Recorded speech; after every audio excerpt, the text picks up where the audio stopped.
Chapter 254, Charge. If you can't break the void shield, ram it directly. Seeing this, Andre couldn't help but curse. He truly hated this void shield. It was always like this. If it weren't for this void shield, whether dealing with enemy airships or the Titan in front of him, it would have been much easier. Don't stop, keep attacking. I refuse to believe their reload speed can be faster than ours. If that doesn't work, then close the distance. Andre, somewhat angrily, spoke to the players in the two behemoth tanks via radio. He refused to believe that the void shield could continuously withstand his side's attacks. Compared to the enemy, the behemoth tank had one major advantage: its incredibly fast reload speed. He didn't know the specific principle behind this reload speed, but when the German originally planned the design, they noted on the blueprints that the behemoth tank's maximum firing speed could reach 1 shell per half-minute. And in the hands of players, these incredibly exaggerated design specifications were naturally transformed into reality by the system's power. Regardless of whether this thing could actually be built, as long as such a unit existed, the system could make it according to the original design data. Andre believed that the Black Hawk Titan's shelling speed would absolutely not be able to match his side's artillery. The sudden two massive shells startled the Black Hawk Titan, but when General Dietrich saw his void shield successfully intercept the enemy's Titan, a sneer of contempt appeared on his lips. Although it was difficult to admit, in previous wars, the Black Hawk Empire's armored forces did not generally hold an advantage against the Iris Empire's armored forces. Even though the Iris Empire's armored force tactics were terrible, their strong industrial power allowed them to produce high-quality armored units. So, in one-on-one engagements, Black Hawk armored units were actually at a disadvantage. The reason he was able to hunt 3 Iris Empire Titans in that war was due to the Black Hawk Empire's advanced magic tech, relying on energy cores and deflection shields to withstand enemy attacks. Maintain distance. Don't let the enemy's armored units get a chance to charge in. Engage them in a shelling duel. Remember, the enemy's armored units don't have void shields, they can only use their armor to withstand our shells. There's no way they can endure our bombardment. In the communication channel, General Dietrich excitedly ordered the surrounding Titans. Switch to armor-piercing rounds, quickly. I refuse to believe their heavy armor can keep deflecting shells. But just as he said this, 4 more shells flew towards him from afar, slamming heavily into the deflection shield in front of him. Although he still managed to immunity the enemy's attack with the shield, its energy dropped significantly.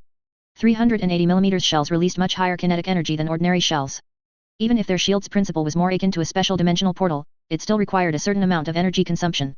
His shield energy was still abundant, but the enemy's high-frequency shelling made him feel a tightness in his chest. What kind of technology did the Cambrian Empire's super war vehicles use to achieve such a fast reload speed? Observing the situation in the distance, Andre felt a slight headache. From the current perspective, his artillery would indeed have difficulty breaking through the enemy's void shield. He had roughly conceived 2 plans to breach the opponent's void shield.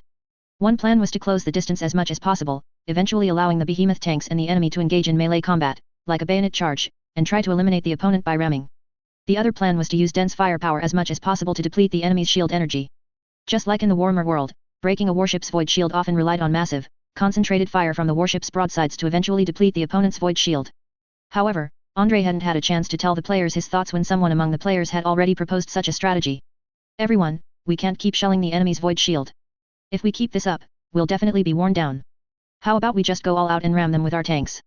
I refuse to believe their mechs can withstand a behemoth tank's impact. Seeing the content in the player chat area, Andre's heart tightened. If they were to initiate a ramming attack, these 2 tanks would be unsafe, especially in close quarters combat where they would inevitably become the enemy's primary target. But he knew that the player's strategy was indeed the best approach. As long as the choir remained, these 2 tanks would be difficult for the enemy to destroy, and even if they were taken out, combat readiness would allow them to continue fighting. Other tank units would follow closely, constantly using group repair skills at the right moment, allowing them to restore the damage to these 2 tanks at the fastest speed. Due to its massive size, the P-1000 Rat possessed extremely powerful battlefield survivability. Such a terrifying monster, like a land battleship, was difficult for the enemy to completely destroy in one go. As long as the repair speed was fast enough, this thing was simply an undead demon on the battlefield. So Andre immediately gave the order for the behemoth tanks to stop, and then had the choir move with the mobile shrines. After dismounting, Andre pointed to a troop carrier truck behind them and said to the choirs on both sides. Everyone, you will now ride these troop carriers and move along the rear of the formation. Do not get too close to the front lines of the battlefield. We need to charge the enemy's forces. The Black Hawk Empire's Titans are equipped with a very troublesome shield technology. If we can't close the distance, those shields will be enough to slowly wear us down. Children of the Cambrian Empire, whether our warriors will be victorious now depends on whether your shrines work. You must protect us well. After saying this, Andre prepared to return to the behemoth tank at the front to rejoin the battle. But just then, Yelena suddenly grabbed Andre's hand and asked. Wait, Andryusha, are you also going to charge with these 2 super war vehicles? This is too dangerous. As a general, can't you just hide in the back? Andre squeezed Yelena's hand back, shaking his head and saying. No, if I hide in the back, it will be difficult for me to command in time. And the warriors are charging forward, risking their lives, so how can I stand by idly in a safe place?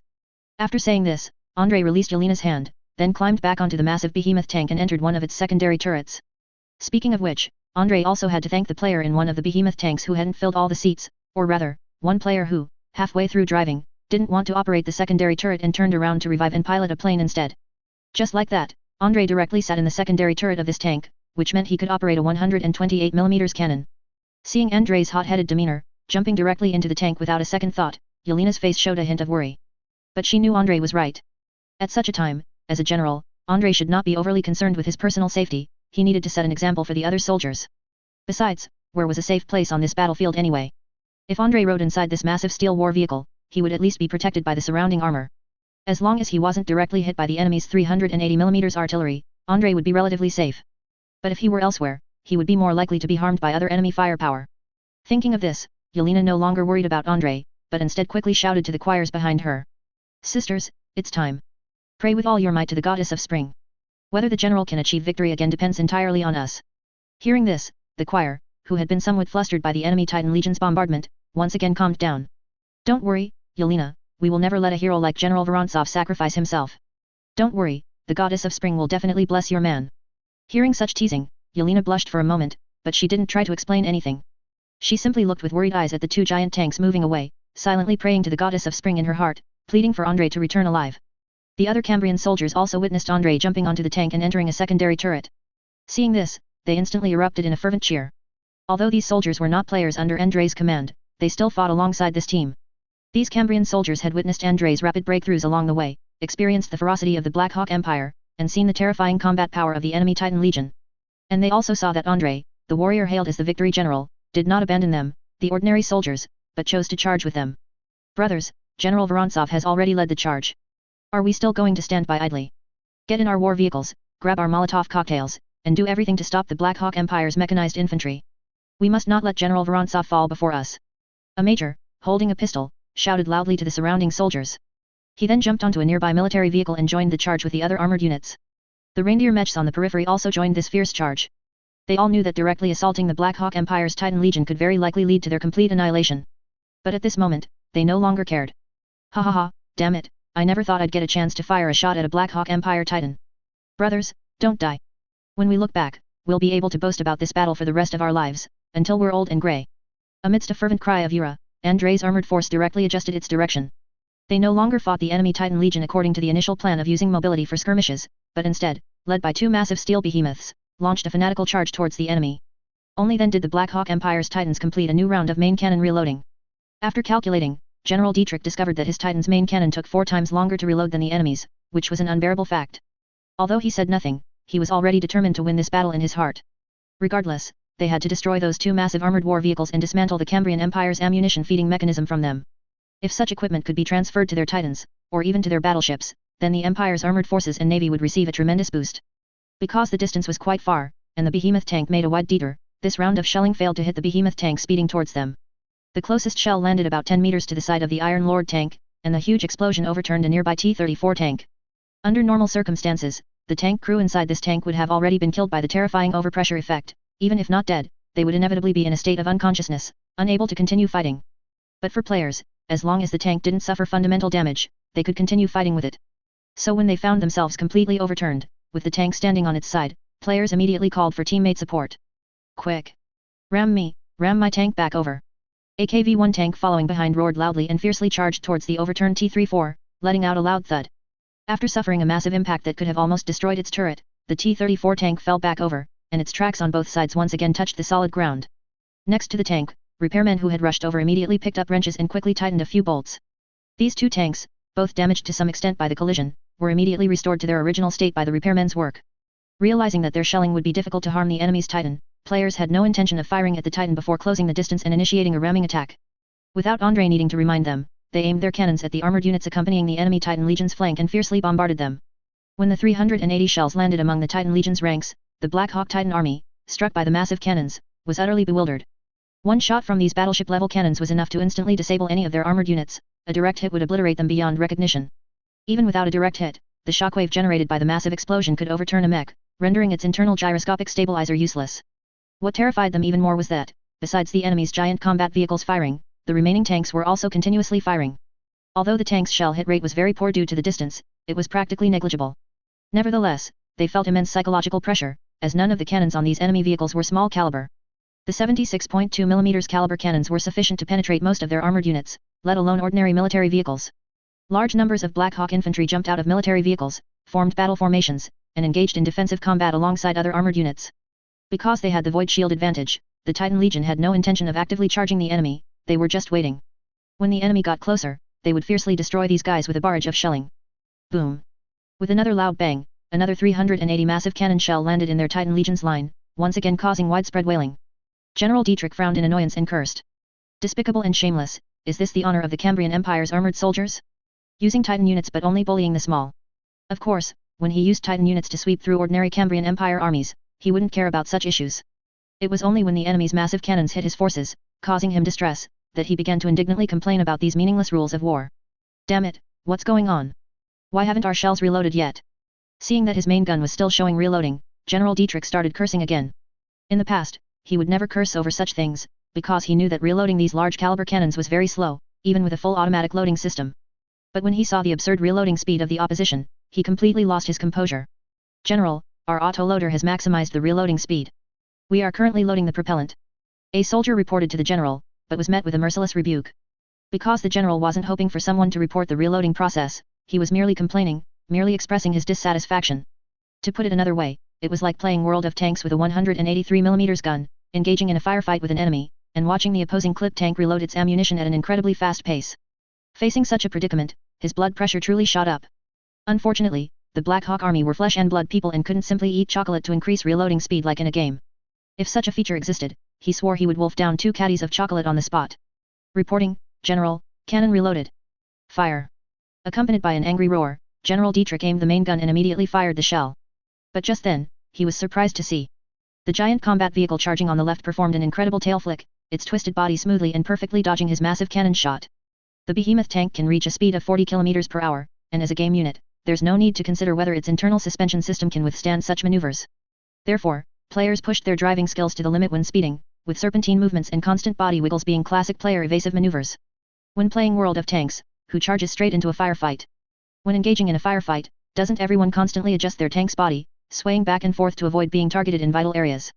Just as the arrogant fortress completed a serpentine maneuver and exposed its side, Andrei's turret, located at the rear of the vehicle, finally gained a suitable firing angle. He roughly aimed at a dreadnought mech beneath a Titan's foot and then fiercely fired a shell.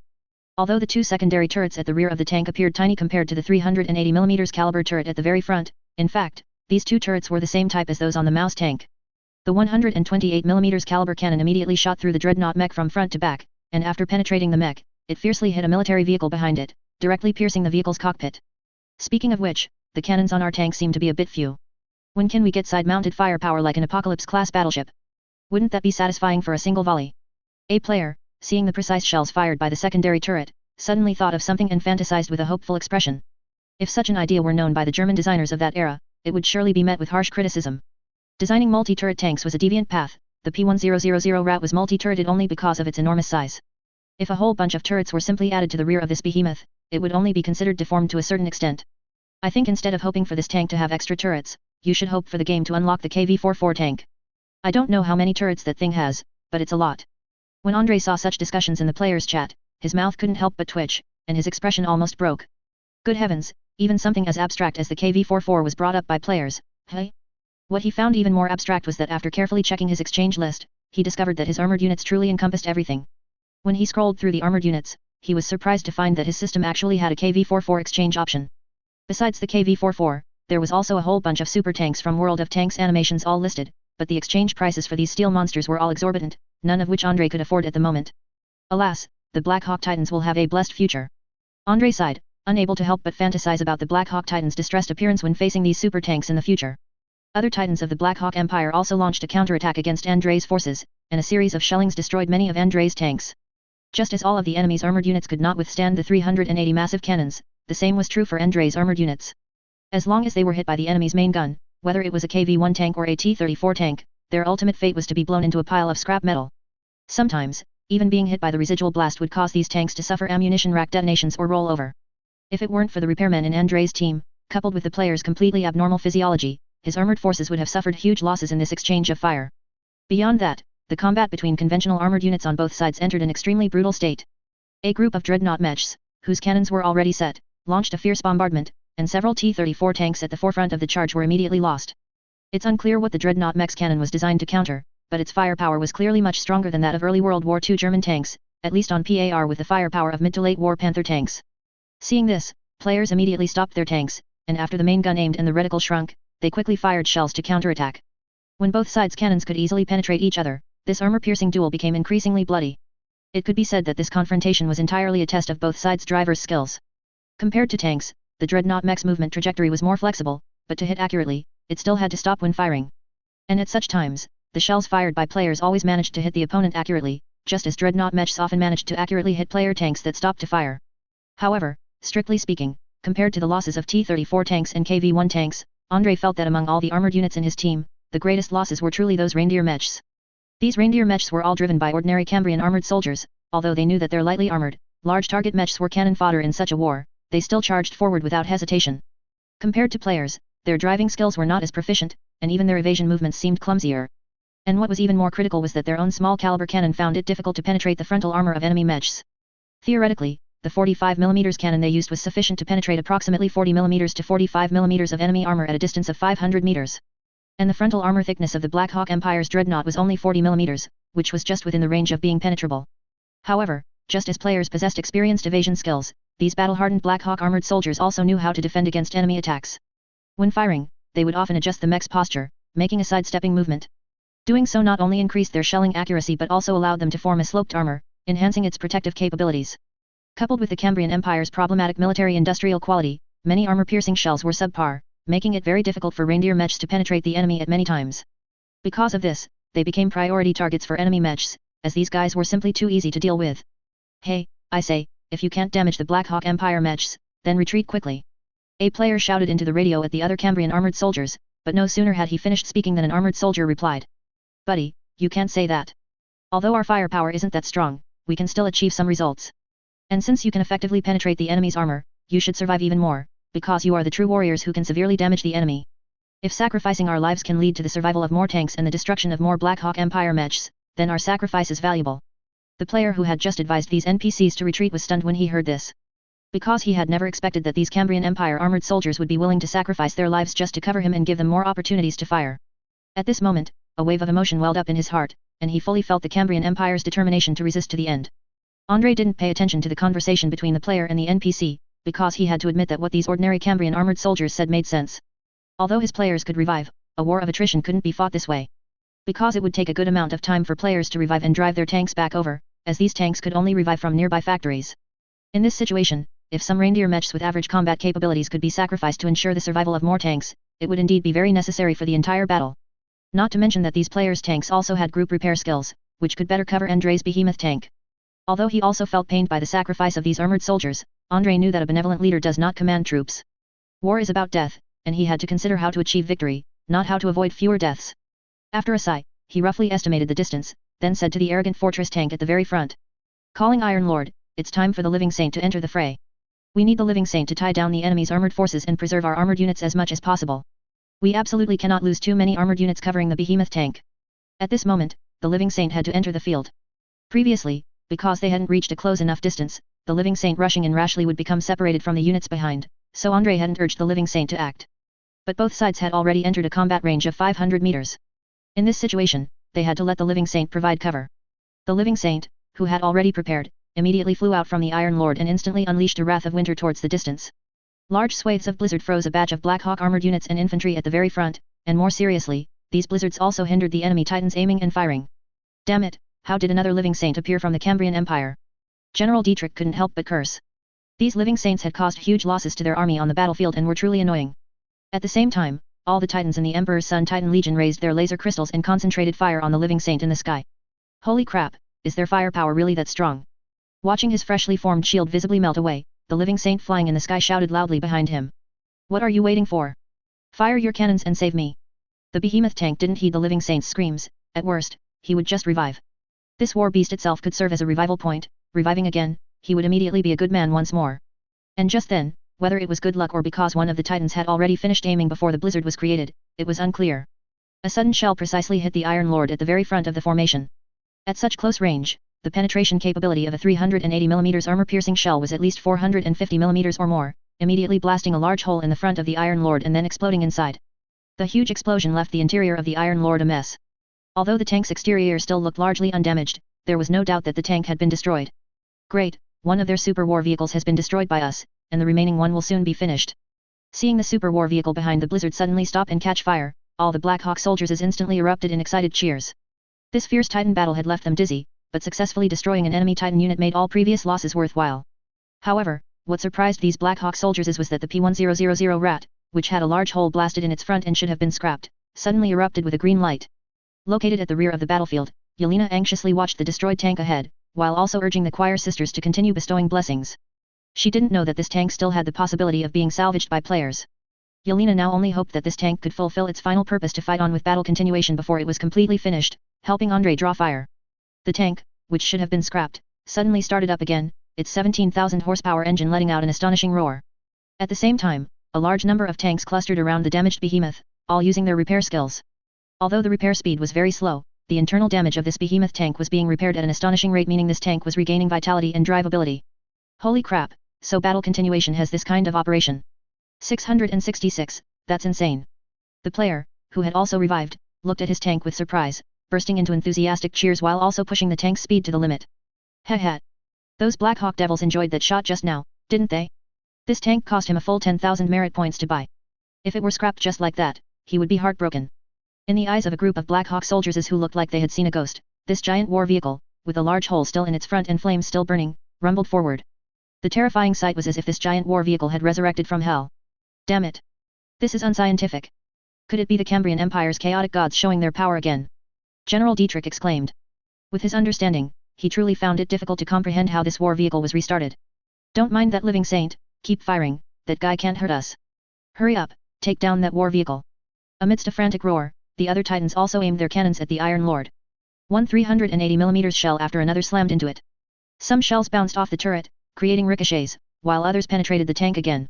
But the battle continuation, combined with the repair skills of the surrounding armored units, made this giant tank like an immortal body, constantly charging forward fiercely. Even though its front had been blasted with one large hole after another, this tank just kept fighting. The player, in the midst of the charge, felt relieved that their ammo rack hadn't been hit, so the tank wasn't completely destroyed. Otherwise, their tank would definitely be finished. Holy crap, this Titan battle is too thrilling. Thanks to the strong support from our guild brothers, let's go out for a meal after we log off. After sending the message in the chat, the player immediately focused all his attention on the Titan in front of him. He didn't know that the pilot inside this Titan was the Legion commander of the Son of the Emperor, he only knew that this Titan was closest to him and also the most likely to be destroyed by him. They're crazy. Are they crazy? Do they want to crash into us and perish together? When General Dietrich saw this giant war vehicle break through the blizzard and drive directly in front of his Titan, he finally felt fear. At first, he thought the enemy was going to launch a desperate charge, but when the enemy really rushed forward, he realized that the opponent actually wanted to crash into him in this suicidal way. What kind of reckless tactic was this?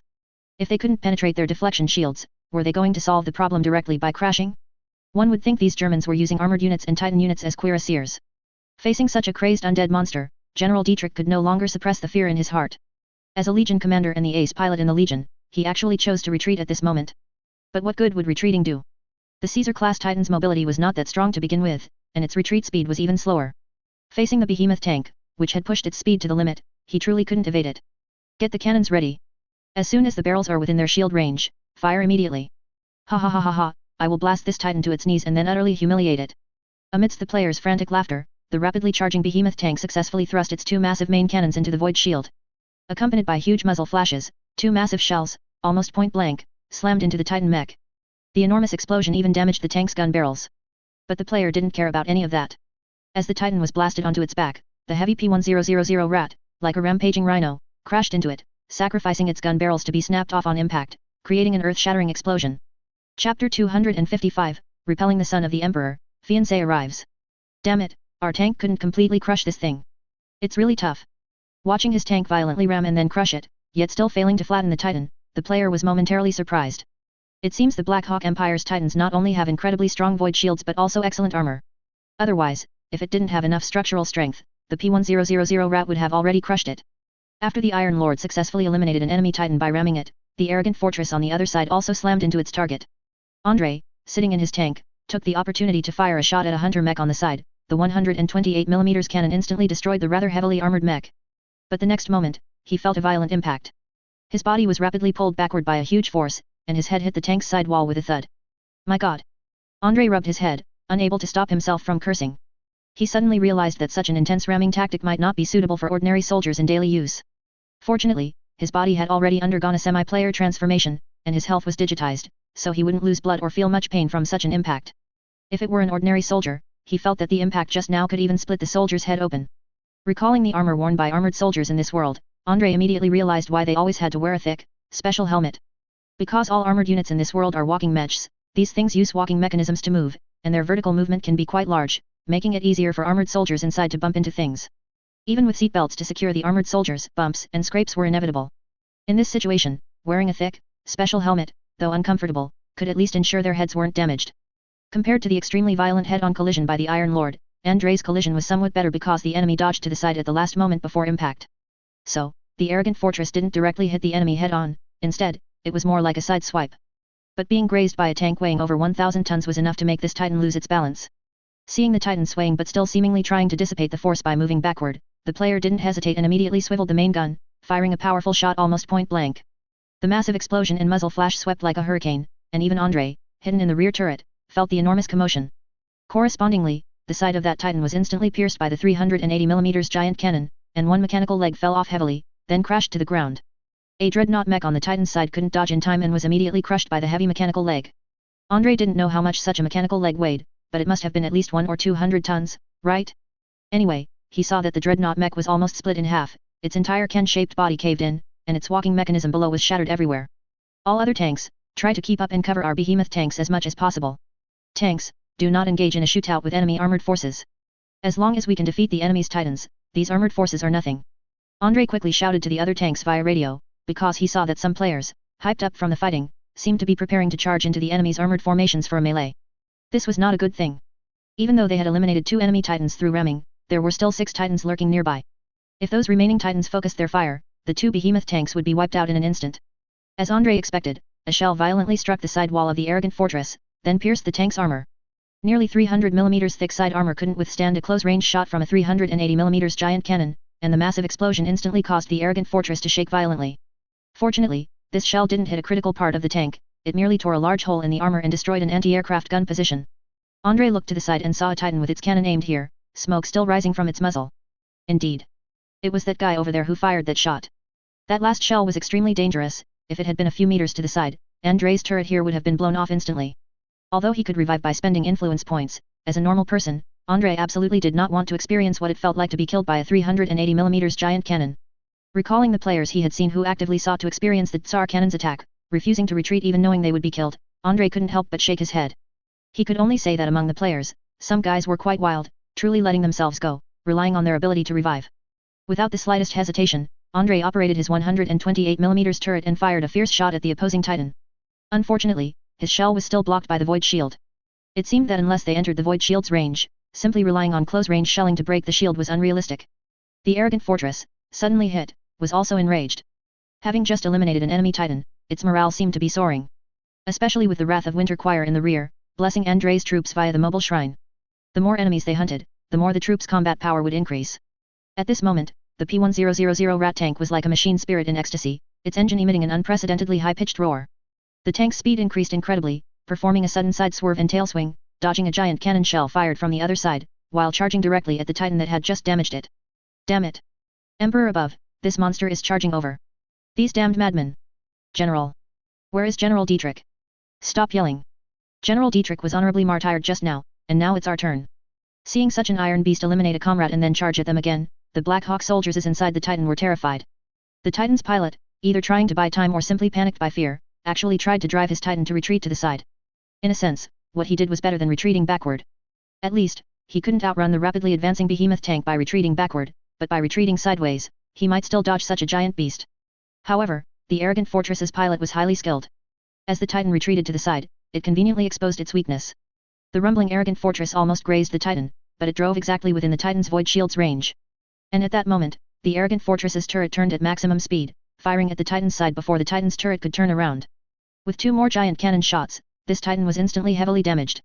Its surface armor shattered, and a raging fire ignited inside. But even so, the Titan's turret still turned back around, and almost point blank, it fired fiercely into the side of the behemoth tank's turret, before falling silent under the burning flames. In this exchange of fire, the arrogant fortress once again eliminated an enemy Titan, but it also suffered extremely severe damage. Although the tank could still move, this turret was effectively wasted, jammed to the side and completely immobile. What was even more fatal was that within the enemy's Titan Legion, 5 more Titans were converging, seemingly preparing to completely encircle and hunt down the 2 tanks. Oh my! Looking at the 5 other Titans gradually approaching, and then at his 2 behemoth tanks, which were severely damaged despite the armored force's best efforts to repair them, Andrei suddenly felt hope dwindling. The void shield was truly too overpowered. The more he encountered such things in war, the more terrifying he found them to be.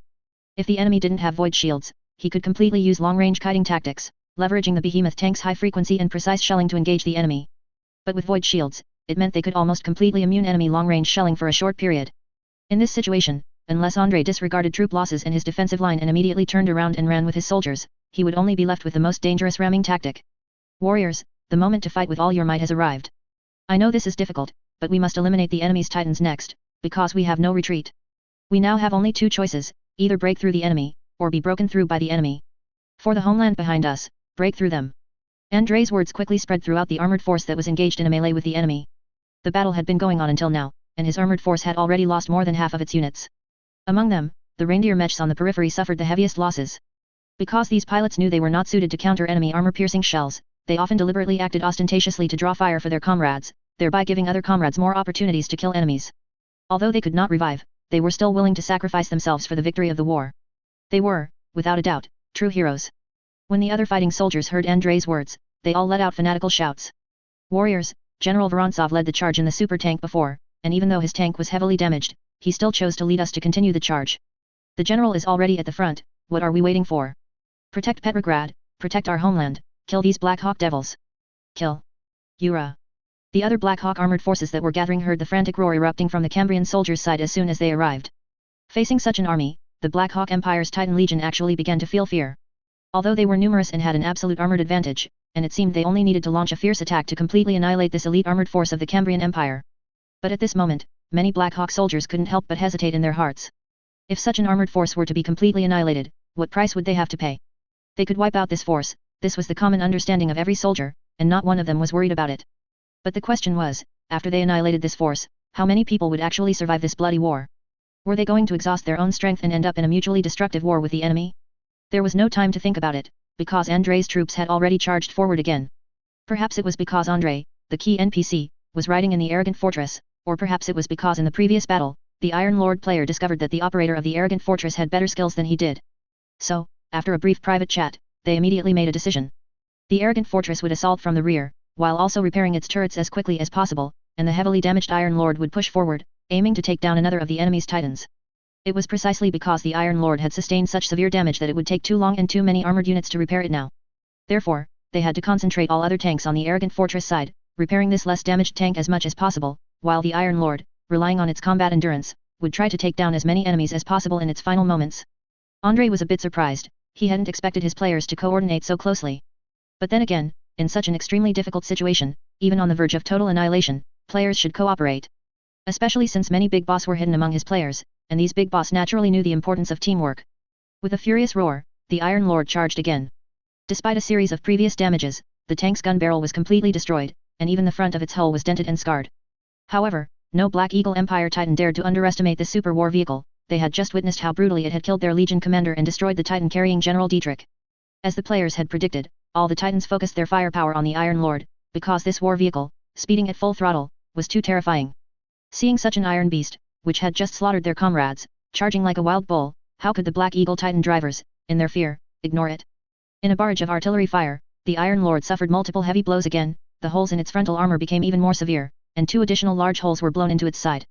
Even one of its engines was destroyed by enemy artillery, causing its speed to drop significantly. Andrei, looking through his scope at the almost completely destroyed behemoth tank in front of him, couldn't help but feel a chill. Thanks to an almost unreasonable skill like combat endurance, this tank was still barely holding on. If it weren't for that shrine, this tank would have been scrapped long ago. Boom. It was unclear whether it was due to hitting an ammunition rack, or if the tank's combat endurance had finally run out. Almost within 100 meters of the opposing Titan, the Iron Lord tank finally completely broke down, erupting in a massive explosion. The heavy armored turret was violently blown into the sky, then crashed down not far away, but unfortunately, it missed the opposing Titan. Otherwise, if such an armored turret had directly landed on it, the Black Eagle Empire Titan would definitely not have withstood it. They're crazy, they're all effing crazy. After destroying the war vehicle, the driver in the Titan wiped a cold sweat from his forehead. He felt this was his first time fighting such an intense Titan battle, even when facing the Iris Empire's Titan Legion, they had never encountered such a bloody fight. At the very least, when the Iris Empire's Titan Legion realized they couldn't win, they would immediately retreat, only to be completely encircled by the Black Eagle Empire's Legion. But these two super war vehicles produced by the Cambrian Empire were like rabid beasts. Facing an unmatchable enemy, they would tear off a piece of the enemy, even if it meant their own death. Wait, no. Where is the other war vehicle? We've only destroyed one of the Cambrian Empire's war vehicles, where did the other one go? Just as he was thinking this, a sharp roar suddenly came over the radio. Number 5, retreat quickly, the enemy is on your left. Hearing this voice, he quickly rotated his turret to look to the side. Previously, the Cambrian Living Saint had charged with this super war vehicle, and when the war vehicle exploded, he flew to the side and unleashed a massive blizzard. He had thought the enemy was merely trying to use this method to delay his movement and eliminate nearby friendly units. But he never expected that this massive blizzard was actually a smokescreen, and the enemy's other war vehicle had already circled around. The arrogant fortress, suddenly bursting out of the blizzard, moved straight towards him, firing a shot immediately. This shot was not aimed at the enemy's Titan, because they hadn't yet gotten close enough to penetrate the enemy's void shield, it was impossible to pierce their shield. So, this shot was simply fired forcefully at the ground, pushing out the iron turret that the enemy had blown off, as if playing marbles, trying to push this turret forward. Although the heavy iron turret was hit by a 380 shell, it only deflected slightly, shifting a little horizontally, and didn't slide like an ice hockey puck as imagined. But this slight deflection caused its already mangled and twisted, yet still hard and massive, gun barrel to swing across, blocking the path of the enemy Titan's retreat. And to avoid tripping, the Titan, which had already lifted one mechanical leg, could only choose to move sideways, causing its turret, which was about to turn, to be delayed by a beat, because the Titan's hull also shifted sideways. With just that slight difference, the arrogant fortress's turret had already pushed into the void shield's protective range, and the other giant cannon, which hadn't fired earlier, took this opportunity to deliver a powerful blow. Unfortunately, this shot didn't seem to immediately destroy the enemy's Titan, it only chipped off a piece of its surface armor and damaged some non-essential devices. But that shot also jammed the opposing Titan's turret, and unless they could restore the turret's transmission mechanism, this Titan would find it very difficult to rotate and continue firing. Quick! Another shot, don't let him get away. A player excitedly shouted at this sight, but the arrogant fortress's driver chose to move without hesitation. Almost immediately, another Titan's giant cannon fired towards them, heavily striking the arrogant fortress's rear. Seeing this, Andrei couldn't help but break into a cold sweat, and at the same time, was amazed by the player's detailed judgment. In fact, the operation of deflecting the armored turret with that previous shot had already greatly surprised Andrei. And the timing judgment just now made him exclaim, "Master!" It was just by that much, if the vehicle hadn't moved decisively enough, that shell could very well have hit the vehicle's ammunition rack. But with the move, that potentially fatal shell only struck a small part of the war vehicle's rear, not even disabling a secondary gun turret. However, the current situation could already be described as extremely perilous. The enemy's Titan combat strength roughly retained 4.5 units, with 4 Titans maintaining full combat capability, and the Titan from earlier was not without fighting power either. To bypass the enemy's artillery blockade, the arrogant fortress could only choose to speed away again, losing the chance to quickly fire another shot and finish off the damaged Titan. At this rate, Andrei felt his chances of winning were becoming increasingly slim. As for the other P1000 rat, players should have already gone to re-recruit it. However, he felt that this tank probably wouldn't make it back to this battlefield before he himself was finished, the distance from the factory was simply too far. Within the Black Eagle Empire's army, all Titan drivers were intently focused on the super war vehicle speeding at high velocity, their hearts practically in their throats. Although the enemy seemed to be on its last legs, who knew how many Titans this fellow could take down before it was completely finished? Every Titan was the industrial lifeblood of the Black Eagle Empire, losing so many Titans at once would be very painful for them. Just then, a driver in one of the Titans suddenly took over command, replacing General Dietrich, who had been eliminated first during the initial engagement, and issued an order to the entire legion. Retreat. All units evacuate from here. Turn back immediately. Don't get entangled here, Cambrian Empire Titan units have appeared nearby. Hearing this order, the drivers in the other Titans paused for a moment, but then immediately chose to retreat. They had already taken a severe beating here, with half of their entire Titan Legion's combat power wiped out. If, under these circumstances, another enemy Titan Legion charged in, their Titan Legion might truly be completely annihilated. To Andrei's surprise, the remaining Black Eagle Emperor Titans, as if completely intimidated by them, slowly retreated while firing at them to prevent their advance. And the other Black Eagle Empire armored units retreated at an extremely fast pace, looking utterly disheveled. This made Andrei somewhat puzzled. Could it be that his team's previous heroic performance had shattered the enemy's morale? That shouldn't be the case, his side was clearly on the verge of being wiped out, and the enemies weren't truly digitized game NPCs. How could a situation arise where, just as they were about to annihilate all enemies, the morale bar hit 0, and then they suddenly completely collapsed? However, faced with this situation, Andrei had no mind to pursue them. If they pursued further, they might truly be completely annihilated. General, did we win? Just then, Andrei suddenly heard a young voice over his radio. Although he was somewhat unsure, Andrei still replied with a firm tone. Yes, congratulations, we won. We defeated the Emperor's Sun Titan Legion. Those cowards are retreating now. Victory ultimately belongs to us, the Winter Goddess is still on our side. Upon hearing such news, everyone fell silent for a moment. But then, Yura's shouts echoed through the radio, one after another, as almost everyone celebrated this rare victory. Andrei was also infected by the atmosphere and couldn't help but burst out laughing. Although he had taken a severe beating this time, he had to admit that he had indeed achieved an unimaginable great victory. No need for anything else, simply looking at the armored wreckage scattered everywhere, and the bodies of the Black Hawk soldiers as frozen into ice sculptures, was enough to know the ferocity of this war. The wrecks of the 3 enemy titans were still burning silently there, and shattered mechanical parts of one titan were scattered all over the ground, even the Black Hawk insignia hanging on it was left on the battlefield in disarray, with no one bothering to recover it. Although his troops had suffered heavy losses, there was no doubt that this victory belonged to him. But just then, Andrei suddenly heard a new voice interrupt his communication channel. General, where are you right now? Can you hear me? Hearing this voice, Andrei was slightly stunned, because it was Yelena's voice. I'm still in the turret behind the arrogant fortress. The enemy has retreated. What happened? Yelena heard Andrei's strong and clear reply, and he didn't seem to be in any trouble, so she finally breathed a sigh of relief in her heart. The Titan melee just now had terrified her. To be honest, at that moment, she felt that Andrei and those 2 super tanks were truly insane, fighting with a complete disregard for their lives.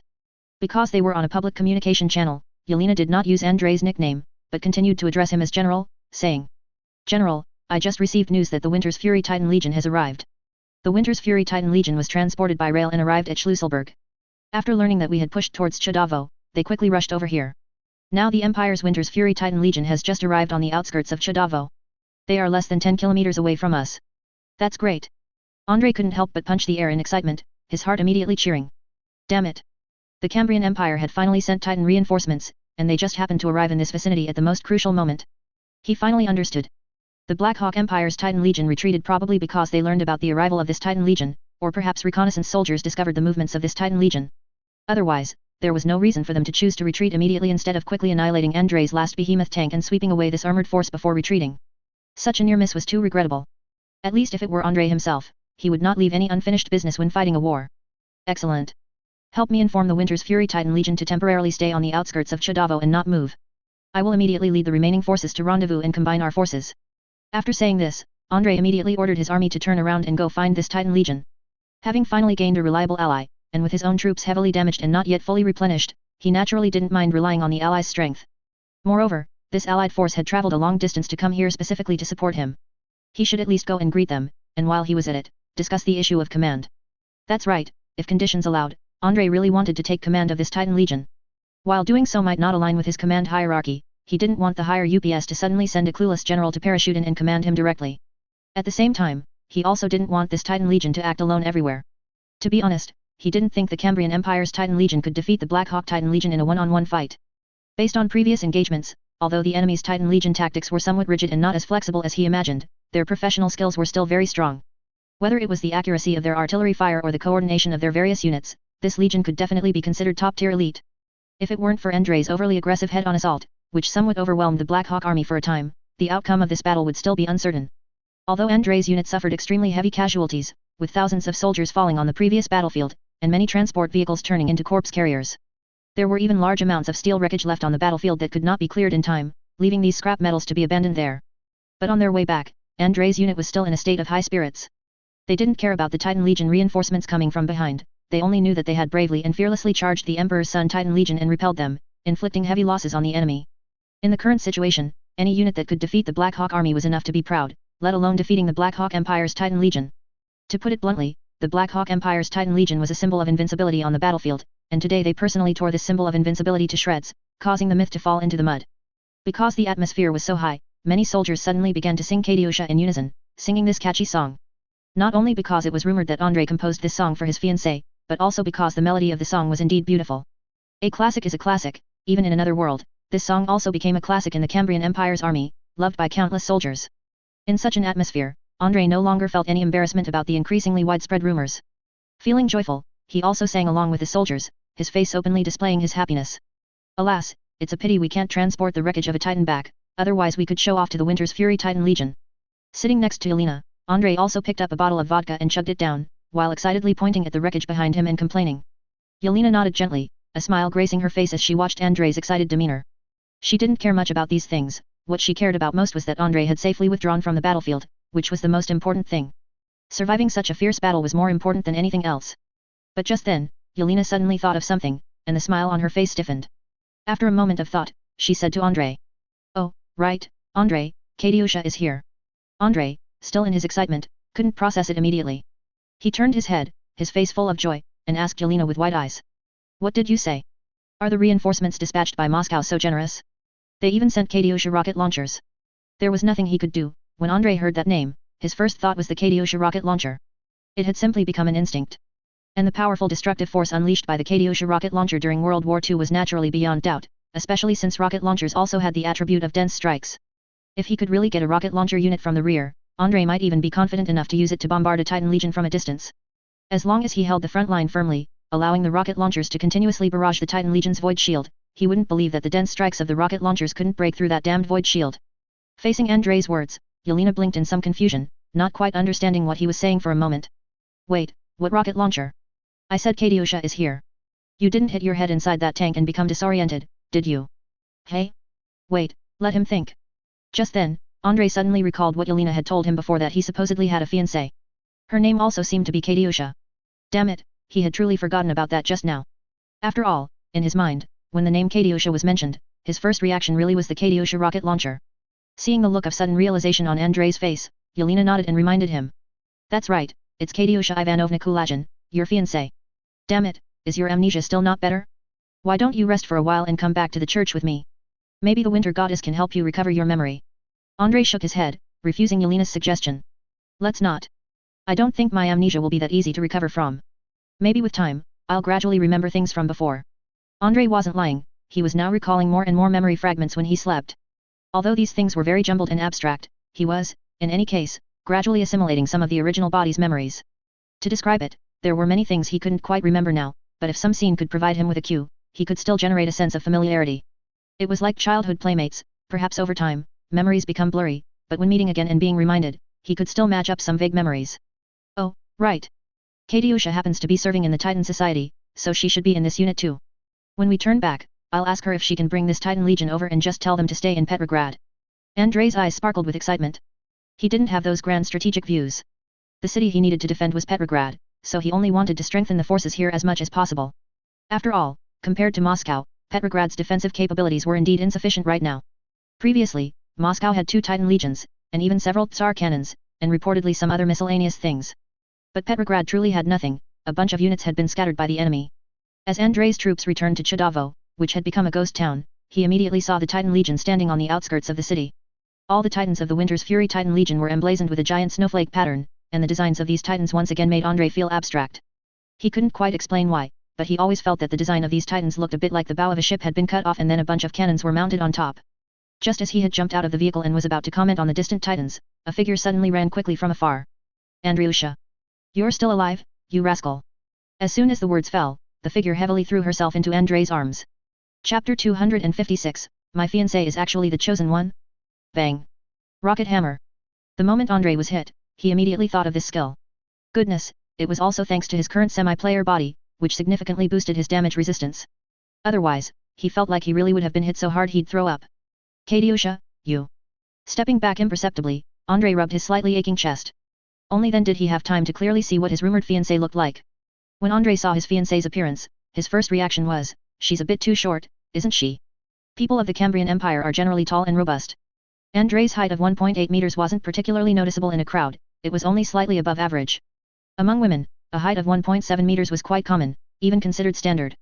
However, the blonde girl who had just rushed at Andrei was only about 1.5 meters tall. If it weren't for the wide-brimmed hat she was wearing, the top of her head wouldn't even reach Andrei's chin. At this moment, Andrei inexplicably thought of the term most adorable height difference. Andriusha, what are you spacing out for? You finally get to see me, don't you have anything to say? Katyusha looked at Andrei's dazed expression, not knowing what he was thinking, and kicked his shin with a hint of dissatisfaction. But then, she suddenly remembered something and slapped her forehead, saying, Oh, right, damn it. I forgot you had amnesia on the battlefield. Yelena just told me about it recently. Sigh, how unlucky. How could you just lose your memory after being hit by a shell? Did your amulet not work? To Katyusha's barrage of questions, Andrei could only offer a wry smile, unsure what to answer. He also wondered now if that amulet had worked or not. After all, he had come here. From that perspective, the original Andrei had escaped the battlefield he loathed, and perhaps even transmigrated to the modern world before his crossing, trading souls. Maybe that person was currently enjoying life on the other side. However, Andrei had long since adapted to his current identity. He just shook his head and said, "Sorry, I really did lose my memory. I didn't remember you at first, but now I've recalled quite a bit. But speaking of which, why haven't you grown taller yet?" Through fragmented memories, Andrei vaguely recalled some things from the past, such as him and Katyusha sneaking out to Yelena's monastery to steal apples. And through these memories, Andrei remembered that Katyusha had already been this height many years ago, and she was even taller than him back then. Now, Katyusha was still the same height. Could it be that operating a titan had height requirements? Hearing Andrei say this, Katyusha's face visibly reddened. She raised her foot, intending to kick Andrei. But considering the crowd, Katyusha forcibly suppressed the urge, only saying with a hint of displeasure. "Humph, what? Do you have an issue with my height? Damn it, superficial man. What's so good about those tall, long-legged, big-chested women? Can they pilot a titan?" Humph. Andrei couldn't help but smile at Katyusha's words. According to the scattered memory fragments he'd recalled, and what Yelena had told him, Katyusha was clearly the oldest of the three, already 22 and almost 23 this year. But looking at Katyusha's height and the tone of her voice, Andrei, for some reason, always felt like he was looking at his younger sister, finding it hard to sense that big sister aura. Alright, let's save the reminiscing for later. Let's talk about serious matters first. Andrei clapped his hands, signaling an end to the current topic, then said.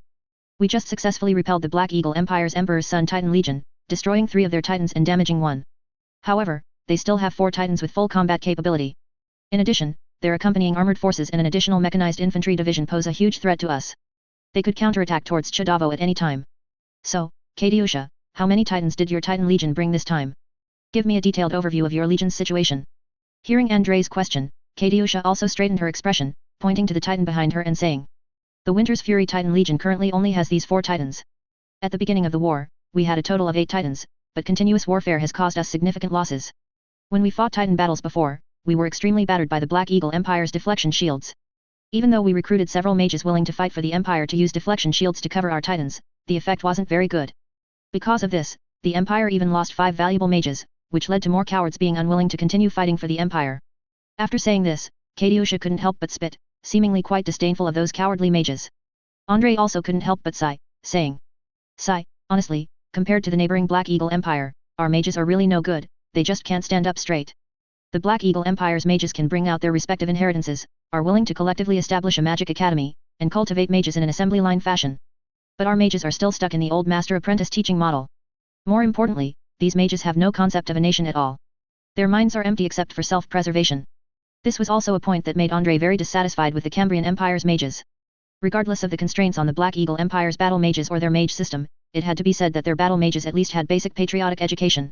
No matter why these mages chose to go to the battlefield, at the very least, they did join the battlefield and fought seriously for the Black Eagle Empire, even at the cost of mass slaughter. In contrast, the mages of the Cambrian Empire all wished they could hide, with hardly any trace of them appearing on the battlefield. Andrei didn't believe that the Cambrian Empire's mages were so scarce. Although the Cambrian Empire hadn't established a complete mage training mechanism, it was still a major empire. If that was the case, where did that group of mages go? In any case, these guys didn't appear much on the battlefield, the number of mages appearing on the battlefield was pitifully small. Just then, Katyusha suddenly patted Andrei's waist and said. Andriusha, speaking of which, I have to thank you for this. Thanks to your soldiers risking their lives to seize a large airship equipped with a shield system from the enemy, Moscow gathered royal mages for urgent research and successfully deciphered the Black Eagle Empire's technology to a certain extent. Now we have also created a set of energy cores and equipment to activate deflection shields. Although we cannot mass-produce and miniaturize this, at the very least, our titans are now equipped with corresponding shields. As Katyusha spoke, she pointed to a huge iron box on the back of a titan in the distance and said. See that big box? That's the shield generator we made. With this, the Cambrian Empire won't be so badly beaten in titan battles, at least. Andrei nodded. He really hadn't noticed the existence of that big box at first. Mainly because he didn't know what the Cambrian Empire's titans looked like in their normal state, so he naturally assumed that this big box was originally carried. I see. I thought that after my airship was sent back, nothing was figured out. It seems the Empire mage's research speed is quite fast. Andrei muttered subconsciously. He had genuinely thought that the airship he sent back was a waste, having served no purpose other than contributing to his military rank promotion. Oh, by the way, before this shield system was developed, how did the Titan Society plan to deal with the enemy's shields? They couldn't have just ignored this problem, could they? Andrei suddenly felt a bit curious. He really wanted to know if the Titan Society had any other methods for dealing with shield systems before.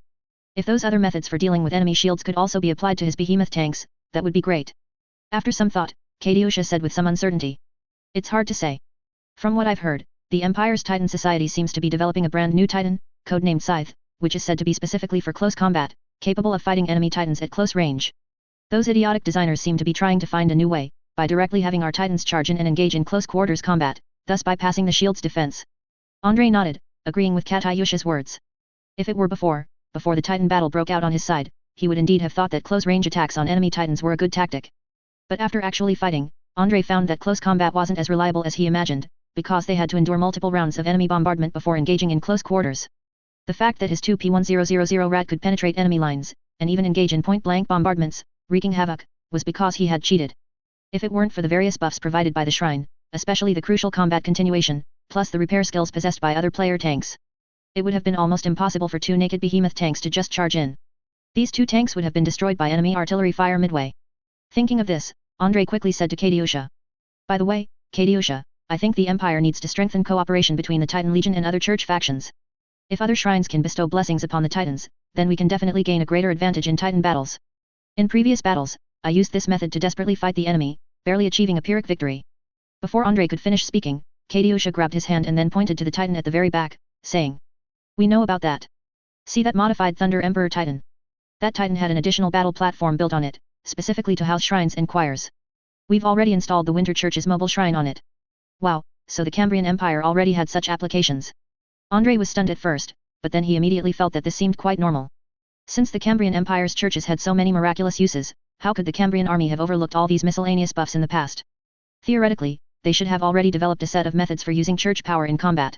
As for why Andrei's previous troops and the various units he encountered hadn't seen mobile shrines or other more abstract church armaments, Andrei suspected this could be due to 2 reasons. One reason was that most of the troops he had seen before were just scattered stragglers, and even a large number of units were hastily conscripted reinforcements. Clearly, the Cambrian Empire wouldn't place too much importance on these grey livestock, such cannon fodder troops, lacking any special characteristics, weren't worth buffing with powerful weapons like mobile shrines. Andrei estimated that mobile shrines should also be quite precious. If they could be produced easily, the Cambrian Empire's troops would have 1 each by now. As for the other reason, he suspected it was also because the Cambrian Empire's churches, for their own self-preservation, were consciously conserving their strength and not committing a large amount of armed force to the battlefield. To be honest, the internal situation of the Cambrian Empire was too fragmented right now. A bunch of nobles with land and real power, like feudal lords, plus various highly independent churches, some even with their own church militias, and other miscellaneous organizations. These guys were united in name but not in spirit. Hoping they could be united into a single fighting force would require a truly reliable Tsar, but the current Tsar's performance was anything but reliable. That's right, when our Titan Legion was fighting the Black Hawk Titans, we relied on the buffs from the mobile shrines to desperately resist, otherwise, we really couldn't have beaten them. As she said this, Katyusha's mood was visibly low. I don't know how the Black Hawk Empire developed, but they've become so strong, I feel like they weren't this powerful 20 years ago. Alas, in comparison, our empire is simply stagnant. Andrei also couldn't help but sigh. He too yearned for the Black Hawk Empire's plethora of advanced technologies. By the way, who is the Legion Commander of the Winter's Fury Titan Legion? It's been so long, and your Legion Commander still hasn't come to hand over command to me. Andrei forcibly changed the subject and turned to ask about another matter. But as soon as he finished speaking, he saw Katyusha's bright, shining eyes, and she pointed at herself excitedly, saying. Of course it's me. I am now the Legion Commander of the Winter's Fury Titan Legion. So if you have any questions, come directly to me, I am responsible for everything in the Titan Legion. Hey? Katyusha, are you kidding me? Andrei asked, his mouth agape in surprise, somewhat disbelieving. He remembered Yelena saying that after Katyusha's engagement banquet with him 2 years ago, she immediately joined the Titan Society. It seemed she must have become a Titan pilot at that time. But even if Katyusha was talented enough to pilot a Titan, something like a Legion Commander isn't simply solved by talent, is it? Leaving aside everything else, what about seniority? Without sufficient seniority, why would people obey your orders, and how could you command respect as a Legion Commander? Although Andrei wanted to question her, when he saw the rank on Katyusha's shoulder, he chose to shut up. Numb. He was truly numb. Andrei now seriously suspected that the one truly cheating was Katyusha, not himself. It was as if some grand cosmic will was forcibly granting her cheats. Who could tell him what was going on with the Lieutenant General rank on Katyusha's shoulder? Good heavens, he had fought so many battles, risking his life, and was only a Major General, constantly looking for an opportunity to be promoted to Lieutenant General. But Katyusha, who had joined the Titan Society, quietly reappeared as a Lieutenant General. Undoubtedly, she was indeed the Legion Commander of the Titan Legion now, otherwise, it would be impossible for her to wear the rank of Lieutenant General. Do you see it, Andriusha, Do you see it? From now on, please seriously address me as Lieutenant General Karajan, my rank is one level higher than yours now. It seemed Katyusha was quite pleased that her rank outranked Andrei's, but she immediately continued. But don't worry, regarding how to command the battle, I won't interfere arbitrarily. Uncle Konstantin has already given me orders, the command of the entire battle group is entirely in your hands, and I have now officially merged into your battle group. I've heard it in the newspapers, after some time apart, you're like you've been blessed by the cold-blooded lady, wreaking havoc on the battlefield and making the Black Hawk Devils flee in terror. Immediately after, Katyusha gestured for Andrei to lower his head slightly, then whispered into Andrei's ear. Andriusha, tell me honestly, have you become the cold-blooded lady's chosen one? Andrei shook his head, smiling wryly, and said. Probably not, at least I don't think so. I don't feel like I've been blessed by the winter goddess, rather, I might have been blessed by the goddess of magic. As he spoke, Andrei conjured a wisp of Chinook flame, then extinguished the pink flame in his hand. Although this tiny bit of Chinook flame didn't show anything remarkable, Katyusha still gasped in surprise. Not only because Andrei's pink flame looked very feminine, but also because in this world with mages, who doesn't dream of conjuring a large fireball with their bare hands? With command in his hands, and his fiancée Katyusha as the Legion commander of the Titan Legion, Andrei breathed a sigh of relief and couldn't help but want to laugh at the same time. This was simply the best situation, he had been worried about the issue of command before. He wasn't entirely sure about the structure of the Titan Legions on the Cambrian Empire's side, but he knew that the Black Hawk Empire's Titan Legions seemed to have a great deal of autonomy. If he had encountered an overbearing and seniority-conscious Titan Legion commander, then Andrei would have a difficult time fighting battles. He couldn't possibly start by clashing with an allied Titan Legion, could he? Very good, in that case, the Vorontsov battle group welcomes your arrival. Andrei nodded with a sense of relief, then led Katyusha towards the headquarters located in the city. As they walked, he asked, somewhat puzzled. But I don't understand, what exactly did you do to become the Legion commander of the Winter's Fury Titan Legion so quickly? I feel like that's a bit exaggerated. Katyusha shrugged, a somewhat somber expression on her face, and said. Ah, it's all painful to talk about. Originally, I was just an ordinary Titan pilot, a lieutenant colonel, nothing special to say. Besides commanding an entire Titan crew, I couldn't command anyone else. But during the previous Titan battle against the Black Skull Titan Legion, our Legion commander was killed in action, and the deputy Legion commander followed suit. 4 out of 8 Titans were destroyed. When we retreated to Moscow, we thought we could finally relax, but then the Nightmare Child from Ostrania launched another round of assassinations against us, and 3 of the remaining 4 Titan pilots died instantly. As she said this, Katyusha showed a look of lingering fear. It was truly dangerous then, I never expected the Nightmare Child could infiltrate so far behind the lines. I don't know what those special forces guys were doing. I was lucky at the time, because I looked unremarkable, the Nightmare Child who came to assassinate me mistook me for a child. Otherwise, I probably would have been gone too. And so, out of a total of 8 Titan pilots, 7 died. The remaining 3 Titans could only be operated by reserve pilots, and I suddenly became the most senior. Plus, my father also exerted some influence behind the scenes, and the Empire also has a rule, only Titan pilots can serve as Titan Legion commanders. So, that's how I became a Legion commander, and I still feel a bit muddled about it all. Andrei saw that Katyusha's face was very pale, and her body was trembling slightly. After a moment of hesitation, he gently hugged Katyusha. Although he didn't know the specific details of what happened then, just hearing Katyusha's description, Andrei could imagine how perilous the situation must have been. After some questioning, he understood what the Nightmare Child was all about. In short, it was a special forces unit of the Austranian people. Didn't these guys have a group of shapeshifters? At the beginning of the war, they specifically organized a large number of shapeshifters who could transform into birds, forming them into a special unit, and then heavily infiltrated the rear of the Cambrian Empire. The main mission of this unit was to carry out assassinations by various means, targeting many important members of the Cambrian Empire. Titan pilots, for example, were definitely on the Nightmare Child's assassination list, and several generals also suffered assassination attempts. What Andrei found most incredible was that even the Tsar's cousin, a prince of the Empire, was assassinated. One could only say that this wave of assassinations was truly brutal. Damn it. It seems I was still too lenient when I fought the Austranian people back then. Andrei gritted his teeth, a flicker of anger in his eyes, and cursed. Don't be afraid, I believe my soldiers will never let any assassin infiltrate us. When we turn back, I'll lead the armored forces directly into their capital. Then, I'll hold a military parade in their capital. Comforted by Andrei, Katyusha's mood improved significantly. To be honest, she didn't think Andrei was boasting at all, because she had already read about Andrei's series of victories in Ostrania in the newspapers. If it weren't for the Cambrian Empire's stretched military resources, and the most important task for the Northern Army being the defense of Petrograd, if Andrei had been allowed to continue fighting, he probably really could have reached Ostrania's capital. Alright, let's not talk about that for now. Introduce your general tactical plan. After arriving at the command post, Katyusha straightened her military cap and then pointed at the map in front of them, speaking to Andrei. Andrei briefly outlined his defensive plan to Katyusha. Overall, this defensive plan was divided into 2 parts. One part was to leave a large number of elite infantry in this empty city, or more precisely, to leave half a trap-filled urban area, using this half-city for a war of attrition, engaging the enemy in a meat grinder war.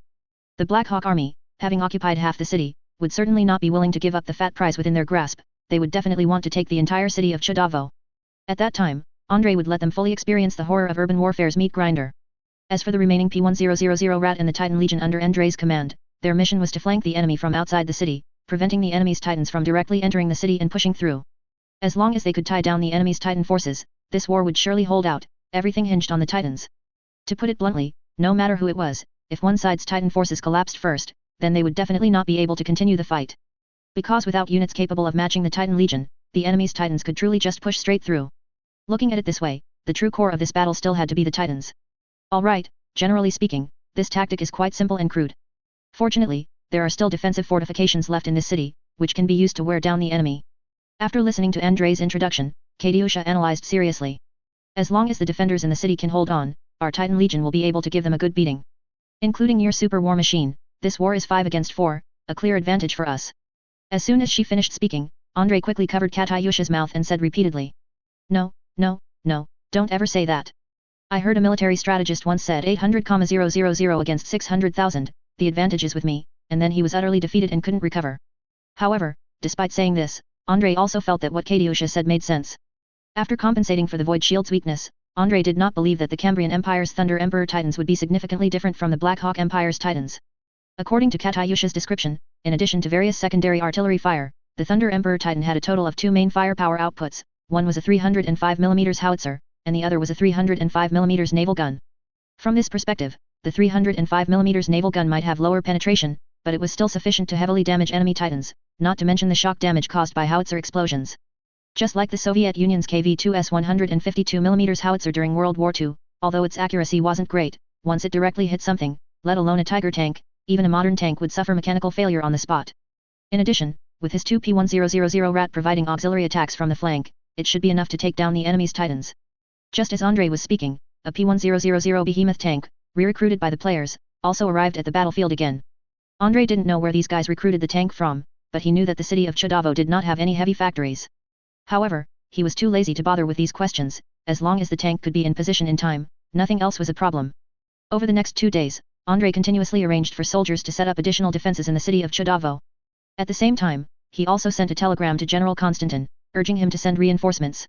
After so many rounds of major battles, his battle group had also suffered considerable casualties, and many formations were no longer complete. Although compared to other heavily casualties units, Andrei knew that his own unit's casualties were not particularly severe. But shouldn't warfare be about leveraging strengths? Rather than trying to restore the formations of those units that had been broken up and had completely lost their combat effectiveness, General Konstantin would definitely prioritize strengthening the strongest units on the battlefield. Because only by strengthening these units could they more effectively resist the Black Hawk Army's offensive. In addition to various defensive tasks, Andrei also dispatched the Air Force to scout the enemy, or rather, to conduct airstrikes against the enemy. Over these 2 days, the surrounding Black Hawk Army positions were utterly devastated by Andrei's Air Force. Large numbers of Black Hawk soldiers died inexplicably in the Air Force's bombings, especially during night bombings. Andrei suddenly discovered that, compared to daytime bombings, the players' night bombings were actually the most deadly. During daytime bombings, the enemy could employ various means to obstruct, send out airships to intercept, and rely on ground anti-aircraft fire to counterattack the players. But at night, their anti-aircraft fire couldn't clearly see the situation in the sky, and airships couldn't even take off directly for combat. In contrast, although players couldn't see as clearly at night, they could use some reconnaissance-type skills to mark surrounding enemies. And in this way, their night bombings were simply precise and deadly. Because of this reason, Andrei's Air Force unit even earned the nickname Night Witches among the Black Hawk Army. When he learned of this title, he couldn't help but crack a smile. He didn't know how the Black Hawk Army came up with such a nickname. His unit wasn't the Soviet Women's Bombing Regiment from World War II, so why call them Night Witches? And by the morning of the 3rd day, Andrei's Air Force finally detected the movements of the enemy Titan Legion. However, what surprised him was that the Black Hawk Army this time seemed to have sent more than just the Titan Legion. In addition to the Caesar-class Titans, which he had previously fought and were quite classic, the Black Hawk Army also had 2 completely different looking, but equally massive, super heavy mech units appearing in this deployment. One of the mech units seemed to be a siege behemoth cannon, looking somewhat like a walking giant chimney, while the other mech unit looked more like a spindle with numerous mechanical legs. When he saw the screenshots taken by the players, he was momentarily confused by the enemy's abstract units. Using his half-baked drawing skills, he managed to sketch out rough stick-figure versions of these things.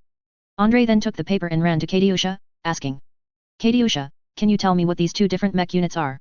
I've been trying to figure it out for a long time, but I still don't understand what they are. Katyusha took the somewhat crooked but generally recognizable drawing from Andrei, frowned, and said, This isn't good. The Black Hawk army must have received a new wave of reinforcements. These two things are the Big Bertha siege cannon and the Black Widow battle platform.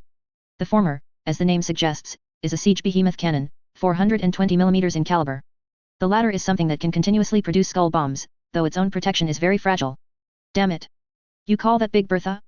Andre looked at the walking giant chimney with a shocked expression. He looked for a long time but couldn't understand where this thing resembled Big Bertha. At least this thing was ridiculously different from the German Big Bertha of World War I in his impression.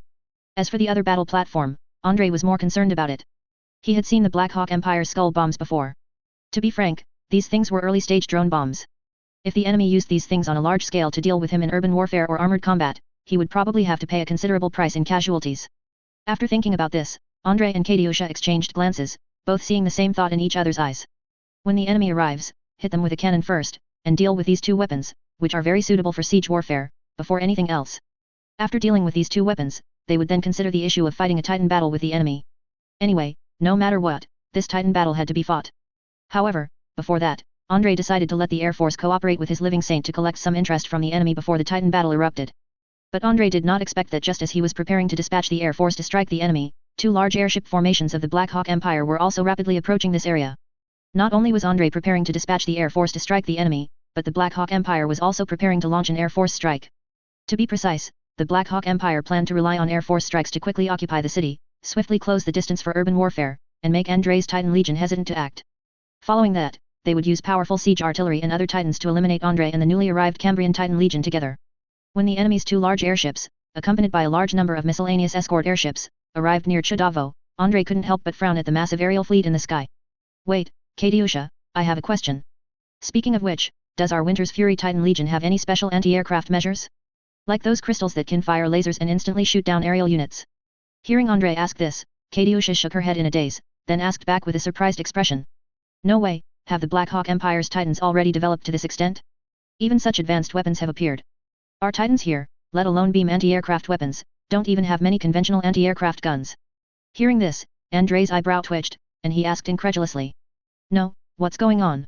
Did the Titan Society designers not consider that the enemy would use the Air Force to bomb Titans? Katyusha shook her head, a bitter expression on her face. Don't ask me such questions, I'm not the people who designed the Titans, I just drive them. Perhaps those guys thought that the Thunder Emperor Titan was thick-skinned and hard to be completely destroyed by enemy bombing, so each Titan only has two 90mm dual-purpose anti-aircraft guns. Damn it, what's the difference between this and a battleship without anti-aircraft firepower? Andre once again realized the unreliability of Cambrian Empire's military-industrial design. He quickly ordered the Air Force, which had just been dispatched, to change direction, telling them not to rush with bombing, but to deal with the enemy's Air Force first. Bombing could be done anytime, but if the enemy's Air Force bombed their Titans first, the situation would be awkward. Especially since the Void Shield couldn't stop objects that were too slow, so when the enemy bombed at low altitude, their bombs could bypass the shield and directly hit the Titans. Chapter 257, Behead the ever-victorious general with paratroopers. With all due respect, General Moritz, isn't it too rushed for us to launch an attack now? The Emperor's Sun Titan Legion has just suffered extremely severe losses. We should retreat immediately, regroup, and then launch a new offensive against the enemy forces on the front line. Next to a Black Eagle Empire general with the rank of Major General, several officers surrounded him, anxiously trying to dissuade him. But he merely waved his hand stiffly and asked coldly. Enough. It is the duty of an imperial soldier to obey orders. What do you mean by cowering and fearing battle? Are you trying to question the orders of your superiors? With such a heavy accusation, the Black Eagle officers present all stiffened and fell silent, unwilling to speak. All right, so this is how they want to play? They had laid out the facts, wanting to reason with the newly appointed Titan Legion commander, but this guy simply refused to listen. Faced with such direct accusations, no matter how much they said, it would be useless, and instead, they would be easily caught and made an example of. After these officers left, the newly appointed Titan Legion commander, General Moritz, rubbed his constantly tense face, revealing a helpless expression. As the chief of staff of the Black Skull Titan Legion, he should not have had the opportunity to directly command a Titan Legion. However, because the Emperor's Sun Titan Legion had suffered a huge blow, even their commander, General Dietrich, was killed in action, leaving this Titan Legion in a very awkward leaderless situation. Therefore, he, the chief of staff, suddenly received an order, requiring him to go there as quickly as possible to take over the position of commander and recommand the son of the Emperor Legion to launch an attack. Accompanying him was a large number of heavy siege units that were supposed to go to another front line and directly attack another Cambrian force. Because the battle situation on their side was so bad, what should have been a quick breakthrough turned into a protracted struggle and counterattack. Multiple armored units suffered severe losses here, and many elite units of the Empire sustained huge casualties. For this reason, public opinion within their Black Eagle Empire was in an uproar. After all, before this, they had claimed to be able to capture Petrograd within a month. So the Imperial Emperor personally issued an order here, demanding that they, no matter the cost, must quickly retake the important town of Chodavo, and then launch an attack on the railway hub. As long as they could capture the railway hub, they could completely cut off Petrograd's connection with the outside world, thereby achieving a complete encirclement of the city. Of course, to truly achieve a complete encirclement of the city, they would also need their allies in Ostrania to exert force. Otherwise, even if the railway line and port in Murmansk did not have strong transport capacity, they would be enough to bring some hope to the city, at least giving it the motivation to continue resisting. Because the Emperor's order was very urgent, even if they knew that this war should not break out immediately, they had to attack this city right away. There was no other way. Sometimes, war cannot simply consider military factors. The political pressure from within the country forced them to adopt seemingly very risky tactics. By the way, there shouldn't be any problems with our air force this time, right? Can it withstand the enemy's full-scale attack? After forcefully suppressing the dissenting voices within the Titan Legion, General Moritz asked his adjutant. Reporting, General, it should not be a big problem. As long as our air force acts fast enough, it will be very difficult for the enemy to break through our defenses. This time, our airborne units are ready. It is said that the enemy has not left too much armored strength in the city, and the armed forces are basically composed of light infantry. They should have a hard time stopping our surprise attack. Hearing the adjutant's words, General Moritz's expression improved slightly, but only to a limited extent. As a relatively traditional soldier, he was not very fond of placing all his hopes on various risky military operations. But given his current predicament, he had no choice but to take a series of risky actions, only hoping that these new imperial tactics would play a sufficient role. Otherwise, he might very well incur the wrath of the furious emperor. In the sky, the player's air force was already engaging in aerial combat with the enemy's air force. Because the void shield could only block fast weapons, the players this time used a large number of fighter jets in bomber killer mode, which were fighter jets equipped with rockets. These rockets could effectively break through the enemy's void shield defense. As long as they could get close enough and launch a barrage of rockets at the enemy's airships, their airships would inevitably suffer considerable damage. But just as the first batch of player fighter jets approached the enemy's airships and began to dive sharply to avoid the enemy's anti-aircraft fire, a large area of magical light suddenly flashed. In just a blink of an eye, streaks of magical light lit up on various large and small airships. To deal with the player air force, the Black Eagle Empire seemed to have moved an entire battle mage corps into this airship formation. When these magical energies converged, a huge wind pressure immediately pressed down towards the ground, instantly causing the players' planes to lose control. Damn it, this trick again. Some players couldn't help but curse, remembering how in the previous battle at the Luga River, the enemy's mage corps used a spell similar to an anti-air domain, which completely crippled their air force in one fell swoop. Although all the planes were plummeting at an extremely fast speed, and even if the players tried their best, they couldn't pull them back up, they were still retaliating against the enemy in their own way before dying. Some planes that were already in a dive tried their best to fly to the top of an airship, attempting to fire a barrage of rockets, and then immediately aimed their nose at the airship. Even if it crashed, he wanted to turn his plane into a giant aerial bomb and smash that airship down fiercely. Damn it, these madmen. On a nearby airship, an abyss mage looked on with eyes full of rage. Although he cast a sulfur fire rain spell at the plane as quickly as possible, it was already too late. With a loud bang, the airship immediately plummeted towards the ground and then exploded into a large fireball. Fortunately, most of the Black Hawk soldiers on this airship had time to parachute to safety, and they had not yet entered the enemy's combat zone, so their chances of parachuting to safety were still very high. Fire! Shoot them down, don't let them get close to us. Go to the perimeter to cover our airborne units, don't let the enemy shoot down our airships again. Hearing the commander's order, the Black Eagle pilots operating the small airships all showed expressions of exasperation. Honestly, they were the most unwilling people in all of the Black Eagle Empire's air force to fight the enemy's air force. Because they didn't have the cover of a void shield, and their own airships were very fragile, and in terms of flexibility, they were far inferior to the planes used by the players. This meant that when facing planes, they were basically no different from living targets. Even if they formed formations and covered each other, it was difficult to inflict fatal blows on the enemy's planes. Although they were extremely reluctant, in such a situation, even if they didn't want to, they had to charge forward. Otherwise, if the large transport airships suffered losses, their situation this time would truly be dire. Immediately, a large number of small airships formed complex formations, attempting to rely on mutual fire cover to prevent players from approaching. But when a barrage of rockets fired from the players' planes hit these small airships, their defensive line immediately showed a vulnerability. Overall, it feels like the Black Eagle Empire's air force doesn't have any obvious tactical countermeasures. After all this fuss, it's still the same old routine, almost no different from before. Through the player chat logs, Andrei also roughly understood what the current situation was. Overall, the Black Eagle Empire still seemed quite powerless when facing planes. They chose to sacrifice their smaller airships to protect their core large airships. Doing so wasn't entirely useless, at the very least, they did protect their core large airships, but their losses remained consistently high. If it were just the loss of airships, then given the Black Eagle Empire's industrial strength, they wouldn't be too troubled. But the real problem was the loss of those pilots. If it were another battlefield, these highly skilled and experienced pilots could easily take on several ordinary Cambrian Empire pilots, and they could have achieved many more victories. But on this battlefield, they died almost without value. Even though these pilots were equipped with parachutes, they rarely had the chance to parachute to safety.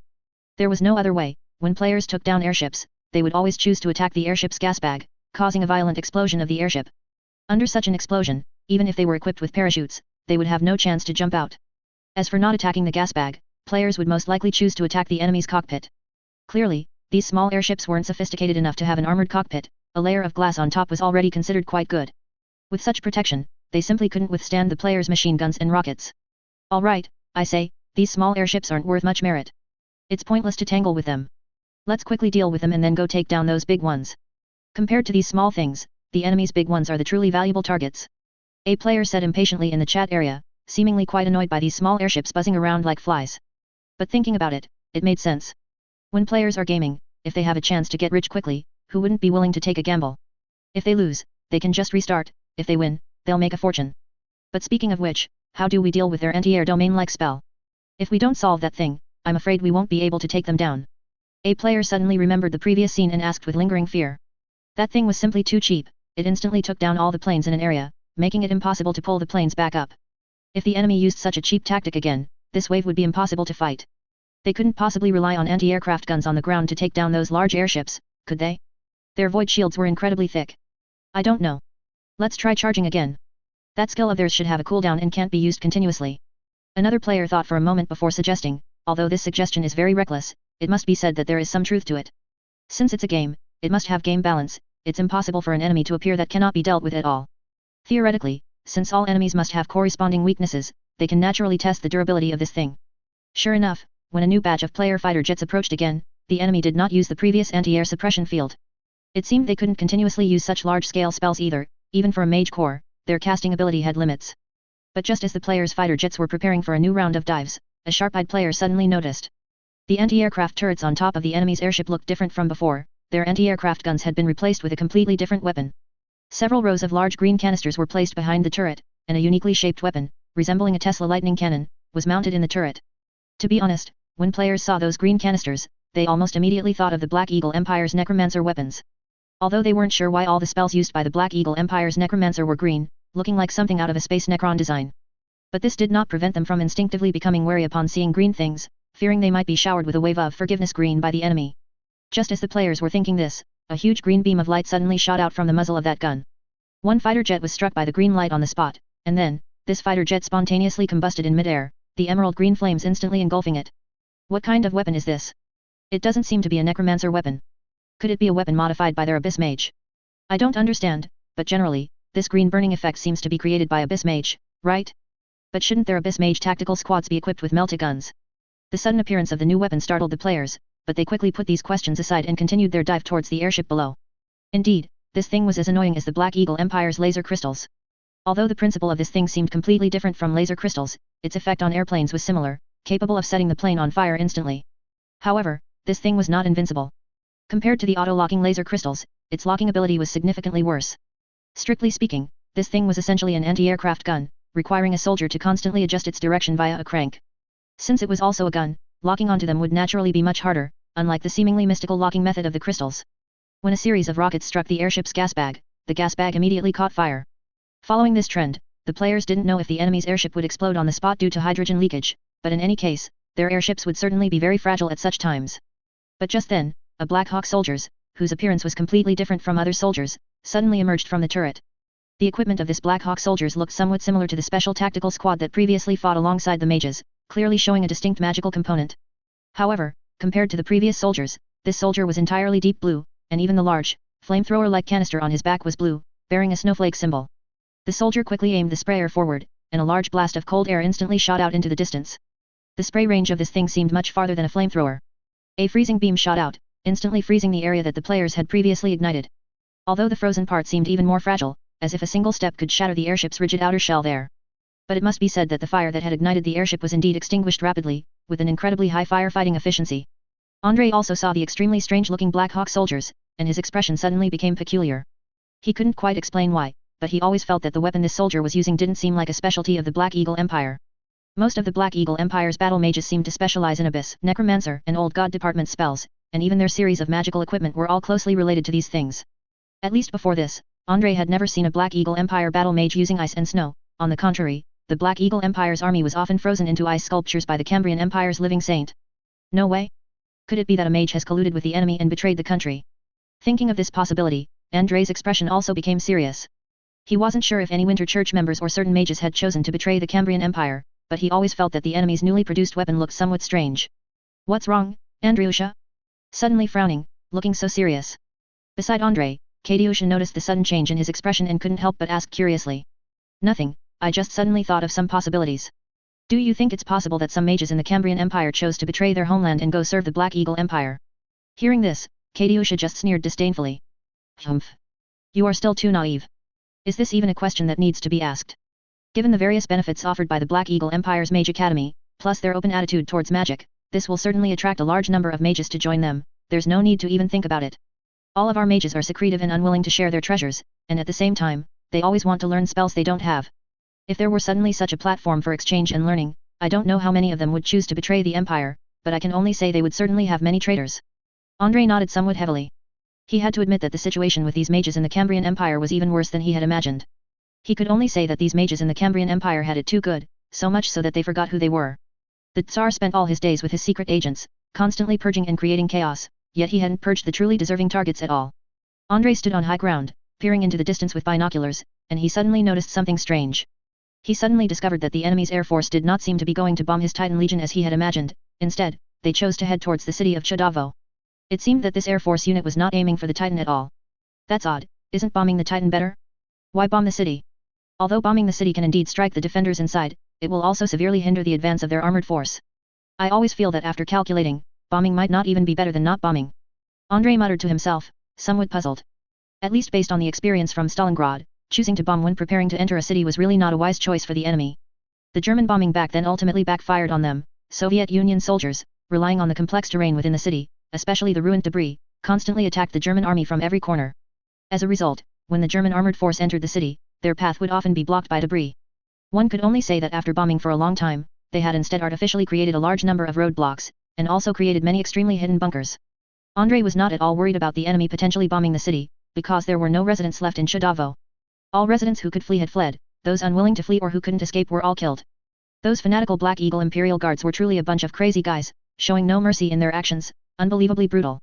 At least when Andrei saw the scene of residents being massacred in the city, even though he had some psychological preparation, he still felt a murderous rage. As Andrei was still pondering why the enemy's air force would bomb the city, he suddenly noticed that the objects being dropped from the enemy airships did not seem to be bombs. The enemy seemed to have chosen a district with complex terrain, and then began dropping a large number of airborne pods into the residential buildings there. Upon seeing these familiar rocket airborne pods, Andrei's previous memories were instantly reawakened. When he first led his army to the city of Luga, the first battle was to recapture the factory, and that factory had just been captured by the enemy's paratroopers. Alright, so you want to play airborne combat with us, hey? Do they really think their paratroopers are invincible? Andrei was momentarily amused by the Black Eagle Empire's peculiar move. He never expected these guys to directly drop paratroopers into a complex urban area.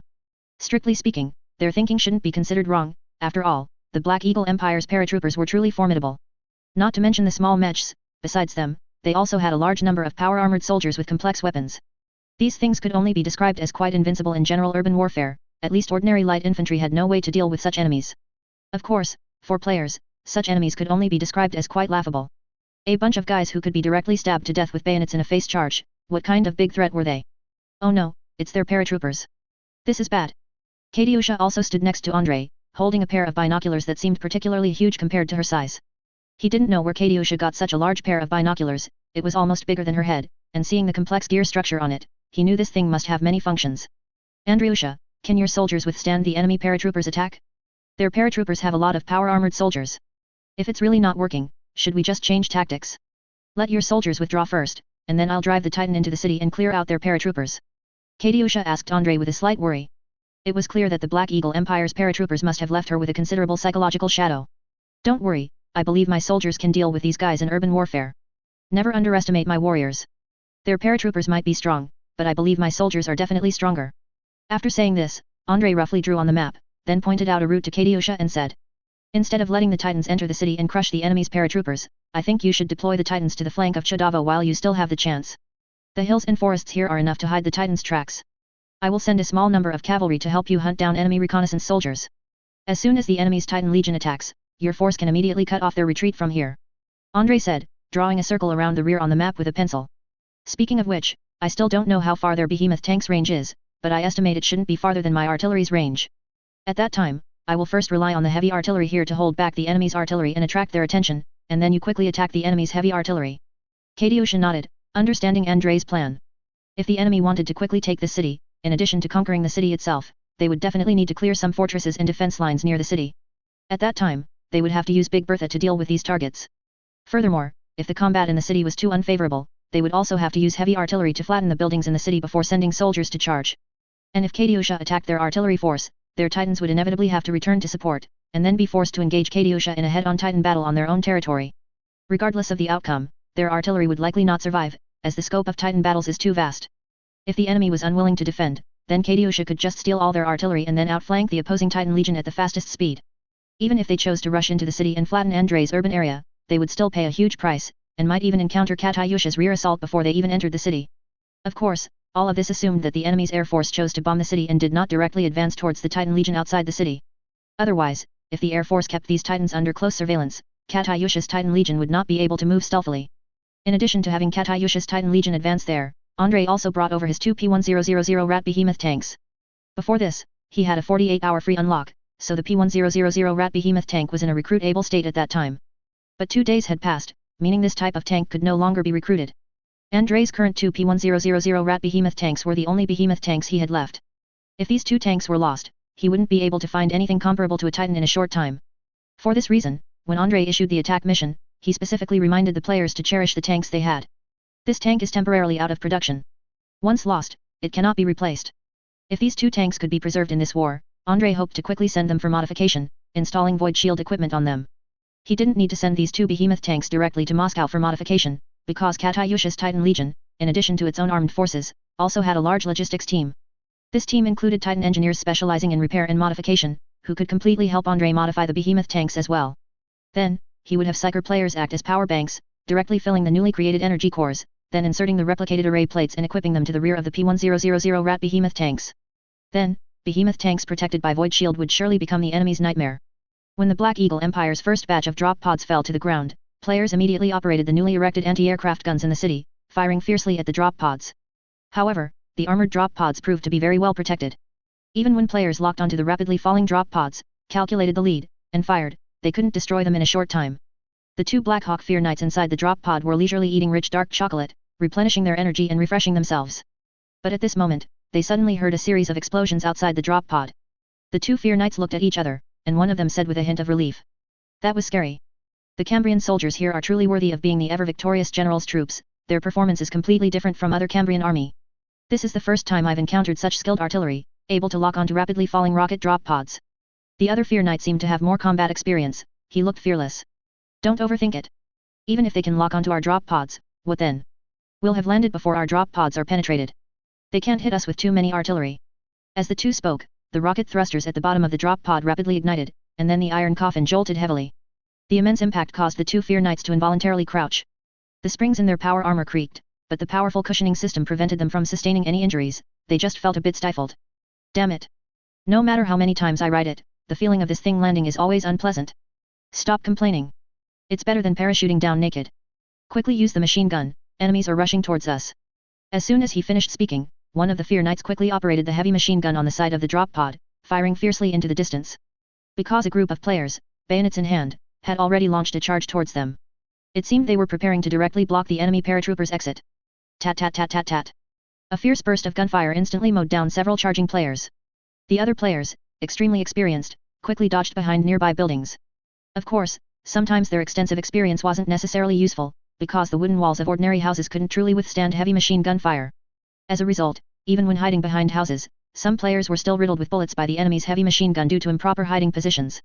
Immediately after, this unlucky player revived and questioned in the chat area, then was mocked by a group of veterans. "Ha ha ha, didn't expect that, did you? The cover in this game is also incredibly realistic, bullets can completely penetrate cover. So, hoping to hide behind a haystack and withstand enemy machine gun fire? You can forget about it." To be honest, from the player's perspective, this game was quite contradictory in some ways. On one hand, the game's environments and enemies seemed very realistic. Although the enemies here had various outlandish behaviors, the combat details were quite lifelike. At least the NPCs here weren't stiff and rigid. A slight oversight, and these NPCs could pull off a bunch of surprises that would astonish players. Coupled with various bullet damage and penetration, everything also seemed very realistic. Of course, the gore also seemed very realistic. However, most players didn't particularly like such gory scenes, so they all enabled visual protection, which automatically pixelated particularly bloody areas. On the other hand, from the player's perspective, this game was outrageous, as players could inherit a bunch of magical skills, along with some physics engines and such. Sometimes, players suspected that the designers might have been lazy during development, leaving behind a bunch of bugs. But sometimes, players also suspected that the designers might have deliberately left a bunch of bugs, using them directly as Easter eggs. To this, they could only say that it was probably a matter of the benevolence and the wise wisdom. In any case, they had used various offline methods but hadn't found who developed this game, not even managing to unbox any weapons. Otherwise, they would really want to find the game's developers and ask questions, or even discuss cooperation. They wondered how this game company survived with such a small distribution and not much in-game spending. Why didn't they release it through regular channels? After successfully suppressing the enemy with heavy machine guns, the two Fear Knights didn't hesitate and quickly rushed out of the drop pod during the lull. They weren't absolutely confident in the drop pod's protection, or rather, even if they were absolutely confident, they didn't want to turn themselves into a fixed machine gun bunker. The Black Eagle Empire had developed various tactics when training Fear Knights, but in all tactics, the Black Eagle Empire always emphasized the importance of utilizing the Fear Knights' mobility. If these power-armored soldiers didn't utilize their mobility, they would just be living targets. The great advantage of power-armored soldiers was their ability to fight in complex terrain and their immunity to most individual weapons, making them ideal for slaughtering lightly armed infantry lacking heavy weapons. As they rushed out, Cambrian soldiers hidden in the shadows roared and charged at them with bayonets. Courageous, but foolish. The leading Fear Knight commented casually, then pulled out a submachine gun and fired fiercely at the charging enemies. The other Fear Knight focused his attention on their rear, continuously suppressing enemy forces trying to rush from the streets behind them with gunfire. Their current mission was to immediately locate the enemy's command center hidden in this city and decapitate the ever-victorious general. The reason they orchestrated such a risky airborne operation was to take out the enemy's command center first, to eliminate that damned ever-victorious general. Currently, the ever-victorious general was being lauded as mythical, with a large number of Black Eagle generals having fallen to him. This was not good. The Empire had no intention of using its failures to enhance the enemy's prestige. Since this guy wanted to be a hero, it was best to let him die. A dead hero is the best hero. But the two Fear Knights charging into an alley didn't notice that, in a distant attic over 300 meters away, a scout player had already aimed his rifle at them. More importantly, the bullets this scout player was using were armor-piercing K bullets. Chapter 258, Paratroopers delivering food, guards gone mad. Bang! A crisp gunshot rang out. The scout player used a K bullet, which is a tungsten core armor-piercing bullets, instantly hitting the back of one of the Fear Knights. When the bullet hit the armor plate on its surface, the internal tungsten core, like a needle pushed out by a syringe, savagely pierced through. But to the player's surprise, this K bullet didn't kill it. The Fear Knight let out a scream, clearly injured, but he didn't fall. He even knew to quickly move towards a nearby wall. No way, are these Fear Knights that tough? A single K bullet can't take him down. Seeing this, the scout player was momentarily stunned. Before the guy could escape, he fired another shot. This time, his bullet directly hit the Fear Knight's head.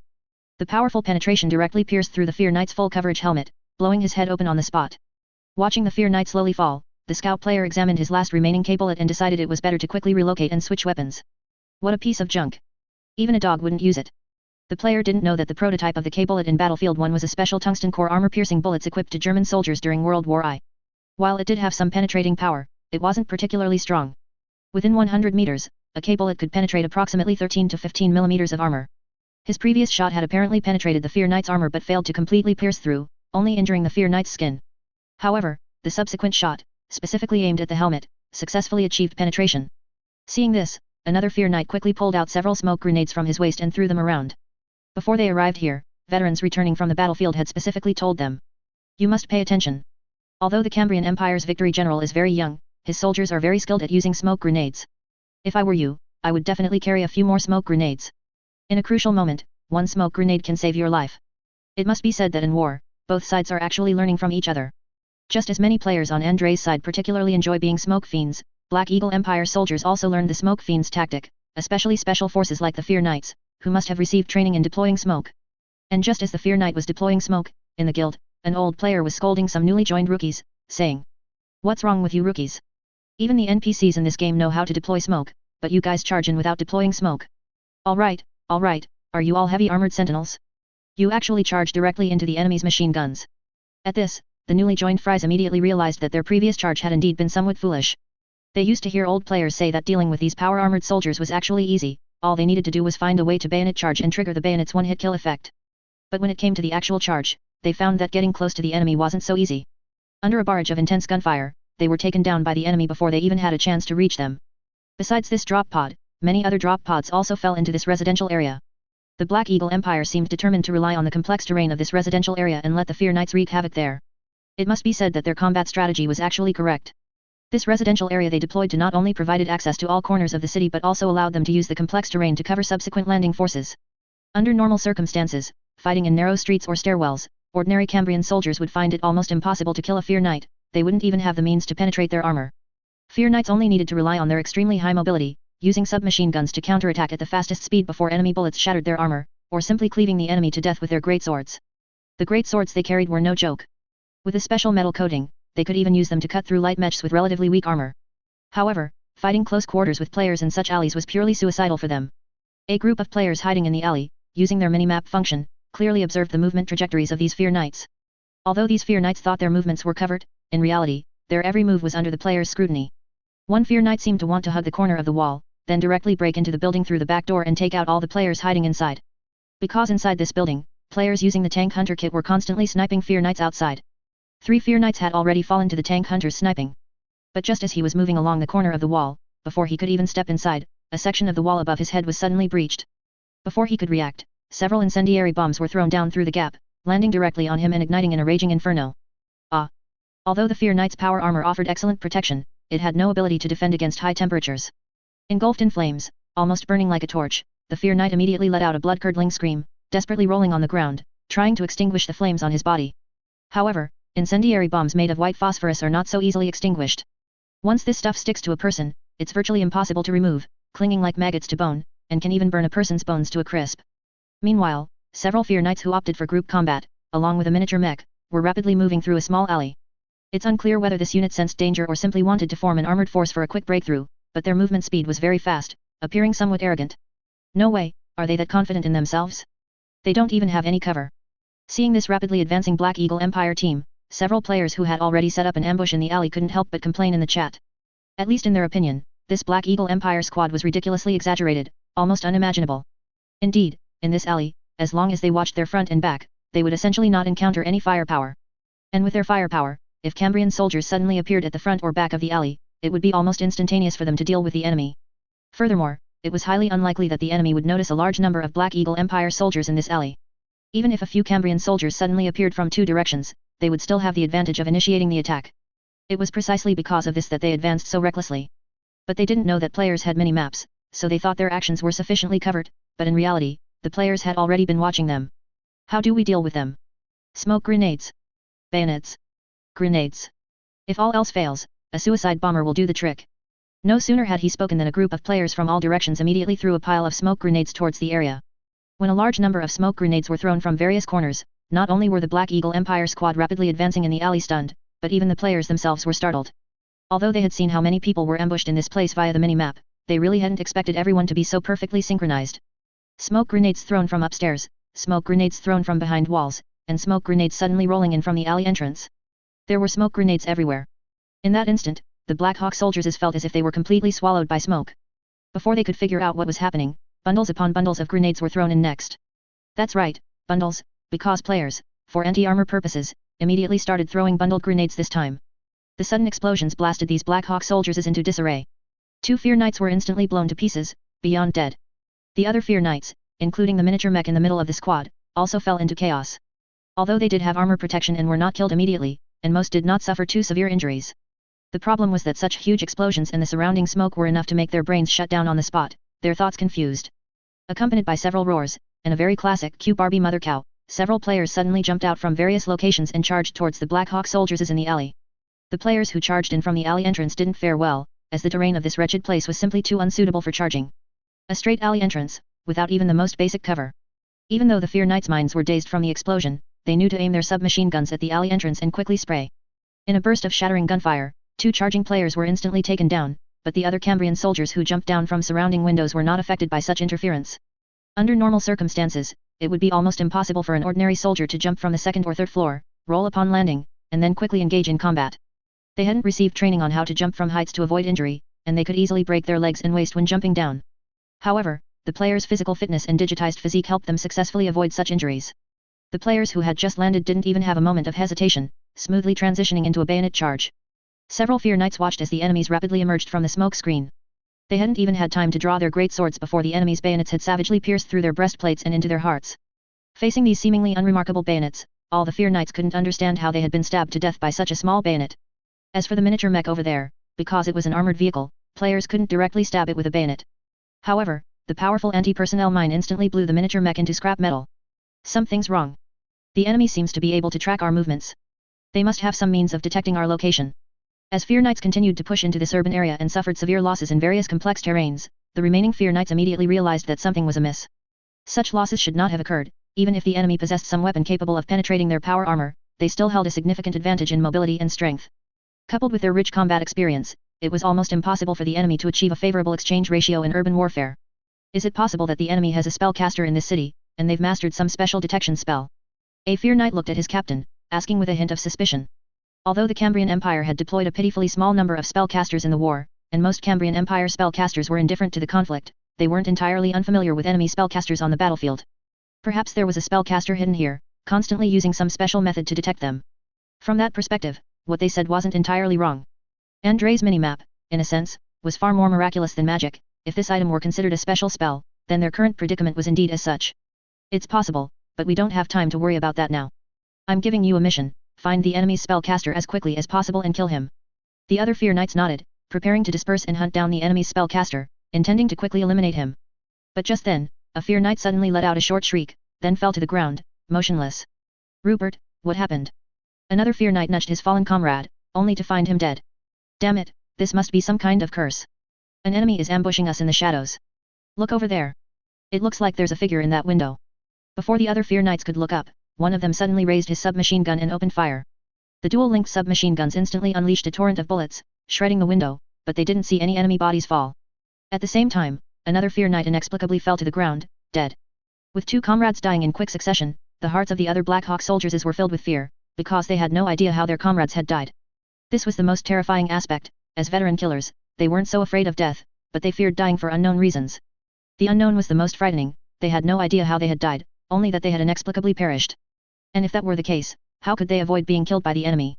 When the third Fear Knight silently fell, all the other Fear Knights quickly left the area, automatically scattering. They knew the enemy's spellcaster must be hidden in that building, and to avoid being killed by the enemy's spellcaster, they had to eliminate that guy as quickly as possible.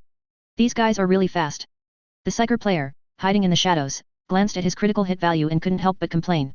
The movement speed of these Fear Knights was a major problem. They could maneuver quickly in confined spaces and would soon reach his position. But it didn't matter. If they thought they could smash through the front of this house, they were definitely mistaken, because players were already ambushing them here. As a Fear Knight was the first to rush out of the alley, before he could even clearly see his surroundings, he heard two loud bangs. In an instant, two shells shot directly into his body, perforating his power armor front to back. Damn it, he stole my kill. A player hiding on the side of the alley couldn't help but give the opposite side an international gesture. Both used it launchers and fired almost simultaneously, but the kill was snatched by that guy. Not only this unlucky fellow, but other Fear Knights attempting to rush out of different alleys also encountered player ambushes. Things like smoke fiends, falling carrot bombs, anti-tank mines to the face, cavalry charges, and all sorts of bizarre and grotesque tricks. In any case, players used a variety of diverse methods to utterly dominate these Fear Knights. There was no other way. In urban warfare, being able to know the enemy's position in advance was simply too overpowered. If it were in open terrain, a 100-meter minimap wouldn't be of much use, because within a 100-meter range, both sides would find it very difficult to conceal their positions. But in urban warfare, in such narrow and complex terrain, being able to know the enemy's position in advance gave them far too many methods for ambushing. Not to mention, the Fear Knight's armor was nothing to the players. These players never lacked armor-piercing capabilities. Even a penniless player who had spent all their merit points, even if they couldn't afford to exchange for the paid launchers in this game, still had their bayonets. Smoke grenades combined with bayonets, as long as their operations were sound, it was not difficult to stab an unsuspecting Fear Knight to death. Tisk, tisk, tisk, tragic, this is truly tragic. These guys paratroopers are simply here to deliver food, they haven't played any role at all. Andrei looked at the edge of the battlefield through his larger minimap, clicking his tongue in admiration. It must be said that players with the minimap activated were practically godlike in urban warfare. Especially when the minimap was combined with the Psyker's abilities, they could silently kill these Fear Knights, or even wipe out an entire enemy squad without even showing themselves, leaving them to die inexplicably. Andrei roughly observed that the Black Eagle Empire had likely deployed an entire company, about 100 Fear Knights. These Fear Knights seemed to be intended for a decapitation strike, probably aiming to eliminate him. Although they weren't entirely sure where his command center was, they likely had radio surveillance vehicles or similar equipment that could roughly pinpoint an area. Then, as long as the Fear Knights quickly cleared that area, regardless of where Andrei's command center was, he certainly wouldn't be able to issue orders anymore. Even if he survived, he would have to hide in a corner, fearing being killed by the enemy. It's just a pity that, as of now, players had easily eliminated about 80 Fear Knights. And according to Andrei's statistics, aside from a few overly reckless players who gave up their lives at the beginning, very few of the remaining players had done so. Up until now, the players' losses hadn't even exceeded 20 people. What the heck, this isn't good enough. It feels like the Black Eagle Empire's paratroopers have suddenly become a bit low tier. Andrei looked at the current battle situation, complaining with a slightly smug tone, completely adopting a stance of speaking without feeling the pain in his back. It was only because his players possessed a multitude of traits, and the soldiers also didn't lack armor-piercing weapons, that they could so easily deal with the Fear Knights. If armor-piercing weapons and the minimap were absent, then this urban battle would surely devolve into a brutal meat grinder. When other Cambrian Empire forces encountered Black Eagle paratroopers launching decapitation strikes, they absolutely would not have Andrei's level of resistance. What Andrei found quite interesting was that once players successfully interrogated the method for acquiring captured Black Eagle Empire power armor, they were also doing everything they could to strip loot from the enemy. After all, the power armor Andrei could provide was simply too scarce. Even if his father had already started the production line, it would be impossible to produce too many brand new power armors in a short time. Under these circumstances, if players wanted to obtain more power armor to use, they naturally had to strip it from the enemy. By the way, I wonder how the battle is going on Katyusha's side? There shouldn't be any problems, right? As he thought, Andrei suddenly remembered Katyusha's maneuver of leading the Titan Legion in a flanking attack. Although he knew that such a flanking attack should be enough to catch the enemy off guard, he still felt a little uneasy deep down. Fortunately, Andrei had previously made the engineers work overtime to install void shields on his two behemoth tanks, which significantly boosted the behemoth tank's survivability. If combined with these two behemoths, Andrei felt that the Cambrian Titans should still be able to defeat the enemy, right? Just as he was thinking this, he suddenly heard a dull roar of artillery. Immediately after, accompanied by the whistling sound of shells tearing through the sky, a concrete building on the distant city's edge was instantly blown apart. It seemed the Black Eagle Empire's Big Bertha artillery had already entered the battle. A 420mm behemoth, capable of collapsing a building with a single shot, this thing was incredibly effective against both fortresses and fortified urban areas. Several unlucky players had originally been deployed in that building, hoping to find an opportunity to snipe at enemies rushing in. But they never expected that as soon as they entered the building, they would immediately become the target of the enemy's super cannon. Where are our cannons? Immediately order Karl to retaliate.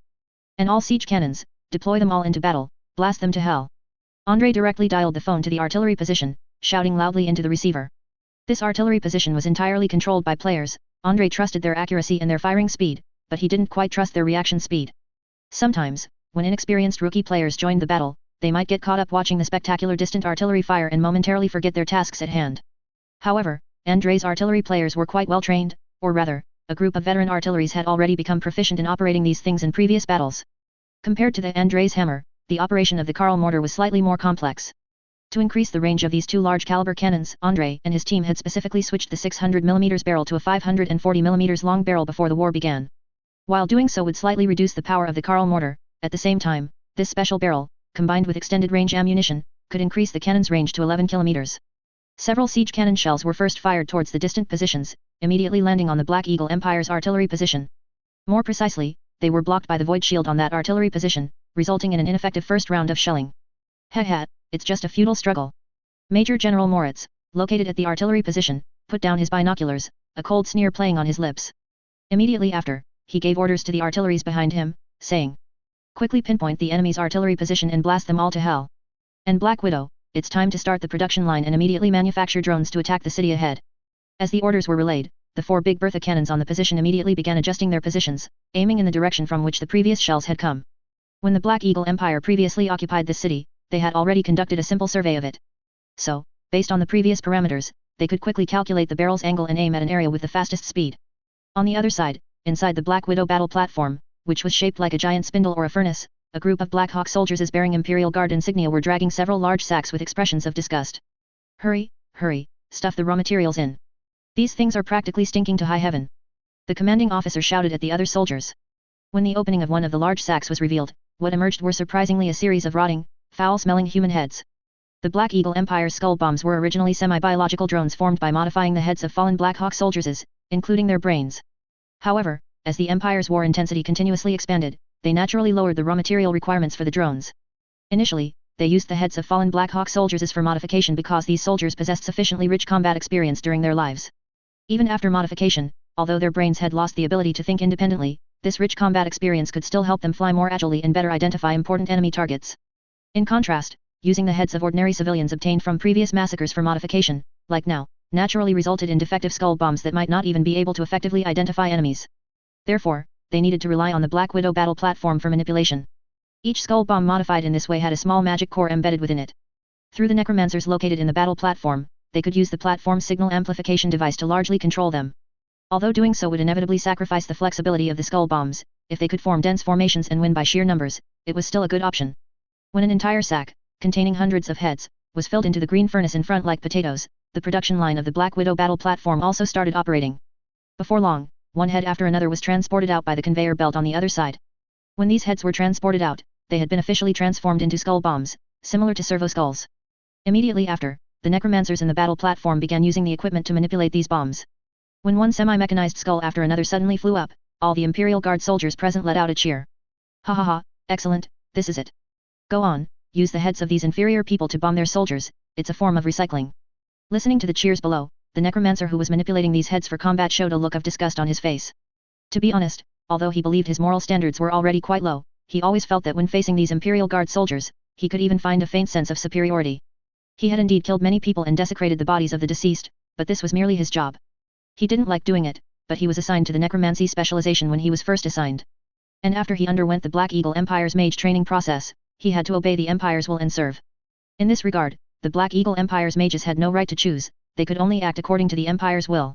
It was precisely because of this that he felt such disgust for the Imperial Guard soldiers outside.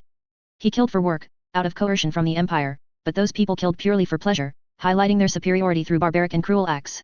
One skull bomb after another flew rapidly into the distance, although they looked inconspicuous, the amount of explosive material inside was quite substantial. Once these things were detonated in a cluster, even a tank would be instantly destroyed. Before formally sending troops into the distant city to launch an attack, using these devices to clear the way could help them effectively avoid soldier casualties. It wasn't just this one Black Widow platform that was functioning. Besides this one, another platform was also producing a large number of skull bombs. In just a moment, hundreds of bombs were produced and continuously flew slowly towards the distant direction. This cruel scene made many Black Hawk soldiers present show unnatural expressions, but Andrei and his group had no idea what was happening here. Katyusha's Titan Legion had just taken up position on the flank. Due to the enemy's airborne operation and the players' counterattack against the airship, the enemy's air force had no chance to notice their movement trajectory. Hiding behind the hillside, Katyusha took a deep breath. Although she seemed to have great confidence in this Titan battle before it started, when it actually began, she really couldn't guarantee that she could defeat the opposing Titan Legion. In previous wars, the Black Eagle Empire had fully demonstrated the strength of its Titan Legion with its own power. Although the Emperor's Son Titan Legion suffered a serious loss on Andrei's side, this did not mean that the opponent's combat power was weak. However, after glancing at the two massive steel chariots behind her, Katyusha's expression immediately became much more reassured. Don't be nervous, Andrei's chariot is still behind us. He managed to achieve such results in a desperate situation without the support of a Titan Legion before. I refuse to believe that the situation will get worse after I arrive. That's right, it's 6 against 4, the advantage is mine. The 4 Titans of the Black Eagle Empire were completely unaware of Katyusha's presence. These 4 Caesar-class Titans were moving towards the city's edge, preparing to flatten the enemy's city along with the skull bombs. Of course, they weren't actually planning to let the Titans charge in immediately. More precisely, they hadn't found the location of the enemy's Titan Legion, so they were trying to force the enemy's Titans out using this method. Brave warriors of the Empire, it's time to charge. I know many of you feel confused about this battle. Besides me, 3 drivers are operating Titans for the first time. But please believe in Vorontsov, our miracle creator. He could cut through the enemy's Titans before our Titan Legion arrived. Will we, after arriving, instead drag our comrades down? Charge. Crush them. Yura. Although Katyusha's clear voice sounded a bit young, these few words immediately restored the confidence of the other Titan members. That's right, so what if they were rookies? The soldiers under that victory general were no joke, and those 2 massive chariots were now also equipped with deflection shields. They were completely being carried by the big shots. Realizing this, they immediately fully activated their Titans, climbing the hillside in front of them at top speed, and then launched an attack on the artillery position on the other side of the slope. Boom! Several cannon shots rang out.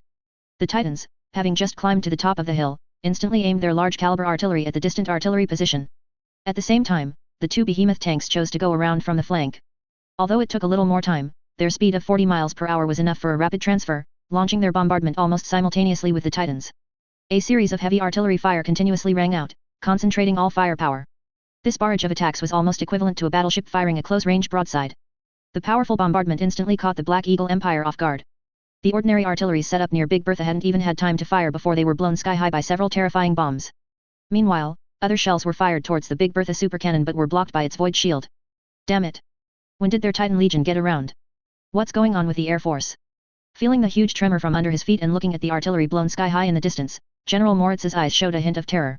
He did not have the ability to pilot a Titan, so he did not follow the Titan Legion in their assault, choosing instead to remain here. But at this moment, he suddenly regretted staying here. Big Bertha's void shield seemed to be quite sturdy, it had actually withstood that barrage of artillery fire. However, cold sweat was already seeping from the forehead of the driver operating this super cannon. That single salvo had already depleted half of his cannon's void shield energy, and he couldn't possibly replace the energy core immediately now. In other words, if another such bombardment came, his void shield would likely be breached by the enemy. Just then, the Karl mortar in the city finally completed its loading and launched a fierce bombardment towards this area. The loading procedure for this type of giant artillery was extremely cumbersome, the players were almost growing impatient waiting. But it must be said, the moment this artillery fired its shell at the enemy, looking at the huge muzzle flash, they immediately felt that all the previous waiting was worth it. The first Karl mortar shell instantly smashed onto the void shield and was then deflected, but at that moment, the Big Bertha's void shield could no longer be maintained. Before it could even cry for help, the second 540mm shell violently smashed onto the super cannon. Although this cannon had also undergone titanization, appearing like a walking giant chimney. Compared to the high-strength protection of a Caesar-class Titan, this super cannon's protection seemed rather mediocre. Moreover, even a true Caesar-class Titan hit by a 540mm shell would certainly be in grave danger. The super cannon shell penetrated into Big Bertha's interior without obstruction. In the next moment, the shell exploded with a roar. The massive explosion instantly tore Big Bertha into pieces, even sending its barrel soaring high into the sky. Such a massive commotion here instantly left the Black Eagle Empire's Titans somewhat bewildered. They turned around and discovered that the Cambrian Empire's Winter's Fury Titan Legion had somehow, at some unknown time, already ambushed their home base. Chapter 259, The Demise of the Black Widow Battle Platform. How did the enemy's Titans get around us? What is our Air Force doing? When they saw the devastation behind them, almost everyone thought of this question and began to curse the Air Force in unison. It must be said that among the Black Eagle Empire's army, it was a tradition for the army and Air Force to dislike each other. Superficially, it was due to both sides competing for resources, but from a deeper perspective, it was because of the different composition of their personnel. The main force of the Black Eagle Empire's army consisted mostly of traditional Junker nobles, while the Air Force was largely made up of new school military personnel, which naturally led to conflict between the two factions representing old and new. Of course, the situation of the Titan Legion was a different matter. The Titan Legion also belonged to the new school military, but they still competed with the Air Force for favor in front of the Emperor. Coupled with Grand Marshal Hermann's often abstract behavior, many within the Empire had strong opinions about him. There was no time to consider the situation with the Air Force, they had to return to support. If they couldn't repel the enemy's Titans, their siege units would be completely wiped out. Compared to the Cambrian Empire's Titans, a major advantage of the Caesar-class Titan was its rotatable turret, allowing for more flexible gun traverse speed. Therefore, these Titans didn't even turn around, they just rotated their gun barrels to the rear and unleashed a fierce volley. Several 380mm shells accurately slammed into a Cambrian Titan charging at the front. If nothing went wrong, these few shots would undoubtedly tear this heavy Titan into pieces. In previous wars, they had already verified the quality of the Cambrian Empire's Titans. Since the enemy had no shield system, they could only increase the armor carried by the Titan itself to enhance its defense. However, due to the power limitations of the walking mechanism, their Titan mechs ultimately couldn't carry excessively thick armor, further exacerbated by the Cambrian Empire's backward industrial capabilities. This meant that even if their mechs could temporarily withstand shelling, after several consecutive heavy artillery barrages, the armor plates on their surface would suffer severe fractures, making them completely unable to duel with Kaiser Titans equipped with deflection shields. But when their heavy artillery struck the enemy's Titan, the sudden appearance of a translucent barrier and the instantaneous disappearance of the shells utterly astonished the Black Eagle army. Damn it! What the hell is going on?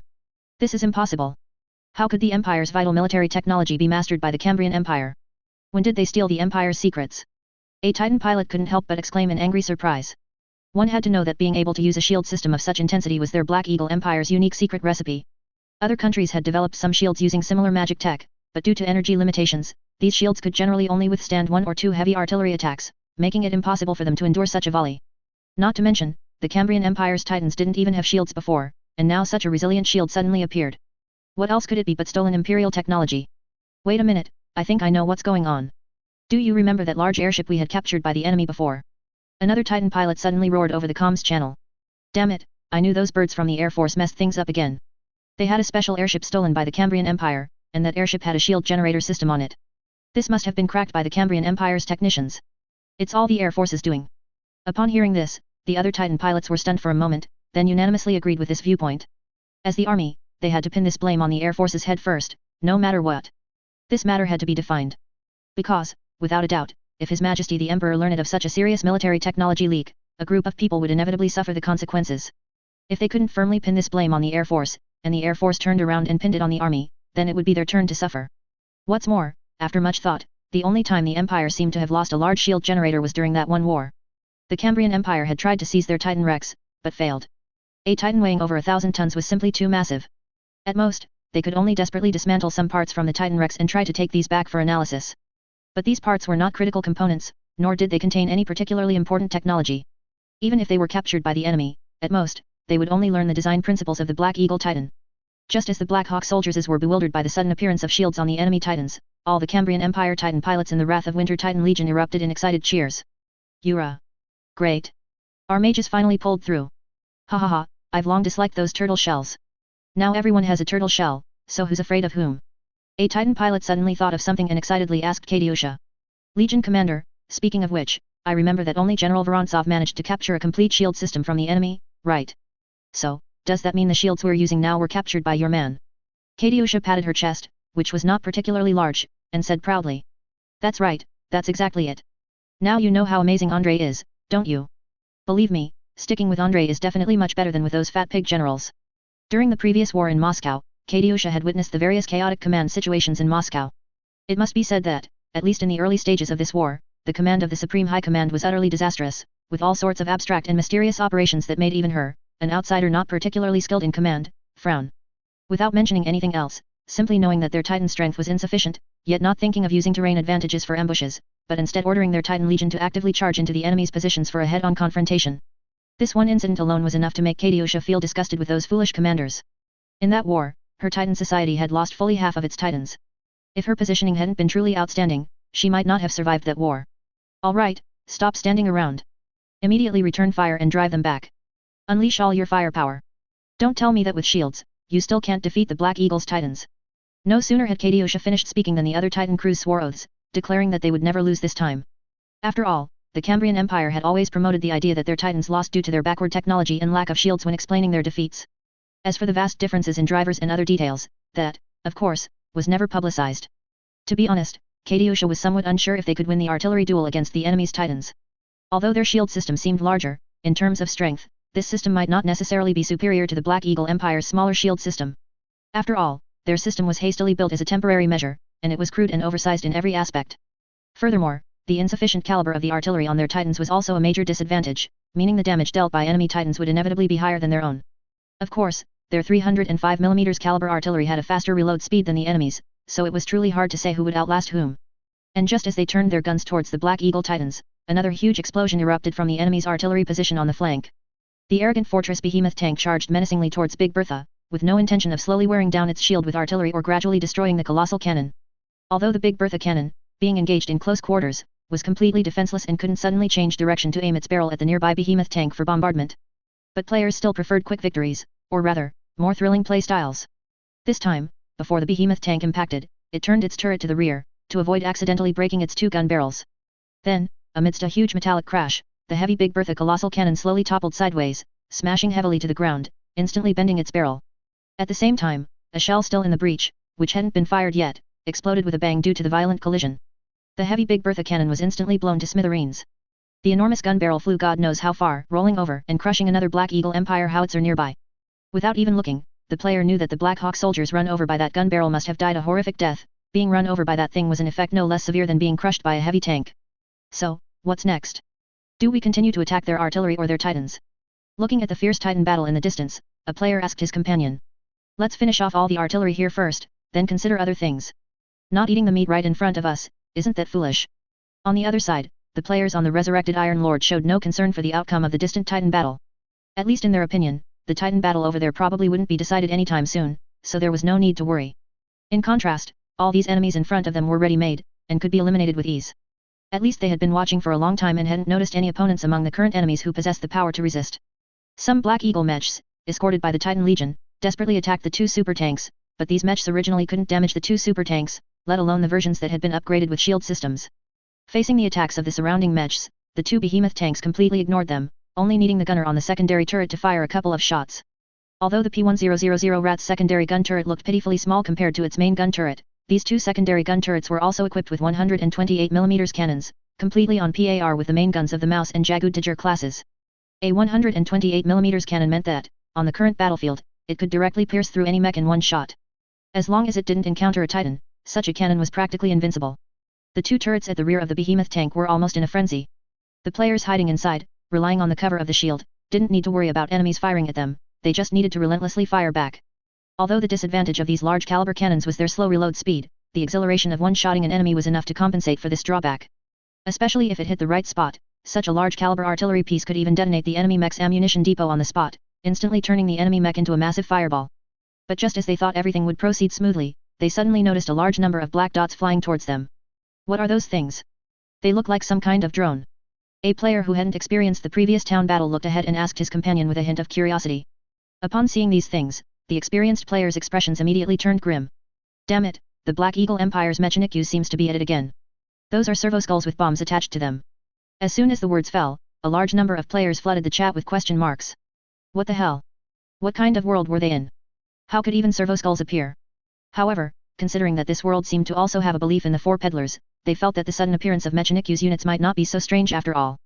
The veteran players explained the Black Eagle Empire's concept for these things, or rather, their battlefield role. Anyway, they hadn't fully figured out what these things were, they just roughly considered them some abstract form of drone. In short, these things are drones carrying bombs, the kind often used in modern warfare. Have the machine gunners cover our tanks.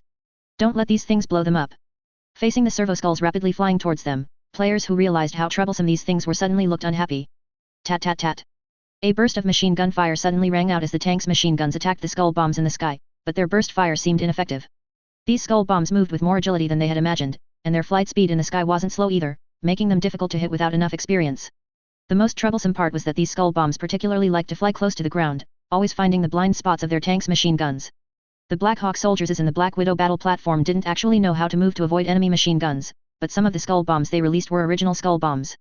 The modified brains inside these bombs all belonged to elite Black Eagle Empire soldiers who had previously died in battle. They possessed rich combat experience, knew how to anticipate the direction of enemy machine gun fire, and also knew where the enemy machine guns would likely have blind spots. And guided by these skull bombs, the Necromancer only needed to have the other bombs follow the leading ones. At the very front, a KV-1 tank failed to intercept the bombs in the sky, and a skull bomb immediately exploded on its armor. With a loud boom, the tank's armor seemed to suffer little damage, at most a few scratches. Seeing this, the player breathed a sigh of relief. He had thought the skull bombs couldn't do anything to his tank. Folks, these things don't seem to have very strong anti-armor capabilities, do they? I feel like they don't pose much of a threat to us. But as soon as he sent the message, he immediately received replies from others. Are you stupid? One grenade can't blow up a tank, but what if you try blowing it up with a whole bundle of grenades? Do you really think the enemy doesn't know what a cluster bomb is? Just as that player said, a pile of skull bombs immediately arranged themselves into a dense formation, forming a long line that converged. What was even more terrifying was that these bombs all flew close to the ground, flying under the tank's chassis and then detonating there. Compared to other parts of its armor, the KV-1 tank's chassis was only about 30 mm thick, with defensive performance far inferior to other armored areas. When this large pile of converging bombs detonated simultaneously, the tank was instantly blown into a pile of scrap metal, and its turret, due to the ammunition depot exploding with it, was directly flung high into the air. Not just this one tank, but several other tanks that were too far forward also failed to escape this thing's hunt. Even with players driving, they found it difficult to sweep these ground-hugging objects with machine guns. Attention, beware of the enemy's remote-controlled bombs made from human heads. A player suddenly thought of something and notified his teammates. The Winter's Fury Titan Legion, after receiving the message over the radio, paused for a moment, then saw the players in the distance busy fighting the Black Widow battle platforms. Without hesitation, Katiusha immediately gave orders to her Titan Guard. Soldiers, send out a company of elite infantry to the flank to cover our armored vehicles, they might be in trouble. Bring plenty of automatic weapons and light machine guns, don't be stingy with bullets. Katiusha didn't know why Andre had previously said there was no need to conserve bullets, but Andre had promised her that no matter how many bullets were consumed in this war, he could immediately replenish them. Since Andre had said so, she naturally had no interest in making the soldiers conserve bullets. Besides, they weren't those ordinary Cambrian army. Ordinary Cambrian army were poorly equipped, lacked sufficient logistical support, and even their logistics department tended to neglect them, making it difficult for them to receive enough bullets. Because of this, they needed to conserve bullets, but the Noble Titan Legion would never have such a problem. A group of infantry, armed with submachine guns or light machine guns, moved quickly, catching up with the players' tanks. In normal circumstances, players' tanks should have infantry accompanying them for cover. Players in the battlefield know that a lone tank is actually very vulnerable, as the anti-tank capabilities of various infantry in the battlefield are too strong. If there were no infantry accompanying it, the tank would have to bombard from a distance, otherwise, engaging the enemy at close quarters would be suicide. However, because most of Andrei's infantry were deployed in the town, these tank players now lacked accompanying infantry cover. It's unknown how many skull bombs the Black Eagle army actually manufactured, the number of bombs that flew out in such a short time was at least 1,000. Some tanks were blown up, some armored vehicles were blown up, and even the Cambrian soldiers who had just rushed over to cover the tanks were also blown up. If the distance was a bit further, they could still hit these bombs. But if the distance became relatively close, facing these skull bombs that darted around like headless flies, all the gunners felt that these things were a nightmare. Even if they were shooting birds or a suddenly appearing roe deer, it wouldn't be as troublesome as this. Even the P-1000 rat tank was affected. A skull bomb actually flew within the range of the tank's void shield and then detonated on its armor surface. Of course, this thing definitely couldn't penetrate the rat tank's nearly 300mm side armor, but it also reminded the players. If these servo skulls kept flying around, their rat tanks would definitely be in trouble. By the way, if this thing gets into our gun barrel, is it possible for it to detonate our shells? Wait, then is it possible for this thing to get into our exhaust pipe and directly blow up our tanks? Hiss. Not good, I can picture it. Seeing the conversation derail further and further, the arrogant fortress driver quickly shouted to everyone. Stop arguing, hurry up and take out those 2 battle platforms first, those things are too troublesome. Just charge in and smash those things. I refuse to believe that they can still control bombs after being smashed. With the shield system, players driving tanks became increasingly aggressive. Coupled with the experience accumulated from the previous Titan battle, the rat tanks now particularly liked to solve problems by ramming. The players' thinking was very direct, intercepting these bombs now was meaningless, who knew how many more enemy bombs there might be. They couldn't intercept them all. In that case, if they directly blew up the platforms that produced and controlled the bombs, capturing the leader first, wouldn't that solve the problem? Thus, a group of sweating Cambrian soldiers, who had just run over to cover these armored vehicles, were surprised to find that all these armored vehicles had, by mutual agreement, rumbled away. What a joke! They had just managed to run over, and now all these vehicles were leaving. How were they supposed to provide cover? Wait, stop for me, we haven't gotten on yet. Stop for a moment, let me get on before you drive. Some Cambrian soldiers shouted at the receding tanks, clamoring to get on. They didn't understand the tactics of infantry accompanying tanks. In their view, although these things didn't seem very suitable for transporting troops, they were still combat vehicles, right? Since they were vehicles, why couldn't they ride in them? Some players ignored these NPC soldiers, while others chose to stop, let the NPC soldiers get into their vehicles, and then, with a car full of soldiers, ask them for help with cover. Having soldiers for cover and not having soldiers for cover actually had its pros and cons for players. If there were no soldiers for cover, and they drove alone, players could speed freely. But if the car was full of soldiers, they would have to control their speed and driving stability, so as not to throw all the soldiers out of the car at once. This was no joke, while tank drifting might seem absurd, for players whose operations were already absurd, if they got carried away, they might actually pull off a drift. The Cambrian soldiers who had just boarded the tank immediately felt like they had gotten into a dodgy ride. This car was wrong, this car was toxic. When the tank started moving again, the soldiers in the car immediately had this thought. Although the player had tried to drive as steadily as possible, what was considered relatively stable driving for the player was almost enough to make these soldiers vomit from the shaking. This was their first time riding in such a wild and fierce vehicle, so much so that one soldier almost got thrown off on the spot. If his companion hadn't grabbed him in time, he probably would have fallen to the ground and been caught in the tracks. In addition, what these Cambrian soldiers found hard to accept was the excessive amount of dust and mud that splattered when this combat vehicle was driven. In most cases, when a tank truly gets moving, it's hard for it to look as sleek and shiny as in some movies. Large amounts of soil, rocks, and mud kicked up on the road would all be flung onto the tank. So much so that during World War II, the German designed an anti-tank grenade that looked like a lollipop, covered in glue, intending to stick it to German tanks for detonation. But in the end, this grenade often landed on enemy tanks, collected a layer of dust, and then rolled off. Instead, if a soldier wasn't careful with handling it, it would stick to the soldier like a powerful mousetrap and blow them up. The Cambrian soldiers, riding in a tank for the first time, immediately gave it a huge thumbs down. The flying dust and mud had turned almost all of them into mud men, their already grey military uniforms looking even dirtier. It was also thanks to their grey military uniforms that they looked somewhat resistant to dirt, otherwise, if they were wearing the Iris Empire's dark blue military uniforms, such a thick layer of dust clinging to them would have made them incredibly conspicuous. Tui, tui, tui. My god, if I ever ride this broken contraption again, I'll eat my boots, I swear. The Cambrian soldiers, covered in dust, couldn't help but curse. At this moment, they truly felt extremely uncomfortable. Damn it! The Cambrian Empire's mechanical behemoth is charging at us. On the Black Widow battle platform, a guard soldier saw the behemoth tank rumbling towards them, and his face instantly turned extremely grim. Mage! Quick! Gather all the bombs and blow this thing up. The necromancer operating in the platform remained silent, instead, he was desperately trying to maneuver all the bombs to immediately change position. Just as the players expected, the necromancer had also set his sights on the behemoth tank's muzzle. Ordinary muzzles certainly couldn't allow skull bombs to penetrate, but a .380 caliber naval gun was completely different. If it was just a single skull, it would be incredibly easy to penetrate a naval gun of that caliber. However, what made him feel very uncomfortable was that when he showed such intentions, the mechanical behemoth's turret immediately began to rotate rapidly, and there were even soldiers standing on top of the mechanical behemoth, continuously firing machine guns. Some players, seeing no suitable targets nearby, simply crawled out of the behemoth tank's secondary turret, immediately exchanged for a machine gun sentry suit, and then began to rat-a-tat-tat at the surrounding skull bombs. The biggest advantage of the machine gun sentry suit was its sustained firepower. An entire 300-round ammunition belt could sustain fire for almost a minute. Although the fire density of this thing was indeed slightly inferior, it was far from the fire density and burst capability of submachine gun sentries in close quarters combat. But as suppressive fire, the machine gun sentry was still a very good choice. One skull bomb after another was continuously detonated as it flew over, and as for those bombs that couldn't be detonated, they could only desperately move with the rapidly rotating turret. To penetrate the barrel, they had to keep up with the rotation speed of this turret, and the rotation speed in front of the muzzle was truly very fast at this moment. Clearly, this P1000 rat must have incorporated the turret rotation speed that the German had originally marked during its design. Otherwise, it would be truly difficult for such a heavy, giant armored turret to rotate to the extent of a small spinning top as it was now. However, considering that the turret rotation speeds of armored vehicles in Battlefield V seem to be very fast, even earning the title of nuclear-powered turrets, the current situation doesn't seem so strange anymore. Please. Can you do it? Why haven't you finished yet? A guard soldier looked at the necromancer's slow operation speed, the bombs constantly being detonated by the enemy in front, and the rapidly approaching mechanical behemoth, a hint of anxiety on his face. If that thing really crashed into them, none of them would survive. Why are you rushing? If you can do it, you go. The necromancer suddenly erupted, shouting loudly at the guard soldier. Damn it, if you're so capable, then you go operate that thing with necromancy. That broken thing is not easy to operate at all, and who knows what black technology the Cambrian Empire used inside the turret. At the same time, the armored unit to which some guard soldiers belonged simply launched a countercharge against the enemy. It must be said that these fanatical guard soldiers might have low moral standards, but they were absolutely brave in combat.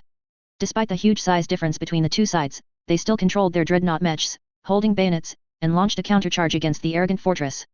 As long as they could stab this behemoth, he believed that with the charging speed of his mech, this powerful inertia would be enough to embed the slender, plated metal bayonet into it. By then, they would surely be able to directly stab the pilot inside to death, thus hindering the behemoth's advance. However, when they actually charged over, they realized how ridiculous such a thought was. The P1000 rat's heavy tonnage, coupled with its inherent vehicle-crushing characteristic, meant that the dreadnought mech was directly caught in the behemoth tank's tracks before it even had a chance to stab with its bayonet.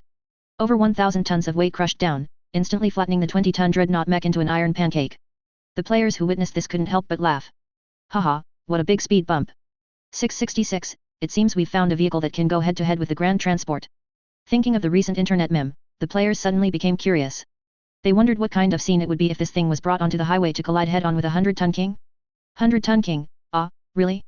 You want me to fight a P1000 rat? Seeing the P1000 rat about to approach the Black Widow platform, they still had no way to stop this behemoth. Even at high speed, neither human bombs nor charging mechs could stop this thing, which completely baffled the other Black Hawk soldiers. The necromancer hesitated for a moment, then simply shot a necromantic ray into the distance, attempting to infiltrate the tank with it to see if he could eliminate the pilot inside. Although this was a giant iron turtle, it did have observation ports. Aiming precisely could indeed kill the pilot inside. A brilliant green beam of light shot fiercely onto the observation port at the front of the tank, with faint magical lightning flashing around. But what made the necromancer feel incredible was that after his beam shot onto it, it actually didn't cause any reaction from this mechanical behemoth. This massive mechanical behemoth was still advancing steadfastly, as if no one inside had died because of it. This is impossible. Amidst his bewildered cry, the massive mechanical behemoth slammed into the Black Widow battle platform, knocking the 20-meter-tall battle platform to the ground with a thud. Although this thing was massive, it was more like a mobile factory and had no armor protection itself. This terrifying impact instantly completely wrecked the platform, even crushing it into pieces. The players couldn't understand why they weren't affected by this necromantic ray. After considering their current state, they speculated that it might be because they were currently counted as part of an armored vehicle? Who knows what's going on? Anyway, the enemy's attack didn't work. Wait a minute, I suddenly had a wonderful idea. A player's eyes suddenly lit up, thinking of the Black Eagle Mage's previous operation, then asked curiously. I remember their necromantic rays can turn people into undead units, and then they're controlled by them. If that's the case, then if they turn the pilot inside a Cambrian mech into an undead, can they seize control of that mech? Hearing such an idea, the other players couldn't help but be slightly stunned. You clever boy, you truly are a genius. Oh no, I knew the necromancer was the answer to this version. Some players were also very curious, wondering when the game would open up the necromancer as a class change. If it were to open, they would definitely have to try it on the Black Eagle Empire's armored vehicles. 2 consecutive charges, and 2 behemoth tanks easily took out the Black Widow battle platform. The moment the battle platform was destroyed, all skull bombs lost control, automatically fell to the ground, and ceased activity. Indeed, this thing is similar to a Protoss mothership. To deal with an aircraft carrier, you have to go straight for the vital point, not get entangled with carrier-based aircraft. After dealing with the 2 battle platforms, the remaining heavy artillery naturally did not escape, all being crushed by players driving tanks. It must be said that once their artillery is ambushed by the enemy, the Black Eagle Empire's artilleries are still very vulnerable. Or rather, given the current Black Eagle artillery design, it's difficult for them to create an artillery with sufficient close combat capabilities. Moreover, in most cases, such an artillery design is completely unnecessary and simply takes up space resources on the chassis. The Emperor's Sun Titan Legion on the other side watched all of this with splitting eyes, everyone rendered speechless. They had been bombarding the Cambrian Empire's Titans for a long time, neither side able to harm the other, not even breaking through the opponent's void shield. There was no way around it. When both sides had void shields, and very powerful ones at that, war would devolve into this state. It was believed that at this rate, it wouldn't be long before both sides would have to continue researching Titans capable of close combat. Lieutenant Colonel, our Legion commander has also been taken out by the enemy. What should we do next? The Titan crew looked at the chaotic scene in the distance, and the other troops fighting alongside the Titan Legion, asking their pilot with a hint of confusion. He knew very well that at this moment, this war seemed unable to continue. Otherwise, unless they could defeat the enemy's Titan Legion in an open battle and ensure they didn't suffer too many losses, it was unlikely they could continue with the siege. Retreat immediately, and have our air force provide cover quickly. Damn it, I said this attack was a mistake from the beginning, but the Legion commander wouldn't listen. After a moment of hesitation, the Titan pilot gave the order, then controlled his Titan to move quickly into the distance, with a strong sense of fleeing in disarray. Given the current situation, if they didn't run now, it would be too late. The Cambrian Empire's Titans, due to their heavy armor, were slow-moving and couldn't catch them during a pursuit. As for those chariots, if only 2 chariots pursued them, they wouldn't be unable to fight them off. But all in all, staying here any longer would definitely be a dead end, and the noble Titans must not fall here. Seeing the enemy's Titans and other troops suddenly turn and flee in such a disheveled and undignified manner, Katyusha was momentarily confused. Did we win? But then, her eyes burst with bright light. That's great, we won. We defeated the Black Eagle Empire's Titan Legion for the first time. Chapter 260, The General returns to loyal Petrograd. Don't just stand there, chase them. Catch up and take down as many as you can. Just as Katyusha and her forces were beginning to celebrate their victory, Andrei's voice suddenly rang out over the radio. Turn back, celebrate your victory however you want, celebrate as much as you like. For now, try to take down their Titans as much as possible. Hearing Andrei's words, the Winter's Fury Titan Legion awoke as if from a dream, but when they saw the Black Hawk Titan Legion retreating into the distance, only a bitter smile remained on their faces. It was their first time defeating the Black Hawk Empire's Titan Legion, and their emotions were so overwhelmed that they even forgot about pursuing the enemy. But then again, with the movement speed of their Titans, catching up to the enemy's Titans was truly not an easy task. Even with concentrated fire, they would find it difficult to break a Titan's void shield. In contrast, Andrei's 2 tanks did pursue directly, but after chasing for a certain distance, they also returned. There was no other reason. The enemy's air force was also retreating, and after a new round of modifications, the anti-air firepower of Andrei's 2 tanks had severely decreased, making them vulnerable to enemy bombing. Originally, the anti-air firepower on the Behemoth tank was not weak, with a total of 8 20mm anti-aircraft guns and 2 15mm anti-aircraft machine guns. In some configurations, the Behemoth tank even had 88 flak gun for anti-air defense. But there was no choice. Andrei's side had to remove the original anti-air weapon positions to install the massive shield generator. Due to this reason, even the mobile shrine could no longer be installed on the Behemoth tank. Otherwise, combining the mobile shrine, the choir, and the void shield would have been a perfect match. With the protection of the shield, the mobile shrine and the choir on the Behemoth tank would not have been in danger. The bonuses from the 2 churches could greatly enhance the combat effectiveness and survivability of these 2 tanks. Because of the loss of anti-air firepower, and with bombs falling from above, as long as the drop point was not too high, the speed of descent would hardly reach the critical point of the void shield.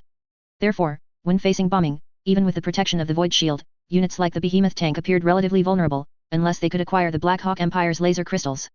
Thinking of laser crystals, Andrei couldn't help but feel an itching desire. The anti-air effect of that thing was simply too abnormal. Others only developed laser anti-air after 20 years of development in the 21st century, yet the Black Hawk Empire had already developed laser anti-air now. God knows how the Black Hawk Empire's black technology was developed. Andrei really wanted to know to what extent they had utilized their spellcasters. Due to the interference from the enemy's air force, the Behemoth tank ultimately failed to hunt down the enemy's Titans, but it did manage to catch one off guard, successfully breaking a Titan's void shield and damaging it with a single shot. During this process, Andrei's arrogant fortress was subjected to an enemy air raid. Although the enemy's aerial bombs failed to penetrate the Behemoth tank's turret, they did damage the turret's hydraulic system, preventing it from rotating. Under duress, the 2 players had no choice but to drive the unique Behemoth tank back and hand it over to other tank players for repairs. Alright, this is already very good, at least we still wounded one of the enemy's Titans. And besides that, their air force, in order to cover their retreat, was intercepted by our air force along the way, and many were shot down. Another large airship of the Black Hawk Empire was destroyed by us. Seeing that his staff were somewhat dejected about the damage to the Behemoth tank, Andrei comforted them, saying, "No matter what, we ultimately achieved victory in this war, there is no doubt about that." Hearing Andrei say this, his staff quickly put aside their dejection about the damage to the behemoth tank. They had indeed fought a beautiful battle. Even if they couldn't completely wipe out the enemy in the end, considering the severe losses inflicted on the enemy this time, they deserved a good celebration. In the evening, Andrei and his soldiers even held a bonfire party, and Andrei personally witnessed the legendary Cossack war dance. It must be said that those who could dance this dance truly had stable lower bodies. Under the cheers of the soldiers, Andrei, emboldened by alcohol, went up and danced a couple of steps, then, as expected, fell very awkwardly. But at a time like this, no one cared about such small matters. As a high-ranking general, and a rising star whose future was bound to be incredibly brilliant, Andrei's willingness to dance with ordinary soldiers was enough to excite them. If it were any other noble general in the Cambrian Empire, they wouldn't even consider personally dancing with soldiers, let alone participating in a soldier's bonfire party, which would already be a very rare occurrence. In addition, Andrei also danced 2 songs with Katyusha and Yelena, though Katyusha was somewhat dissatisfied during the dance. There was no other reason, it was purely because she was too short, making every dance feel awkward. Andrei's height of about 1.8 meters paired with Yelena's height of about 1.7 meters made their dancing complement each other perfectly, looking very suitable. But when he pulled Katyusha to dance with him, those who didn't know might have thought Andrei had come to a primary school party. Especially when Katyusha stood between Andrei and Yelena, she always felt that her image, no matter how she looked at it, didn't resemble Andrei's fiancée. Those who didn't know might have thought she was Andrei and Yelena's daughter. However, when the soldiers began to sing Katyusha in unison, her expression immediately brightened considerably. Especially when she heard that Andrei had specially written the song for her, Katyusha's eyes seemed to sparkle with affection. Andrei couldn't help but feel a bit awkward about this in his heart, he could only say it was truly an embarrassing misunderstanding. However, he naturally couldn't explain anything at such a moment. Even if his emotional intelligence was average, it wouldn't be so low. Putting aside the series of embarrassing moments during the dance, Andrei had to admit that his soldiers were truly multi-talented.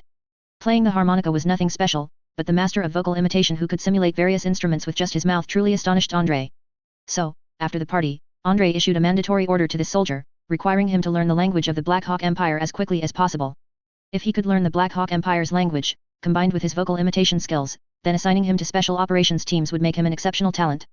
Of course, as a reward for discovering talent, Andrei also exceptionally promoted him to corporal. Otherwise, under normal circumstances, for him to be promoted from private to corporal would require a considerable amount of effort and time, and it was more likely he would die on the battlefield. Currently, the attrition rates of the various Cambrian Empire units were astonishingly high. Even though this massive empire had undergone round after round of mobilization, it was still somewhat overwhelmed. At least in the short term, the Cambrian Empire had mobilized almost all suitable personnel it could, and the remaining mobilized soldiers were still busy with urgent training. Although the Cambrian Empire had simplified training as much as possible, at the very least, they had to ensure these soldiers knew how to shoot, how to dig trenches, and how to follow orders. Especially the last point, that was the most crucial. Most soldiers, due to limited education and lack of experience, did not know how to obey their instructor's orders when they first entered training camp. Not to mention confusing left and right, they might even fail to understand what to do when an instructor ordered a charge during shooting practice. Therefore, even though the Cambrian Empire had compressed soldier training to the extreme, sometimes even sending them to the battlefield after only 6 weeks of training, they still couldn't compress the training time any further.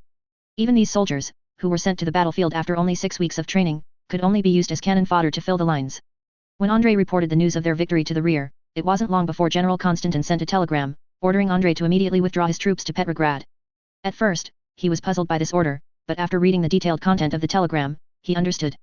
Although his side had indeed achieved a considerable victory, even recapturing Chudavo, an important transportation hub that had been lost earlier, as the war progressed, the armies on other front lines were already struggling.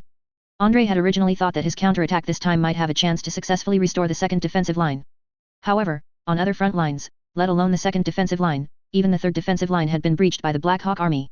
Black Hawk Empire soldiers had already reached the outskirts of Petrograd.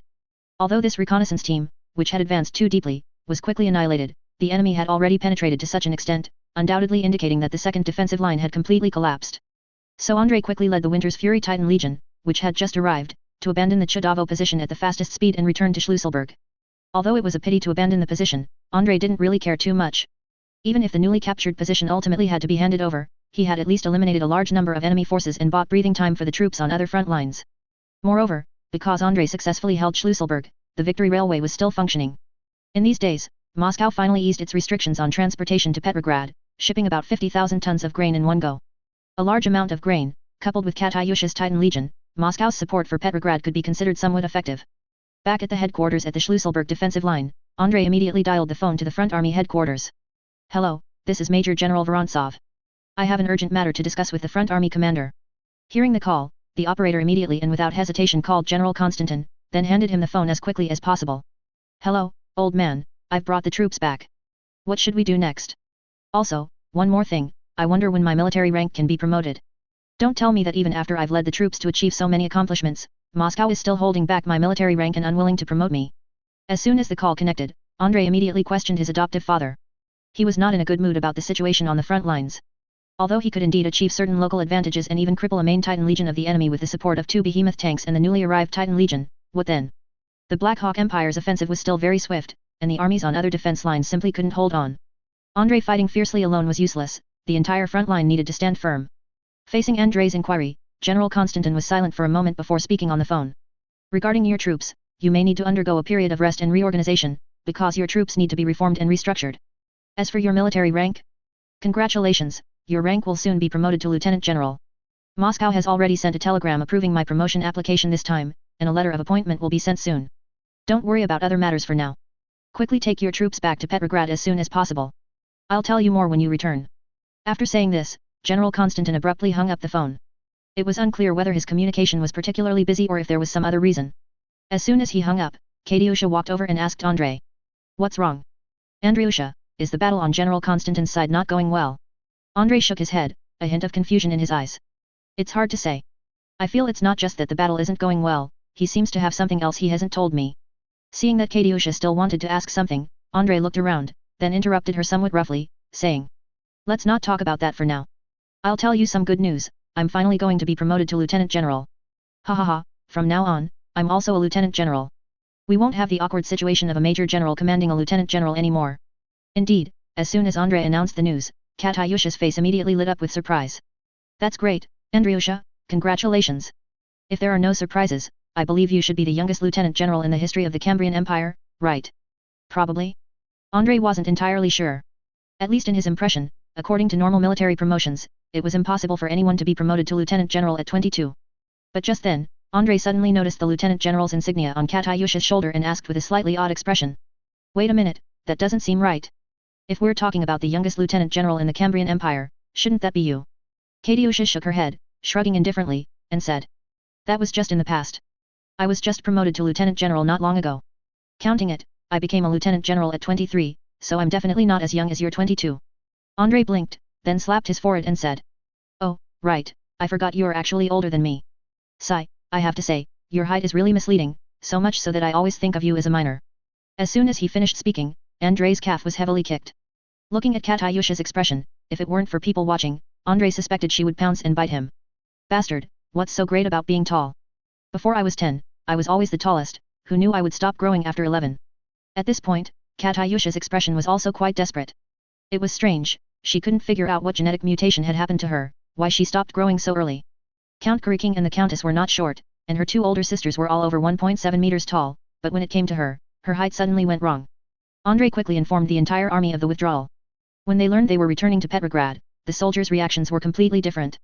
Some soldiers, hearing the news, couldn't help but breathe a sigh of relief, hoping to return to Petrograd quickly for a good rest.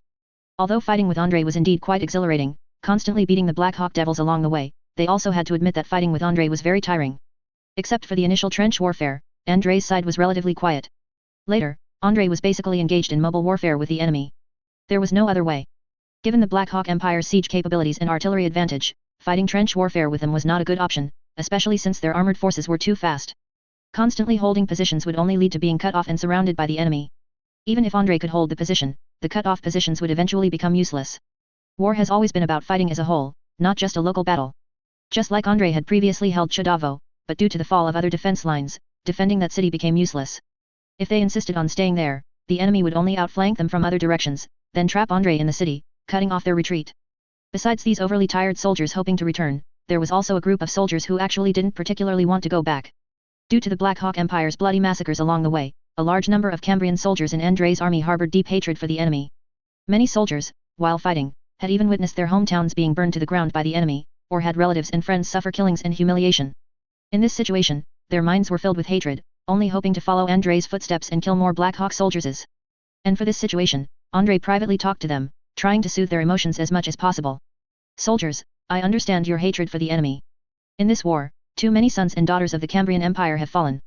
But even if we hate the enemy, we cannot be blinded by hatred. Our temporary retreat is for a better counterattack next time. Only by pulling back the fist can the next punch thrown be more powerful. Although Andrei's words didn't sound very down to earth, and he found it difficult to truly empathize with these soldiers. But no matter what, Andrei was still their division commander and general. A general personally coming to persuade ordinary soldiers was an unbelievable thing in the Cambrian Empire. Therefore, many soldiers agreed to temporarily put aside their hatred, return to rest, and then reorganize the troops. After acquiring more weapons and equipment and having more soldiers, they would then continue to launch powerful attacks against the enemy. However, before retreating, Andrei did leave behind a considerable number of players, as well as some soldiers who were truly unwilling to withdraw. The situation of the players goes without saying, these guys were tireless and never hungry, and could automatically receive supplies from support soldiers, while medics could also provide them with medical care. Especially for these players, each of them was more of a Kern chosen than a Kern chosen. They played this game to fight, and they felt uncomfortable if they didn't fight for even a minute. Therefore, Andrei considered it and ultimately left a large number of players behind, letting them act as guerrillas to obstruct the enemy as much as possible. Because his sphere of influence was growing, these soldiers, even if they remained in the Schlüsselburg and Chudavo line, would not be out of the combat zone. In that case, letting players stay here to exhaust the enemy as much as possible was not a bad thing. Moreover, Andrei also wanted to know, when Black Hawk soldiers faced the ubiquitous harassment from players, how much would they have to pay to gain a foothold in this area? At least according to his judgment, he felt it would be very difficult for the Black Hawk Empire to gain a foothold in this area. Players constantly launching sneak attacks and attrition tactics against them would absolutely be the common nightmare of all Black Hawk soldiers. He believed it wouldn't be long before they discovered that the trees in this place could speak Cambrian. Andrei, won't there be a problem leaving so many elite soldiers here? During the retreat, Yelena looked at the group of soldiers who voluntarily stayed behind and couldn't help but ask Andrei with some concern. To be honest, we might be able to hold Schlüsselburg, but a place like Chudavo will inevitably be occupied by the enemy. Leaving them behind, isn't that sending them to their deaths? Obviously, under normal circumstances, if such a group of soldiers were left behind, it was unknown whether they could carry out guerrilla warfare, but they would certainly suffer heavy casualties. Don't think that guerrilla warfare is an easy way to achieve big gains with small efforts.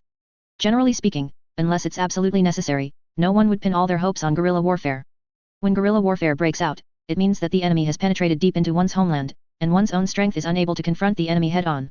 Yelena, I know they will inevitably face great danger by staying, but we can't just let the enemy occupy our positions for free. Andrei sighed, beginning to forcefully concoct a plausible explanation for the players' actions. Before this, I had already dispersed and hidden some supplies in this area. Most of the soldiers I left behind have also received specialized guerrilla warfare training. What the Empire needs most now is to buy as much time as possible. Only by allowing the Cambrian Empire to breathe again can we have the room to launch a counterattack. I can only let them help delay time. Yelena nodded, seemingly genuinely believing Andrei's words. Or rather, she did have some understanding of Andrei's miraculous and reckless soldiers, so she believed in their capabilities. She was just feeling sorry for these soldiers, wondering how many of these elite soldiers would be left when they returned.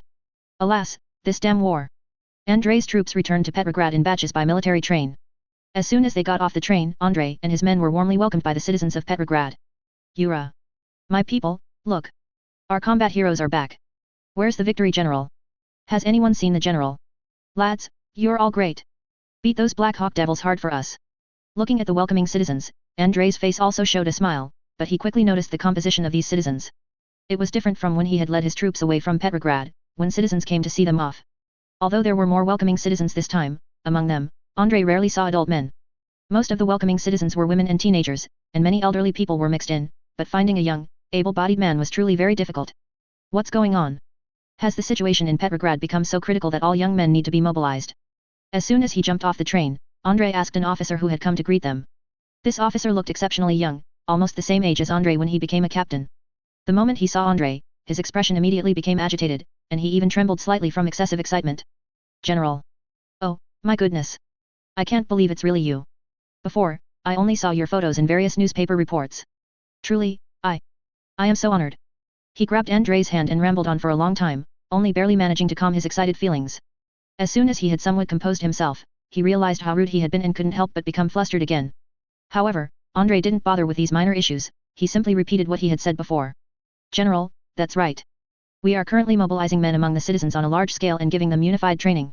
There's no other way, our frontline troops have suffered truly heavy losses, and another army has even been surrounded and annihilated by the enemy. Out of necessity, we can only conduct a new round of war mobilization.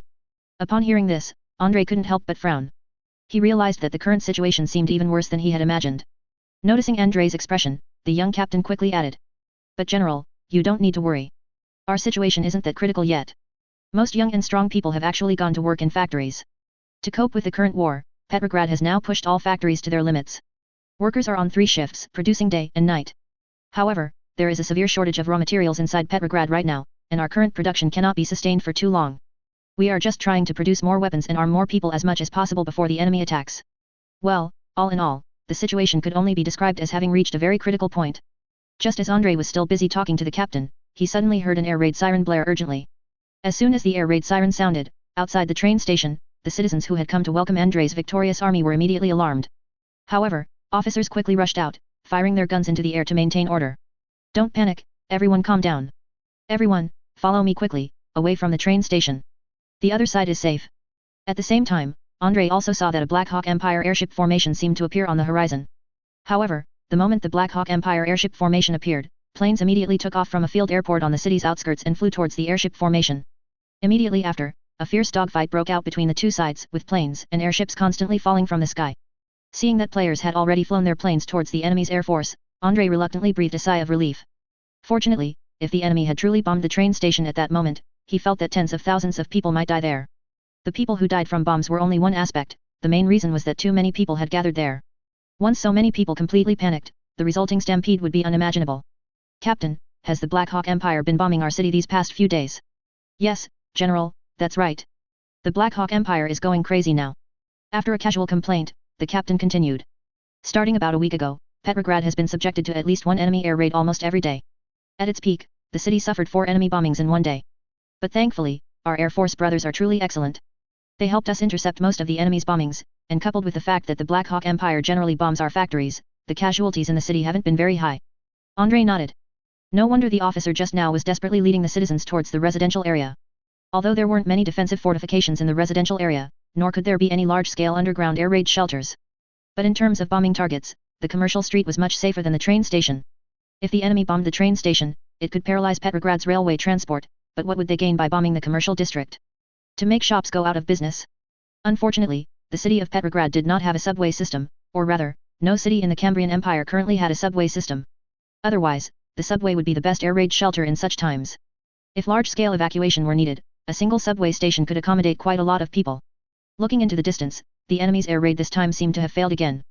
This time, they hadn't brought small airships for escort, but instead, 4 medium airships operated together, responsible for bombing while providing cover for each other. However, under the players' fierce firepower, 2 medium airships were still shot down, and the remaining 2 medium airships were destroyed by a sudden, massive chain lightning. Looking at the coil cannon mounted on a high tower in the distance, Andrei thought of the Tesla cannon he had seen in Pskov before. It seemed that the Cambrian Empire had made some progress with the Tesla cannon, at least he didn't recall the Tesla cannon being able to fire chain lightning last time. Damn it, speaking of which, what kind of perverted black technology is this? Andrei rubbed his forehead, feeling that in certain special fields, the Cambrian Empire's black technology content was actually quite high. Although the overall technological level of the Cambrian Empire could only be described as very weak, at least a small era behind the Black Hawk Empire. But it had to be said that the Cambrian Empire did have some black technology. Oh, by the way, if I remember correctly, this thing seems to be operated by spellcasters. When I get back, I'll just tell my cheap old man and see if he can arrange for a few psyker players to act as power banks. Suddenly thinking of something, Andrei's face curved into a mischievous smile as he muttered to himself. If he hadn't had spellcaster units before, he certainly wouldn't have been able to operate this type of magic tech. But now that he had psyker units, operating this type of magic cannon should no longer be a problem, right? At the very least, having psyker players act as power banks to charge the void shield was not an issue at all. He didn't know the principle behind that enormous energy core, but the total amount of magic it could store was truly vast. Andrei calculated that to fully charge one energy core, he would need about 10 psyker players to overheat 50 times. As usual, Andrei's returning troops were once again stationed at the Vorontsov family estate. In this regard, his unit was gradually tending to become the private army of the Vorontsov family. Sitting next to Andrei, Katyusha, also the count's daughter, watched this scene and, after some thought, said to him. Andryusha, it seems General Konstantin must have significant plans in his heart, otherwise, he wouldn't possibly overlook such a matter. Andrei nodded, saying with a nonchalant expression. It's not strange. Given our Tsar's usual behavior, it's hard for people to trust him. The old man is, after all, a seasoned feudal warrior. If he didn't know to accumulate power during such turbulent times, then his long tenure as a military noble would have been for nothing. At this point, Andrei let out 2 cold laughs. Military nobles, naturally, all have a tendency to become warlords, this is not surprising at all. If the Tsar of the Cambrian Empire were truly reliable, capable of putting aside past prejudices, mobilizing all the Empire's forces, and genuinely focusing on fighting the enemy, then Andrei might have tried to dissuade General Konstantin, asking him to be a bit more restrained. But given the current situation, Andrei only felt that General Konstantin's actions were not aggressive enough. Anyway, he estimated that after this war was over, the Cambrian Empire would most likely be shattered, or at least the Tsar's rule didn't seem stable. Given this, what else was there to think about if not to seize the opportunity to quickly accumulate more power? By the way, where is your Titan Legion? Where were they stationed? Just then, Andrei suddenly noticed that the Winter's Fury Titan Legion did not seem to have followed his troops. His 2 P1000 rat had taken a different route, preparing to enter the Vorontsov family estate from another direction, but Katyusha's Titan was nowhere to be seen. Hearing Andrei's question, Katyusha pointed towards the Vorontsov family's factory in the distance and said. The Titan was, of course, disassembled and sent to the factory for maintenance and upkeep. Otherwise, you can't expect these Titans to be perpetual motion machines, never suffering any parts damage no matter how many battles they fight, can you? At this point, seeing Andrei still looking a bit bewildered, Katyusha couldn't help but sigh, pressing a hand to her forehead. Alright, Andriusha, I forgot your military theory is a mess. You should know that it's very troublesome for the Empire to mobilize a Titan Legion. For example, besides the direct forces of the Titan Legion, Moscow also has to transport a large number of technicians, specialized supporting equipment, and even a batch of spare parts here, so that Petrograd can have the ability to maintain Titans. Otherwise, when the next war comes, if a Titan breaks down halfway, the trouble would be immense. Andrei nodded, silently noting this knowledge in his mind. Sure enough, he knew that for such a behemoth as a Titan to operate normally, it would definitely require massive logistical support. He just hadn't expected the maintenance of a Titan to be so complicated. Seeing Andrei's dazed expression, Katyusha asked with a slight hint of suspicion. Wait a minute, I mean, your 2 super war vehicles should also count as Titan units, right? Don't tell me your 2 war vehicles don't need supporting factories and equipment for maintenance. Andrei blinked, truly not knowing how to explain the problem for a moment. Could he say that he really didn't need it, that he only needed other players to drive their tanks over, make a circle, and use the group repair skill to completely restore the P1000 rat? Chapter 261, Andrei's official promotion to Lieutenant General. Yes, it might sound incredible, but my 2 tanks really don't require any extra maintenance, they just need to be maintained like regular tanks. Facing Katyusha's inquiry, Andrei finally stared with wide eyes and lied, not even bothering to act anymore. What? You said they can be maintained like regular tanks. Katyusha blinked in confusion, recalling the 50 mm thick, 3.6 meter wide tracks, and the road wheels that stood taller than 2 soldiers stacked together. Then she turned to Andrei, gesticulating as she asked. You're probably messing with me, aren't you? Are you sure the tracks on that thing can be removed by soldiers with their bare hands? And those huge road wheels, tell me, how would a regular soldier disassemble and replace them for maintenance? Not to mention all the other parts inside your tank. Even though I haven't driven a tank, I've driven a Titan, so don't try to fool me. Listening to Katyusha's barrage of questions, Andrei felt a little guilty, because, from a normal perspective, this thing really couldn't be maintained by regular mechanics. Clearly, to maintain such a super tank, a land battleship, the German would inevitably have to develop a series of specialized maintenance equipment and engineering vehicles. Coupled with the behemoth tank's immense tonnage, which made it impossible to cross bridges and restricted it by various terrains. Thinking about this, Andrei couldn't help but inwardly despise the designer of the behemoth tank. He wondered how that guy had designed such a war behemoth with almost zero practical use in combat. Was it perhaps specifically designed to skim funding? Honestly, even if he relied on the system to bypass all the messy maintenance issues, he still couldn't get this tank across existing bridges. When it came to crossing a river, this thing would probably have to drive directly across the riverbed. Alright, it's a bit complicated to explain. You can just assume that my soldiers and I have been blessed by the Omnissiah, god of the machine, so the tank's machine spirit is overjoyed and can repair itself automatically. Before Andrei could finish his sentence, Katyusha had already flicked his forehead. What nonsense are you talking about? Before, you said you were blessed by the goddess of summer, and the newspapers said you were blessed by the winter goddess. Where do all these chosen ones come from? Counting it all up, how many divine blessings do you plan to get before it's enough? When did being a chosen one become a collectible hobby? Andrei's expression was a little strange regarding this question. Considering that the chosen one on his system interface was a Chaos 8-pointed star, and although only one Hellstorm had been unlocked so far, the other 7 also seemed to have a chance to be unlocked. Andrei seriously suspected that he might indeed become chosen by 8 gods in the future, directly surpassing the 4-god chosen Horus and officially becoming the ultimate Chaos War Master. Thinking of this, Andrei felt he should look in the mirror more often when he woke up, lest he accidentally turn into the pointy-headed Abaddon.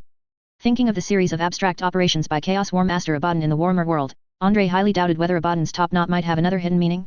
Upon arriving at his fiefdom, Andrei first arranged for the other soldiers to go to the garrison and find a place to rest. After he finished these tasks, he took Katyusha to see his father. Yelena didn't go along because her status wasn't suitable, after all, she was just a medical sister, and strictly speaking, she was only an auxiliary member of the army. Andrei and Katyusha both had military ranks, so entering and exiting the headquarters was naturally not a problem, especially Katyusha, who now wore the rank of a lieutenant general on her shoulder. As soon as he entered his castle, Andrei saw Boris, who had guarded him on the battlefield before, coming to greet him. Glancing at the rank on Boris's shoulder, Andrei asked with a smile. Oh, it's been a while. Have you already been promoted to major? Upon seeing Andrei, Boris first saluted, then also said with a smile. Yes, I'm currently serving as General Konstantin's Guard Battalion commander, and my rank has been promoted all the way to major. I have to say, promotions are really fast during wartime. If it were peacetime, I'd have to accumulate at least 10 years of seniority to get here. Who wouldn't agree? Just like Andre, it seemed he was already about to be promoted to Lieutenant General. If it were peacetime, who could be promoted to Lieutenant General at such a young age? Wait a minute, Andre suddenly thought of Tsar Nicholas III's eldest son Grand Duke Alexander Nikolaevich, who was granted the rank of Army General at the age of 21. Even Tsar Nicholas III's second son, Grand Duke Konstantin Nikolaevich, was also granted the rank of Army Lieutenant General at the age of 23. Damn it. Those cursed second-generation royals. Of course, people like them obviously couldn't be judged by common sense, as their ranks were merely honorary and they held no actual command authority. Even on the battlefield, they would only exist as observers, and generally wouldn't be allowed to lead personally, unless they truly possessed sufficient military capabilities.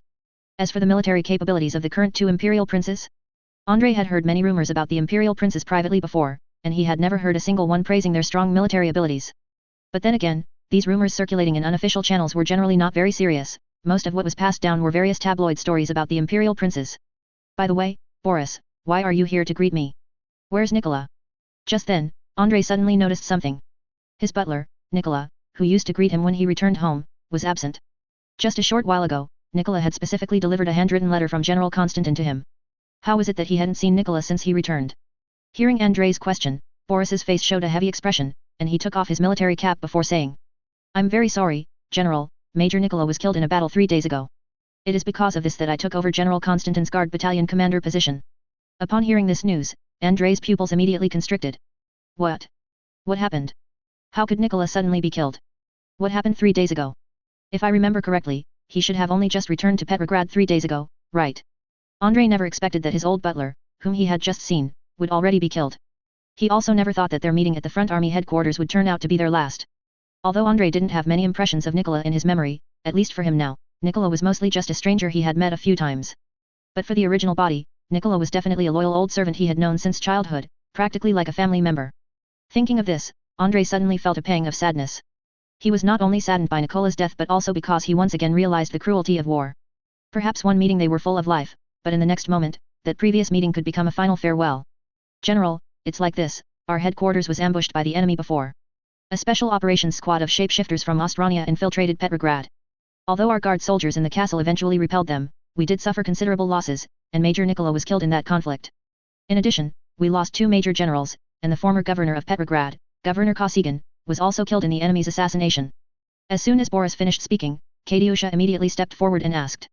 What happened? Were the assassins the nightmare child of Ostrania? As she spoke, Andrei noticed Katiusha gripping his hand, and she was holding it very tightly. Clearly, the assassination attempt in Moscow still had a severe psychological impact on Katiusha. I'm not entirely sure, but I think it must have been this unit. The Austranian probably doesn't have that many elite special operations squads left. Boris nodded, then pointed out the castle window and said. The enemy had been hiding in the forest in the guise of various birds, and because these birds were common everyday birds, we were completely unprepared. At dusk, when our soldiers on guard duty were changing shifts, they launched a surprise attack on us. Some of the special forces soldiers tried to storm the castle, while other enemies acted as precise marksmen, shooting from a distance. At this point, Boris rolled up his sleeve and pointed to the bandage on his arm, saying, These guys are really accurate shots. If I hadn't slipped on a tile when I ran over, that shot would have definitely hit my heart. Andrei frowned. He suddenly realized that he had underestimated those shapeshifters from Ostrania before. There was a difference in strength even among shapeshifters. Elite squads like the Nightmare Child were definitely not the same as ordinary shapeshifters. Especially when the Austranian had carefully selected them, excluding animals that didn't match the desired appearance, and specially trained the remaining qualified individuals, their assassination capabilities were beyond imagination. Without a player's minimap, it was incredibly difficult to find these hidden guys. After all, they couldn't possibly kill all the birds in the city. Who knew which bird was an enemy in disguise? What happened to the enemy in the end? Did you eliminate all of them? No. Although we successfully dealt with everyone who tried to storm the castle, relying on the family's guard knights, the precise marksmen hiding outside have disappeared without a trace. Boris gave a wry smile. Even if they could assemble a group of good sharpshooters, how would they find a group of birds deliberately hidden in the forest? Even though they had killed all the birds they saw, they were certain that the enemy would not be completely annihilated just like that. Andrei nodded, reminding himself inwardly to be extra careful in the future. He wasn't too worried about being sniped by the enemy, as his minimap had a range of 1,000 meters. As soon as an enemy appeared, he would immediately know their location. If he really encountered a sharpshooter who could take him out from 1,000 meters away, then he could only say his luck was incredibly bad. Moreover, Andrei was always accompanied by various players. These players scurried around, also helping Andrei form a larger range of early warning. Calming himself, Andrei, led by Boris, quickly walked to the castle's headquarters. As expected, in this headquarters, besides General Constantin and his personal guards, there was practically no one else. The other officers were all busy in other rooms handling various affairs. And in this room, General Constantin was still on the phone, yelling at someone, as usual. Or rather, it was normal for him, as a front army commander, to be constantly receiving calls. If a front army commander received no calls and no messengers came to report during a battle, it could only mean that the battle was likely doomed. Even the communication between the command center and the outside world had been cut off. After he finished yelling, General Constantin turned around and saw Andrei and Katyusha, who was more than a head shorter than him. All right, you two are back, that's not easy. To Andrei's surprise, General Constantin didn't immediately scold him when he saw him. Instead, he seemed to feel a sense of relief. It seemed the previous raid must have also shocked him considerably, to the point where he was still somewhat shaken, or rather, a bit afraid. You two find a place to sit first. I'll tell you in detail about what's happened these past few days. After Andrei and Katyusha sat down on the chairs nearby, the general poured himself a cup of coffee. After chugging more than half of it, he let out a long sigh and said, regarding the Ostrania raid, you don't need to worry about it for now. I've already organized troops for a full-scale search. I can't guarantee how effective this will be, but at the very least, I believe it can curb their arrogance. Andrei was non-committal about this. If it had no effect at all, that would certainly be false. At least with citywide searches and numerous soldiers patrolling everywhere, the enemy would have to restrain their actions and try to be more cautious in their daily activities. But if such a search could truly find a group of enemies capable of turning into birds, Andrei wouldn't believe it for a second. The only way to fight magic is with magic. In other words, Andrei felt that apart from his player's minimap, which might be able to locate the enemy, other methods were probably not very reliable. However, the issue General Constantin wanted to discuss with Andrei in person was certainly not as simple as an assassination. Sure enough, he then truly got to the point. The situation in Petrograd has become somewhat complicated. After the previous governor Kosygin was assassinated by the enemy, now in Moscow, a bunch of officials are already bickering endlessly over who should take over the administration of Petrograd. There are two completely different proposals in Moscow now. One is that some people want to appoint a member of the royal family to Petrograd to take charge, believing this would help control the situation in Petrograd. The other proposal is that some people suggest I, as the commander of the Petrograd Front Army, also take on the position of governor, hoping that I simply take full control of both military and political affairs. As soon as General Constantin finished speaking, Andrei asked in surprise. Ah, what a joke, aren't they messing with me? Good heavens, taking full control of both military and political affairs, are they really preparing to let our family become warlords? Although if he had the conditions, Andrei would indeed want to break away from the Tsar's system and let his family directly become warlords. But the fact that such a thing would be proposed by other officials first seemed very strange. Undoubtedly, any official who dared to make such a suggestion must have lost his mind. After the entire Petrograd region's military and political power belonged to the Vorontsov family, what would they do next? Could it be that their next step would be to directly rebuild the Novgorod Principality? At that time, if the Tsar woke up one day and suddenly found himself transformed from the Emperor of the Cambrian Empire into the Grand Duke of Moscow, that scene would be hilarious. The general sneered, looking quite displeased, and said, obviously, such a foolish suggestion would not be put forward by ordinary people. It must be the Tsar wanting to use this opportunity to test me, so he put forward a pawn. Andrei, do you know why you were suddenly promoted to lieutenant general? Seeing his cheap old man discussing the Tsar just now, only to abruptly change the subject, Andrei was a bit confused. But before he could answer, the general said to himself. Don't even think about it. It's not because you fought so brilliantly on the front lines. According to those who like to go by seniority, no matter how brilliantly you fight on the front lines, it can't compare to seniority and bloodline. The reason they proposed to promote your military rank is to appease us. Because they never expected that the Vorontsov family could produce war beasts comparable to titans. At this point, General Constantin sighed slightly. Damn it, he just wanted to be an honest feudal lord, being a local emperor on his own territory was enough. But this Andrei fellow, without a word, produced 2 super tanks, and then later another brand new tank. That's 3 super tanks, each comparable to a titan. Even if one of them was destroyed by the enemy on the battlefield, they still had 2 left. Let alone what these 2 super tanks meant. The mere fact that this thing suddenly appeared without a sound meant that the Vorontsov family had already mastered the ability to build their own Titan Legion. The Vorontsov family being able to build their own power armor was nothing, because many families in the Cambrian Empire had similar capabilities. Although most of them were handcrafted by mechanics, and few had entire production lines like the Vorontsov family, this, in the end, was merely a difference in industrial investment. But power armor was nothing, yet being able to mass-produce Titan units, that was a bit terrifying. Especially since everyone else had no idea that the Vorontsov family possessed such an ability, and then at this critical moment, Vorontsov suddenly produced 3 Titan-level combat units. What was that all about? Seeing a look of sudden realization appear on Andrei's face, the general said angrily. Now you understand, right? Obviously, the Tsar is worried that we might build our own Titan Legion and then declare independence, so he's using this method to appease us first. Not just you, even I received a promotion to general. Although it's unlikely there will be any grand promotion ceremony at a time like this, both our military ranks have been raised by 1 level. Andrei quickly congratulated his father. Although this sudden promotion to general seemed a bit strange, no matter what, it was a qualitative leap. General, oh no, now General Konstantin waved his hand lightly, suppressing the slight upturn of his lips, and said. So, the Tsar is now appeasing and testing our attitude.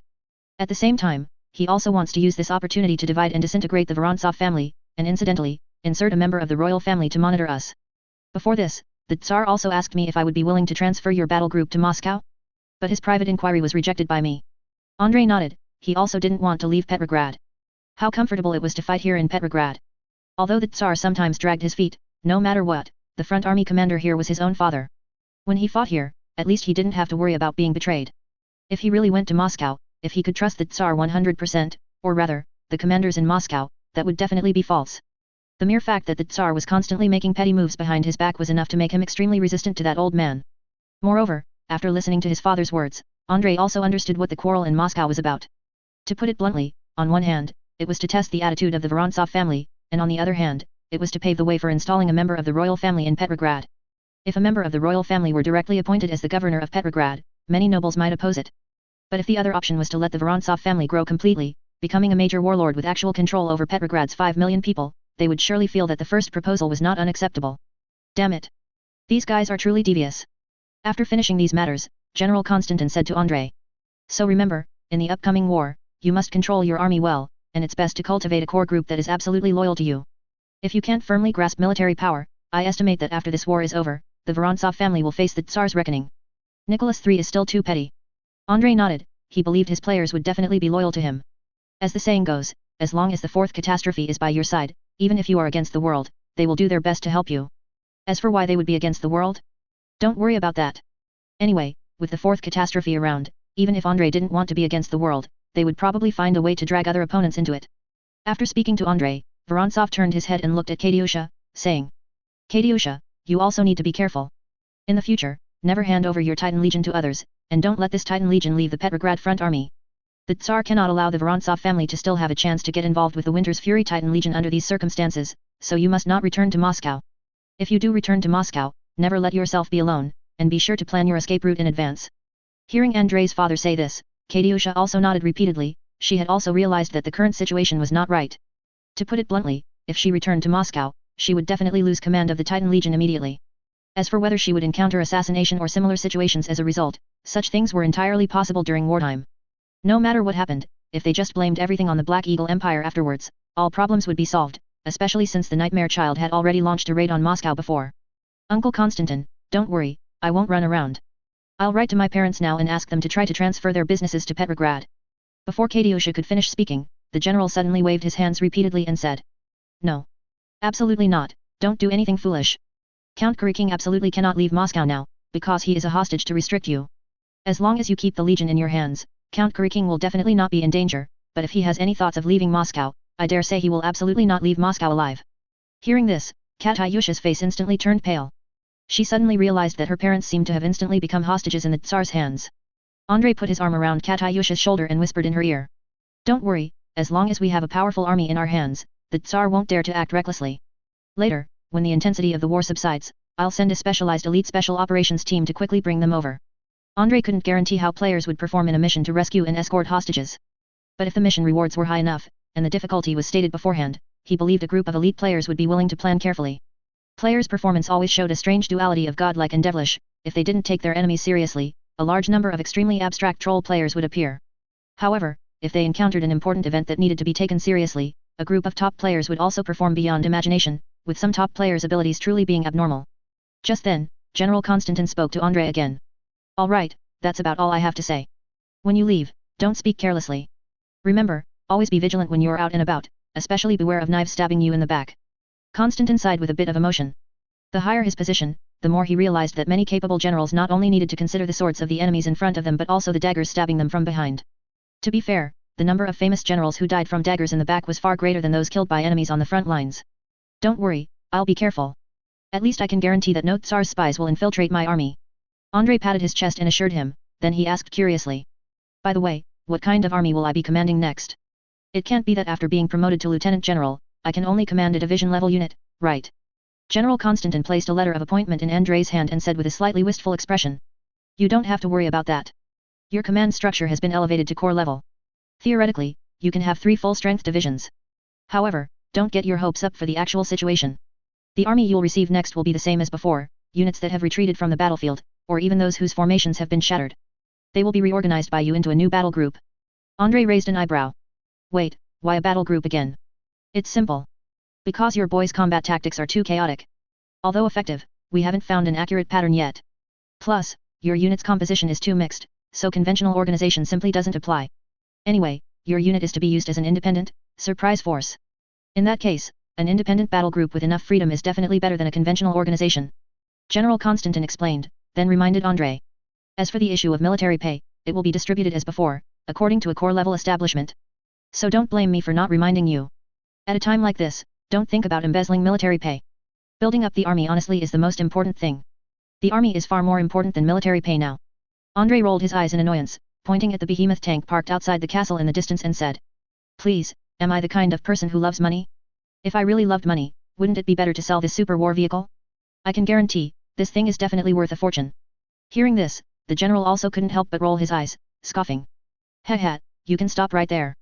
I don't know how much this thing of yours is worth, but it has already caused me a lot of losses. As he spoke, he began to count on his fingers.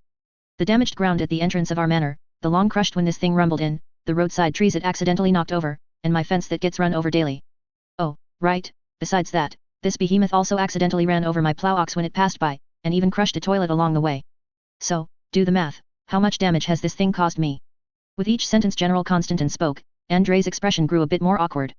Well, he had only seen the magnificent sight of these 2 tanks rumbling into his territory. But clearly, he had overlooked the destructive power of these players along the way. It was also thanks to the players being wary of accidentally harming their friendly units and getting their accounts banned by the system, so they didn't really crush many buildings along the way. Otherwise, Andre suspected that the players driving the behemoth tank could have leveled his own castle. After receiving the letter of appointment, Andre went to reorganize his army. As the saying goes, once bitten, twice shy. After reorganizing the army twice in a row, Andre was now well versed in this kind of operation. Katyusha's Titan needed maintenance, and other units also needed maintenance according to the daily upkeep procedures for armored forces. So, she didn't have much to deal with. The issues regarding the maintenance of the Titan Legion were handled by specialized military officers. Therefore, she chose to follow Andre directly, and at the same time, see what kind of units Andre would receive.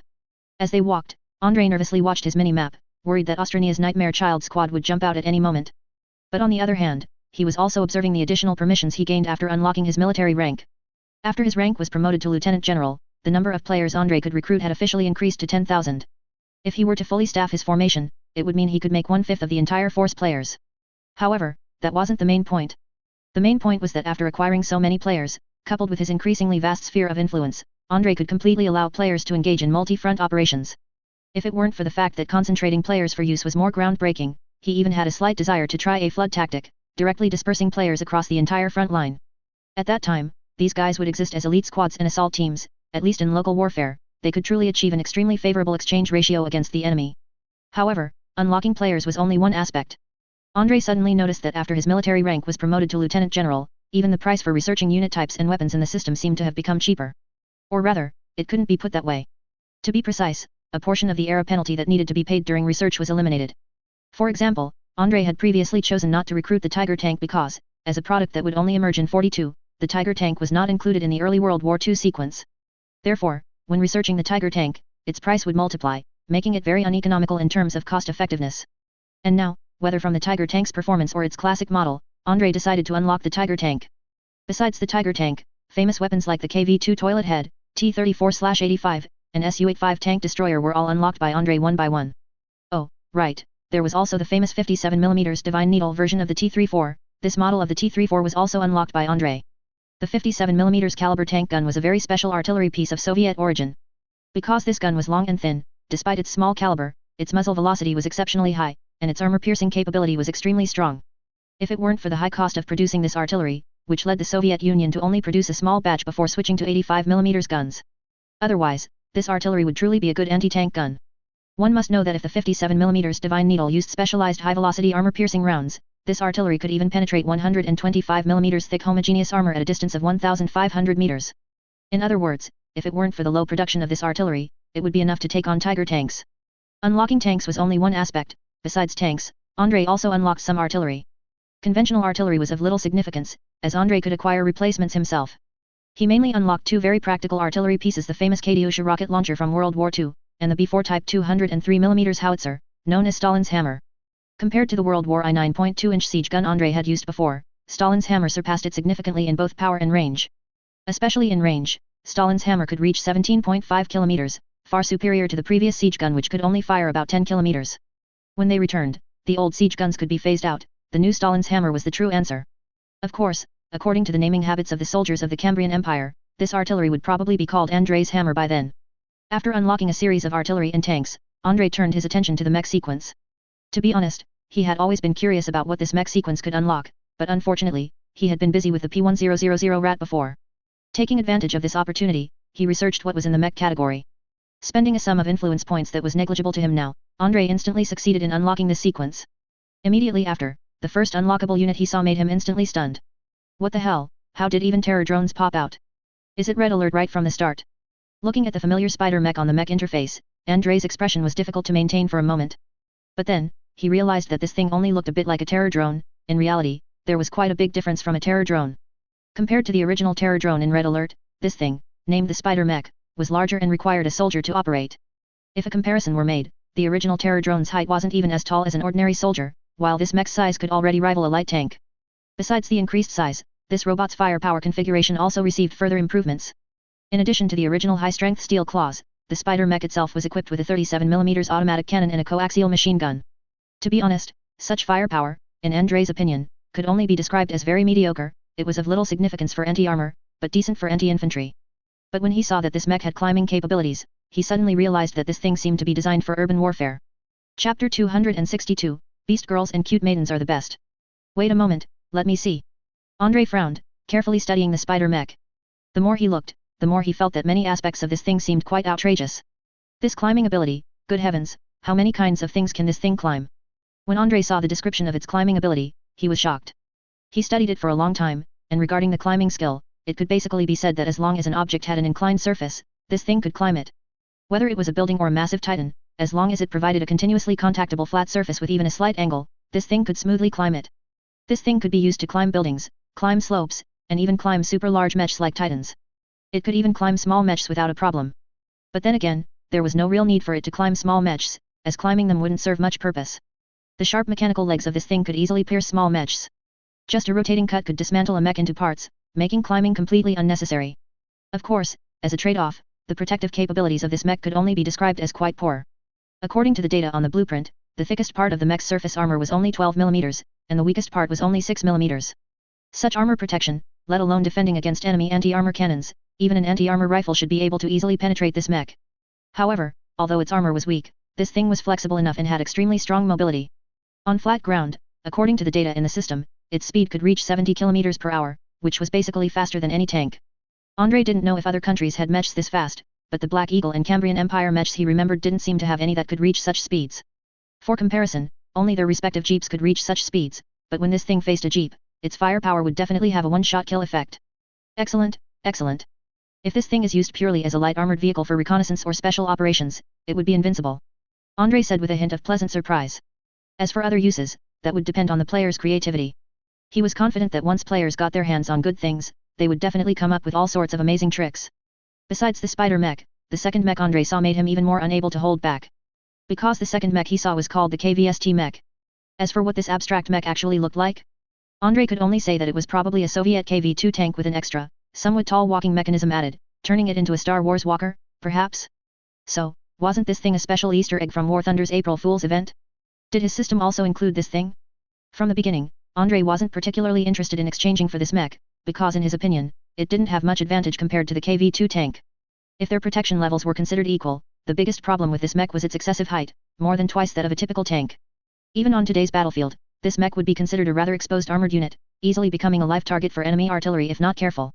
However, when Andrei saw that after exchanging for a KV-2 tank, exchanging for this thing only cost 1/3 of the price, and it could turn into a skin for the KV-2 tank, he couldn't help but be tempted. Compared to a regular KV-2 tank, one major advantage of this mech was its greater mobility. A normal KV-2 tank's road speed was only about 26 km per hour, while this thing, according to the system, could reach a road speed of 45 km per hour. Such a moving speed meant this thing could already be considered a medium tank. At least, compared to the Moose mech currently produced by the Cambrian Empire, it was countless times stronger. Therefore, when Andre exchanged for this special mech, he didn't treat it as a legitimate mech unit. He simply treated it as a bundled skin, exchanging for it along with the KV-2 tank. Besides mechs, Andre also updated his aircraft, as his current aircraft were already somewhat outdated. Although his aircraft still held a dominant position in current aerial combat, this was only because the enemy hadn't built their aircraft yet. He didn't know how strong the Black Eagle Empire's military industrial research and development capabilities were, nor what kind of monstrous things the Black Eagle Empire's magically modified aircraft would become, but he had no doubt about the Black Eagle Empire's ability to reverse engineer aircraft. This wasn't a complex technology, especially old-fashioned aircraft. While it wasn't something you could learn by just looking, it was indeed very easy to imitate. According to Andre's estimate, it would probably only be a few months before the Black Eagle Empire's aircraft appeared on the battlefield. Even thinking worse, perhaps the Black Eagle Empire, due to previous Air Force failures, might even deploy aircraft that were not yet fully developed to the battlefield for testing. Given this, he had to consider maintaining his side's Air Force technological advantage. If he couldn't maintain a technological lead, it would be difficult for him to contend with the Black Eagle Empire's myriad abstract technologies and magic. He seriously suspected that the Black Eagle Empire might come up with some incredible magical modifications. Regarding the Air Force, considering that the Soviet Union's Air Force level in the early World War II period was indeed mediocre, with both pilot skills and aircraft technology being somewhat insufficient, Andre genuinely lacked confidence in Soviet aircraft. After some thought, he decided to temporarily use the historically proven and capable British Spitfire fighter, MKVB, and Mosquito bomber as temporary Air Force replacements. The Spitfire fighter had excellent turning ability and climb rate, making it extremely agile in aerial combat.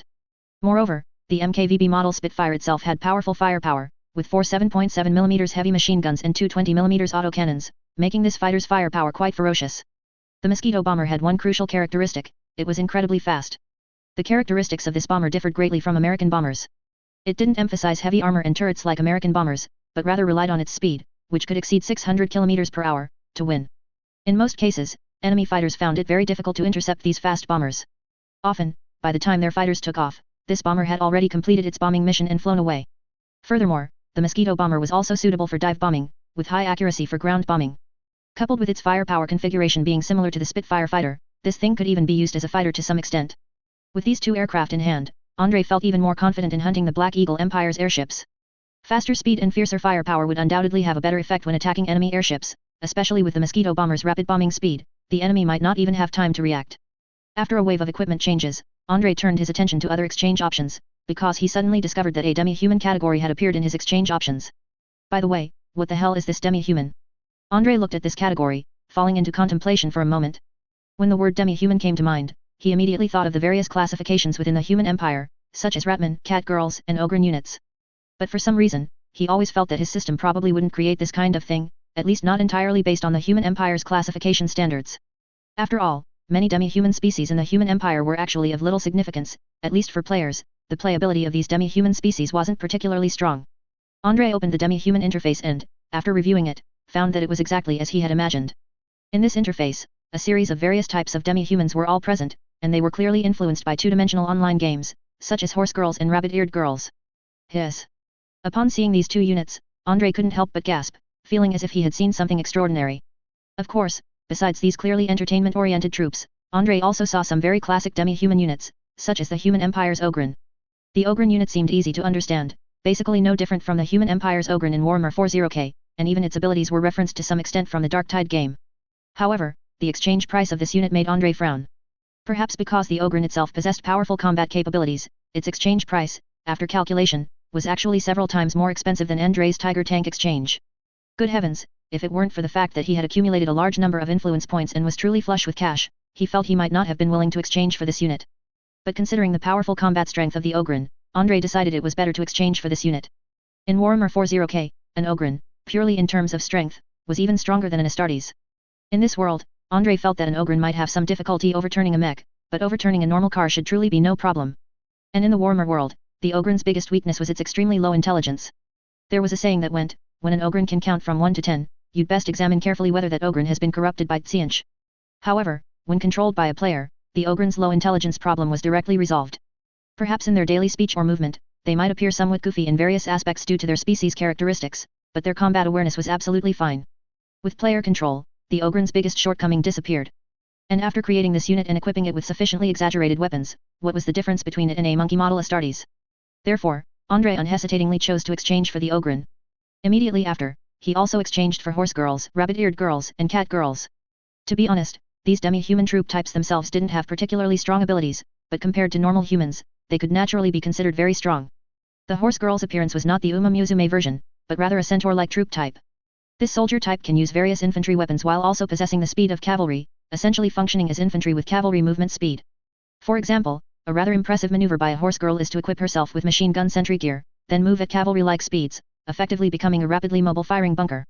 At the same time, horse girls can also exist as vehicle units. Besides benefiting from collective repairs, other players or ordinary soldiers can ride on their backs. Cat girls have the characteristic ability to run and jump quickly. Although their fast running ability somewhat overlaps with horse girls, and their HP is even lower than regular infantry, their mobility in urban combat or complex terrain will be greatly enhanced. Cat girls, on the other hand, possess more flexible traits, including a climbing skill that allows them to scale buildings and various terrains directly. Additionally, perhaps to simulate their keen sense of smell, or for some other bonus, the minimap combat radius of this unit can be increased by 50% compared to a regular soldier, meaning they have a 150-meter radius minimap. After exchanging all these units, Andre immediately initiated a major system update. Players, having just downloaded the update DLC, soon discovered a plethora of new equipment available for exchange, and even many special demi-human units available for microtransactions. Damn it, this game's planner truly understands my heart. When players saw the 3 suddenly available demi-human female soldier types, they immediately became excited. While it wasn't about directly getting a demi-human wife, being able to transform into a demi-human wife was still pretty good, at least it was much more pleasing to the eye. Not to mention, all 3 soldier types have their own skills, and if used well, they can serve as a kind of special elite soldier. Furthermore, the update to a large number of weapons also greatly satisfied players, especially the Air Force weapons update, which made a group of Air Force players unable to help but complain.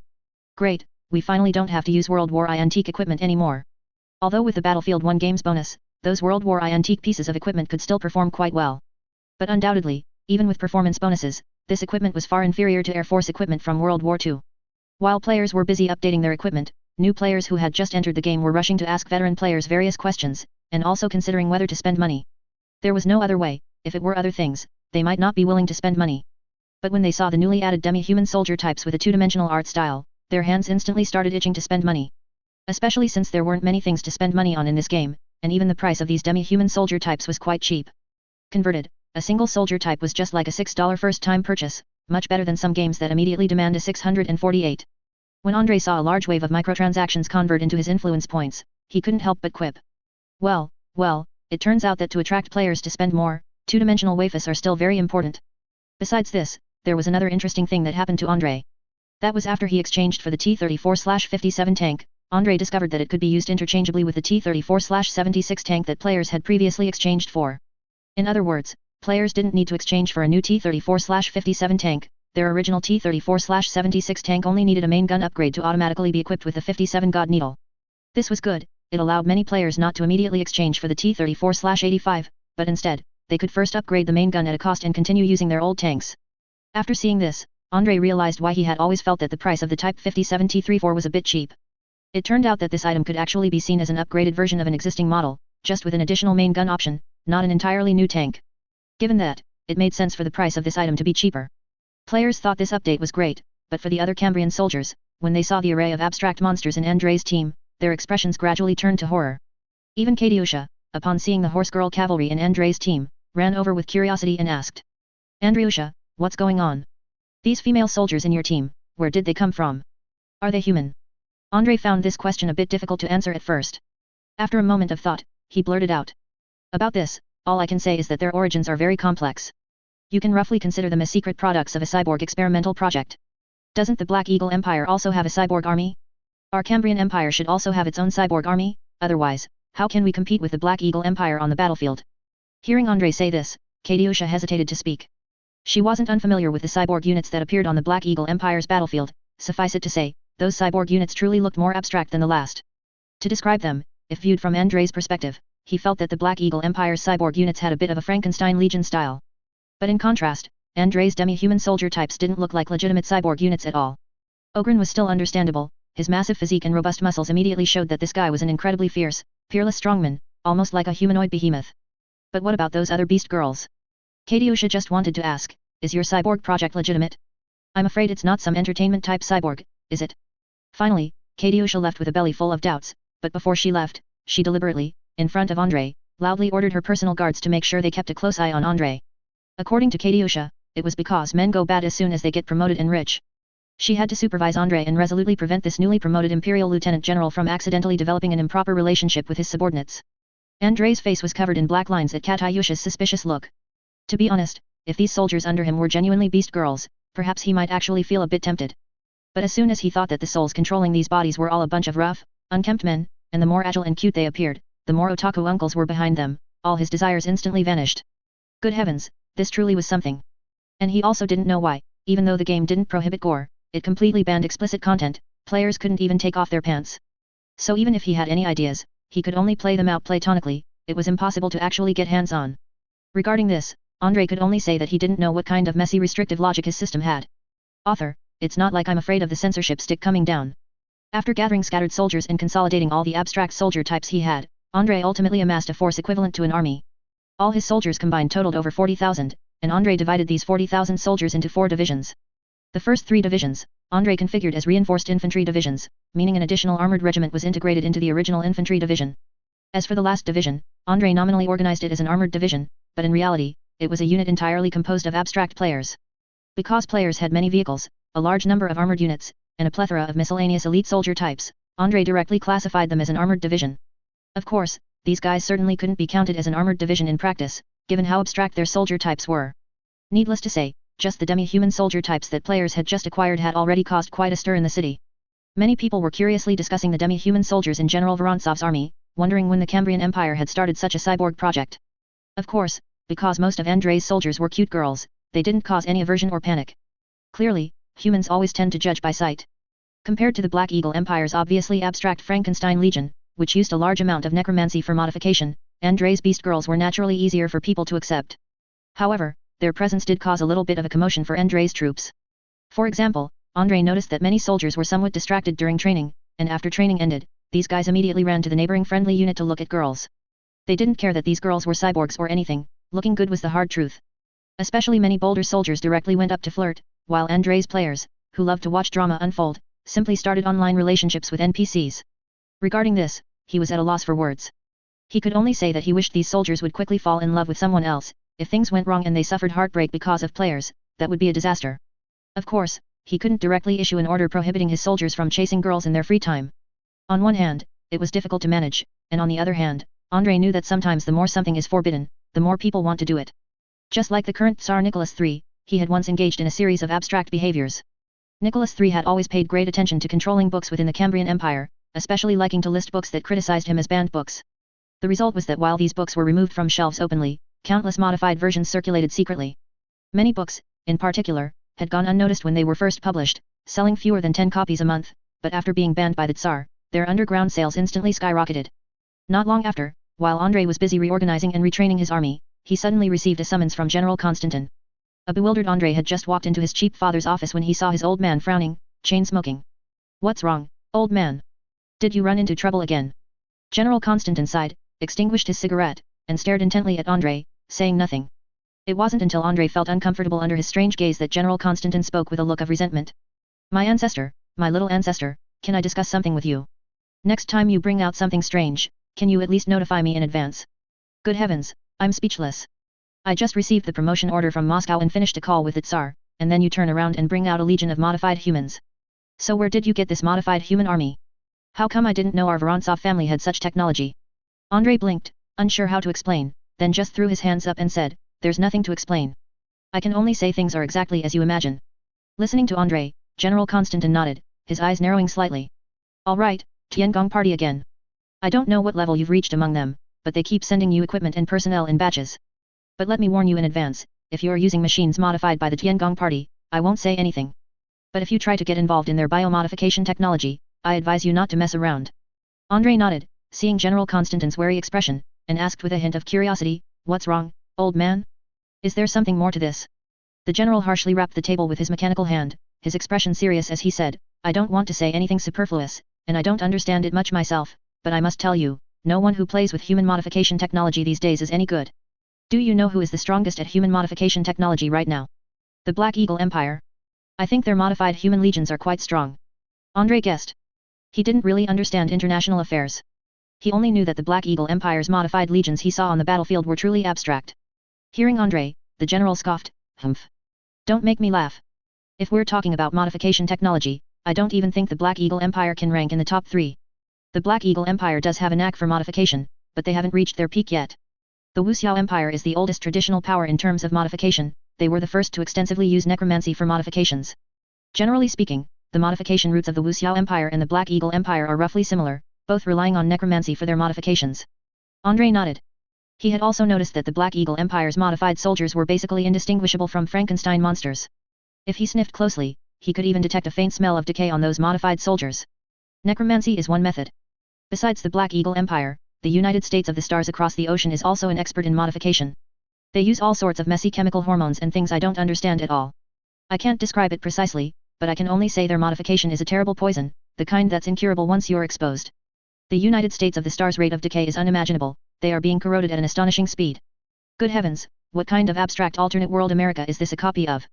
Andre could only say that the Lighthouse Nation was simply too advanced. It seemed they were playing an even more elaborate game in this world. Of course, considering how abstract various countries in this world were, Andre didn't know what to say for a moment. For example, he felt that his own Cambrian Empire was quite abstract right now. Besides the two parties mentioned above, the strongest in biomodification technology is precisely the old empire in Siberia, the Northern Qing Empire, which appears to be in decline but still possesses astonishing strength. If the Southern Republic, represented by the Tiangong Party, has any biomodification technology, it absolutely came from the Northern Qing Empire. And that stuff they call elixirs, I can only say it's the most terrifying poison I've ever seen. To Andre's surprise, General Constantine's face showed an extremely terrified expression. He didn't know what terrifying thing his father had thought of. The Northern Qing Empire now, sigh. I don't even know how to evaluate it. I can only say that the downfall of this old empire is inevitable. Their terrifying elixir poison has permeated every aspect, they have completely buried their own future. But before they are completely annihilated, how many people they can drag down with them is another matter. If you truly witness the biomodification technology of the Northern Qing Empire, I believe you will understand what flesh and blood technology means. Listening to his father, Andre had already guessed that the Northern Qing Empire in this world was probably following the elixir calamity route. Thinking of the various abstractions within the elixir calamity, Andre couldn't help but feel a shiver down his spine. He had to admit, compared to the various units of the elixir calamity demonic Qing, the Black Eagle Empire's current Frankenstein legions were truly in their infancy. At least so far, he hadn't heard of the Black Eagle Empire being able to create units like Ying Long. But looking at it this way, what was the situation on the Asian battlefield in this world right now? He felt that the Asian battlefield in this world might be vastly different from the Asian battlefield during the original World War II. At the very least, he didn't think the normal little Japs could defeat the elixir calamity demonic Qing. If viewed according to the settings before his transmigration, a bunch of great powers went to carve it up, and all ended up losing their teeth. After saying all this, General Constantine seemed to have nothing more to add. He waved his hand, telling Andre to scram. However, before Andre left, he still emphasized once more, his tone heavy. Remember, never think about playing with any biomodification routes. You must be extremely careful when using your existing units. If the technology these guys use truly involves those inhumane elixirs, then I advise you to cut ties with them immediately. I don't want the Cambrian Empire to become such a land one day. I can't even imagine how one would survive in such a land. Andre nodded, thinking that his units were demi-humans recruited from the system, not the bizarre biomodifications from the elixir calamity demonic Qing. At least for now, he hadn't found players to have any corrupting influence, at most, they had a bunch of abilities that could ignore physical laws. After leaving, Andre, on one hand, had a large number of new player soldiers join the city defense deployment of Petrograd. On the other hand, Andre specifically organized a group of players, preparing to take them to capture the Nightmare Child. It was truly unsettling to have the Nightmare Child lurking in the shadows, constantly eyeing them. Who knew if one day, he would be strolling down the street, humming a tune, only to be headshot by a sniper 800 meters away. Since those guys made him uncomfortable, he would go find trouble with them first. Especially since they dared to ambush his castle when he was away, which made Andre extremely furious. Because this operation was for covert search and annihilation, not an all-out war, Andre didn't involve too many players in it. He only selected 50 elite veteran players as the action team, with all types of troops present, and even deployed a spider mech. But besides that, Andre also assigned many players daily city patrol missions. According to Andre's requirements, during city patrol missions, unless players encountered an active enemy attack, they were absolutely forbidden to fire their weapons arbitrarily, and even more so in crowded areas. If they could find enemy units marked on the minimap during patrol missions, they would receive corresponding merit rewards. When this mission was issued, a group of new players who had just joined the game and had no major battles to fight immediately accepted this easy-to-complete point farming mission. Many players especially wanted to take this opportunity to observe and study the realism of this game world. Thus, to the astonished eyes of many Petrograd citizens, they noticed many soldiers running around the streets for the past 2 days. These patrolling players would not dutifully line up and patrol seriously like standard military police patrols. On the contrary, they often suddenly sprinted down the street or started running, covering the entire length of the street. This abstract behavior also surprised many citizens, who didn't understand what these soldiers were going crazy about. Until Andre issued an urgent statement, explaining that his soldiers were simulating future potential urban combat. After hearing this statement, the citizens reluctantly accepted the player's abstract behavior. And during this process, enemies hidden in the city's shadows were constantly being exposed. After all, the minimap that allowed players to distinguish between friend and foe was simply too buggy, an utterly unreasonable skill. The Nightmare Child didn't expose himself much, but many spies hidden in Petrograd were inexplicably exposed without understanding what was going on.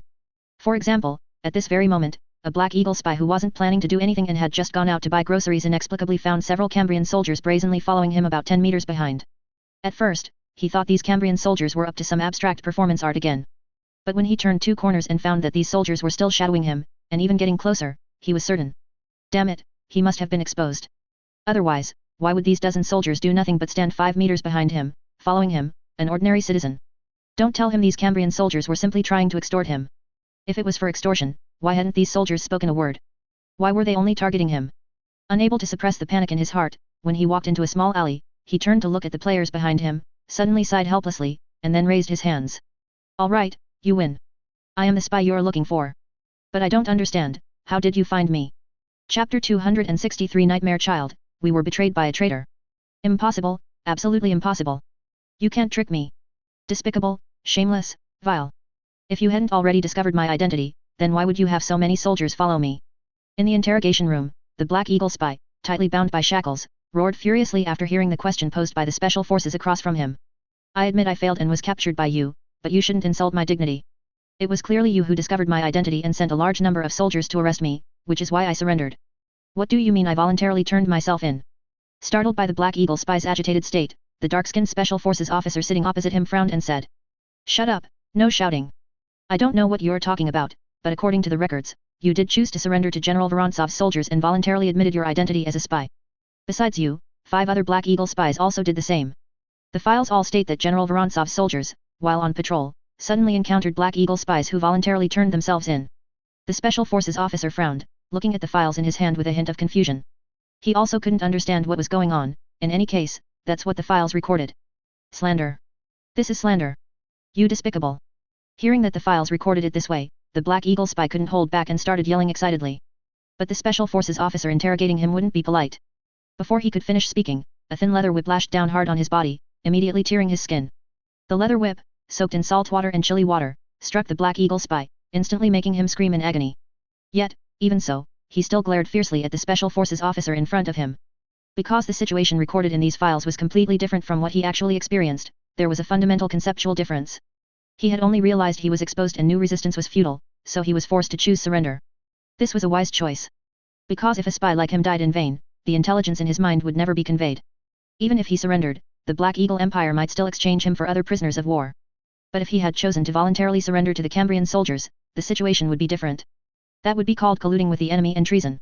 At that point, let alone how much value he would still have in the hands of the Cambrians, he certainly wouldn't be able to return to the Black Eagle Empire. Never underestimate the Black Eagle Empire's intelligence penetration into Cambrian. Information like this, recorded in files, could easily fall into the hands of Black Eagle spies later. The Special Forces officer didn't know what was going on, so someone ran over to ask Andre. Compared to before, because Andre's identity had undergone a significant change, their attitude towards him had clearly become much more polite. At the very least, they now dared not question issues like Andre fabricating his military achievements, nor did they dare to directly express their doubts about the files Andre submitted. They could only indirectly inquire about what was actually going on. To this, Andre merely shrugged, then feigned a bewildered expression and replied. Gentlemen, you ask me, but I'm just as confused. I just had the soldiers patrol more in Petrograd these days, preparing for future urban warfare. I don't know what happened, but as they patrolled, Black Eagle spies voluntarily came forward to surrender. If you don't believe me, you can ask that spy. Did these soldiers accuse him of being a spy? Clearly, these guys are paranoid and couldn't withstand the psychological pressure themselves. The Special Forces officers didn't know if Andre's words were true or not, but they relayed them to the spy. When the spy heard this, he almost spat out a mouthful of soda water on the spot. Damn it, is it a matter of me not being able to withstand psychological pressure? Damn it, you sent a company of soldiers to follow me for 3 whole streets. What else could that be but an arrest? It's not like you thought I, a civilian, was good looking. What? You said they didn't ask anything. It's already come to this, what difference does it make if they ask or not? Can't I at least try to maintain some final dignity for myself? In any case, the Special Forces were completely baffled by Andre's soldiers, and at the same time, they couldn't help but suspect in their hearts that Andre very likely had his own unique intelligence system. At the very least, he should have an intelligence system completely different from that of the Cambrian Empire's special forces. After all, to be honest, even the special forces themselves didn't believe that Andrei's soldiers would act without purpose, simply following a random person on the street. Not to mention anything else, several spies caught in recent days were proof. Unfortunately, they couldn't just arrest Andrei and force him to hand over this intelligence channel. With Andrei refusing to admit anything, they truly had no way to deal with him. Now everyone knew that only General Andrei could lead the Cambrian Empire to victory. If they moved against Andrei at such a time, the impact would be huge. A war hero, who had been extensively reported in newspapers just recently, was then arrested by the Tsar's secret police. What would this be? This would clearly be the Tsar purging dissenters and persecuting young national heroes. If such a scandal broke out, they would certainly be in big trouble. Although the special forces had immense power, ultimately, they were just a pair of black gloves for the Tsar. Andrei had no interest in dealing with these special forces. They could talk behind his back all they wanted. He wasn't some traditionally foolishly loyal subject. As long as he could win battles and held significant military power, what could the Tsar do to him? Especially since Andrei wasn't like Katyusha, who was restricted by Count Kurikin and his wife as hostages. Andrei's mother died young, and General Konstantin was right here in Petrograd, commanding all military forces in the entire city. From this perspective, it's no wonder that Tsar was always worried about the Vorontsov family, as the current Vorontsov family truly showed the strength to establish a separate domain. He had caught a bunch of spies, but the nightmare child, whom he had always wanted to catch, remained elusive. This made Andrei a bit disheartened. After returning to his quarters, he summoned several staff officers, spread out a map marked with numerous traces, and then asked them. Gentlemen, this is the result of our soldiers' patrols recently. Overall, Petrograd indeed hides many little rats left by the enemy. But the target we've been looking for, the nightmare child, has not appeared. So I need you to think carefully, where might the nightmare child be hiding? After saying this, Andrei suddenly remembered that some staff officers might not be familiar with the nightmare child's intelligence, so he quickly introduced the general situation of the nightmare child to them. After listening to Andrei's introduction, his staff officers also began to ponder deeply. An enemy that can turn into a bird, how are we supposed to find them? It's very troublesome. Since they can turn into birds, they must have very strong mobility. Some staff officers also curiously inquired of Andrei. General, you seem to have the ability to identify the nightmare child? Could you explain the principle behind it? Andrei truly couldn't explain this question to them. So he could only say somewhat vaguely. It's very complicated to explain. I think you should know that I have a group of soldiers who, along with me, received the blessing of the goddess of summer, right? These blessed soldiers possess a certain special ability to sense hostile targets around them, allowing them to discover hidden enemies through patrolling. Hearing this, the staff officers suddenly realized. So that's how it is, it's a divine blessing. That sounds much more reasonable. Indeed, for these staff officers, if Andrei said his soldiers had some special abilities, they would definitely find it unreliable. But if Andrei said it was an innate ability of the chosen, they would immediately feel that this explanation was extremely reliable. After all, the four gods worshipped by the Cambrian Empire could indeed create chosen with superpowers. Even without considering overpowered units like living saints, some chosen possess very miraculous abilities, such as medical sisters like Yelena. Speaking of which, by now, with Andrei having a core-level organization, his number of medical sisters had officially surpassed 10. And Yelena also told Andrei that she was recently applying to the Church of the Spring Goddess, hoping to send more medical sisters to join Andrei's team, or rather, to join the battlefield, forming special medical teams. Although Yelena was unsure if the Church of the Spring Goddess had such a team of medical sisters, based on her and Andrei's speculation, the Church should at least keep some trump cards for itself. General, is it possible that the enemy actually doesn't operate within the city limits on a daily basis? Perhaps they carry radios or some other devices that allow them to communicate with hidden Black Eagle spies in the city. As long as these spies give the order, they turn into birds, fly into the city, and then carry out assassination missions. Hearing this suggestion, Andrei's eyes immediately lit up. That makes sense. The nightmare child truly has no reason to hide in the city. They can turn into birds and fly anywhere they want in an hour or two. If you consider it, they are essentially the action team, and an action team naturally doesn't need to specifically gather intelligence. They only need to wait for the intelligence team to provide information and then execute the mission. Excellent, you're right. I'll go ask the Black Eagle spies right away. Andrei sent someone to notify the special forces, then directly took a few guard soldiers and walked into one of their prisons. As soon as he arrived, Andrei was sent shivers down his spine by the sight before him. It must be said that interrogations and spy dramas are still too conservative, or rather, to pass censorship, they have to be relatively conservative. When Andrei saw the Black Hawk soldiers undergoing various tortures, he couldn't help but feel a chill down his spine. This feeling was completely different from fighting on the battlefield. Fighting on the battlefield, in the end, is about killing the opponent to survive, so while the scene is bloody, it doesn't have this chilling feeling. The bloody scenes before him, however, were purely methods of torment meticulously devised by a group of twisted individuals to inflict as much pain as possible on these spies. It has to be said, the chilling aura emanating from these special forces members was truly sinister. Staying in such an environment for too long would make anyone cold and their psychology would gradually become twisted. Looking at the naked, bloodied, and mangled mess in front of him, Andrei found it hard to imagine that he was a normal person before this. How is it? Have they confessed what I wanted to know? Andre entered a soundproofed quiet room next door and directly asked the Special Forces officer in charge there. Upon seeing Andre, this seemingly portly man, who one might mistake for a benevolent landlord, immediately showed a fawning expression. General, please rest assured, we have made breakthrough progress and will soon extract what you need from their mouths. Hearing this familiar officialese, Andre couldn't help but roll his eyes. What breakthrough progress? In plain terms, it meant no progress had been made. Otherwise, if they had truly obtained anything of value, they would have told him already. Andre frowned. He genuinely wanted to obtain some groundbreaking intelligence from those spies, but he didn't understand the highly specialized art of interrogation. At the very least, he didn't think that if the Special Forces couldn't make these spies talk, he could make them talk with just a few casual words. Damn it, if only there was a forum at a time like this. For some reason, Andre suddenly missed the old Taiba forums. While many Taiba regulars' comments were indeed quite abstract, it had to be said that Taiba truly solved problems. As long as you posed a question, someone would immediately come to answer it, and among them were highly professional individuals whose answers were always insightful. Just then, Andre suddenly noticed that in the player chat area, someone seemed to be discussing the issue of interrogating spies. Xin Liezi, speaking of which, we've caught quite a few spies recently. I wonder how those Special Forces interrogate them. Is there any chance to go and observe? Katiusha is the cutest, I don't know, but it's definitely not just torture, right? It's said that spies are trained to resist torture, so to extract information, it seems like psychological warfare is key. Regarding this statement, Andre could only say he was non-committal. Because some tortures truly surpassed the physiological limits a human could endure. Unless one possessed an iron-like will, such as having a strong belief, it was impossible to withstand it relying solely on pain tolerance.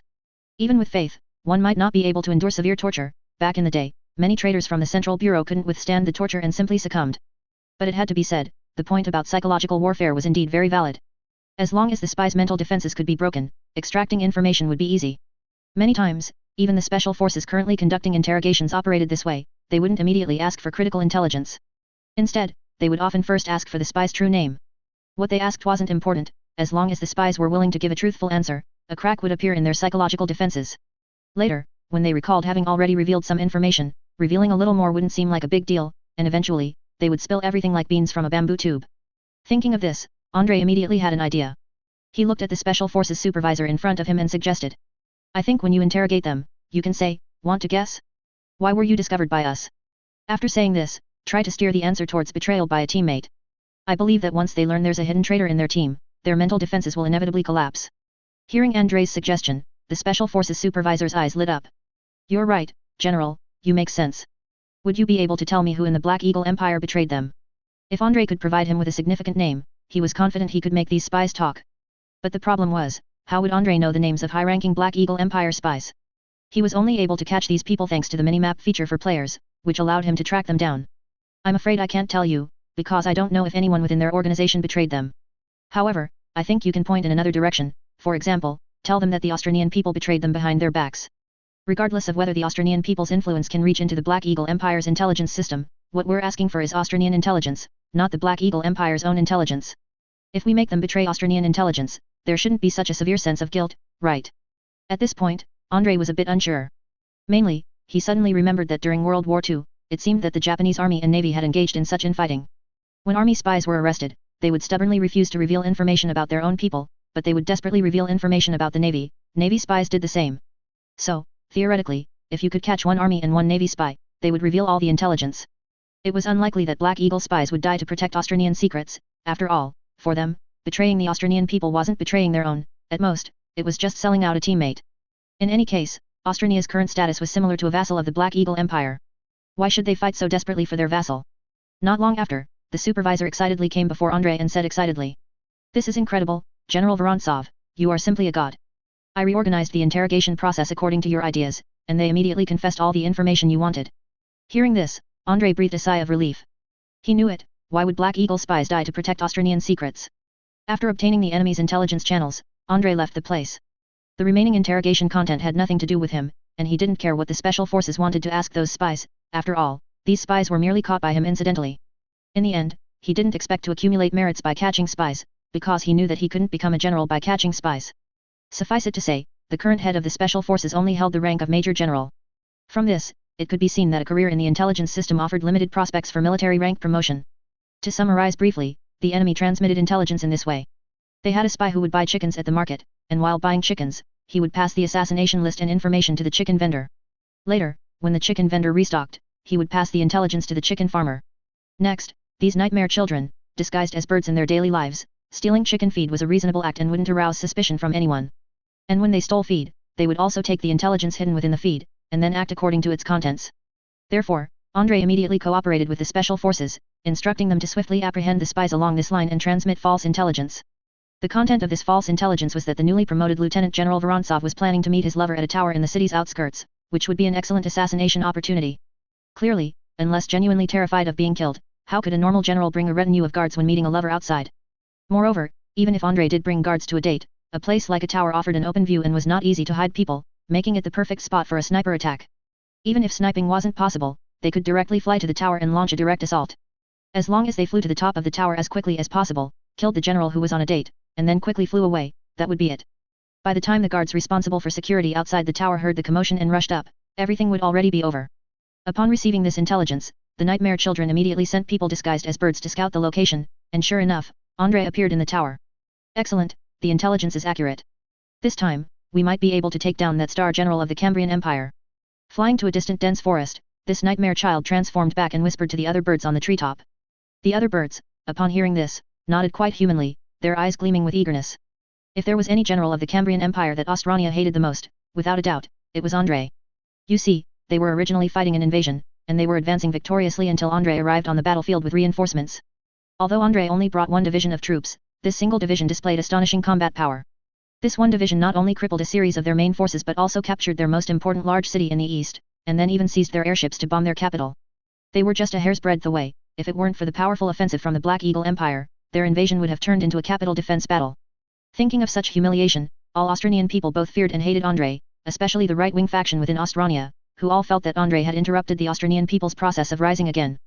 Very good, what do we do next? Direct sniping.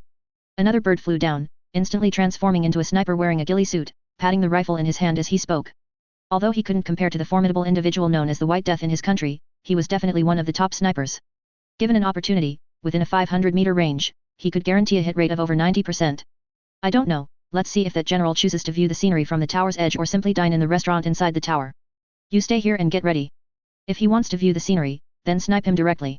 If he doesn't show his face before dark, then we'll launch a direct assault on the tower. After saying this, these nightmare children transformed back into a flock of birds and quietly remained in the nearby forest, waiting. Meanwhile, Andrei, sitting alone in the center of the tower, dressed in a luxurious suit and even holding a bouquet of flowers, watched the minimap without blinking. Clearly, these nightmare children hadn't moved too far away, they were approximately 500 meters from him, in a fruit orchard not far off. Andrei silently counted the red dots representing these nightmare children. In this forest, he found a total of 16 red dots. By the way, are they coming out in full force this time? Andrei muttered to himself, somewhat unsure of the exact number of nightmare children. However, he felt that the number of such special forces should not be particularly large. Especially since they had previously tried to directly raid the front army headquarters, but suffered considerable losses in the process. Forget it, let's take out as many as we can. Tell the players to get into position as soon as possible. After saying this, Andrei immediately issued a quest to the players, marking the nightmare child's hiding spot on the minimap. The players who had previously been assigned to the action team by Andrei, on standby, immediately appeared at the nearest respawn point at the fastest speed. It was unclear whether this was because Andrei's military rank had been upgraded, granting him higher authority, or for some other reason. Now, the process for players to respawn at other respawn points had changed. Previously, players had to die to respawn at a different respawn point, leading many players to intentionally commit suicide to secure a respawn point. Now, players only needed to pay the equivalent amount of merit for a respawn, they didn't need to perform any other operations or commit suicide. They could instantly appear at another respawn point as if teleporting. This upgrade made Andrei very satisfied, otherwise, he would have had to figure out how to deal with the physical bodies of those suicidal soldiers. On the battlefield, it was understandable, it was perfectly normal for soldiers to succumb to pressure and choose to commit suicide. Or, packaging their bodies and incorporating them into the casualty count was also very easy to manage. But in the city of Petrograd, if someone suddenly discovered a house with a large number of soldiers committing mass suicide, that would be a huge problem. The soldiers who had just RESP'd, upon emerging from the respawn point, found that this time they had RESP'd in a public restroom. Changfen Cat, oh my goodness, why are our respawn points getting more and more abstract? Lords High Woe, oh no, I think I just crawled out of the women's restroom, didn't I? I'm going to be refined into a guaranteed admission pill. Brother Hunan, don't worry, brother, don't forget you're a cat girl now, and the round-headed elderly model too. Seeing the players chat, Andrei's expression was slightly awkward, he didn't want to set up such a respawn point for the players. But there was no other way. Besides his own tower, the closest respawn point he could set up was the restroom near the orchard. Otherwise, there really weren't any other buildings nearby, and he couldn't just deliberately run to the orchard, wouldn't that be alerting the enemy? Precisely because there were no other buildings here, the orchard had already been scouted by the Nightmare Child, and that restroom, which could only accommodate 2 people, didn't look like it could hide half a company. Because of this, the Nightmare Child, who was busy focusing all his attention on Andre's side, didn't notice at all. A large group of soldiers, suddenly spawning from the small restroom, were rushing into the orchard at an extremely fast speed. Brother Hunan, brothers, keep a close eye out. Our enemies this time can turn into birds, so they should be hard to find. Human Empire Poland Ball, why worry so much? Just shoot every bird in this place. Bai Zhenging, kill. Not just birds, shoot down every living thing we see. The owner of this orchard heard the commotion and hurried over on horseback, immediately seeing a group of fully armed and strangely dressed soldiers. His hand trembled slightly, but he still held his hunting rifle and bravely asked the soldiers.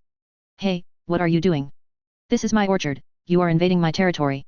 As soon as he finished speaking, a player immediately pulled out a Special Forces identification card, then said with an extremely arrogant expression. Special Forces on official business, bystanders keep away. It was unclear where this player had gotten the identification card, perhaps when they handed over the captured Black Eagle spy to the Special Forces, they had also pulled off a clever sleight of hand. In any case, as soon as the identification card was produced, the orchard owner, who had previously been indignant, immediately wilted. If it were just a bunch of disorderly soldiers, he would have dared to contend with them, as he was at least a baronet. Although a baronet was the lowest rank of nobility in the Cambrian Empire's aristocratic system, roughly equivalent to a knight in other places. But no matter what, a noble was a noble, and these soldiers shouldn't dare to casually kill a noble. However, the Special Forces were different. What if this group framed him, saying he was colluding with the enemy? Ever since the front army headquarters was ambushed by the enemy some time ago, the entire city of Petrograd had become a complete uproar. In any case, it was unclear where the Special Forces were capturing people from, but many were convicted of treason in collaboration with the enemy, and then executed by firing squad. Even more people were arrested and sentenced to exile in Siberia. It could only be described as utterly inhuman. To be honest, in this world, most Cambrians would rather be sentenced to execution than be exiled to Siberia. Because the neighbors in Siberia were simply too fierce. The Cambrian Empire in this world had not expanded its sphere of influence that widely, on the contrary, their influence ended at Siberia. With the war progressing as it was, they even had to guard against counter-invasions from the Northern Qing Empire. This was no joke. The Northern Qing Empire had previously launched a northern expedition, forcing the Cambrian Empire to cede large tracts of frozen land. The Trans-Siberian Railway's transport capacity was not strong enough to support large-scale army operations in the Far East, making it even harder to send the Titan Legion and mechanized units there. When ordinary infantry units encountered the immortal Paste 8 banners, encountered peerless strongmen who could overturn fighter mechs with their bare hands, and even Sing Tian who could instantly teleport behind them to decapitate commanders, the war truly became unwinnable. Facing those abstract entities, once one fell into their hands, it could only be said that death was not so painful.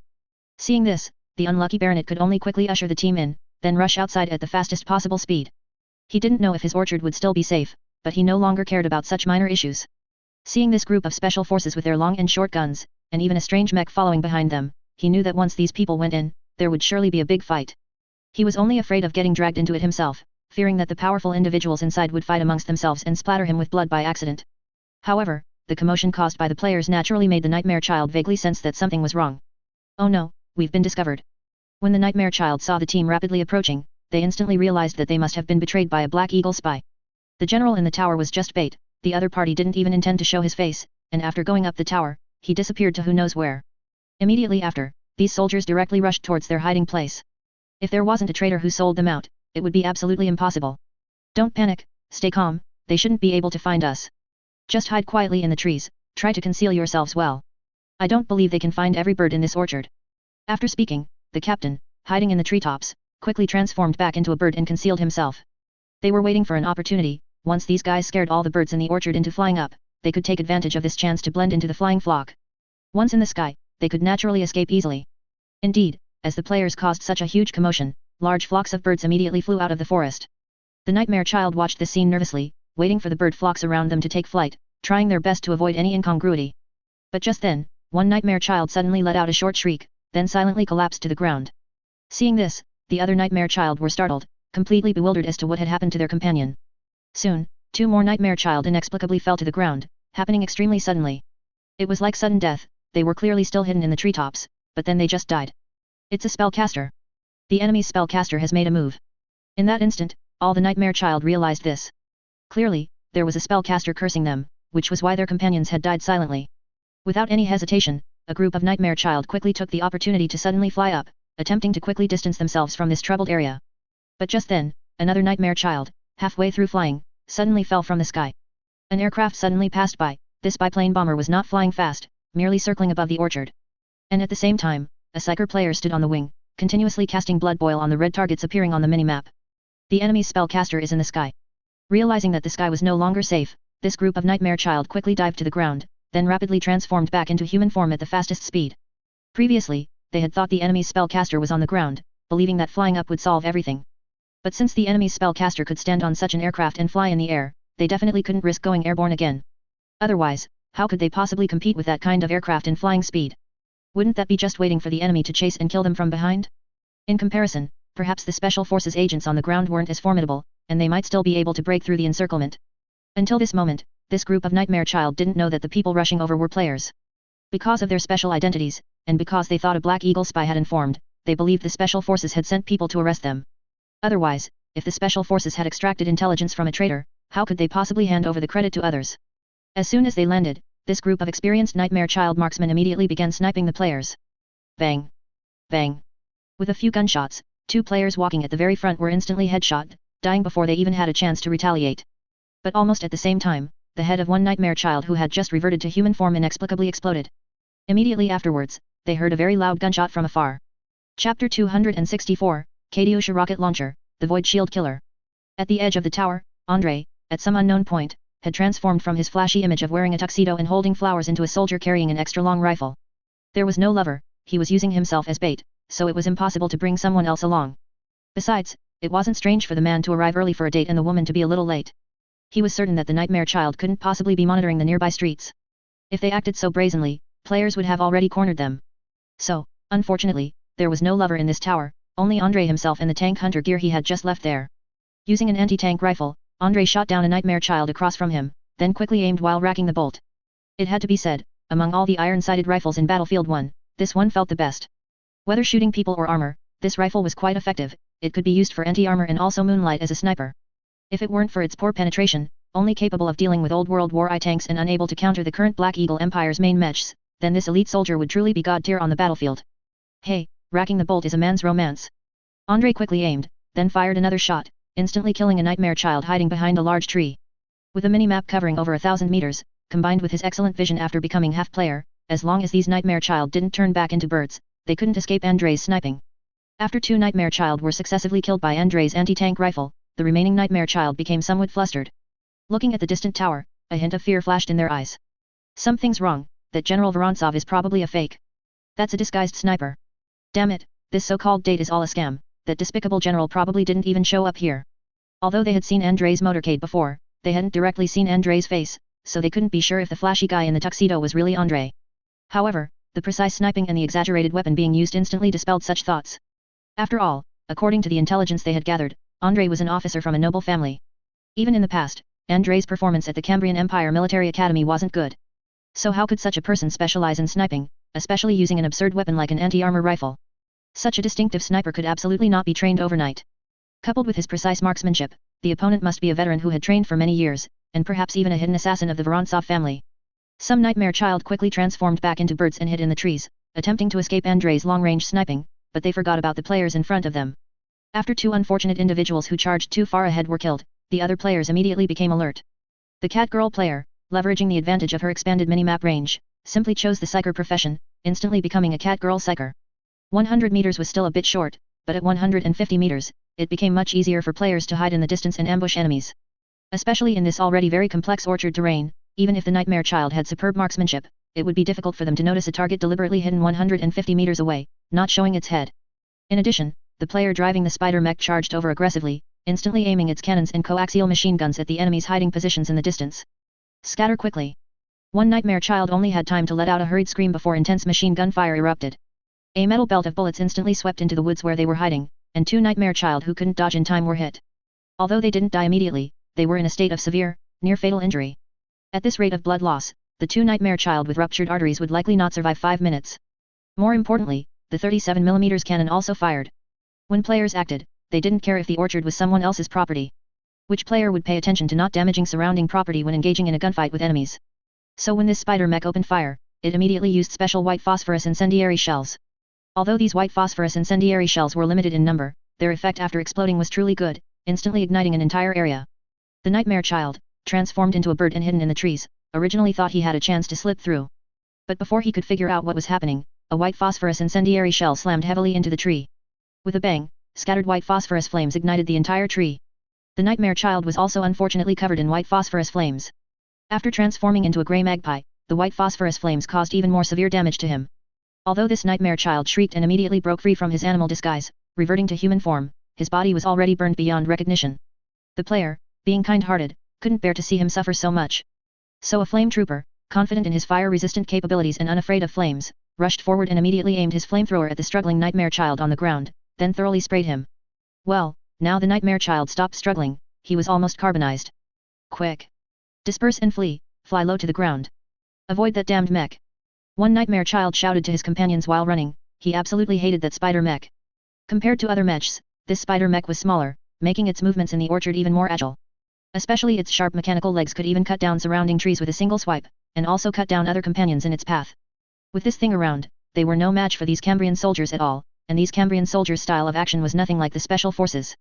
The Special Forces' style was stealth, as they were secret police, operating in the shadows. But when these soldiers acted, they were utterly reckless, even bringing out incendiary shells and flamethrowers. Then again, did the Special Forces even have mechs?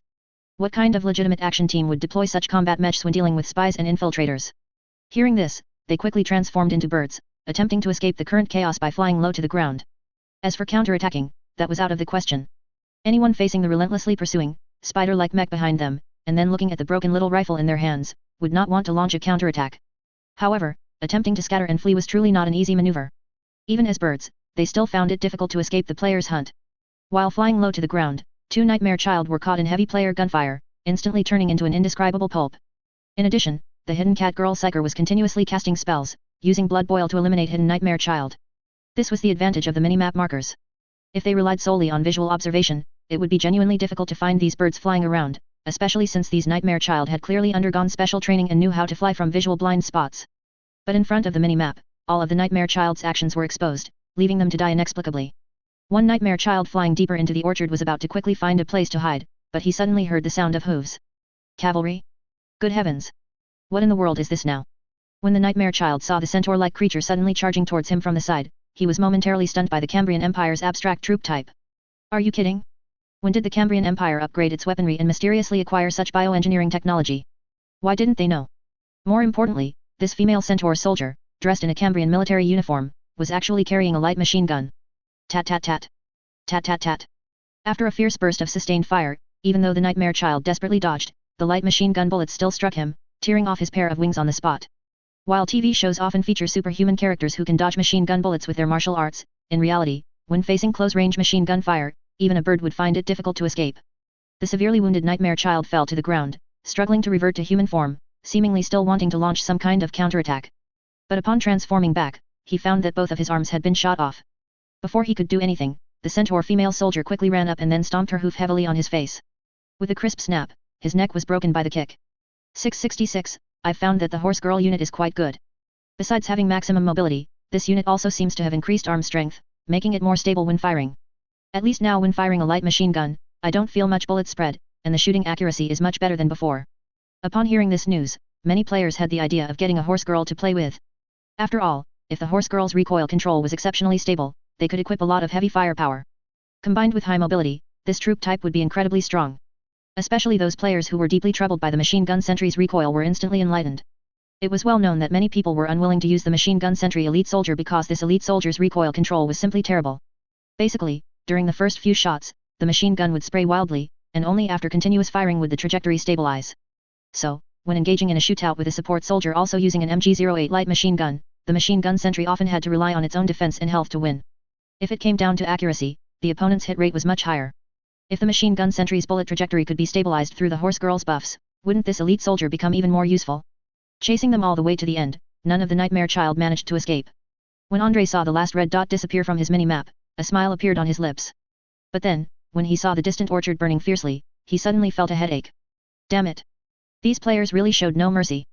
Andre realized that these players didn't need to worry about compensation anyway, so they acted without restraint. Especially those who used flamethrowers and incendiary shells. Didn't they know that setting fire to mountains leads to prison time? After some thought, Andre called a newly appointed butler at his home and asked him to slowly handle the compensation issues. Don't forget, he's a wealthy grand noble with territory, and the Vorontsov family owns a large number of businesses in Petrograd. He doesn't need to worry about such minor issues. However, Andrei didn't know that as soon as General Konstantin received the news, he immediately shifted the blame to the special forces. After all, Andrei and his men had acted under the name of the special forces, so it was only right for the special forces to handle the subsequent cleanup and compensation. As for whether the special forces would object, it didn't matter. They could deny the operation, but if they did, they wouldn't be able to claim any credit for it. Sure enough, when the special forces supervisor in Petrograd learned of the news, he was stunned for a moment, then immediately rushed to take on the compensation work, stating that the Vorontsov family didn't need to worry about anything. Compensating for the loss of an orchard was merely a drop in the bucket. The most important thing was that they successfully eliminated the Nightmare Child organization. Well, it wasn't necessarily uprooting the organization, but at least a batch of their elite assassins had been eliminated, and that was what truly mattered. After losing this batch of elite assassins, the organization's deterrent power plummeted. At least the gentlemen in Petrograd and Moscow could somewhat rest easy. Otherwise, with these elusive assassins constantly lurking, their daily lives would never be peaceful. After dealing with the Nightmare Child, Andrei continued to lead the players in arrests. The Black Eagle spies caught earlier were only a small portion. Most players, after discovering the minimap and realizing these spies were in relatively private spaces, would temporarily mark their locations and then leave. Because their movements in the city were restricted, actions like trespassing were explicitly forbidden by Andrei. Any violation could result in merits-related penalties, or even arrest by military police and confinement in a black room. There was no other way. Andrei knew exactly what kind of characters these players were. If the fourth Calamity didn't ransack every place they went, they wouldn't be living up to their own skills. If he didn't impose restrictions, and these players were constantly rummaging through other people's homes, his reputation would be completely ruined. Although the quality of the Cambrian Empire's army was indeed uneven, with all kinds of troops.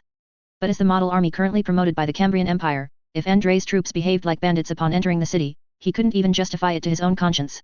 During this round of arrests with the players, Andrei did not act personally.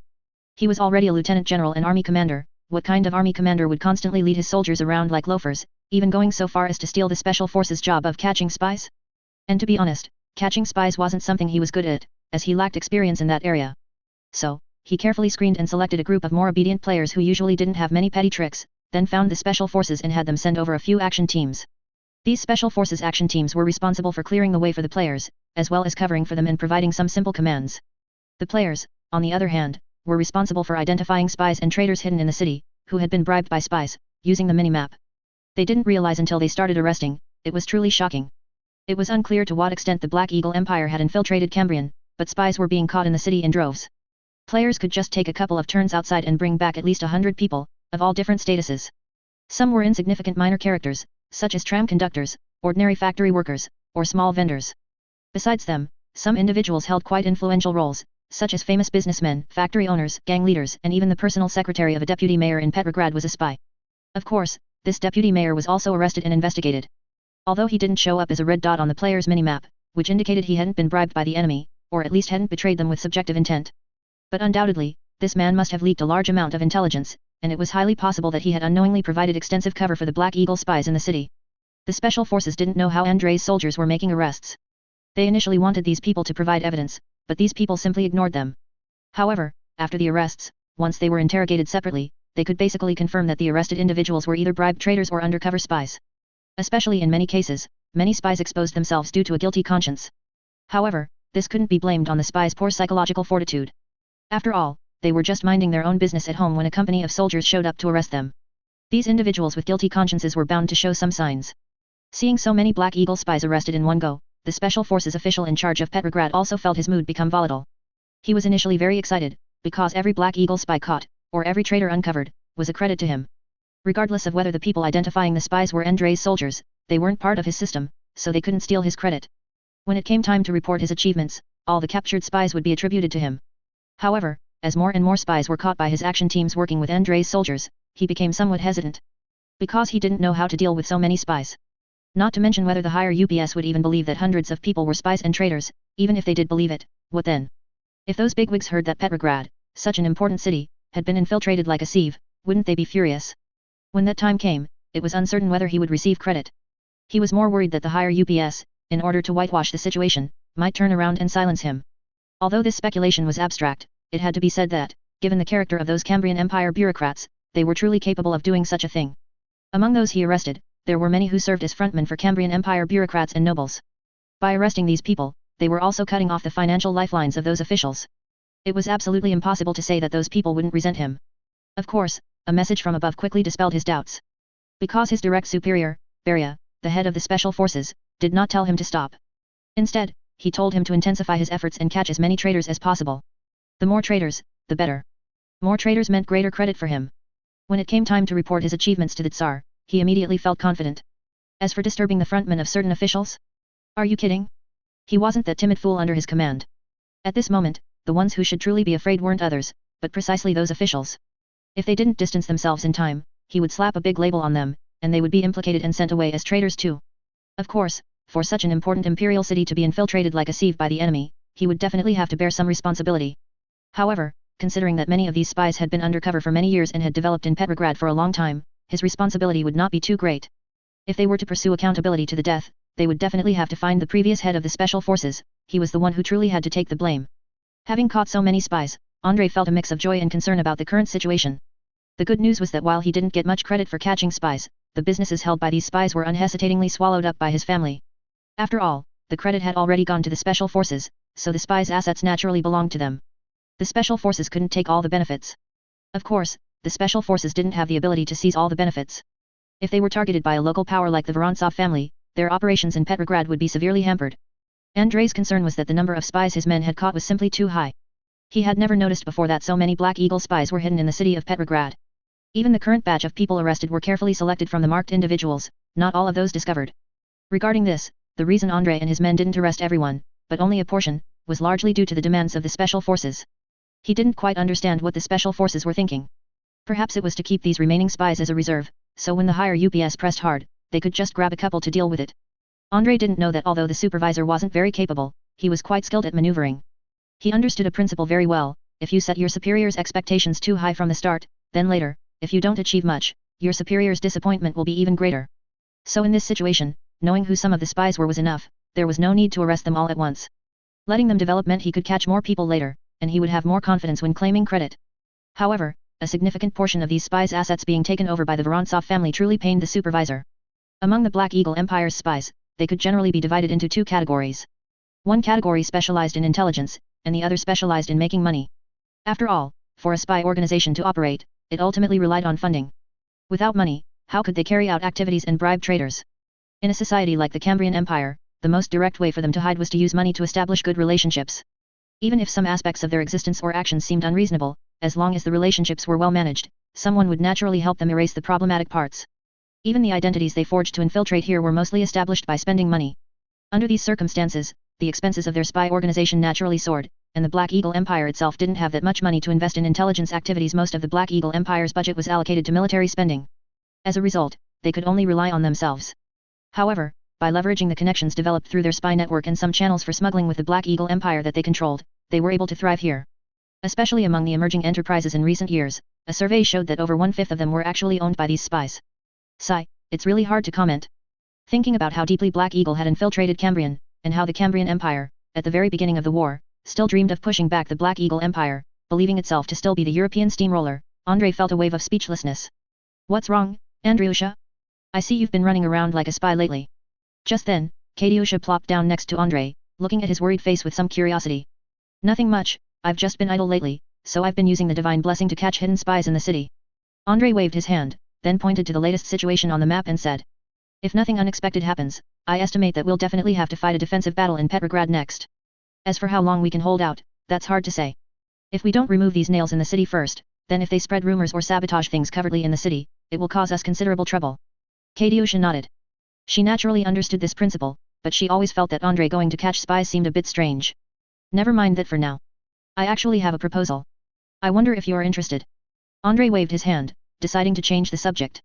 He didn't really want to catch spies either, it was mainly because the local special forces were too incompetent, plus he needed to find something for the players to do. Once these players became idle, they would inevitably cause some major trouble for Andrei.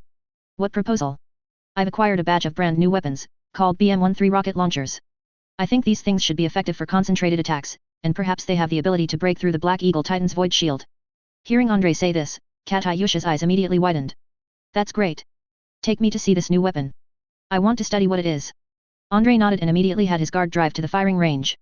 Players had already recruited the Katiusha rocket launcher and gone there to practice. At the large training ground on the outskirts of the city, more than a dozen Katiusha rocket launchers were lined up, their trajectories all aimed at a pile of targets standing on a distant hillside.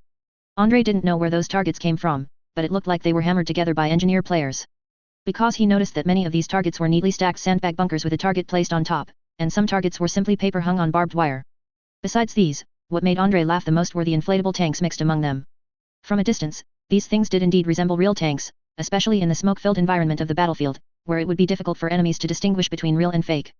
But up close, Andrei always felt that these inflatable tanks looked like products from a children's playground, full of a strange sense of childish fun.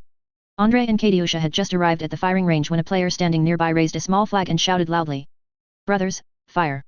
Let's see how powerful this Katyusha's firepower really is." Hearing this, Katyusha looked at the soldier with a slightly strange expression, then turned back to look at Andrei. Andrei, without changing his expression, simply explained. "It's nothing, this new batch of artillery is named after you. Anyway, the previous batch of heavy artillery was named Andrei's hammer by them, so now having a Katyusha rocket launcher isn't a big deal, is it?" This explanation was reasonable. Katyusha nodded, but she still felt there was something a little strange about it. However, in the next instant, her attention was completely drawn by the huge whistling sound in the distance. Although there were only a dozen Katyusha rocket launchers side by side, when they all fired together, the huge commotion still made Katyusha open her mouth in astonishment. The exaggerated whistling sound was even louder than that of heavy artillery firing. The rockets flying in the sky had clearly visible trajectories, like a meteor shower, fiercely falling onto the distant hillside. In the next instant, the distant hillside erupted in flames, and a continuous chain of explosions instantly swept across the entire hillside. The scene before them was like an artillery division conducting a volley. Although this concentrated firepower was not continuous, purely in terms of striking effect, this thing was even more terrifying than the striking effect of an artillery division. What a terrifying weapon! The more she watched, the brighter Katyusha's eyes became, and she couldn't help but start to imagine. If she could get a convoy like this, and when enemy titans entered the designated range, she would have this convoy unleash a fierce bombardment directly. Wouldn't a single round of concentrated artillery fire be enough to destroy the enemy titan's void shield? Besides that, what if this rocket launcher was mounted on a Thunder Emperor Titan? She always felt that the rate of fire of the secondary cannons on the Thunder Emperor Titan was not strong enough. If this thing could be mounted on the Thunder Emperor Titan, that would be the best choice. Can this thing be detached from the vehicle? Of course, look over there, that's the version detached from the vehicle. Andrei said, pointing to the rocket launchers piled in an open space in the distance, which looked very crude and were supported only by a few iron frames. When he unlocked Katyusha, he obtained two different recruitment versions, one with a transport truck and one with only the rocket launcher mount itself. The one with the transport truck was the complete version, but the one with only the gun mount itself was a version that could be better modified. Andrei had already planned a series of modifications, including mounting this thing on the P-1000 Rat and on the Thunder Emperor Titan. The anti-air firepower on the Thunder Emperor Titan was really a bit weak, and Andrei had already started having players add extra anti-air positions to it. But besides that, he felt that two sets of rocket launchers could be added to the Thunder Emperor Titan's mechanical arm shoulders. Compared to the firepower application of the Black Eagle Empire's Caesar-class Titan, he always felt that the Thunder Emperor Titan, apart from having one more main cannon, was somewhat lacking in other aspects. However, it couldn't be said that way. Most of the Thunder Emperor Titan's weight was concentrated on its armor, which naturally weakened its secondary cannons. From the perspective of a battleship, an all-heavy cannon design was the mainstream of the era. After discussing how to mount rocket launchers on the Titan, Andrei then had players set up a shield generator on the opposite hillside, preparing to test the effect of this thing on the void shield. Although a shield generator was quite expensive, most of its key components could be mass-produced. Only the energy core was relatively expensive, and the magic array disc was difficult to engrave. Andrei couldn't solve the problem of engraving magic array discs. However, this thing was not complicated in front of mages who specialized in array discs. When Katyusha's Titan Legion arrived, they brought a large number of spare magic array discs. As for the energy core, Andrei had a large number of Psyker players who could be used as workhorses to charge it, completely without worrying about consumption. Even the Black Eagle Empire couldn't achieve such conditions, because their frontline energy core consumption was also very high, and charging this thing was indeed very taxing on mages. It was for this reason that many mages in the Black Eagle Empire who couldn't learn properly in the academies and ended up neither scholarly nor martial were pulled in to be human power banks. Their daily work was to meditate to accumulate magic power, and then charge the new energy cores that had just been produced in the factory. Thinking about it this way, the Black Eagle Empire's magic tech truly contained the blood and tears of many laborers. It could only be said that the mages on the Black Eagle Empire's side did gain a platform for exchange, but correspondingly, due to the rapid expansion of the number of mages, their status as mages also declined significantly. The void shield in the distance was quickly deployed. Immediately after, the players, who had finished loading the rocket launchers, roughly aimed and then launched a barrage of overwhelming bombardment at the distant target. As many as 100 rockets, under the players' aim, continuously landed in a very small area. The accuracy was so precise it would make a World War II Soviet veteran cry. At the very least, they would never be able to achieve such abnormal accuracy when operating a Katyusha rocket launcher normally. However, who made these gamified rocket launchers have such fixed trajectories, and every rocket produced was perfectly standard, without any errors? A large number of rockets heavily slammed into the translucent film of the void shield in the distance, causing ripples to continuously flash out. Andrei and Katyusha both stared intently at the scene in the distance, wondering if these rocket launchers could actually break through the enemy's void shield. Under the continuous bombardment of rockets, the ripples on the void shield became more and more numerous, and its flickering became more frequent. Then, Andrei saw that just like a soap bubble popping, the translucent shield in the distance suddenly disappeared. And in the next instant, the continuously falling rockets fiercely exploded on the ground, instantly turning the shield generator into a sea of flames. Excellent, this strategy really works. Later, we'll integrate this unit into the Titan Legion. When fighting enemy Titans, we'll use this thing to break their shields first.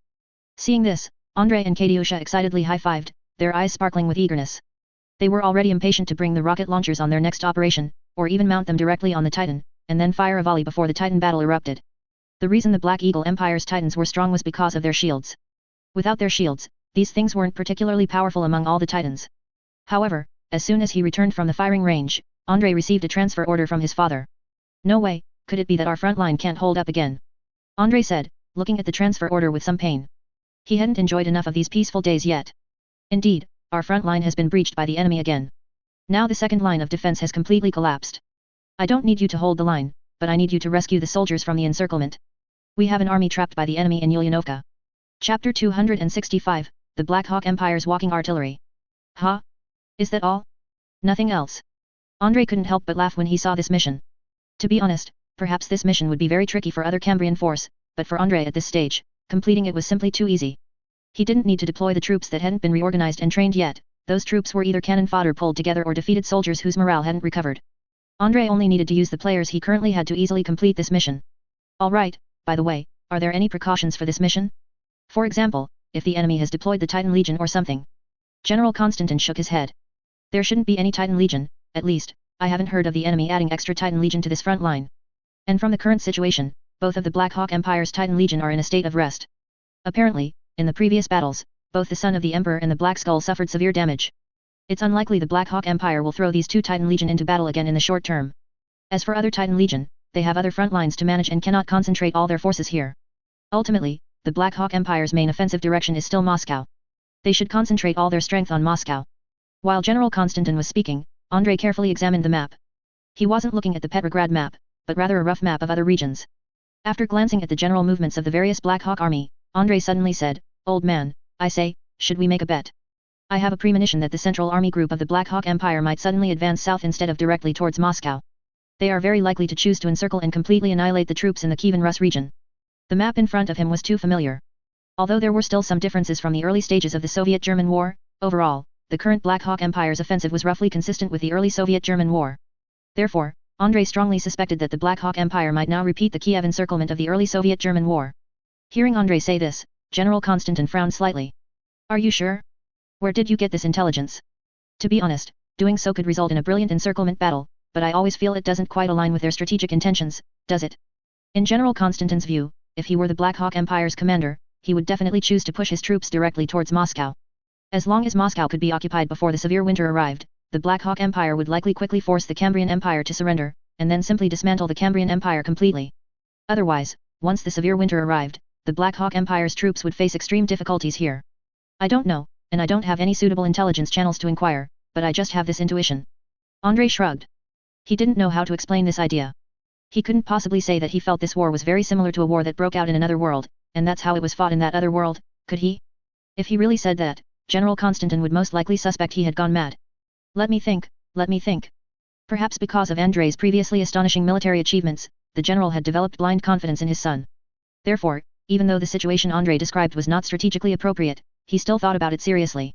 "If I were the Black Hawk Emperor, and I had enough confidence in attacking Moscow, perhaps I really would order the troops to turn and form a huge encirclement here." As he thought, the general slapped the table, suddenly realizing that the Black Hawk Emperor might indeed have such confidence. This situation was entirely possible.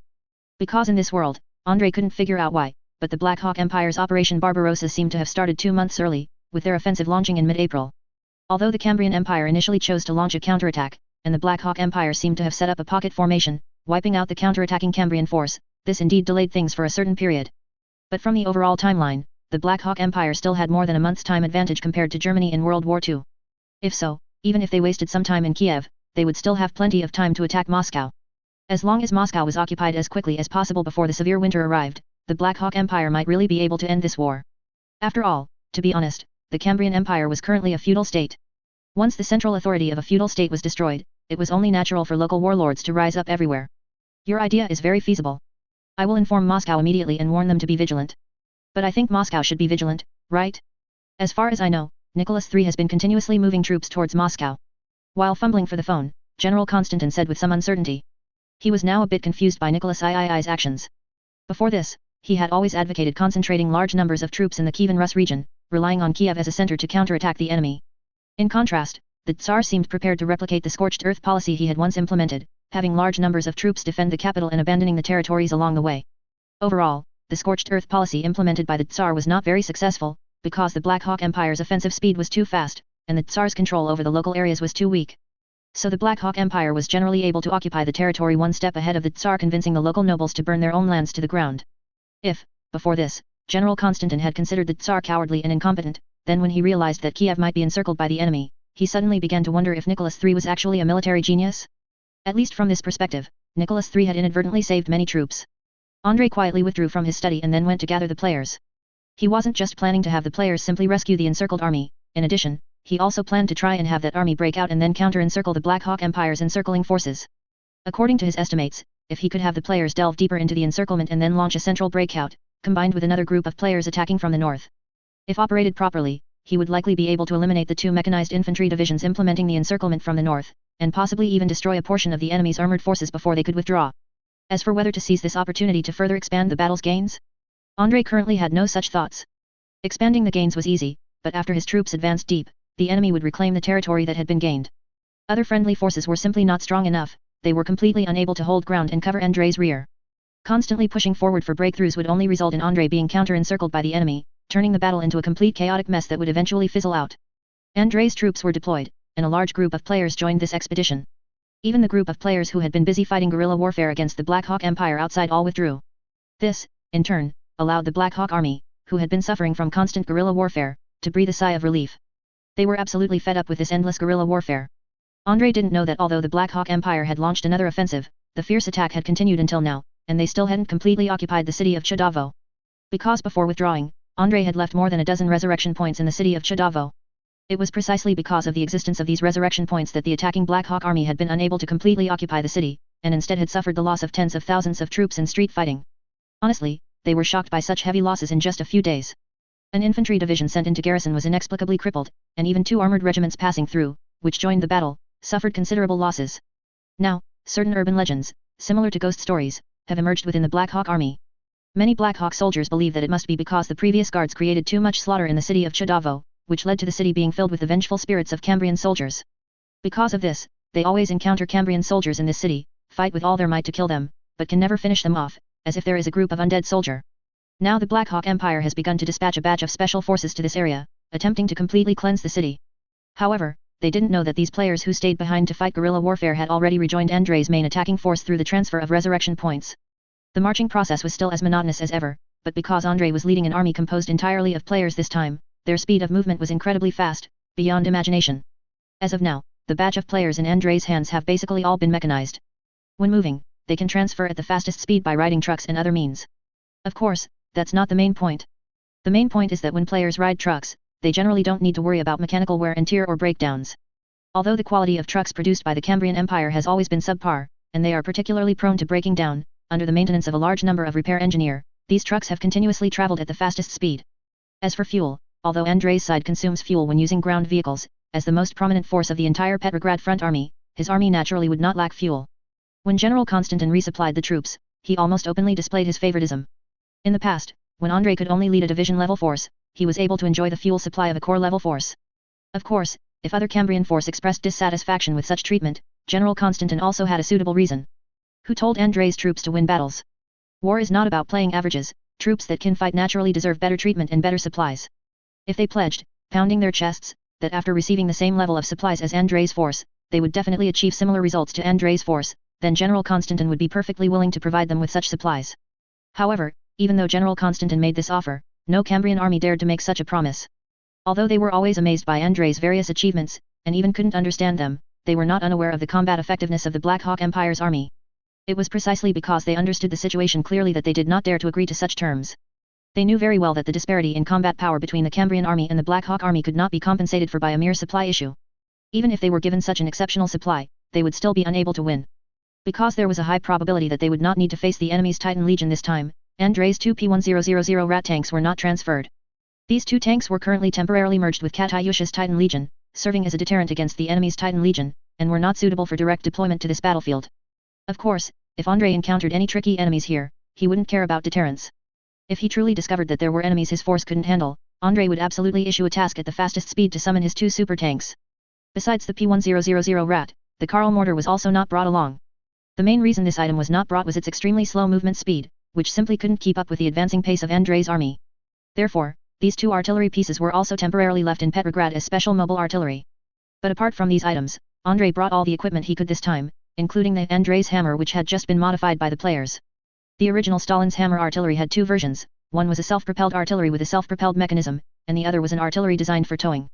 Although players could manufacture both versions of the artillery when Andrei unlocked this unit, in the end, Andrei found that not a single player chose to manufacture the self-propelled version, all opting for the towed artillery. The reason was simple, the self-propelled artillery was considerably more expensive than the towed version, and its self-propelled mechanism wasn't very effective.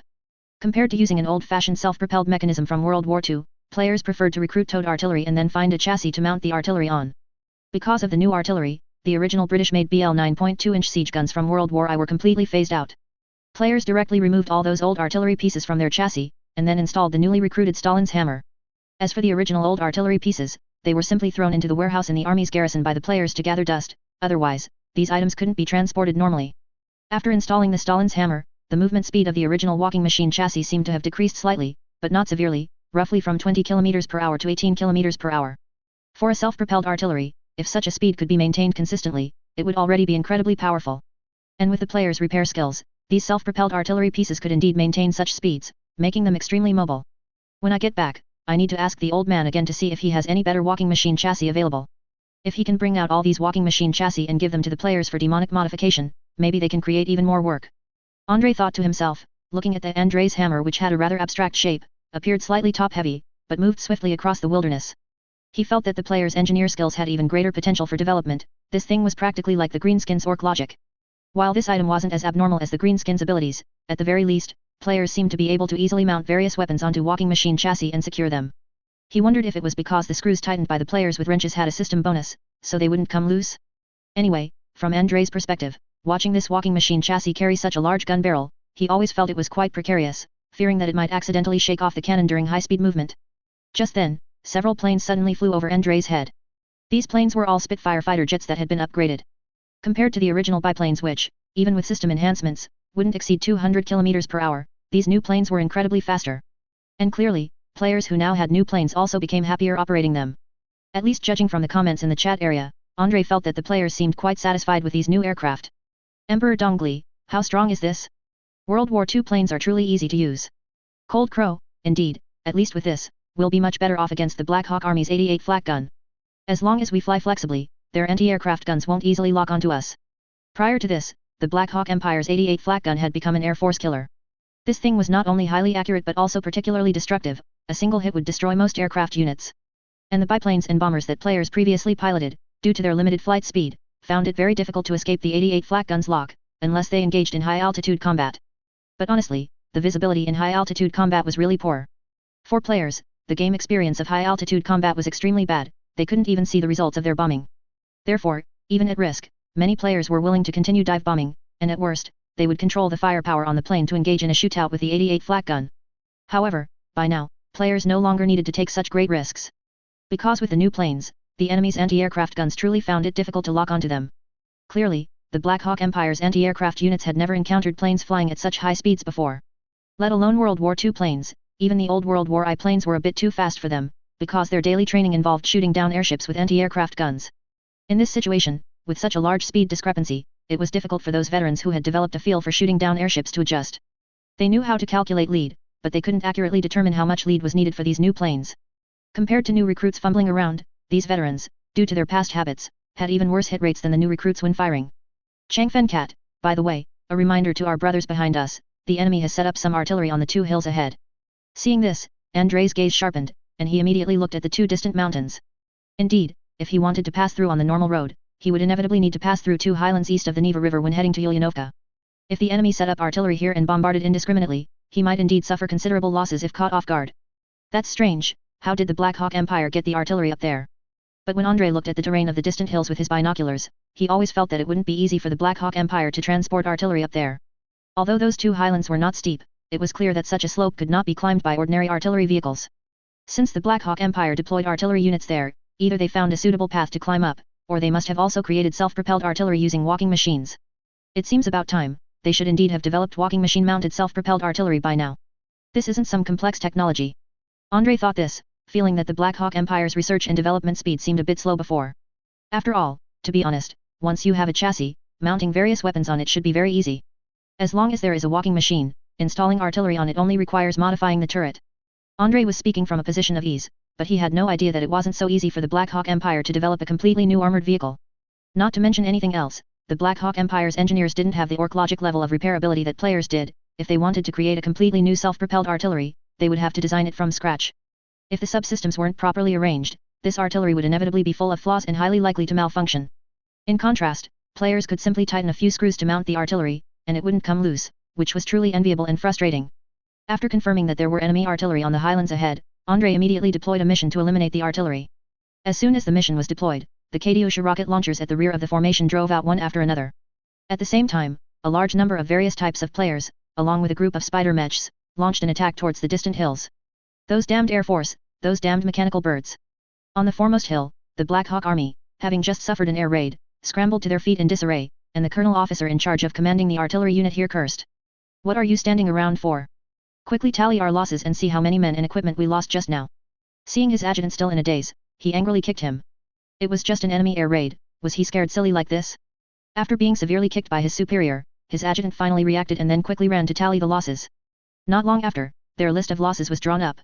Reporting, Colonel, we lost a total of 4 Wasp artillery pieces, 488 flak guns, and 226 soldiers just now. Hearing of such losses, Colonel Schuderman, the artillery commander of this position, almost couldn't help but want to vomit blood. Damn it! How could the losses be so great? He asked somewhat incredulously, but then, recalling the tragic scene of the previous air raid, he felt that such losses didn't seem like much. After suffering such an air raid, his troops only had this level of loss in the end, and he seemed to be able to accept it again.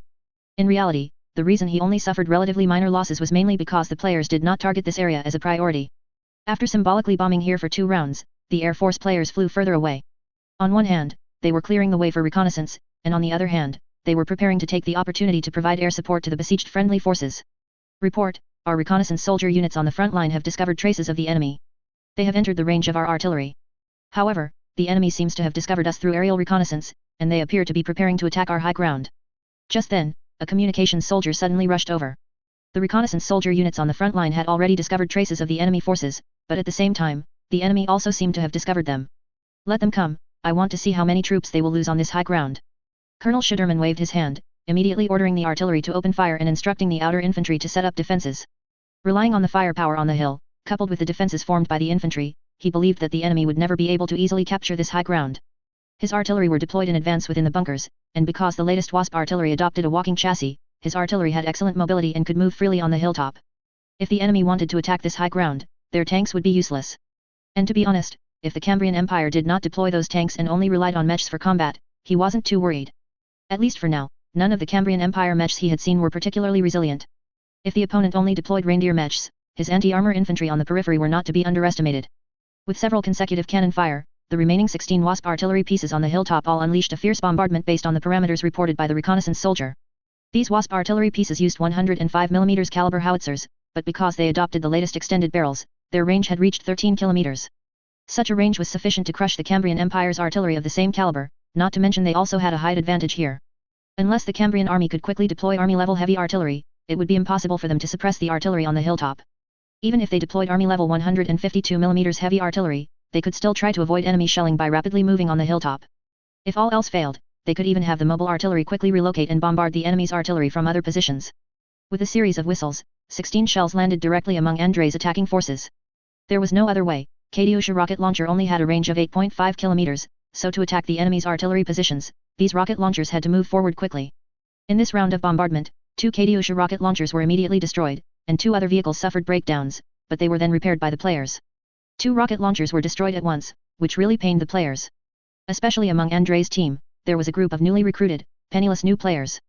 In these days, they had earned a lot of merits by patrolling and catching spies. They finally splurged and bought themselves a rocket launcher, but before they even had a chance to fire it, it was blown up by the enemy. Thinking about their rocket launcher, which they hadn't even warmed up yet, being gone just like that, some unlucky players immediately saw red. Ah! What the hell? Why are these damned Black Hawk devils so evil? My holy sword! My rocket launcher! After seeing red, the players didn't care about anything else. They revived from the field tents that had just been set up as a respawn point in the rear, and charged directly with bayonets. Damn it! You guys blew up my artillery, right? You punks, it's time to show you what a 100-star bayonet master can do. However, compared to these players, it was Andrei's hammer, which had all been replaced, that made the first move. The original Stalin's hammer artillery had a range of 17.5 kilometers, and even when replaced with a walking mech by players, its range remained unchanged. Therefore, while the Katyusha rocket launcher were still busy advancing, the 203 mm heavy artillery, set up not far from Andrei's headquarters, had already roared towards the distant hilltop.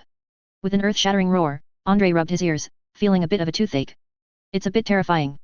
I can see why this thing is called Stalin's hammer.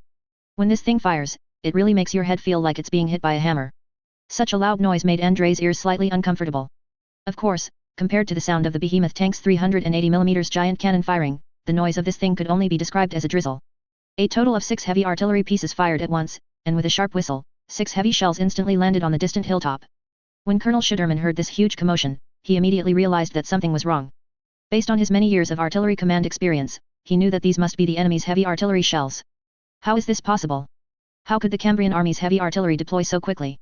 Colonel Schuderman, who was quickly finding a place to hide, was momentarily unable to understand.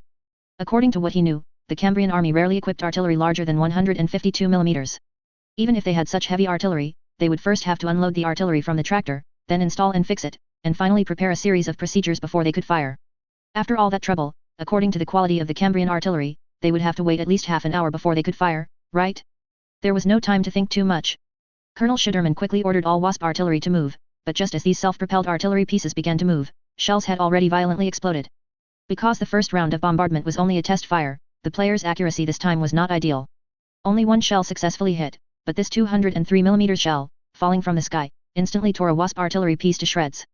The other shells that landed in open areas also caused huge explosions, and nearby Black Hawk soldiers were immediately affected by the blast, being literally blown to death. Other soldiers fainted due to overpressure, with blood flowing from their mouths and noses. The Black Hawk army at the foot of the mountain looked at the commotion at the top of the high ground, a lingering shock on their faces. What's going on? How did the enemy's heavy artillery fire so quickly? Not only was Colonel Schuderman puzzled, but they also found it incredible. The reaction speed of the Cambrian army's artillery completely exceeded their understanding of Cambrian artillery. Hide well, don't get blown to pieces by the shells. Anti-armor soldier, check your weapons again, any problems? The officers in the team quickly calmed the somewhat panicked soldiers. Their task was to prepare to meet the enemy's armored forces, not to consider the issue of artillery duels. In any case, that previous round of heavy artillery indeed cast a considerable shadow over their hearts. After several rounds of shelling, both sides suffered losses. As of now, even after relocating, the Black Eagle Empire's Wasp artillery had still lost 5 pieces, leaving them with only 11 artillery pieces. However, it was precisely because they could quickly relocate their artillery that they weren't completely wiped out by the players. Otherwise, with the players' artillery capabilities, they could see an overhead view when firing, immediately locking onto the enemy artillery's position. Then, adjust the artillery angle and fire at the locked target. Wouldn't that be a guaranteed hit every time? As for the players' side, some advancing Katyusha rocket launcher were indeed taken out again. Andrei silently watched his side's losses from the back of the team, and at the same time, he made a mental note of this. The Katyusha rocket launcher were indeed powerful, but they were not suitable for engaging enemy artillery in a direct shootout because their range was not long enough. Next time he deployed Katyusha rocket launcher, he'd better make sure his artillery could suppress the enemy's artillery, otherwise, losses would be inevitable. However, in this short while, the players' rocket launchers were already in position. Leaving aside the players who had lost their rocket launchers and were full of resentment, the players operating the other dozen or so rocket launchers were all extremely excited. Fire! Yura! As the players shouted excitedly, more than a dozen rocket launchers unleashed a fierce barrage of firepower on the opposite hilltop. In an instant, hundreds of rockets were fired, immediately forming a dazzling meteor shower in the sky. What is that? Some Black Hawk soldiers looked at the falling meteor shower with disbelief, momentarily stunned by the sight. It was their first time seeing such a peculiar firepower strike. Both the visual effect and the density made them feel a huge shock in their hearts. And in the next moment, this terrifying meteor shower covered most of the hilltop. The landing points of over 100 rockets ultimately varied greatly, and it was precisely because of this that they could achieve such a wide area coverage. If before, facing the fierce bombardment of Andrei's hammer, the Wasp artillery still had room to dodge, then now, facing this saturation-style bombardment, they were completely helpless. In this fierce artillery fire, one wasp artillery piece after another was torn to shreds on the spot, and some artillery pieces exploded into a large fireball due to rapid ammunition detonation. Although these wasp artillery had already dodged in advance, the entire hilltop was only so much space, where else could they dodge to? Such firepower coverage truly left them nowhere to dodge. When the artillery fire ended, Colonel Schuderman emerged from the hidden underground bunker, staring wide-eyed at his surroundings. He simply couldn't believe that the burning hellish scene before him had been his artillery position just a minute ago. By the Emperor above, how many artillery pieces do we have left, and are there any survivors? As soon as he finished speaking, Colonel Schuderman suddenly heard some movement from the side. He looked back and saw that one wasp artillery piece seemed to have survived the previous shelling and was now moving with difficulty. No, this artillery piece had not actually survived, because one of the mechanical legs on its walking mech had been blown off. Although this artillery piece still barely had the ability to fire, because its walking mech was blown off, it had completely lost its balance, and the entire gun body was leaning to one side. Undoubtedly, a wasp artillery in this state could not aim accurately. Even when firing, the recoil of the artillery might cause it to completely break apart. Aside from this barely movable, broken artillery piece, all the remaining wasp artillery on this position had been wiped out in that fierce bombardment. In this regard, perhaps Katyusha rocket launcher would suffer certain casualties when approaching. But if these rocket launchers really got close, then the enemy would probably no longer have a chance to fight back. At the same time, at the foot of the mountain, the Black Hawk infantry, who had long been ready, also saw the first wave of enemies charging up. However, when they saw the strangely shaped cavalry in the distance, and the spider mech charging with the cavalry, they always felt that these things didn't look like the Cambrian army's configuration at all. Chapter 266, The whole world is going crazy, so what about us? What is that thing? A cyborg, transhuman. A Black Hawk soldiers looked at the horse girl rapidly charging in the distance and couldn't help but ask in confusion. To be honest, he really couldn't tell what abstract monstrosity this centaur-like creature was. It should be some kind of modified soldier, but what kind of path are they taking? Another Black Hawk soldier stared for a long time but still couldn't identify what strange thing this was. Those who knew thought it was a transhuman, those who didn't might have thought some magical unit had descended into reality. Of course, while the Black Eagle Empire found these units magical, Andrei believed the Black Eagle Empire's battle mages and the Cambrian Empire's living saints were clearly even more magical. Compared to those things, he felt that his side had only created some demi-human units, which was nothing, right? Fire. Quick. Shoot them down. No matter what it was, just shoot. Although this thing created by the Cambrian Empire looked strange, the Black Hawk soldiers unanimously felt that the centaur-like creature seemed to be equivalent to a more agile cavalry. At least in their eyes, what was the difference between a centaur and cavalry? At most, it just saved the need for a mount. But they had no idea that the greatest significance of a centaur compared to cavalry was that, in addition to using cavalry skills while naked, players could also choose to equip horse girls with various suits. For example, the horse girls charging at the very front were all equipped with machine gun sentry suits. Suppress them. Quick. Hurry up and output damage, what are you waiting for? A burst of intense machine gun fire erupted, with 4 or 5 machine guns firing simultaneously, unleashing a dense barrage of bullets that instantly covered the Black Eagle Army's position. Compared to the erratic state of the original machine gun sentry when suppressing with its machine gun, the horse girls, perhaps due to their strength bonus, had very stable trajectories when suppressing with their machine guns.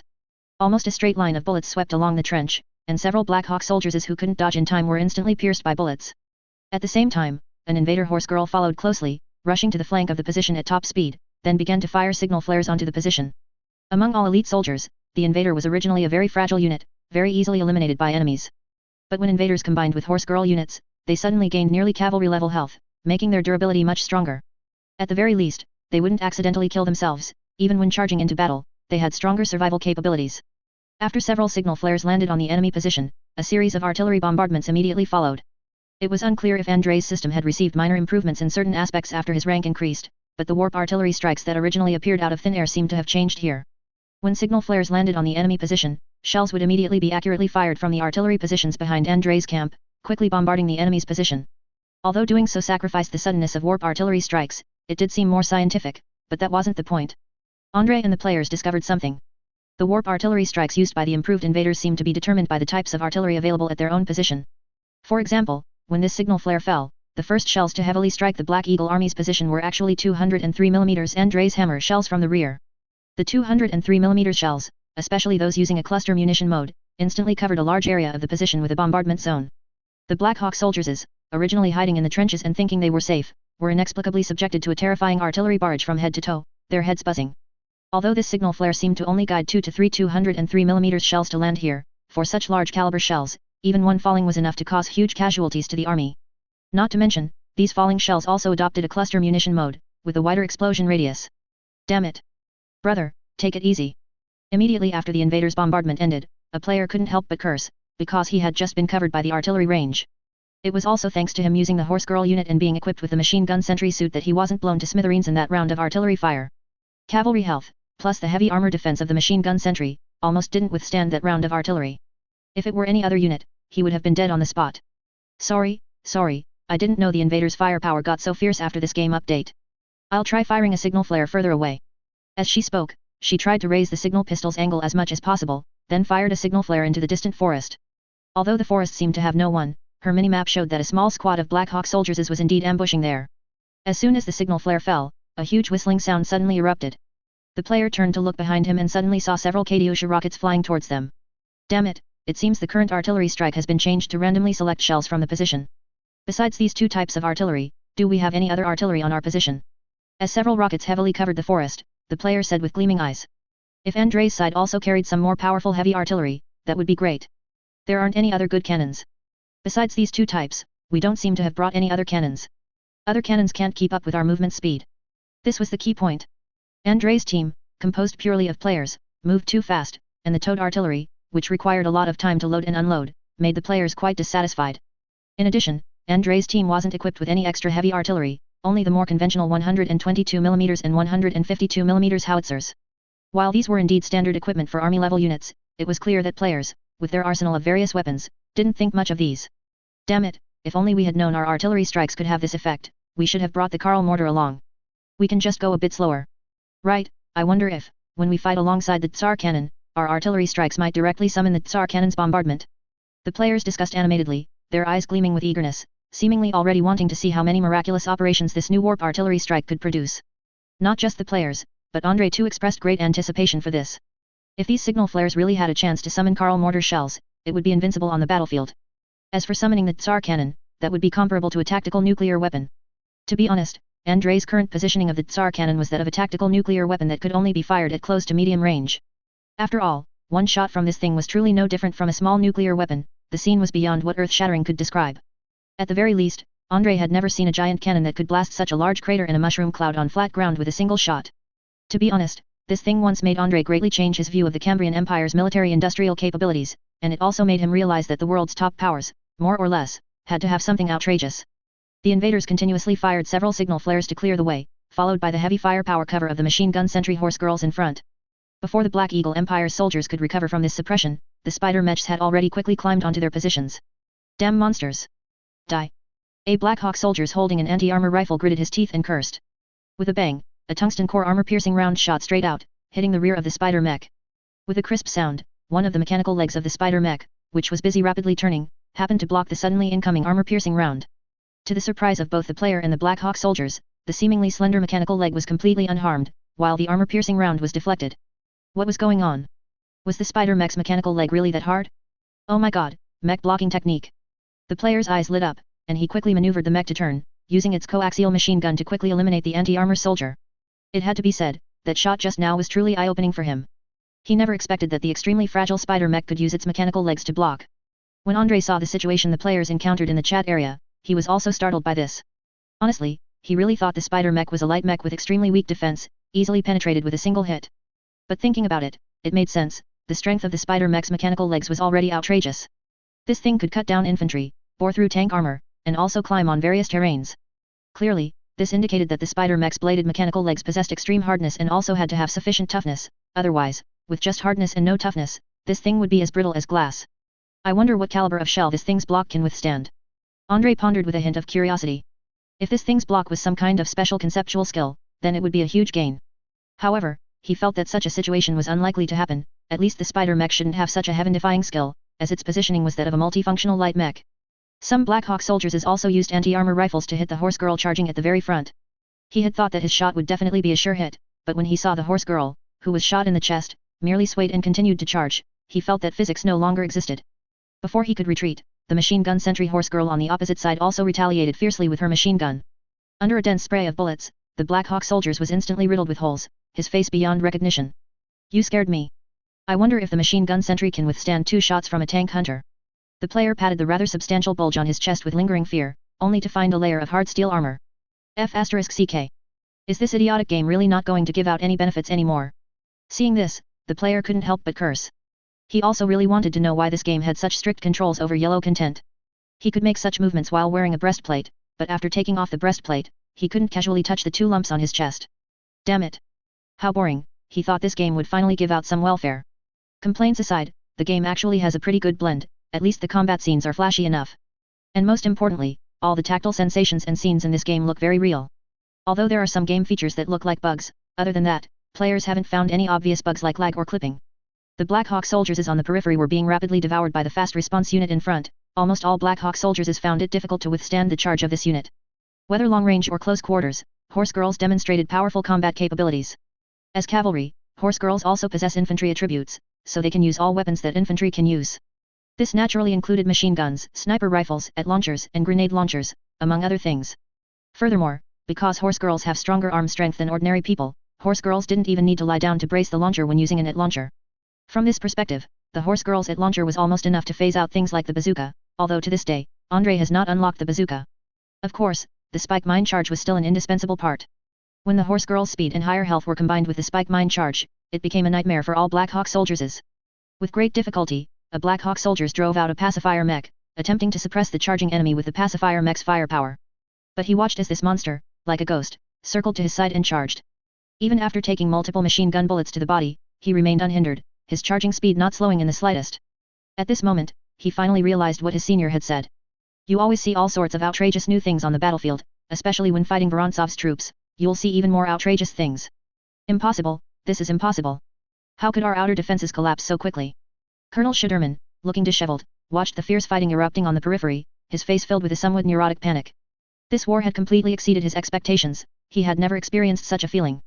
Almost at every step, the enemy's actions were completely different from what he had imagined. The difference between this unit and a normal Cambrian army was too great. He was a little confused as to why, even though they were both Cambrian armies, this particular army could show such a huge disparity. Colonel, should we retreat now? At this rate, our outer defenses probably won't last much longer, and the enemy will soon be able to attack this hilltop. Just then, an officer suddenly ran up to Colonel Schuderman and said in a hurried tone. But Colonel Schuderman shook his head and resolutely refused. No, we must hold out. I'm not being impulsive with you, don't forget how strong the mobility of this enemy unit is. Colonel Schuderman pointed to the Horse Girls in the distance, who were driving around and constantly using heavy firepower to suppress the Black Hawk soldiers, as well as the incredibly agile spider mechs, and said. If we retreat from the mountain, then when we face the pursuit of this unit, we will have no means to resist them. Only by staying here and holding out can we delay more time. At the very least, their heavy units shouldn't be able to charge up. As he said this, Colonel Schuderman glanced at the distant tanks, a hint of envy flickering in his eyes. Unlike some others who believed mechs were the ultimate weapon, he felt that the tanks under Andrei's command seemed to perform equally well on the battlefield. If the Black Eagle Empire could possess such tanks, perhaps their armored forces would be more severely restricted by terrain, but their breakthrough capability should become stronger. But Colonel, even if we stay here, I'm afraid we won't be able to stop those spider-like mechs from climbing up, will we? The Black Hawk officer gave a bitter laugh, then pointed to several spider mechs rapidly climbing up the hillside, seemingly having already guessed his impending fate. An anti-armor soldier fired a shot, piercing a spider mech on the spot and successfully eliminating this thinly armored, large target mech. But at the same time, the 37mm cannons on several other mechs quickly locked onto his position. With a burst of cannon fire, that rather brave anti-armor soldier was killed on the spot. Alright, it feels like practicing mech parrying still requires a lot of skill. At the very least, for us right now, it's purely a matter of luck. After dealing with the anti-armor soldier, a player analyzed. I think we still need to rely on rapid movement when using this mech, trying to act as a multifunctional light tank. Otherwise, this thing is just too fragile. Indeed, aside from World War I tanks and armored cars, the only armored vehicle in the player's hands that could be penetrated by conventional anti-armor rifles was this spider mech. However, at the same time, the spider mech was also the fastest armored unit in the player's hands, only things like motorcycles could be faster. If positioned according to World of Tanks, the spider mech was clearly a light tank with extremely strong mobility, suitable for spotting and sneak attacks. As of now, the player artillery in the rear had ceased operations, and even invader players had unequipped their invader templates, turning to other weapons to fight. Because the players currently attacking the mountain were about to engage in close quarters combat with the enemy.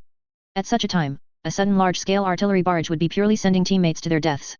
And in the current terrain, Cat Girls became the most powerful combat unit of the version.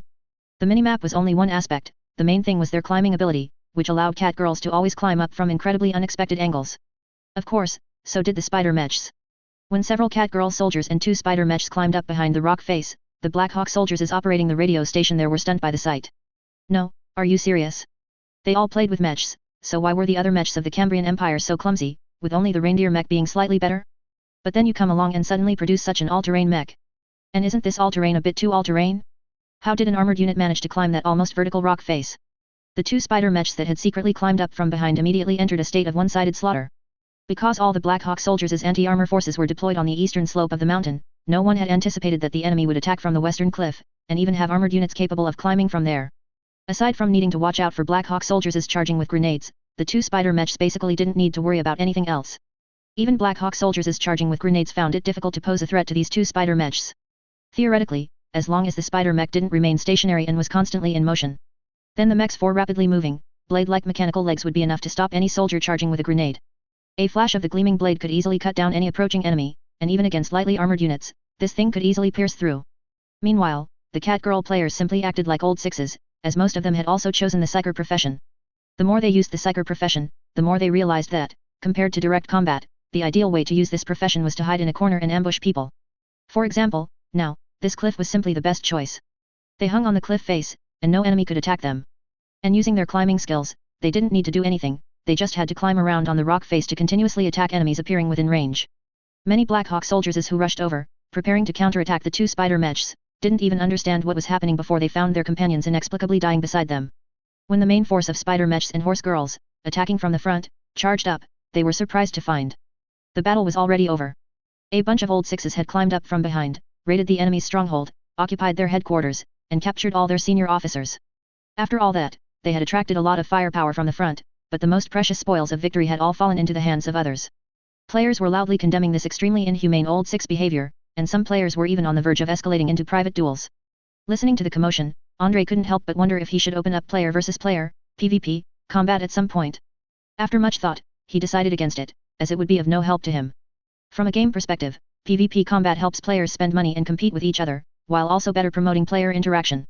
But from Andre's perspective, PvP combat would be equivalent to letting his soldiers fight civil wars when they had nothing better to do. Why would he, being full and content, let his players go and aid the enemy? As for using PvP combat to attract players to spend money and earn more influence points for himself, Andre did the math and realized it was a very unprofitable deal. Because his broken system had a limit on player top UPS, even if he opened up PvP combat, he wouldn't be able to attract wealthy players to spend lavishly. And given the merciless intensity of player battles, it would be a small matter for tens of thousands of them to die in a single battle, and it wouldn't be surprising to lose any number of war beasts like behemoth tanks. There was no way around it, players didn't need to consider casualties or life and death, they just charged forward. If placed in reality, if two armies ignored all factors like this and only fought to kill each other as quickly as possible, they would also incur astonishing casualties. Under such attrition, Andre would definitely end up in the red, and with such a huge commotion, he wouldn't be able to stay in the Cambrian Empire system anymore. Therefore, Andre unceremoniously sent a warning to the two players who were about to come to blows, and then assigned them each new tasks, sending them away. Immediately after, Andre looked at Colonel Schuderman, who had just been captured by the players and was currently in a disheveled state. I hear you are the commander of this Black Hawk army? What's your name? Colonel Schuderman. Andre sat imperiously on a chair in the makeshift headquarters, which the Black Hawk army had established there. He couldn't help but mock sarcastically. The name is quite good, but why do you lose so quickly when it comes to actual fighting? Colonel Schuderman did not understand Chinese, so he was unaware that his name had another meaning with the same pronunciation. But he could tell that the young general of the Cambrian Empire before him was wantonly mocking him. Enough, I know you. Major General Andrei Konstantinovich Vorontsov. The renowned ever-victorious general, the Cambrian Empire's current war hero, and the most typical representative of the Cambrian Empire's young and ambitious officers. Do you think that just because you defeated me, you can be so unbridled and arrogant? Do you really believe the Black Eagle Empire will be defeated by you? Wake up! The Black Eagle Empire's 6 million strong army is continuously advancing. If needed, we can mobilize another 6 million troops from within the country. The Empire is invincible. Everything you are doing now is just self-destruction. Andre blinked. The Black Eagle Empire didn't seem to know he had already been promoted to Lieutenant General. Had no one sent back the latest newspaper? That's right, he had captured so many spies in Petrograd before, so the remaining Black Eagle spies must have temporarily gone into hiding. In such a situation, it was normal for the speed at which these spies transmitted intelligence to slow down. But then again, he really didn't know that the Black Eagle army currently attacking numbered 6 million. However, from these words, the Black Eagle Empire's population seemed to be larger than he had imagined, or did they have some means to further increase the ratio between civilians and the army? It doesn't matter. I haven't seen where your 6 million strong army is. All I've seen is you being utterly defeated. You think the Black Eagle Empire has many people? But the Cambrian Empire has even more. Just wait, this war won't last many years. The Black Eagle Empire is bound to suffer a crushing defeat. After saying this, Andre had a group of horse girl soldiers tie up several Black Hawk officers, then told these soldiers to directly carry them to Petrograd. He couldn't be bothered to waste words with these officers. If any intelligence needed to be interrogated, that would be the Special Forces' responsibility. As long as the credit could be attributed to him later, that was fine. But just then, Colonel Schuderman, who was about to be dragged away by the player, shouted again. Vorontsov, wait! Are you unwilling to hear the terms the Empire is willing to offer you? Before this, your other Lieutenant General Corps Commander, Krasov, has already formally surrendered to the Empire, and he is very willing to cooperate with the Empire. At this point, a smug look appeared in Colonel Schuderman's eyes. The Empire has already promised that if Lieutenant General Krasov can show enough value and persuade more Cambrians to abandon the darkness and embrace the light, then we can later bestow upon him the title of Duke of Belarus. You too, if you are willing to defect to the Black Eagle Empire, I believe with your talent, you will undoubtedly become the sharpest sword in His Majesty the Emperor's hand. His Majesty the Emperor will definitely grant you better treatment. Although I am not qualified to make promises, I believe that if you are willing to pledge allegiance to His esteemed Majesty the Emperor, a dukedom of Novgorod will definitely be within your grasp. However, Andrei was completely unmoved by Colonel Schuderman's words. Drag him away, drag him away. Don't let this crazy fellow lower my IQ. Whether he can be a duke, I don't know, but I do know that Krasov, that idiot, is clearly just a dog, yet he insists on treating his dog tag as an honor.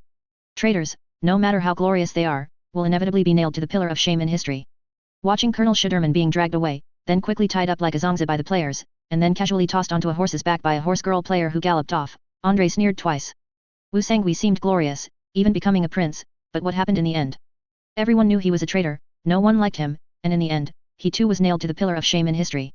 If he really defected to the Black Eagle Empire, setting aside what would happen to his various connections in the Cambrian Empire, he didn't believe the Black Eagle Empire would truly trust a traitor. In the end, he would just end up being a dog for someone else in a different place. Speaking of which, the current Tsar is also quite abstract. That guy didn't really treat the Vorontsov family as people either. Just then, Andrei recalled the Tsar's apprehension towards the Vorontsov family, and he couldn't help but curl his lips.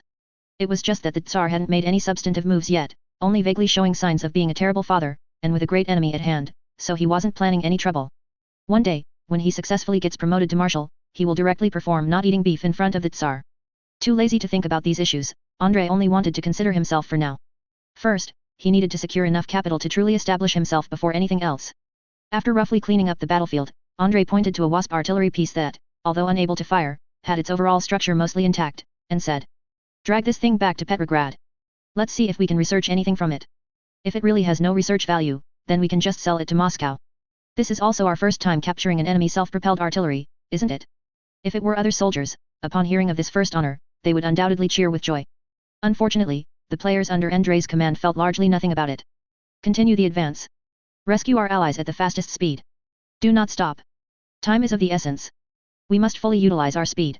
As soon as Andrei finished speaking, he ordered the players to continue marching, pushing forward at extreme speed. At the current pace, he would soon reach the encirclement. However, as the army advanced, Andrei specifically left behind a group of players, instructing them to quickly build a field airfield there. As he continued to advance, the airfield originally located in Petrograd was becoming too distant. Establishing a field airfield here could greatly enhance the Air Force's combat efficiency.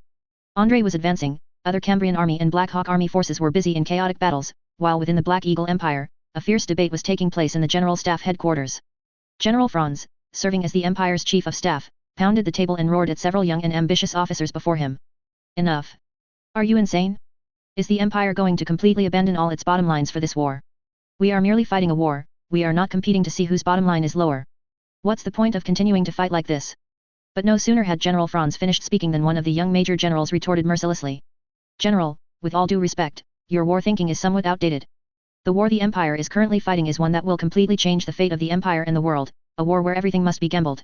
The Empire still has a lot of war potential that hasn't been unleashed. Given this, why shouldn't we tap into that potential?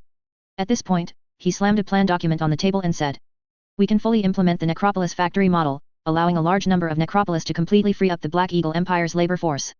At that time, we can dedicate all our strength to the war, no longer worrying about production. And at the same time, if we let Abyss mages summon demons and emulate the Wuxiao Empire by activating demon engines, then the Empire will free up a large number of mages who serve as magic miners. The Empire's mages are excellent talents, but too many of them are held back by manufacturing energy cores. We can completely use demon engines to make our war machines unleash stronger energy and possess more powerful performance." Many generals in the General Staff headquarters felt a chill at such a plan. They indeed wanted to win this war, but that didn't mean they wanted the Black Eagle Empire to become a country where Necropolis walked everywhere and demons crawled all over the place. When they learned that the Wuxiao Empire had actually activated large-scale demon engine production to contend with them, they were stunned. Were the demons in the 7 layers of hell so easy to enslave? However, they had always felt something very strange. According to the Empire's mages monitoring, although the Wuxiao Empire was mass-producing demon engines, they had not found any significant changes in the 7 layers of hell. The difficulty of summoning demons from the 7 layers of hell remained as usual. It was as if the Wuxiao Empire's endless production of demon engines wasn't summoning demons from the 7 layers of hell at all. This left many abyss mages very confused and somewhat uneasy. Enough. Regarding these plans, you can report to the Emperor and see if His Majesty the Emperor is willing to agree to these absurd things. I truly cannot understand how such scum could appear among the Empire's military personnel. General Franz's eyes flashed with anger. He simply couldn't believe that the Empire's soldiers would completely extinguish their humanity for the sake of war. But the young officer before him excitedly slapped a report on the table and roared. You call me scum? Please, General, I beg you to open your eyes and look at the world, see what this world has become. The Wuxiao Empire is in full production of demon engines. The Constellation Federation's previously researched artificial womb technology has achieved a complete breakthrough and plans to create clone armies. The Cambrian Empire's technology is developing at an unimaginable speed, their living saints are still rampaging on the battlefield, the power of various churches is growing increasingly, and even their Tsar has initiated a secret research project called Eagle of the Empire. The Iris Empire, despite being defeated, has chosen to continue resisting in its colonies and has even begun researching enchanted warriors. The Northern Qing Empire has created unimaginably terrifying war machines and is expanding at an unstoppable speed, like a venomous dragon full of poison. This world has gone mad, everyone is wantonly going insane. If we don't go insane with them, do you want to stand by and watch the Empire's great cause collapse? The Empire has already gambled enough for this war. Given this, why can't we continue to raise the stakes and completely tip the scales of victory to our side? Chapter 267, Fleeting Love in War. Faced with this series of deafening questions, many Black Hawk officers present were stunned. They couldn't help but begin to ponder, in the face of the world's current chaos, what path should the Black Eagle Empire take? Seeing that his words seemed to have had some effect, the young general continued. Gentlemen, if we can use the undead to replace our existing labor force, we would only need to expend a few more necromancers to free up millions of laborers. They don't need to stay in factories, enduring dirty and harsh environments, performing repetitive labor day after day. As premium citizens of the Empire, they should draw their swords and open up more land for the Empire. And the demon engine as well, if we can greatly push the demon engine, our current reliance on oil resources will sharply decrease. Although we have been avoiding this issue, I must say that the oil fields of Transylvania are simply not enough to support our current consumption. The poor production capacity of these oil fields has severely dragged down the Black Eagle Empire's industry. The Black Eagle Empire must not allow itself to sink into oblivion. To win this war, we must stop at nothing. Only by being more barbaric than barbarism can we defeat our evil opponents. As soon as he finished speaking, the young officers present all stood up, raised a hand, and shouted long live victory. In unison. Seeing this, many old school officers were also moved. They truly did not want to abandon their principles. But when the enemies had all abandoned their principles, if they still chose to adhere to their original ones, could they win the war? At this moment, for the great future of the Black Eagle Empire, even temporarily abandoning their principles seemed not to be an unacceptable choice. Some generals even thought, self-righteously. They were merely sacrificing their honor now, but they were securing the well-being of their descendants. Later, the descendants of the Black Eagle Empire would surely understand their actions at this moment. When they seized world hegemony, all of this would be completely ended. But was this truly the case? Regarding this question, everyone present did not think carefully, or rather, they deliberately avoided it. Because they really didn't want to consider whether, once moral principles were discarded, there would still be a chance to pick them up again. Forget it, forget it. You all present this idea to His Majesty the Emperor. Let the great Emperor personally decide on this plan. General Franz sighed, and at the same time couldn't help but ponder something in his heart. Was it time for him to resign? He had always firmly believed that his steadfast principles were correct. For example, he had always opposed the Black Eagle Empire relying on abyss mages, necromancers, and old gods as combat mages. The power behind these three types of magic represented endless calamities. Historically, any mage who used these types of magic rarely came to a good end. If the Black Eagle Empire truly made these three powers its pillars, he could hardly imagine what the empire would ultimately become. However, faced with the current situation, he felt that he was truly old. Andrei did not know everything happening in the Black Eagle Empire's capital, nor did he know how astonishingly fast this world was corrupting. At this moment, he was leading his troops in a fierce assault on the enemy's defenses. Brother Hunan, everyone, the first airborne echelon has arrived over the target. We can initiate the airborne drop at any time. Zhong Xiaoliang Chuan He Lu Dan, get ready, the old driver is about to start the car. As soon as the message was sent, Brother Hunan received a bunch of received replies. At this moment, a group of players was ready. As soon as Brother Hunan jumped from the bomber and safely established a respawn point on the ground using a military flag, they would quickly perform a central breakthrough. Of course, all of this depended on their skydiving expert being accurate in his jump, and not accidentally landing in enemy territory. The current Mosquito bomber could fly at a speed of 600 km per hour. This thing's speed was nothing like a normal bomber. Before this, players had always parachuted from the slow biplanes of Battlefield 1, so they were somewhat unaccustomed to this sudden increase in speed by several times. But it didn't matter. After roughly estimating the position, Brother Hunan immediately chose to parachute without hesitation. Besides him, the player in another seat also chose to parachute, leaving only the pilot to continue flying the aircraft. Because this isolated aircraft was flying too fast, the Black Eagle Empire's anti-aircraft units didn't even react. By the time their anti-artilleries were in position and began adjusting their anti-aircraft guns to aim at the plane in the sky, they found that the plane had already circled around and returned. What in the world is this? Has the Cambrian Empire's aircraft development reached this level? A more knowledgeable officer looked at the high-speed bomber coming in the sky, his eyes flashing with persistent shock. Unlike ordinary soldiers, he clearly knew what a bomber capable of such speed meant. It meant that the Cambrian Empire's aircraft were developing at an astonishing rate. Such development simply didn't conform to normal research and development patterns, as if they had already developed the weapons in advance, but had just never used them before. But without a doubt, that was impossible. The Black Eagle Empire had always focused on the Cambrian Empire's military-industrial research and development. If the Cambrians developed any special weapons, they would definitely receive relevant intelligence immediately. Unless a group of Cambrians were isolated in the mountains, cut off from the world, and conducted research in seclusion, they could never develop weapons that the Black Eagle Empire would not expect. But at this moment, they didn't have time to think too much, because the plane had already dived over their heads and dropped bombs. The Mosquito bomber chosen by this player was configured with a 6-pound autocannon and a 4,000-pound bomb. When the 4,000-pound bomb was dropped on this anti-aircraft position, the Black Hawk soldiers were a bit dumbfounded. It was their first time seeing a bomb of such a large size. Just by hearing the whistling sound it made as it descended, they could tell how terrifying this thing was. Although the Black Eagle Empire's airships had astonishing carrying capacity, before this, because they rarely needed to attack enemy fortress targets, their airships mostly chose to carry large quantities of small bombs. Doing so ensured that their airships could conduct carpet bombing against the enemy, fully covering a wide area. As for attacking fortress targets, the Black Eagle Empire's more common tactic was to directly send armored airborne troops, dropping 2 squads of Fear Knights onto the enemy fortress's top in one go, and then having these power-armored soldiers hack their way down. Basically, in the cramped environment of a fortress, ordinary enemies had no way to deal with Fear Knights. Even when ambushed, most enemy power-armored soldiers couldn't react in time either. They couldn't wear their power armor all the time. Many enemies didn't even have time to put on their power armor before the Fear Knights were already hacking at them.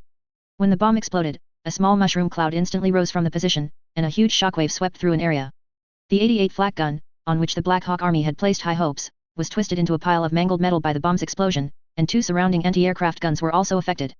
Ha ha ha, this is exactly the feeling I wanted.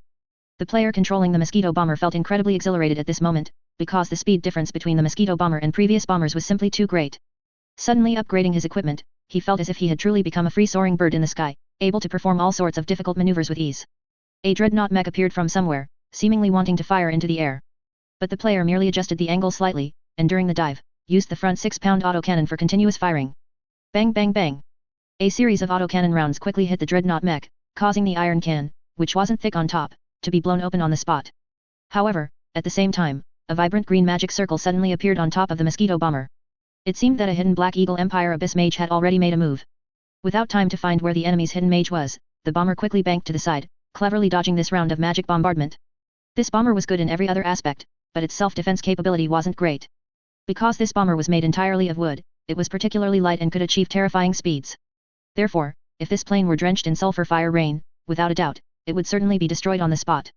Several consecutive sulfur fire rain spells continuously unfolded above the bomber, but each time, the bomber narrowly managed to avoid these magic bombardments with a drastic turn. The several abyss mages hidden in the shadows were furious, jumping in rage.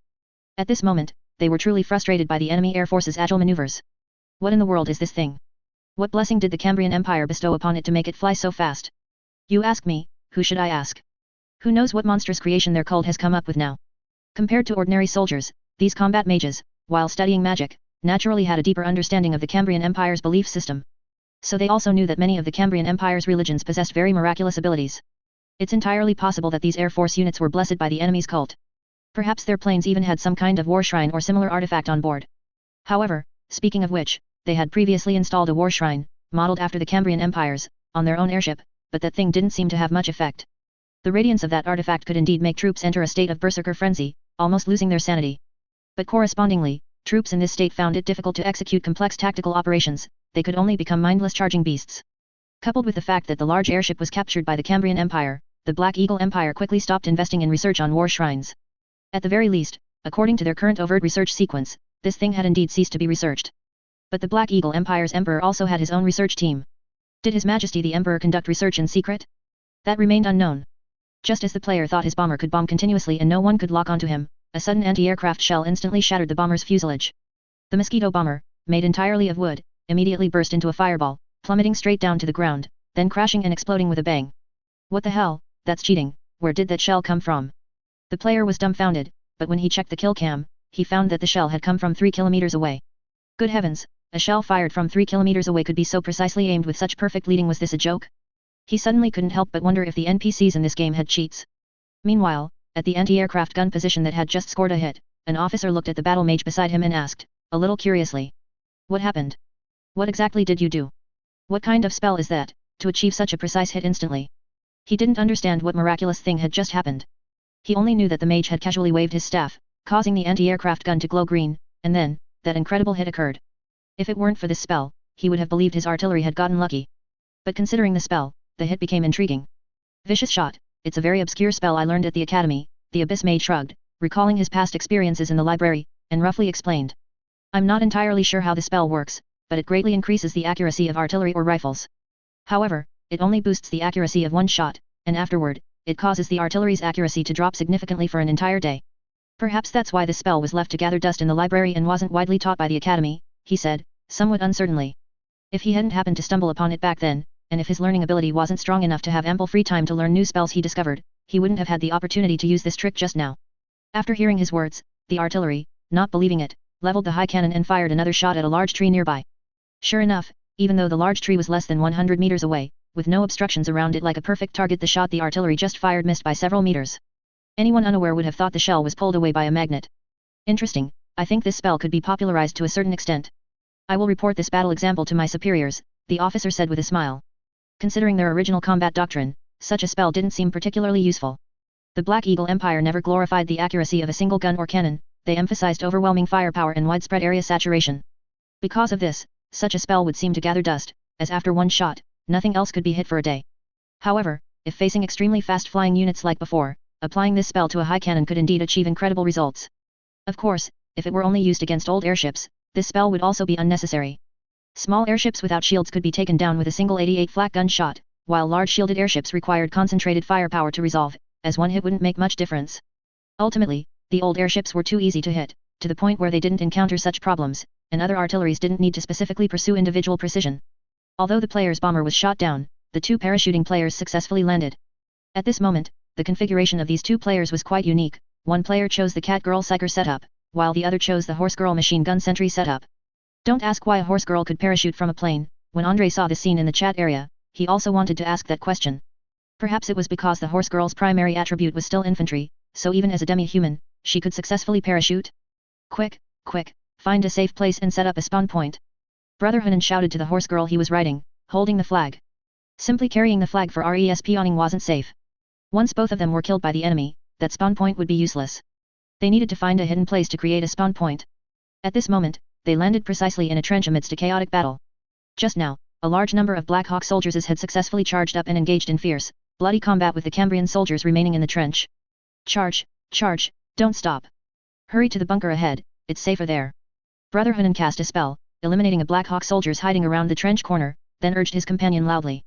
Just then, several more players spawned around Brother Hunan, who was holding the flag. However, these players all seemed to be rookie noobs, with neither good equipment nor rich combat experience.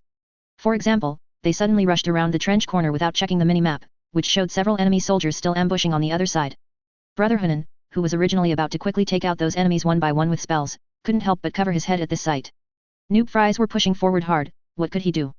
Sure enough, as soon as the few rookie players rushed around the corner, before they even had time to raise their guns and fight, a Black Hawk soldiers lying on the ground fired an entire burst of bullets from his light machine gun. A fierce spray of light machine gun fire took down all three players who had just rushed forward. The remaining two players initially thought their chance had come and wanted to charge while the enemy reloaded, but a soldier next to the light machine gunner picked up a submachine gun and took out those two guys. Brother Hunan, I am really fed up. Can some experienced veterans come help? No more noob fries. Brothers, I beg you, go a little slower when you are feeding. While continuously eliminating the two Black Hawk soldiers with spells, Brother Hunan loudly complained in the chat area. He truly hated such useless teammates. You stay at this corner for now, I'll scout ahead with the machine gun. Just then, his teammate said, then had Brother Hunan dismount from the horse girl, and charged forward with the machine gun. As soon as he charged, a bullet immediately shot over, clanging against his chest plate. From a distance, it seemed a Black Eagle sniper had noticed the commotion. Seeing this trench, which was like a straight pipe, Dan immediately realized they must have run into a communication trench. Otherwise, besides communication trenches being relatively straight for quick retreats, what other trenches would be built like such a straight pipe? If a shell landed there, the flying shrapnel could sweep dozens of meters in an instant. This was as if they were afraid the Black Eagle artilleries wouldn't have an easy time killing. However, such a straight trench also facilitated Dan's suppressive fire. Under the horse girl's arm strength, the 300-round machine gun began to rattle at an astonishing rate over a long distance, and a flying chain of metal instantly swept back and forth through the trench. Black Hawk soldiers who tried to charge towards them were immediately cut down, while others quickly ducked into the recesses on either side of the trench, fearing they might accidentally be caught in the machine gun's deadly spray. The sniper seemed to be lying on the ground, and he appeared to try to shoot again, but before he could fire a second shot, the machine gun spray riddled him like a beehive. Taking advantage of this opportunity, Brother Hunan cast another spell, eliminating 2 more enemies within range. Immediately after, he quickly rushed through the communication trench and turned into a bunker on the side. As soon as he entered the bunker, Brother Hunan saw several soldiers engaged in fierce hand-to-hand combat inside. It seemed an Black Eagle squad had previously charged from the opposite side of the communication trench to the second trench here, and was now attempting to capture this bunker. 2 Black Hawk soldiers were jointly pinning down a particularly tall Cambrian soldier, and one of the soldiers had already plunged his bayonet deeply into the Cambrian soldier's chest. Just then, another Cambrian soldier rushed forward with a wooden stick, seemingly trying to knock down Black Hawk soldiers. But the third Black Hawk soldier casually used his rifle butt to knock him to the ground, then stepped on his chest. Ha ha ha, with your skill, go practice for 2 more years. Even if serfs pick up guns, they can't become warriors, the Black Hawk soldiers mocked contemptuously, then pulled out a dagger, seemingly intending to slowly cut the Cambrian soldier's throat. But just then, a slightly delicate Cambrian voice suddenly came from his side. Don't be afraid, brother, I'm here to help you. Before he could even raise his head, 2 loud bangs erupted. A semi-automatic rifle in Brother Hunan's hand precisely pierced the Black Hawk soldier's chest. Unexpectedly, such an enemy appeared on his side. The Black Eagle veteran paid a fatal price for his carelessness. However, at the same time, the other 2 Black Hawk soldiers also charged over, both wielding bloody bayonets. Bang! Bang!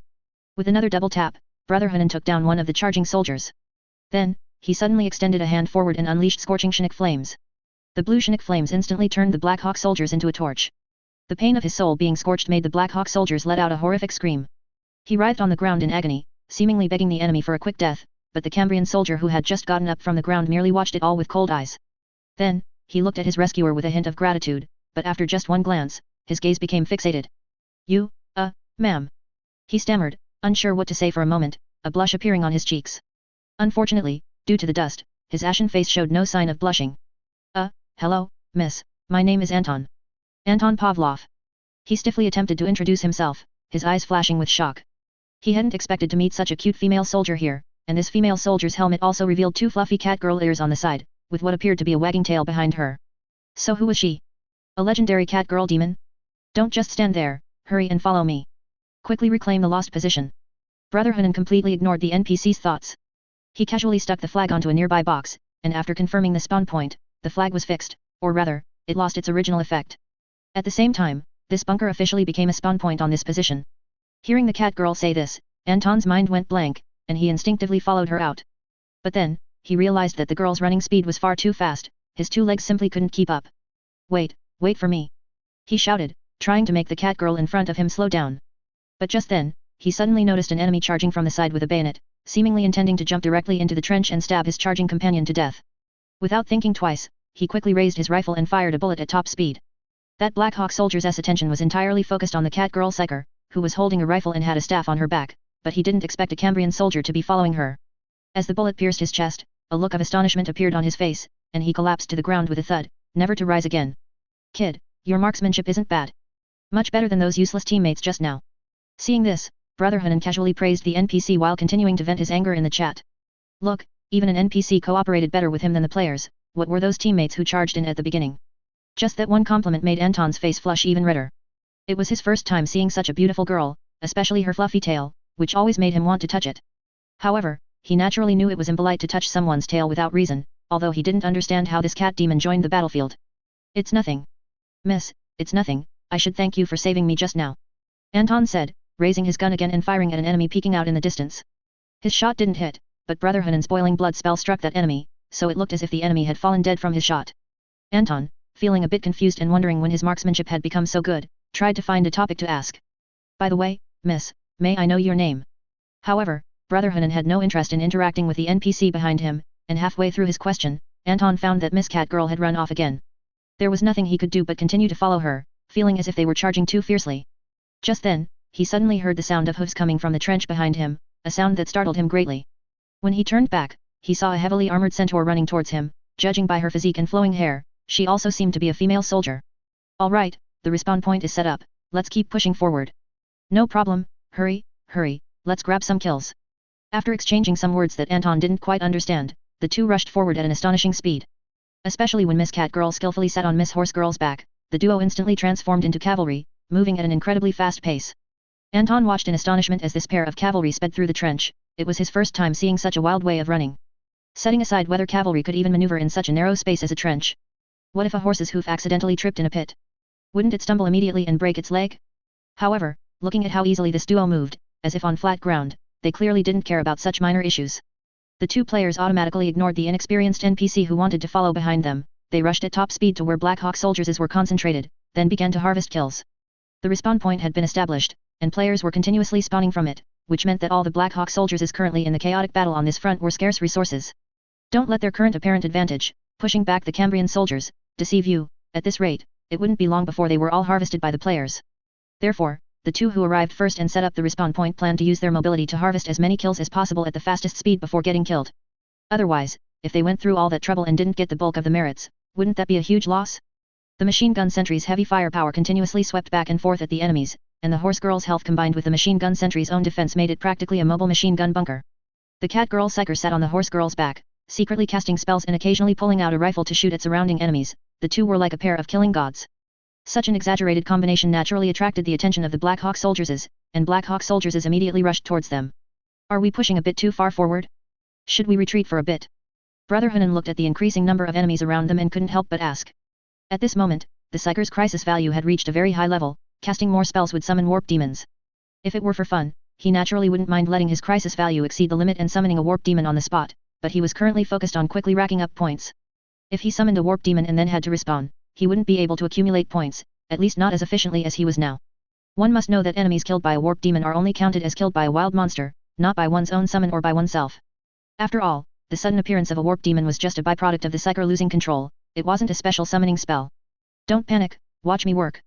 The horse girl was still continuously sweeping the area with the machine gun, which was rapidly heating up at an alarming rate, quickly reaching the point of overheating. As soon as it overheated, she didn't hesitate at all, directly switching to the melee stick equipped by the machine gun sentry and charging forward.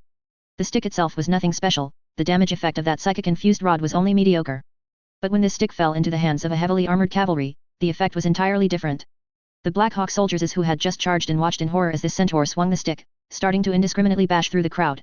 The stick flying up and down, coupled with the occasional stomping hooves, caused several Black Hawk soldiers who had charged forward with bayonets to be defeated on the spot. At the same time, Brother Hanan, who had successfully cooled down his crisis value, began to secretly kill again. Some Black Hawk soldiers fell inexplicably, which made the others even more terrified. Good heavens, this wave was a blast. Looking at the rapidly soaring crisis value in his account, Brother Hanan said excitedly, but just then, a combat engineer who had circled around from behind swung a fatal entrenching tool.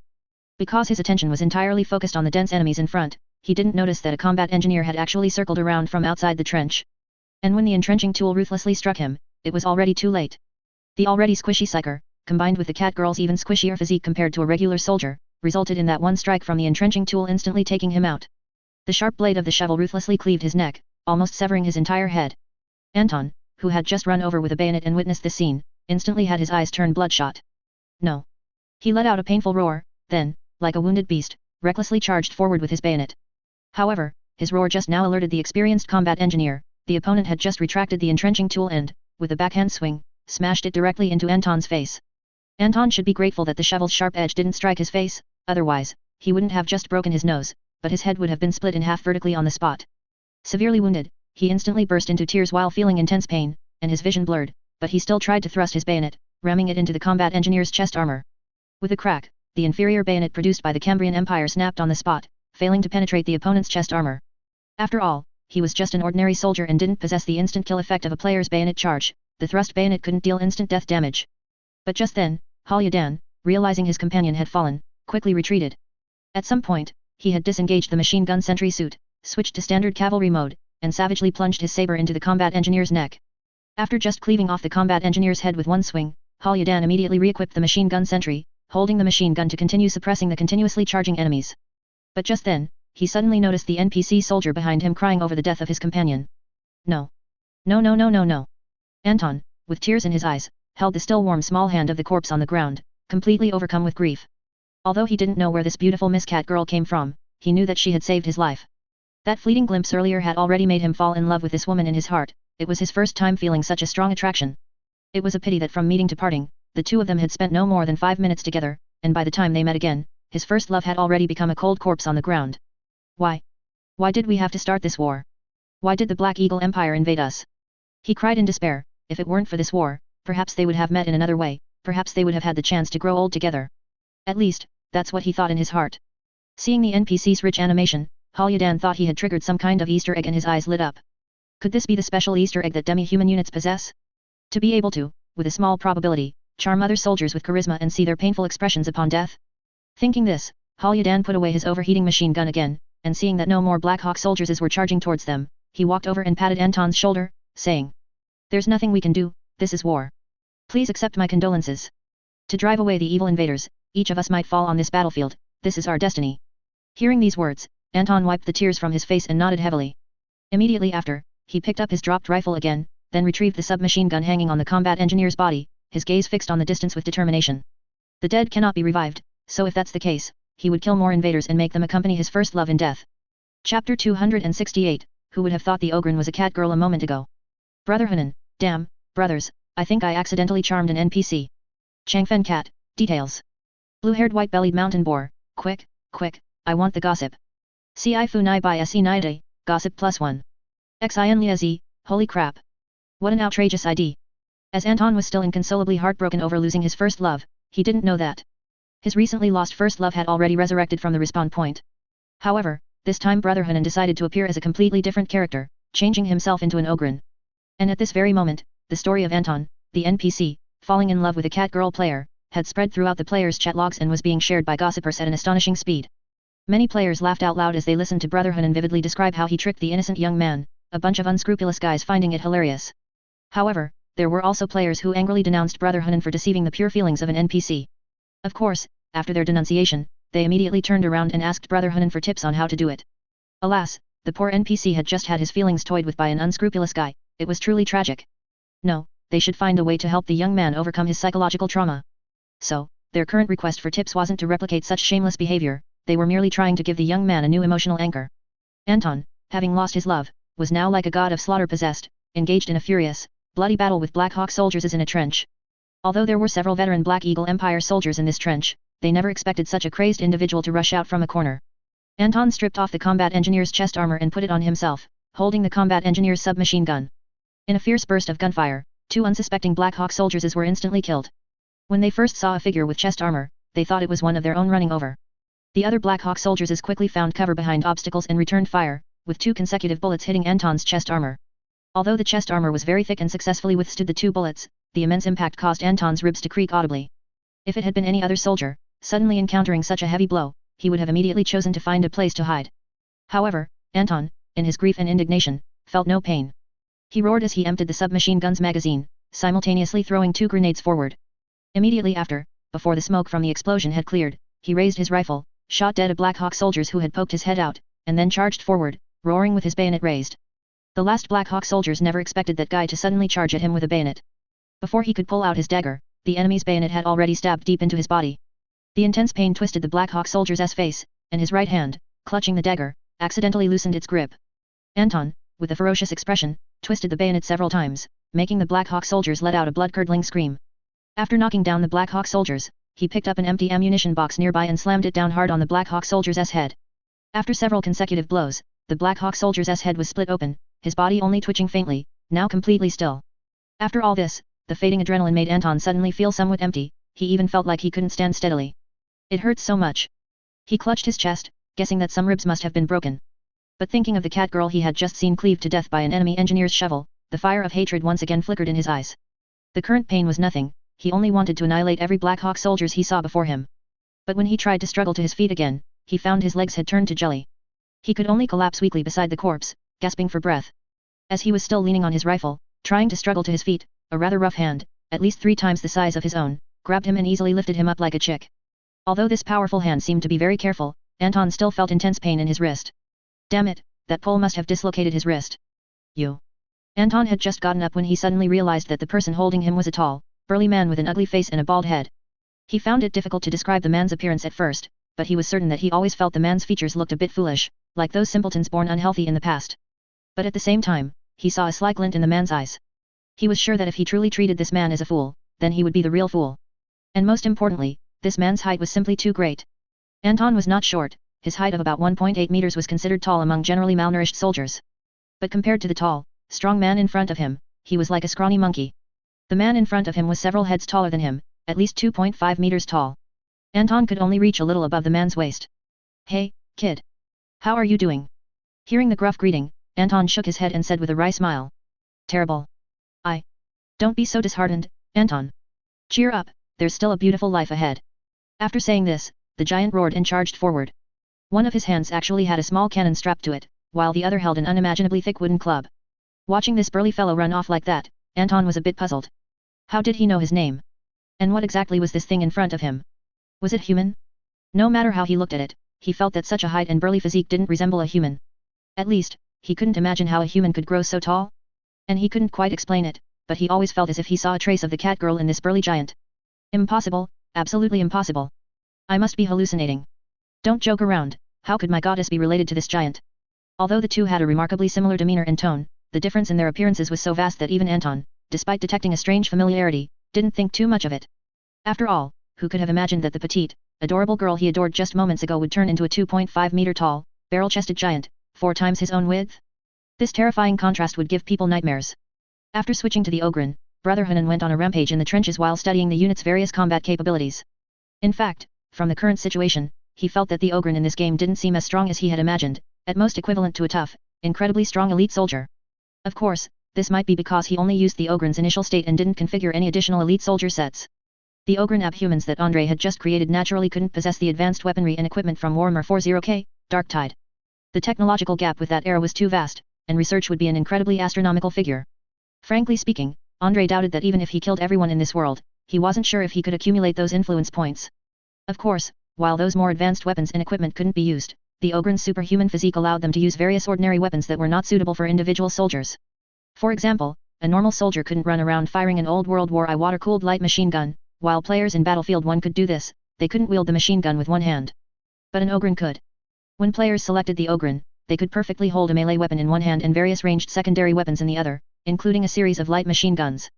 Not only that, besides light machine guns, they could also directly choose weapons like it launchers.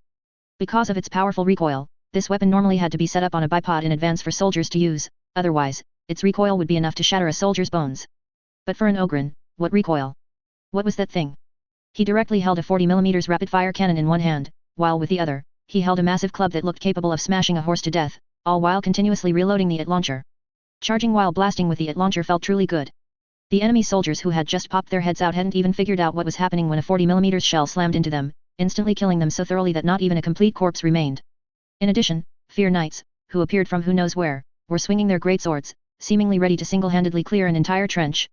But he had just rounded a corner when he was met with an Ogren, whose height was significantly greater than his own, even in power armor. Before he could even register his surprise or wonder where this giant had come from, a shell struck his chest armor, instantly piercing his power armor and blasting the body inside into fragments. Nice, this combination is really good. After switching the IT launcher to a light machine gun, Brother Hunan experienced the firing sensation while laughing heartily. The light machine gun's powerful firepower was fully utilized in the trench. Although it wasn't suitable for dealing with enemy power-armored soldiers, it was very effective against regular soldiers. And most importantly, when using the Ogren, the light machine gun's trajectory was always perfectly straight, without any deviation. This accuracy was even higher than when using a horse girl, truly showcasing immense strength to its fullest. Meanwhile, the club in his other hand had, at some point, been replaced by a simplified storm shield. This storm shield naturally couldn't have the atomic shield black technology of the Warhammer world, Andre simply couldn't produce such a thing. But if it was just a normal, thickened riot shield, he could certainly make one. The entire shield was made of 1 centimeter thick homogeneous armor. As long as it wasn't attacked by anti-armor weapons, this shield was essentially invincible. Of course, such a 2 meter tall, 1 centimeter thick homogeneous armor shield would normally be impossible for a soldier to lift. If calculated, the weight of this large shield already exceeded 600 caddies, one shield alone could weigh as much as 5 relatively thin soldiers. Only the terrifying physical prowess of an Ogren allowed him to wield such a large shield with one hand, while directly mounting a light machine gun on it with the other to unleash a barrage of fire, instantly turning himself into a mobile machine gun bunker. This terrifying assault by the Ogren completely bewildered the Black Hawk soldier who had just rushed into the trenches. They couldn't understand. Weren't they besieging an ordinary Cambrian Empire infantry division and had already pushed them to the point of a cornered beast struggle? How, as the battle progressed, did even such a monstrous abnormality charge out? Undoubtedly, the Ogryn before them must be some kind of augmented human, certainly not a normal human. To put it bluntly, if the Cambrian Empire could truly produce such normal humans through ordinary reproduction, then this land would most likely have to be exceptionally gifted to a certain extent, probably comparable to the polluted land of Viking next door. A Black Hawk soldier roared and charged over, attempting to stab this terrifying behemoth from the side of the great shield with his bayonet, but Brother Hunan, controlling the Ogryn, sent him flying with a single savage charge. The Black Hawk soldier who was sent flying felt as if his bones were broken. He struggled on the ground, trying to get up, but a massive foot stomped down on him with a thud, and then he fell silent. At this moment, this Black Hawk soldier felt as if he had been charged by a Fear Knight equipped with power armor. Even a Fear Knight might not have such an impact. My goodness, big guy, where did you pop out from? A Cambrian officer noticed Brother Hunan, who was wreaking havoc in the trenches. He ran over excitedly, his eyes gleaming with eager anticipation. Sir, I'm from the airborne troops that jumped down from the sky earlier. We're here to support you. Upon hearing this, the Cambrian officer was somewhat puzzled. How was it that he didn't know the Cambrian Empire had any legitimate airborne troops? In his impression, the Cambrian Empire's airborne troops should still be in the experimental stage and had not yet formed a significant force. As for now, the Cambrian Empire's elite veterans were already an extremely scarce resource. They barely had enough time to form numerous units with these elite veterans, so how could they possibly gather all their elite veterans to form an airborne unit? Moreover, they were currently on the defensive, they didn't need any airborne troops. Airborne troops are used for offense, specifically to land behind enemy lines, acting as vanguard units to clear the way for subsequent large-scale attacks. As for airdropping troops behind enemy lines to act as suicide squads for sabotage, that should be considered infiltration teams and guerrillas. He couldn't quite figure out what was going on, but this didn't prevent the Cambrian officer from welcoming the big guy in front of him. After grabbing the big guy's fingers and shaking his hand warmly, he wondered with a look of astonishment what this guy had eaten to grow so big. At the very least, he found it hard to imagine a normal person growing so robust just by eating. Of course, if the giant man before him was merely unimaginably robust, then when he saw the other various beast girls, his eyes were truly opened. However, this also made him certain that this team was most likely an experimental unit. Otherwise, how could he not have known that the Cambrian Empire had such augmented human paratroopers before?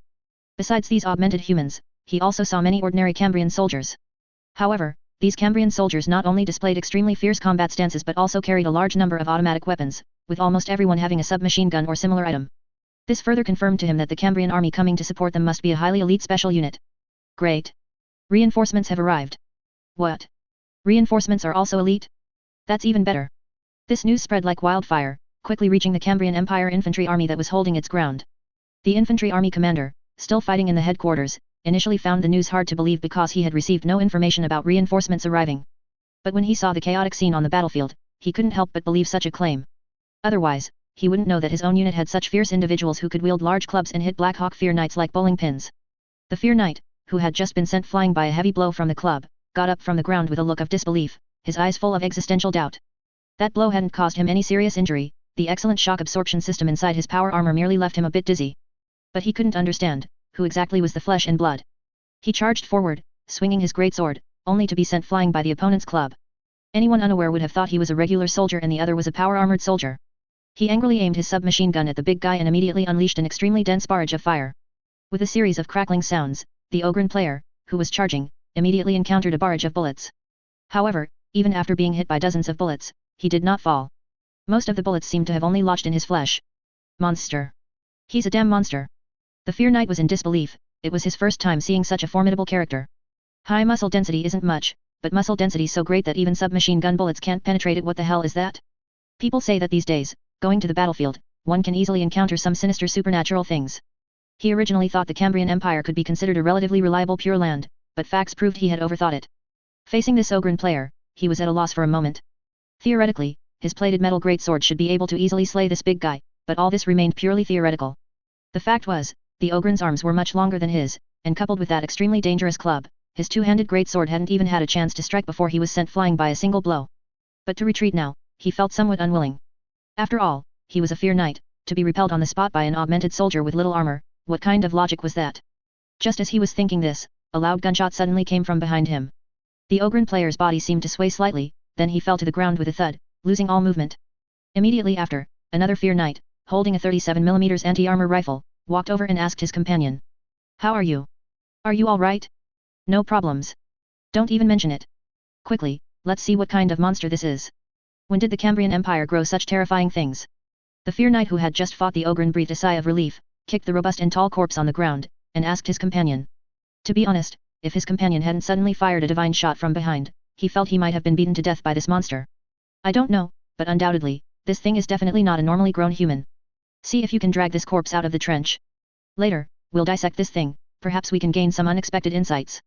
The other Fear Knight stared at the ogren corpse left by the player, his eyes filled with complex emotions. If one day the Black Eagle Empire could also produce such a powerful type of soldier, wouldn't they be invincible on the battlefield? But just then, the Fear Knight busy moving the corpse from the ground grunted and fell down with a thud. The other Fear Knight was greatly alarmed and quickly aimed his rifle, searching his surroundings, but immediately after, he also felt an unimaginable sharp pain in his body, and then he knew nothing more. Humph, serves you right. You actually tried to steal my corpse. This player once again transformed into an ogren, running out again, but this time, while transforming into an ogren, he also added a psyker profession to himself.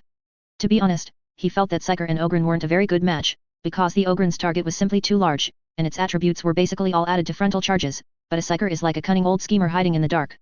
But it didn't matter, he felt this combination looked quite exciting. When ogrens learned to use spells, who wouldn't be afraid of them? Achoo! What was that? Andre rubbed his nose, suddenly feeling a strange sensation. For some reason, he always felt as if a certain big blue bird was talking about him behind his back, perhaps because an ogren version of a psyker had just been born on his side? Anyway, theoretically, Xianch could probably successfully teach an ogren to count from 0 to 9, but whether he could cultivate an ogren into a psyker was another matter entirely. Regardless, the combination the player came up with looked very Xianchian, almost comparable to the Xianchian ogres in medieval Warhammer. Who knew why Xianch, who values wisdom and is particularly picky about people, would bestow blessings upon a bunch of ogres? Could it be that this contrast is also part of change? Yes. This truly means everything is going according to plan. After a couple of casual remarks, Andre turned his head to look at the artillery position behind him. As soon as he turned, he saw Katyusha unleashing a sky-covering salvo. A large number of rockets instantly formed a rain of fire, which in a flash fell upon the distant Black Hawk Army's position. He didn't know how the Black Hawk Army on the opposite side fared after this round of bombardment, but from his current vantage point, looking at the sky-high flames in the distance through binoculars, he found it quite spectacular. Did it hit an ammunition depot, or some fuel depot? Andre was a bit curious. Normally, his bombardment shouldn't cause such a huge commotion. But it didn't matter, he just let the players keep bombing forward. Besides the massive commotion from the bombing ahead, Andre's troops were also slowly advancing. The reason for the slow advance, rather than a direct charge onto the enemy's position, was because these artillery players hadn't had enough fun bombing yet. Charging into the enemy's position now, they might be able to inflict huge casualties on the enemy with this artillery fire, catching them off guard, but they felt they were more likely to be torn apart by this terrifying artillery fire. So, even though many players had adopted Krieg skins, they didn't imitate Krieg and launch a silent, desperate charge. Especially since they already had a large number of armored units and were in an advantageous position, charging forward through artillery fire wasn't that just asking for trouble? Krieg only fights without fear of death, but that doesn't mean they actively seek death. On the distant position, the division commander of this Black Hawk Infantry Division fell into great panic because he had not expected to encounter the forces led by General Vorontsov here. No need to think of anything else, after the Black Hawk Empire took a beating from Andre, they had already summarized their experience. Whenever strange special weapons appeared on the battlefield, it was most likely Vorontsov's troops. If one day the Black Eagle Empire could also produce such a powerful type of soldier, wouldn't they be invincible on the battlefield? No one knew exactly why, but General Vorontsov's troops and the other Cambrian Empire armies were completely different species, their equipment and tactics were worlds apart, almost incomparable. Damn it, we're under heavy attack from the Vorontsov battle group, requesting support. In the semi-underground headquarters, their division commander was anxiously making a call, trying to get other Black Hawk Army forces to quickly come to their aid. But when the other Black Hawk Army units heard the news, they all fell silent. There was no other way. Andre's series of astonishing achievements had already made them fully understand what kind of existence this battle group was. To put it bluntly, even a Titan Legion going head-to-head with them might be annihilated, let alone their ordinary units. Of course, they didn't know that Andre's team currently had no Titan units. But no matter what, Andre's living saint player was still there. Bastard, what do you mean by hold our ground and delay for as long as possible? You're derelict in your duty. Are you worthy of the Imperial Eagle emblem on your chest? When the division commander received the order from the rear to hold their ground and delay for as long as possible, he felt his heart turn cold. How could he not understand the underlying meaning of this order? Wasn't it telling him? There's no hope, just wait to die, farewell. Return fire. Let our cannons return fire. Where are all our artilleries? After slamming down the phone, the division commander roared at the soldier beside him, but in the next second, he received a piece of terrible news that almost made him spit blood. By the Emperor's red underwear. What do you mean our artilleries have been destroyed by the enemy? How long has the battle even been going on? He was somewhat incredulous. Could his division's artilleries really be wiped out just like that? Although the current situation looked rather miserable, it was indeed true. Andre's air force had already discovered the enemy's artillery positions and subjected them to a fierce round of bombing. After the bombing, as they retreated, they reported the coordinates to the artillery players in the rear, allowing these artillery players to quickly lock onto the enemy's artillery positions. Andrei's hammer, located at the very rear, was the first to strike. Its 203 mm heavy cannons achieved precise kills from a distant range, causing massive losses to the enemy's artillery positions with just a few shells. The remaining artilleries were still busy relocating, but with fire support from the rear, Katyusha rocket launcher, which had successfully pushed to a forward position, once again subjected the artillery positions to a fierce barrage. After this intense bombardment, the Black Hawk Empire's infantry division's artillery units were practically annihilated. After bombarding these areas, the players' artilleries began a large-scale, indiscriminate bombardment, making the Black Hawk army suffer terribly along the way. The artilleries brought by Andrei's unit were quite a strange mix, but they were basically all heavy artillery configurations, with the smallest cannons being 122 mm howitzers. As a result, when this terrifying barrage unfolded, the Black Hawk soldiers felt as if they were completely engulfed in a sea of artillery fire. It was their first time experiencing such an intense bombardment. They're crazy, truly crazy. With this level of bombardment, do they think they're attacking the Maginot Line? Listening to the continuous roar of artillery outside, the division commander, hiding in the headquarters, muttered to himself, his eyes reflecting despair. He never dreamed that one day he would encounter such terrifying artillery fire on the Cambrian Empire battlefield. Overall, this style of bombardment didn't fit the Cambrian Empire at all. Setting aside the Soviet Union during World War II, at least during this period, the Cambrian Empire had not yet embraced the doctrine of massed artillery tactics. To develop massed artillery tactics, one must possess a powerful and complete industrial system. The Cambrian Empire's current industrial level cannot be said to be completely inadequate, but at least in many aspects, there are serious imbalances and it is too fragmented. As a result, although the Cambrian Empire was also an old great power, in terms of artillery, they were completely inferior to the Iris Empire's artilleries, and even more so to the Black Hawk Empire's artilleries. In most battles, the same number of Cambrian army forces would be at a significant disadvantage in terms of artilleries, which meant that almost every time, the Black Hawk artilleries would heavily suppress the enemy with artillery fire. It wasn't until this time, when they truly witnessed Andrei's firepower pattern, that they finally understood what heaven-defying firepower felt like. After an unknown amount of time, the terrifying bombardment finally ceased. Hiding in the trenches, the Black Hawk soldiers, who were busy trembling, hadn't even had time to rush out of their dugouts when they heard the whistle outside, like the sound of a death omen. Beep.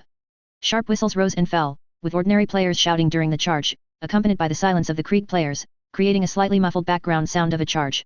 Large numbers of players, like madmen, surged forward like a tide, almost right behind the barrage that had just ended.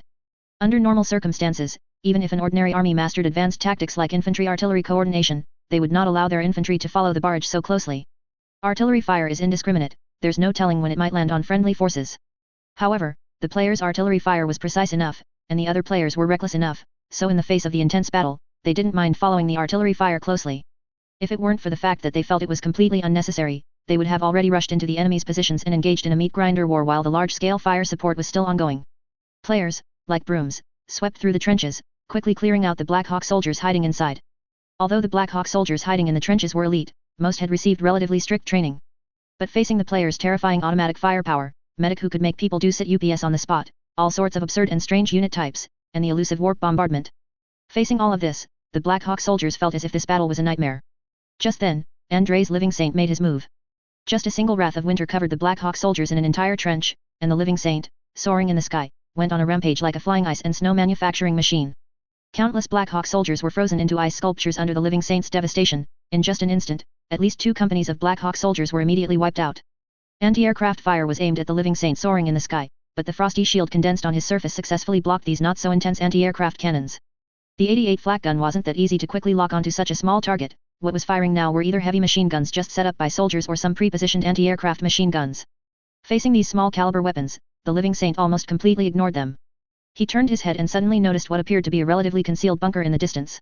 Although it looked quite hidden, a batch of military vehicles nearby, as well as several anti-aircraft positions arranged around it, indicated that this must be an important location on the Black Hawk position. If he was lucky, maybe this was even the enemy's headquarters. Thinking this, the Living Saint instantly condensed 6 ice long swords beside him, then rapidly swooped down. It seemed he was planning to catch the king first to catch the thieves. The division commander was simultaneously calling for reinforcements and desperately directing his troops to fill the front lines. He couldn't quite understand how the enemy's attack was being carried out. Large sections of the defensive line were being breached by the enemy at an alarming speed, as if the heavily armed forces he had deployed there were completely useless. Before this, they had clearly prepared contingency plans to resist the Cambrian soldiers' assault and had even repelled several waves of Cambrian army attacking from different directions. But against Vorontsov's troops, they were as fragile as infants, completely unable to organize any effective counterattack. Enough, don't talk to me about casualties, we've always been taking heavy casualties. Hold your position, and hold out for another 30 minutes. If the position is lost within 30 minutes, I will have you shot. The division commander was still roaring on the phone, but just then, he suddenly heard screams coming from outside his headquarters. Fire! Quickly kill him! Ah! Monster, this is a monster! Tat tat tat! Tat tat tat! Accompanied by screams, an extremely fierce burst of machine gun fire suddenly erupted. The division commander knew that such dense machine gun fire must be coming from the pacifier mech among his guard troops, only its 4 machine guns could unleash such firepower. However, this thing's firepower seemed unable to stop the enemy outside. Crunch! A harsh metal cutting sound suddenly came, as if someone was vigorously sawing a metal plate with a chainsaw. The living saint, while directing the ice long swords condensed around him to continuously gather and kill enemies with flying swords, also fiercely cut the top of the pacifier mech with a chain sword conjured out of thin air. When he descended from the sky and launched his surprise attack, these Black Hawk soldiers reacted quickly, but it was of little use. Flying swords flew everywhere, and one Black Hawk soldiers after another who rushed forward all fell under the elusive ice flying swords. Even this mech was dodged with a quick sidestep, then he jumped onto its top cover and began to cut it open with force. When the top cover of this mech was cut off and then ripped open by a giant ice hand conjured out of thin air, the 2 Black Hawk armored soldier hiding inside showed expressions of terror. They never dreamed that one day they would actually be canned by the enemy in this manner.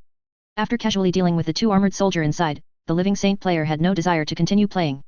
With a single wrath of winter, he froze the guard company rushing towards them in the distance into ice sculptures on the spot. Hundreds of Black Hawk soldiers were swallowed by the blizzard just like that. Immediately after, carrying the 6 ice flying swords he had condensed, and with a shimmering shield around him, he walked into the bunker, forcefully splitting open the door in front of him. Striding in like that, he said to the group of Black Hawk officer hiding inside. Gentlemen, the game is over. Surrender now, and you can at least have a slightly more dignified end. Of course, if you are unwilling to be dignified, I can also help you be dignified. Chapter 269, Soldiers, Breakthrough. We're going home. What are they mumbling about? It's a pity the player said a lot of things, but the Black Hawk officers opposite didn't understand. At the very least, the division commander in front of him didn't understand what the player was saying at all, as he hadn't learned the language of the Cambrian Empire. Without time to think, an officer almost instinctively pulled out his sidearm, ready to shoot the living saint. Although shooting a living saint was an extremely foolish act, his actions were purely out of subconscious instinct. During military training, he was accustomed to drawing his gun upon seeing an enemy. 2 gunshots rang out, both hitting the living saint's chest shield, having no effect. Immediately after, an ice flying sword suddenly flew in from the side, instantly piercing through the chest of the Black Hawk officer. Damn it, what are these guys doing? Are they really that loyal and unyielding? The player seemed to have forgotten that his words couldn't be understood by the enemy, until he suddenly heard a Black Hawk officer speak, uttering a string of mumbled German, which reminded him. Crap, this broken game didn't load them an extra language pack.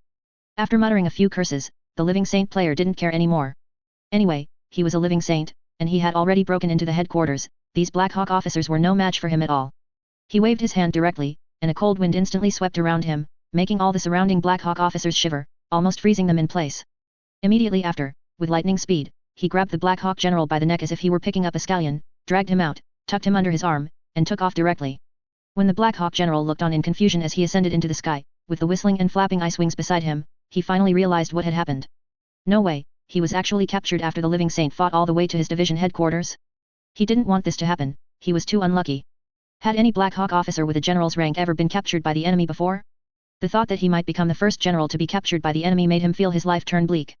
Undoubtedly, even if he could be exchanged back through a prisoner exchange later, he would probably face a bleak future. No matter how many merits he had accumulated before, there was no doubt that his current capture by the enemy had set a shameful precedent. Thinking of this, he quickly pulled out his pistol, wishing he could commit suicide on the spot. However, after the player noticed his small movement, he casually pointed at him, and a cold current almost permeated his bones, leaving him stiff and trembling, unable to even speak. Andre stayed in his headquarters, watching the players fight on the first line of defense, and also watching the artillery continue to extend their firepower to the rear. He couldn't help but inwardly praise the artillery. It must be said that among the players operating the artillery, there were indeed reliable people. When players formed guilds, their actions indeed became relatively more organized. Especially within these guilds, when there were people who could act as commanders to tell them what to do, their combat efficiency became even higher. Andre observed and roughly divided players into 2 types. One type of player, when fighting, purely focused on killing, completely unwilling to use their brains, which made their fighting seem chaotic. For such players, as long as someone could give them orders, and the orders weren't too outrageous, they would actually obey quite easily. Because they hadn't thought much in the first place, when they suddenly received orders from others, they would instantly think of doing as their teammates said. Of course, there was another type of player who was particularly opinionated. Regardless of their skill level, they particularly liked to command their teammates on what to do, or they had their own set of procedures when doing things and would not be easily swayed by others' thoughts. This type of player often exhibited 2 completely different extremes: either they seemed exceptionally skilled, or exceptionally incompetent. The skilled ones had good combat awareness, knew what to do when, understood how to cooperate with teammates, or simply didn't interfere with teammates.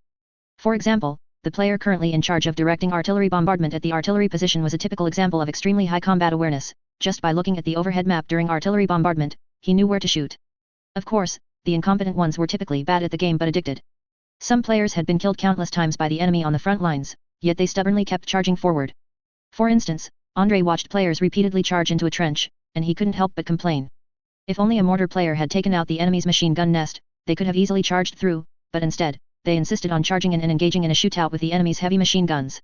It wasn't until someone ran over to remind them that they remembered to operate the mortar. Sigh, in the future, we still need to figure out how to select the best players, otherwise, their combat will still be very difficult to systematize. Andrei couldn't help but sigh, but besides selecting the best players, he actually wanted to give his semi-player-like abilities to other native soldiers. He didn't expect to make native soldiers revive, but if there was a chance to give native soldiers the physical qualities and stamina of players, and allow them to join the chat channel, then they could play a huge role. Especially since the soldiers of this world could perform many functions that players could not, such as standing guard, patrolling, or waiting in a location for an ambush. Andrei had discovered that organizing patrols and ambushes with players was almost impossible. Player patrol teams could only maintain their enthusiasm for patrolling for a short period, perhaps running out to look at the scenery or something. Immediately after, they would start to feel restless again, eager to fight something. Speaking of which, fighting purely for the thrill of war, doesn't that feel like Kern? Could it be that our system was actually wholesale by Kern? Just then, Andrei suddenly thought of a strange possibility. Although in most legends, it was usually a certain big blue bird that liked to issue systems to people, and then pit them at crucial moments to satisfy its own wicked tastes. But from the players' attributes, Andrei always felt that these players were quite in line with Kern's model. Players only cared about war itself, not what they could gain from war, nor what enemies they had to fight. For example, right now, Andrei had never issued military pay to players. At most, he would give them some merits, but players were still enthusiastic. Although these merits could also be used as currency, the items that could be purchased were all kinds of weapons, just to enable them to better participate in the next war. But undoubtedly, players still roared with excitement whenever there was a battle, they were happy as long as there was a war to fight. Thinking this, Andrei increasingly felt that players were like Kern followers. He could guarantee that the timid and incompetent members of the Winter Church, when it came to their fanaticism and reverence for war, absolutely couldn't compare to his players. Players loved to fight, they felt uncomfortable if they didn't fight for a day. Just then, Andrei suddenly noticed a great angel with ice wings flying towards him. He immediately recognized him. This was the Winter Saint from the Winter Church, now the living saint in his own army. However, he suddenly noticed that the living saint seemed to be carrying another person in his hand. Under Andrei's gaze, the living saint slowly descended before him, then, like a hunting dog bringing back prey, he threw the shivering Black Hawk general in front of Andrei and said excitedly, "Hey! Commander, look what we just picked up." Andrei was stunned for a moment, carefully examined the old man whose eyebrows were frozen, and then noticed the military rank on his shoulder. Good heavens, he's actually a major general? Did you capture the enemy's division, Commander? The player snapped his fingers and said proudly. Exactly. I was flying along nicely in the sky when suddenly anti-aircraft guns started shooting at me. I took a closer look, and there were so many anti-aircraft guns on that small hill. What else could it be but a headquarters? Then I went down for a look and accidentally picked up the Black Hawk Division commander by the roadside. It's just that this old fellow mumbles incomprehensibly, I can't understand a word he's saying. At this point, he checked his favorability with Andrei and then asked Andrei. By the way, boss, can you give me a language pack or something? I've been with you for so long, why can't I have a language pack? It makes it impossible to communicate with the enemy. Andrei was also slightly taken aback by this question. Language pack. Did his system have this function? Before this, Andrei had never paid attention to this issue, because most players didn't have the need to communicate with the enemy. For players, what is an enemy who runs up to them with a gun and fires at them? Isn't that just a newly spawned monster? Shouldn't they attack quickly? What else should they do? Do they really want to communicate with a monster? Thinking of this, Andrei quickly checked the system interface at the fastest speed, directly clicking on his commander skills. Unfortunately, he looked for a long time and didn't see anything related to language in his commander skills, but he did see a language pack exchange option in the soldier's weapon exchange section. Meow meow meow. What is this? Why is this language pack placed among weapons? Andrei was a bit puzzled, he really didn't know that language could be considered a weapon. Although people always say words are like knives, there's no doubt that on the battlefield, you still have to rely on real swords and guns to fight. However, once he checked the content that could be exchanged with this language pack, he understood what it was all about. Ordinary language packs were nothing, languages from various countries were available and could be exchanged easily. Exchanging a language pack only cost Andrei 50 influence points, which was equivalent to exchanging it after killing just one enemy soldier. But among them, the exchange prices for some language packs were ridiculously high. For example, Abyssal language was divided into 7 layers, with each layer starting at tens of thousands of influence points. In addition, there was also something called Ancient God language, with an exchange price as high as 30,000 influence points. When Andre saw this, he realized that these languages definitely possessed some magical power, such as causing mental pollution or having the ability to control demons. Otherwise, this item certainly wouldn't sell for such a high price, especially since hardly anyone knew these languages, making them completely lacking in versatility. Thinking of this, Andre decided not to put these two language packs on the shelves for now. Mainly, this thing was temporarily useless, and for players, the price was too high, only a very small number of big shot players could afford such an exchange price. When players saw the voice packs go online, almost all players immediately redeemed a Black Eagle language pack for themselves, or rather, it was basically equivalent to German. In an instant, the Black Hawk soldiers who were babbling in front of these players suddenly all started speaking their native language, and the translation was incredibly vivid. At the same time, when players spoke, they only needed to click a language pack loading option, and they would automatically switch to speaking the opponent's language. Seeing that his questions had finally taken effect, the Living Saint no longer lingered with Andre but continued to hunt for Black Hawk officers. He suddenly realized that compared to crushing ordinary soldiers with ice, capturing officers like this seemed to earn him a similar amount, and it was quite interesting too. He just didn't know if Andre, this important NPC, would give him something else good after he finished capturing this wave of officers. The Living Saint flew away like this. At this moment, only Andre and a group of other officers remained in the headquarters, staring wide-eyed at the captured Black Eagle Division commander. How about it? Surprised? Unexpected? After thinking for a long time, Andre couldn't come up with anything to say for a moment and inexplicably blurted out this sentence. Hearing Andre's words, the Black Eagle Division commander seemed to have come to his senses, his face instantly turning red and flushed, looking both ashamed and angry. Despicable. Shameless. Low class. Facing Andre, he immediately launched into a triple-barreled tirade, then loudly rebuked Andre's actions. General Vorontsov, you are also of noble birth. How can you act so rudely? When two armies are fighting, I was organizing defenses, but you insisted on sending a Living Saint to ambush my headquarters. What kind of hero is that? Listening to the incomprehensible babble, Andre couldn't help but roll his eyes. After putting on his leather gloves, he patted the old man's face and said, Old man, what are you saying? Is your head still not clear? We're at war here. You're talking about manners during wartime? Isn't that a bit crazy? I don't know what you Black Eagle Empire's typical noble wastrels are busy with, but all I can say is, you've had too little dealings with the Cambrian Empire's nobles, you really need an education. Hearing Andre say this, the Black Eagle Empire's major general became even angrier. Damn it, it was clearly Andre who disregarded the honor and etiquette of nobles, yet now he was turning around and humiliating him. How shameless was this behavior? Listening to the old man's curses, Andre had no interest in communicating with him. He directly waved to the guard outside and had the guard take the old man away. It was still the old rule, tell the guard to drive him back, no need for extra words. It was rare to capture such an important figure, Andre had to bring him back to claim credit and rewards. General, this old man keeps cursing non-stop. What should we do? The guard, holding the Black Eagle Major General whom Andre had personally tied up, had a hesitant expression on his face. To be honest, the old man kept yelling non-stop, and it was obvious he was busy cursing. This made him want to smash him with a rifle butt. But he didn't dare to do so, because the captured man in front of him was a general of the Black Eagle Empire. If anything happened to such an important prisoner of war while in his hands, he would definitely be in big trouble later. How about this? Why don't you take him to our field latrine first? If he still curses non-stop, then you can pour feces into his stomach. I want to see whose mouth is smellier, his or the feces. After saying this, Andre then repeated the same words in Black Eagle language. No sooner had he finished speaking than the constantly cursing Black Eagle noble old general immediately shut up. Although he was indeed quite pedantic and liked to adhere to the old ways of the nobility, this did not mean he had the courage to experience being an old eight. He could tell that Andre was absolutely serious when he said that. And the soldier next to him clearly believed those words and was already a bit eager to try. Seeing the old man shut his mouth, Andre spat disdainfully. Pa, what a joke. I thought you could keep it up and put on a show of unwavering loyalty. Just a little difficulty, and you're scared like this. What right do you have to call yourself an elite soldier of the Black Eagle Empire? Hearing Andre say this, the old general who had just shut his mouth immediately wanted to curse again. But when he saw the tall Cambrian soldier who was eager to try, he ultimately chose to remain silent, only glaring at Andre with murderous intent. After he left, Andre disdainfully picked his ear. No wonder the Black Eagle Empire's old noble officer system was being shaken. If these guys always had so many fussy rules, if he were the emperor, he really wouldn't want to use such people. Looking at the prisoner transport team in the distance, with one prisoner thrown onto a motorcycle and 4 other motorcycles following behind, he was somewhat unsure if this team could arrive safely.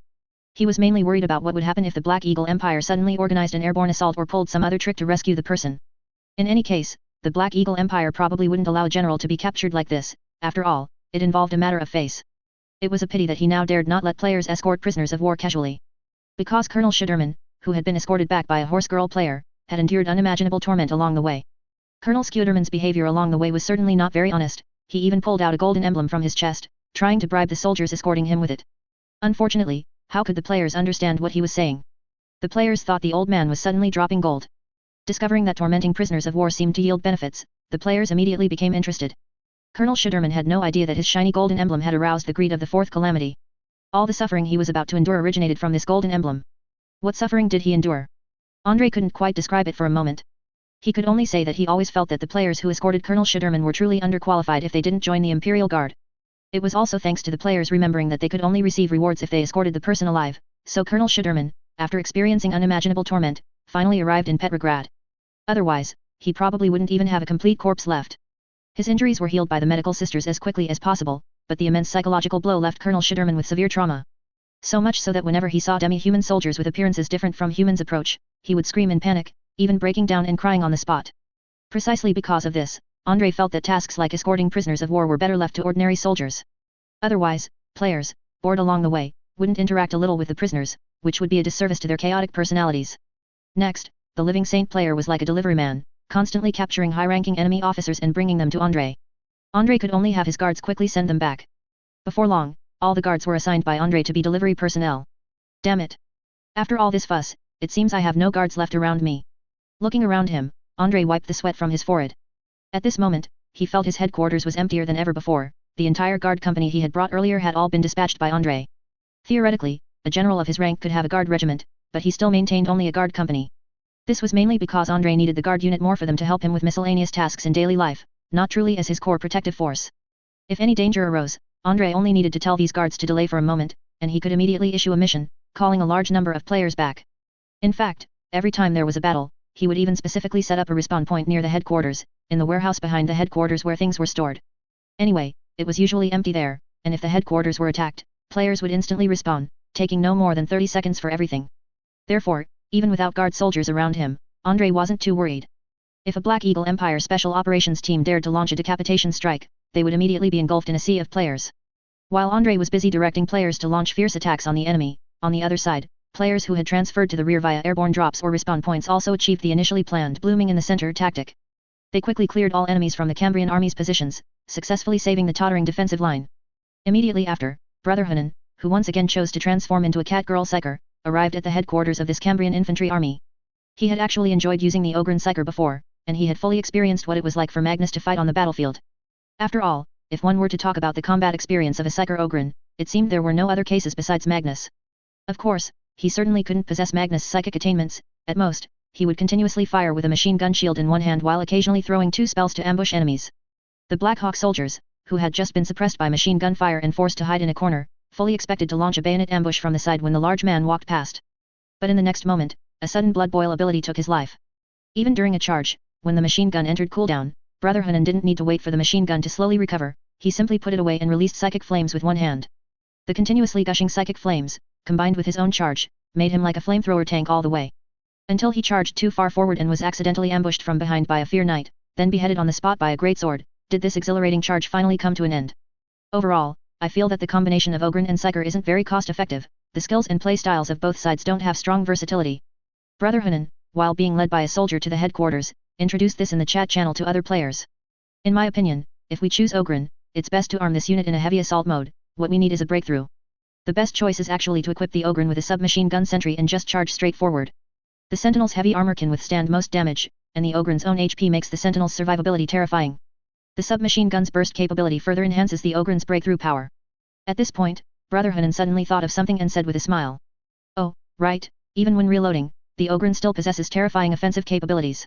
You just need to reload and keep charging forward. In this regard, the Ogren seems to exhibit a crushing effect similar to a vehicle. With an extreme charge, he can literally ram the enemy Black Hawk soldiers to death. Black Hawk soldiers, I don't know, I'm not sure. I was firing my rifle, and then I saw a mountain of flesh, holding an armored shield and wearing super heavy iron armor, smash towards me, and then I was flattened. What could I do? I was desperate. While Brother Hunan was talking eloquently, the Cambrian soldier leading the way looked back. He always felt there was something strange about this cat-like woman. There was nothing in front of her, yet she seemed to be constantly muttering to herself, as if she was busy talking to someone. Wait, could it be that the witch was using some magic? Was she busy communicating with someone? Thinking of this, the 2 Cambrian soldiers leading the way instantly showed expressions of awe. But even so, they did not show the disgust of ignorant villagers hearing about a witch. It wasn't that they were so open-minded, but because this woman had killed many enemies on the battlefield before. Regardless of whether she was a witch, as long as she could help them kill the enemy and save them from distress, then she was their benefactor. Upon arriving at the headquarters, before the Cambrian Lieutenant General could say anything, Brother Hunan directly handed him a letter. Sir, this is a letter our commander wrote to you in advance. He said you would understand after reading it. Seeing that his mission to deliver the letter was successfully completed and he had received a reward of influence points, Brother Hunan smiled. This was an exclusive mission he had obtained as a veteran player, after tirelessly grinding Andrei's favorability. It was just delivering an ordinary mission exclusive item, yet he immediately received a large sum of influence points and an additional 3-day trial voucher for a Rabbit Girl unit. This was great, because he had previously thought the Rabbit Girl's skills were mediocre, so he hadn't chosen to spend money to buy this demi-human troop type. Now that he had obtained such a free trial voucher, he might as well use it. Just as he was feeling pleased, the Cambrian Lieutenant General, Commander Valentin Nikolaevich Volkov, standing in front of him, suddenly stood up. Excellent, thank you for the news. I understand your commander's meaning. Ha ha ha, this is truly wonderful, the time for our counterattack has finally arrived. After saying this, Commander Volkov stood up. He was preparing to immediately issue orders to the entire army, telling them to break through towards Petrograd with all their might. This was great, they could finally break out of the encirclement and go home. Seeing the commander and a group of high-ranking officers leave, Brother Hunan naturally followed them out. Otherwise, why would he stay in the headquarters? To rummage through things? Just as he walked out, he suddenly noticed a Cambrian soldier standing nearby who seemed somewhat familiar. He looked at the soldier's broken and bandaged big nose, and the soldier's youthful freckles, and suddenly remembered something. Isn't this Anton, the character from the hidden plot Easter egg he triggered before? Good heavens, it's a small world. He actually met this soldier here again. Just then, Anton turned his head, and with a fleeting glance, also saw Brother Hunan. He was here to receive commendation and a medal for his bravery in combat. As a new recruit, he had successfully killed several Black Eagle veterans in previous battles, even captured a complete set of combat engineer equipment, and rescued half an infantry platoon trapped in a bunker. Such a brave new recruit was enough to be held up as an example for the entire army, especially since they had been surrounded by the enemy for many days and desperately needed a hero to boost morale. So, upon arriving here, he not only received strong praise from the divisional commander but was also promoted twice in rank, going from a private first class to a senior private, and was about to become a non-commissioned officer. In addition, he was awarded a Blue Warrior Medal, which was the highest honor a soldier of his rank could receive. But none of this made him feel particularly happy. At this moment, Anton was still immersed in the atmosphere of losing his beloved, feeling that the world was grey. Just then, he suddenly realized he seemed to have seen someone slightly familiar. He saw the woman who had haunted his dreams. Wait a moment. He almost tearfully stopped Brother Hunan, his expression incredibly agitated. But in the next moment, the expression on his face froze, because he realized he seemed to have mistaken someone else for her. He had only noticed a silhouette before. Both the cat girl's appearance and the details of her movements gave him a strong sense of déjà vu, which made him truly believe his first love had been resurrected. But when this cat girl lady turned her head and he saw that her face was different, he realized he had made a blunder. When players are killed and revived, they assume a completely new identity, which avoids having replica corpses all over the battlefield. Regardless of whether this operation is good or bad, Andrei's system indeed works this way. Otherwise, he would also want players to retain their original identities after revival, leaving no corpses on the battlefield, and directly possessing a renowned undead army. At that time, if Black Hawk soldiers saw all the enemies they killed disappear like ghosts, and enemies with the same faces reappear before their eyes a few seconds later, it would be strange if they didn't break down. Brother Hunan blinked, seemingly realizing that Anton recognized him, but was also somewhat hesitant to acknowledge it. He smiled faintly, planning to tease this interesting NPC again when he had the chance. However, he wasn't in the mood right now, because he wanted to see what the Cambrian Lieutenant General was busy with. Upon arriving at the broadcast tower, Lieutenant General Volkov directly activated the army-wide broadcast and then said to all the Cambrian soldiers. Soldiers, I am your Commander Volkov, and next, I want to solemnly tell you some good news. The Empire has not forgotten us. Our persistence all this time has paid off. Now, the Empire's renowned ever-victorious General Vorontsov has arrived with his invincible army. Soldiers, from now on, no matter how you fought before, I implore you to do your utmost in the coming fight. Break through to Petrograd immediately. Let us break out of this desperate situation. Let us go home. Break out. We go home. As soon as his voice fell, a thunderous roar erupted from the surrounding positions. Their infantry corps had failed several previous breakthrough attempts, and the enemy was pressing closer, causing their morale to be quite low. If they hadn't occupied the fortress defenses in this area and defended the urban area, they would not have been able to resist the enemy's attack at all. But at this moment, Vorontsov had arrived, their savior had come. Since that was the case, what were they waiting for? They should fight with all their might to get home. Even though most of them were not from Petrograd, but rather the stinky outsiders begging for food in the mouths of Petrograd residents, they still didn't care. They desperately needed to go to a safe environment to rest, so no matter what, they had to break out. Every soldier's morale was ignited to its peak at this moment. After Commander Volkov finished speaking, he returned to his headquarters. With the assistance of several guard soldiers, he put on a somewhat rough-looking power armor and then picked up an incredibly heavy cavalry saber. Next, he came before the assembled soldiers and said, "Gentlemen, follow me, follow the footsteps of Vorontsov's paratroopers. I will lead you in a joint charge. The Cambrian Empire will never perish. Let us crush those Black Hawk devils.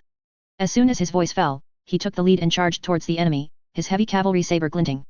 A chorus of uproar rose and fell, like a mountain roaring and a sea surging. Large numbers of soldiers emerged from their hidden positions and then launched an assault on the distant Black Hawk positions. The artillery took out the few remaining shells and launched a rapid round of firing at the enemy's positions. After firing this round of artillery, these artilleries also picked up rifles and charged forward with the infantry. All Cambrian soldiers fell into a frenzy at this moment, as if mad, passionately shouting and swarming onto the enemy's positions. But when they charged onto the opposite Black Hawk positions, they discovered a strange scene. The Black Hawk army on this position had actually disappeared. For some reason, the enemy had run away. What's going on? Lieutenant General Volkov looked at the ground with a slight surprise, finding that the enemy's retreat was very hasty. Needless to say, if they had retreated in an orderly fashion, they should at least have collected the items left on the battlefield and, incidentally, set some small traps. Regardless of whether these soldiers had the skill to set traps, after fighting for so long, they should have learned by now. If they couldn't even learn such basic tricks, then it could only be said that their deaths on the battlefield were well deserved. Without even arranging the most basic traps, the enemy's retreat was very chaotic. They even found the bodies of dead Black Hawk soldiers behind this position, realizing that they hadn't even had time to bury their comrades' bodies. It must be said, this desperate flight also made the Cambrian army a bit puzzled. Could it be that this Black Hawk mechanized infantry division had its rear attacked? Chapter 270, Tulyanovka, Intercept. What's going on? Sitting in front of the bonfire, Lieutenant General Volkov muttered to himself, a hint of confusion in his voice. Volkov led his soldiers to sweep through this military camp. Although they didn't find much useful weaponry, they collected a good amount of uncarried food. At this moment, this food was actually more valuable than military supplies. Although the amount of ammunition in their army was running low, with the arrival of players, especially support soldiers who could throw ammo packs, these Cambrian soldiers' ammunition received another round of replenishment. However, players couldn't conjure food out of thin air, otherwise Andrei wouldn't be so troubled by the impending famine in Petrograd. During the previous siege, the entire infantry army's food supply had been almost completely consumed. The troops had to implement a rationing system, and the rations the soldiers received each day were even less than half of what was needed for daily maintenance. Now, their capture of this large batch of Black Eagle Empire military rations could be considered a temporary solution to their urgent problem. Of course, what was more important now was that they seemed to be able to break through the enemy's encirclement. To their direct north, the encirclement, which should have been heavily guarded, suddenly vanished. The enemy seemed to have chosen to retreat, which was simply the best news possible. However, Volkov didn't dare to let his guard down, because he worried that the Black Eagle Empire might have set up an ambush here, perhaps having already deployed a trap for him. But you all say, would the Black Eagle go to such great lengths just to annihilate our unit? By the bonfire, after sighing, Volkov asked his chief of staff. If it were me, I definitely wouldn't bother with any tactics at a time like this. I'd just rely on absolute numerical superiority to slowly encircle them, or simply flatten us in one go. Upon hearing this, several chief of staff next to him nodded repeatedly, feeling that what their army commander said was truly reasonable. Forget it, let's not think so much for now. Let's eat our fill, get a good night's rest, and at dawn the next day, we'll immediately launch another fierce assault on the enemy to the north. I refuse to believe it. Since they've already withdrawn the encirclement, can't we still break through completely? Previously, this infantry division had blocked their crucial retreat route and also occupied some defensive fortifications that the Cambrian Empire had built there. So, even though they launched multiple fierce assaults towards the north, they couldn't break through the mechanized infantry division's defenses. But now, the enemy's defenses had already fallen into their hands, what more did they have to fear? The next day, the unit departed at dawn, just as the sky began to lighten. Despite the early start, all the soldiers looked to be in excellent spirits. Or rather, the brief rest they had last night was the best rest they had gotten in days.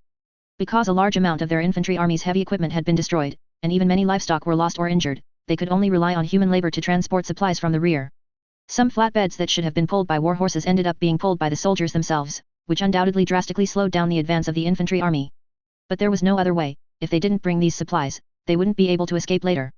This long journey was by no means something that could be completed in 2 or 3 days.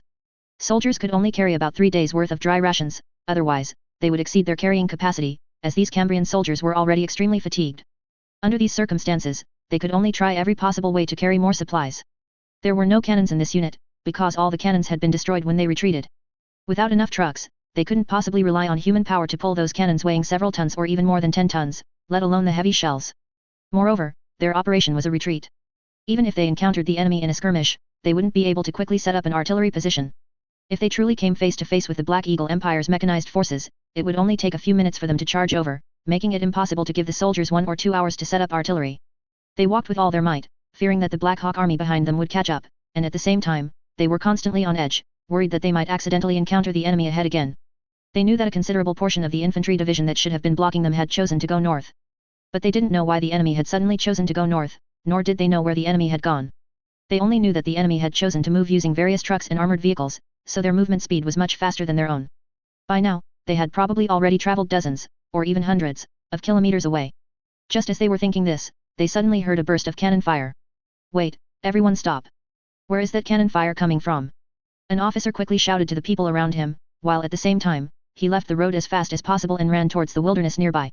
They worried that the cannon fire was aimed at them. If so, staying on the road would be pure suicide. I don't know, look over there. A soldier suddenly pointed into the distance, shouting with a look of surprise and uncertainty on his face. He saw what looked like a shower of meteors streaking across the distant sky. Just then, they suddenly noticed a unit in the distance that seemed to be rapidly approaching. Leading the charge were what looked like a group of cavalry, but they also seemed somewhat different from typical cavalry. Everyone, it's our people, no need to worry. Don't worry, our general has already swept away the enemy. Compared to the slightly panicked soldiers around them, a group of players who had parachuted into this unit earlier and chosen to fight alongside them immediately shouted to them. How could the players not recognize that the cavalry rapidly approaching from the distance were their comrades? However, most players didn't have a good expression towards these comrades who had charged over, because they knew that this must mean the enemy ahead had been dealt with, allowing them to come through. Damn it, their kills were stolen. Not long after, Andrei's main force arrived, successfully achieving a victorious reunion with the encircled Cambrian infantry army. When Andrei jumped down from a tiger tank, a group of Cambrian soldiers immediately gathered around him excitedly. Hey, young man, well done. Haha, this is great. Thank you for your support, this battle was truly brilliant. Before Andrei could say anything, he was surrounded by these Cambrian soldiers. A group of Cambrian soldiers, looking incredibly disheveled, excitedly gave him a hug one by one, their eyes filled with the joy of surviving a catastrophe. Although he was covered in dust, Andrei didn't mind it and embraced them with equal enthusiasm. Brothers, I have good news for you, the road to the north has been cleared. Follow us and retreat immediately. The front army headquarters has given you orders, you can now return to Petrograd to recuperate. Upon hearing this, the already excited Cambrian soldiers became even more thrilled. They even had an urge to lift Andrei up. The night before last, they had all thought that they would probably be trapped and die here. Although their officers had constantly told them that an army from Petrograd was rushing to support them at the fastest possible speed. Initially, they didn't quite believe such words. After all, in the early stages of the war, they had seen too many similar situations. They were told to hold the line, that reinforcements would arrive soon, but in reality, these friendly forces were usually abandoned. It wasn't that no reinforcements ever arrived, while the Cambrian Empire's army was indeed of poor quality, they still had some understanding of the bigger picture. However, the Black Eagle Empire's offensive speed was simply too fast. As a result, many reinforcements were cut off and encircled by the enemy before they even had a chance to provide support, ultimately delivering themselves into enemy hands. It was precisely because of this that they didn't hold much hope for reinforcements, until they saw Andrei's unit arrive, and then they truly felt hope. The soldiers surrounding Andrei ultimately didn't actually lift him up for a lift-high game. On one hand, it was because these soldiers were extremely tired at this moment. When they learned they were finally safe, many soldiers' legs gave out, and they plopped down onto the ground. And on the other hand, it was because Andrei shouted loudly to them. All right, brothers, you go about your business. Is there anyone who can show me the way? I need to see your army commander, Lieutenant General Volkov. Hearing this, the soldiers suddenly realized that this young man they were surrounding might not just be an ordinary armored soldier. In any case, this young soldier wanting to see their army commander surely meant there was something important. Led by them, Andrei quickly met Lieutenant General Volkov. However, when he arrived, he noticed that Lieutenant General Volkov seemed to be tending to his wounds. Sitting on a flatbed, Lieutenant General Volkov gritted his teeth as a medic carefully used a bayonet, obtained from who knows where, to cut away some inflamed and festering necrotic tissue from his leg. With all due respect, General, you must use penicillin immediately, otherwise, the infection in your wound might become uncontrollable. Speaking of which, did penicillin already exist at this time? Andrei wasn't entirely clear about the development of medicine in this world, but it seemed that even if they had penicillin, it was likely captured from the Black Eagle Empire's army. Otherwise, if the Cambrian army were equipped with such medicine, he would absolutely not be unaware. It couldn't be that a lieutenant general and army commander like him couldn't obtain such medicine, could it? No, give it to the more seriously injured soldiers and officers first. I believe my body is tough enough. Lieutenant General Volkov waved his hand, pointing to a group of soldiers and officers lying on flatbeds behind him, suffering from persistent high fever, and said, I can hold on a bit longer.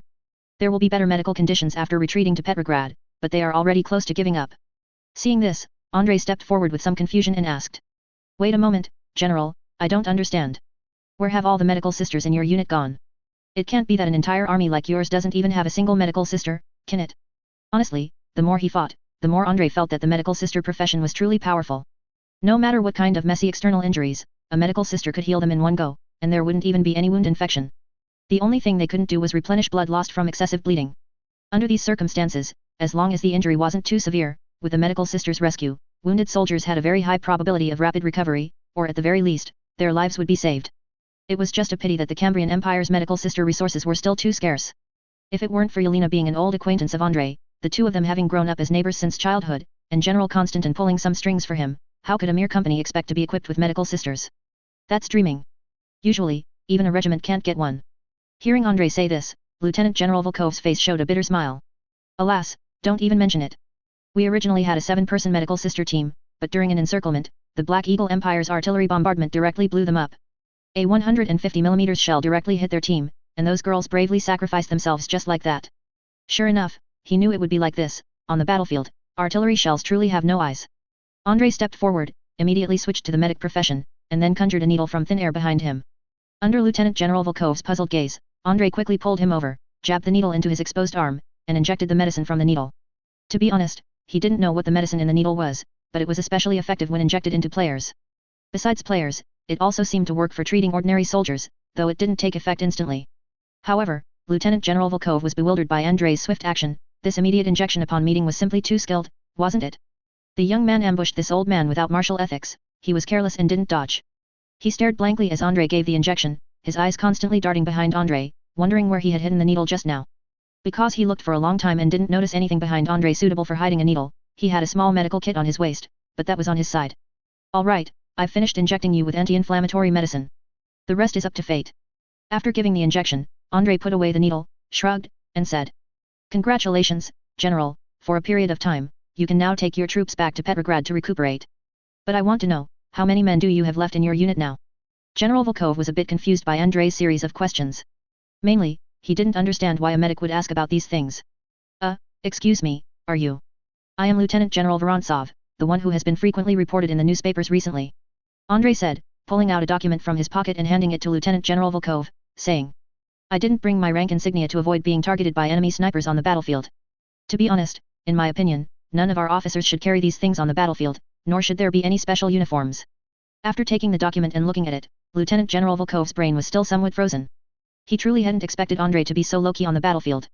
Regarding uniforms, the mainstream military uniforms of the Cambrian Empire, or rather, armies of various countries in this era, all emphasized distinguishing officers from soldiers, with higher-ranking officers having more elaborate uniforms. Otherwise, how could an officer's status be reflected? And how could soldiers immediately recognize officers and follow their commands? Of course, on the battlefield, because these officers' attire was so conspicuous, they naturally became living targets for enemy sharpshooters. Andrei didn't pay attention at first, but later he became very mindful of this issue and required all officers to wear ordinary military uniforms, only needing to carry a rank insignia hidden in their pocket. General, so, would you be able to tell me about your unit's losses? Andrei asked again, and Volkov finally came back to his senses, looking at him with a somewhat complex expression. He was not only shocked by Andrei's unusual youth, marveling that a young man roughly the same age as his son already held the same military rank as himself. He also couldn't help but inwardly criticize Andrei's cautiousness. Hiding his rank and wearing an ordinary soldier's uniform was one thing, but did he really need to disguise himself as a medic? However, it had to be said that this Lieutenant General Vorontsov's injection technique was truly strong. Perhaps he had worked in a hospital? Okay, I'll tell you right now. The general situation of our entire army is roughly like this. Realizing that the young man standing before him was actually a lieutenant general, Volkov's tone noticeably became much more respectful. After listening to his words, Andrei frowned slightly. Although they successfully broke through, it had to be said that the losses of this Cambrian infantry army were truly extremely severe. This army was not at full strength to begin with, having only 25,000 men when it was formed. Now that the war had progressed, only 10,000 soldiers survived. Among these 10,000, they still had many seriously wounded, and many were originally personnel responsible for logistics, who were ultimately conscripted and pulled to the front lines.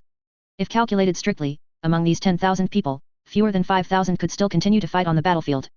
Okay, I understand. However, I must tell you a painful piece of news. If nothing unexpected happens, your infantry army will probably not be able to retain its current structure because the losses are too severe. They will most likely be disbanded and integrated into other units. After saying this, Andrei revealed his true intentions, then invited. In that case, are you willing to lead your troops to join my Vorontsov battle group? If you are, that would be absolutely wonderful. Andrei's direct invitation left Lieutenant General Volkov somewhat stunned again. He couldn't help but wonder if he was no longer young, and therefore couldn't keep up with the thinking of these young people. Okay, thank you for your invitation. I will speak to the front army commander about it. If the commander agrees, I am in principle also in agreement. Hearing this, Andrei couldn't help but chuckle. Isn't this a done deal? The front army commander was his own father. Since he had already spoken, and Lieutenant General Volkov didn't object. What reason did he have to refuse? This was great, he would have an experienced deputy army commander. With Andrei's promotion, his original deputy army commander and chief of staff did not follow him to be promoted to deputy army commander and army chief of staff. After all, Andrei's progress was too fast. In fact, before this, it was already somewhat exceptional for those two to be promoted to division commanders alongside Andrei, simultaneously elevated to the second and third in command within the division. To continue to be promoted, their identities and qualifications were somewhat unsuitable. After all, neither of them came from a great noble family, and in the war, they only existed as Andrei's subordinates, lacking independent outstanding performance. So, until now, Colonel Yuri was formally promoted to Major General, becoming the commander of the 2nd Infantry Division of Andrei's army, while Nikolaev's rank remained unchanged, becoming Yuri's chief of staff. On this basis, Andrei's deputy army commander position was temporarily vacant because he truly couldn't find anyone with suitable experience, nor could he find anyone suitable for promotion. In any case, Lieutenant General Volkov being surrounded by enemy forces ultimately led to huge losses for his troops, and he would certainly face some punishment later. If things were handled, allowing him to be temporarily demoted to deputy army commander and then come to serve as Andrei's subordinate, that would be perfectly fine. Andrei just happened to need an experienced army-level commander to help him fight, and although Volkov would nominally be demoted to Andrei's deputy army commander, when he returned, the troops he could command would definitely be much stronger than before. After a brief discussion of these matters, Andrei said to Volkov, "All right, you will now retreat north, reach Schlüsselburg as quickly as possible, and then return by train. I will lead the troops to set up a blocking position here." Seeing Volkov about to say something, Andrei waved his hand. "Don't worry, I brought a lot of heavy artillery this time, and also a large number of armored units. With these, even if we can't defeat the enemy, we can definitely escape." Hearing Andrei say this, Volkov said nothing more. He merely bowed deeply to Andrei, then, supported by his aide, limped away into the distance. Although Andrei seemed a bit eccentric, he was, after all, his savior, and he would also help block the subsequent enemy pursuers. For such kindness, he would find an opportunity to repay it later. Watching the unit withdraw, Andrei found a suitable location, quickly set up his headquarters, and then began planning the current defensive layout with his staff. "Gentlemen, our mission is more than halfway complete. Now we just need to repel the pursuing Black Hawk army, and our operation will be successfully concluded. So, regarding the blocking action, do you have any suggestions?" No sooner had Andrei finished speaking than the staff began talking animatedly. Setting aside some suggestions that sounded unreliable to him, broadly speaking, he had two distinctly different choices. One option was to lead the troops to stay here and establish a defensive position, then heavily bombard the enemy with artillery when they approached. With so much heavy artillery on his side, it would be enough to block the enemy's advance. The other option was to lead the troops to continue an active offensive, deliver a head-on blow to the pursuing enemy forces, engage in a chaotic battle with them for a round, and then make a graceful exit. After some thought, Andrei chose to do both. He would let the armored forces launch an active attack, engaging the enemy's pursuing armored forces head-on, first giving them a brutal beating before anything else. After the fight, he would then have his armored forces withdraw, luring the enemy into this area. Next, the pre-ambushed heavy artillery and rocket launchers would deliver another fierce bombardment to the enemy, enough to truly make them suffer immensely. "Very good, gentlemen, it's settled. Next, I will lead the armored forces in an assault, and you will set up the artillery positions here. If there are any issues, send a telegram. If you really can't reach me, speak to the artillery stationed outside the headquarters, they have special channels and can relay messages to me." After saying this, Andrei put on his helmet and quickly ran towards a tank outside, simultaneously assigning the players the task of delivering a head-on blow to the enemy and luring them. A group of staff officers watched Lieutenant General Vorontsov's impetuous demeanor, originally wanting to offer some advice. But recalling their general's usual performance, they no longer tried to dissuade him, as their general always liked to lead from the front in battle. Patting the Tiger tank in front of him, Andrei's face showed a look of eagerness. This thing was incredibly fierce. He had found an opportunity to exchange for one earlier and had immediately experienced what it felt like to be an armored soldier. It had to be said that the experience of being an armored soldier was really not pleasant. The noise and stuffiness inside the tank were extremely uncomfortable, and there were also various pungent and unpleasant odors. Fortunately, after he was semi-playerized, he could block out these uncomfortable experiences, otherwise, he really wouldn't have the courage to stay in this Tiger tank indefinitely. As soon as Andrei entered the tank, he saw the few players who formed a crew with him. "Excellent, elites of the Empire. Start the latest war machines, and let's kick the Black Hawk Army's ass. Armored Elite, advance. Objective, Ulyanovka." At this moment, Cold Crow and Gigi King, who were teamed up with Andrei, were both in a slightly bewildered state. They had finally managed to snatch the opportunity to team up with this crucial NPC, but they had not expected that as soon as Andrei entered the tank, he immediately switched to a cannon-style Führer voice pack. Under normal circumstances, a Tiger tank requires 5 people, but with Andrei, the number of crew members required for a Tiger tank became 3.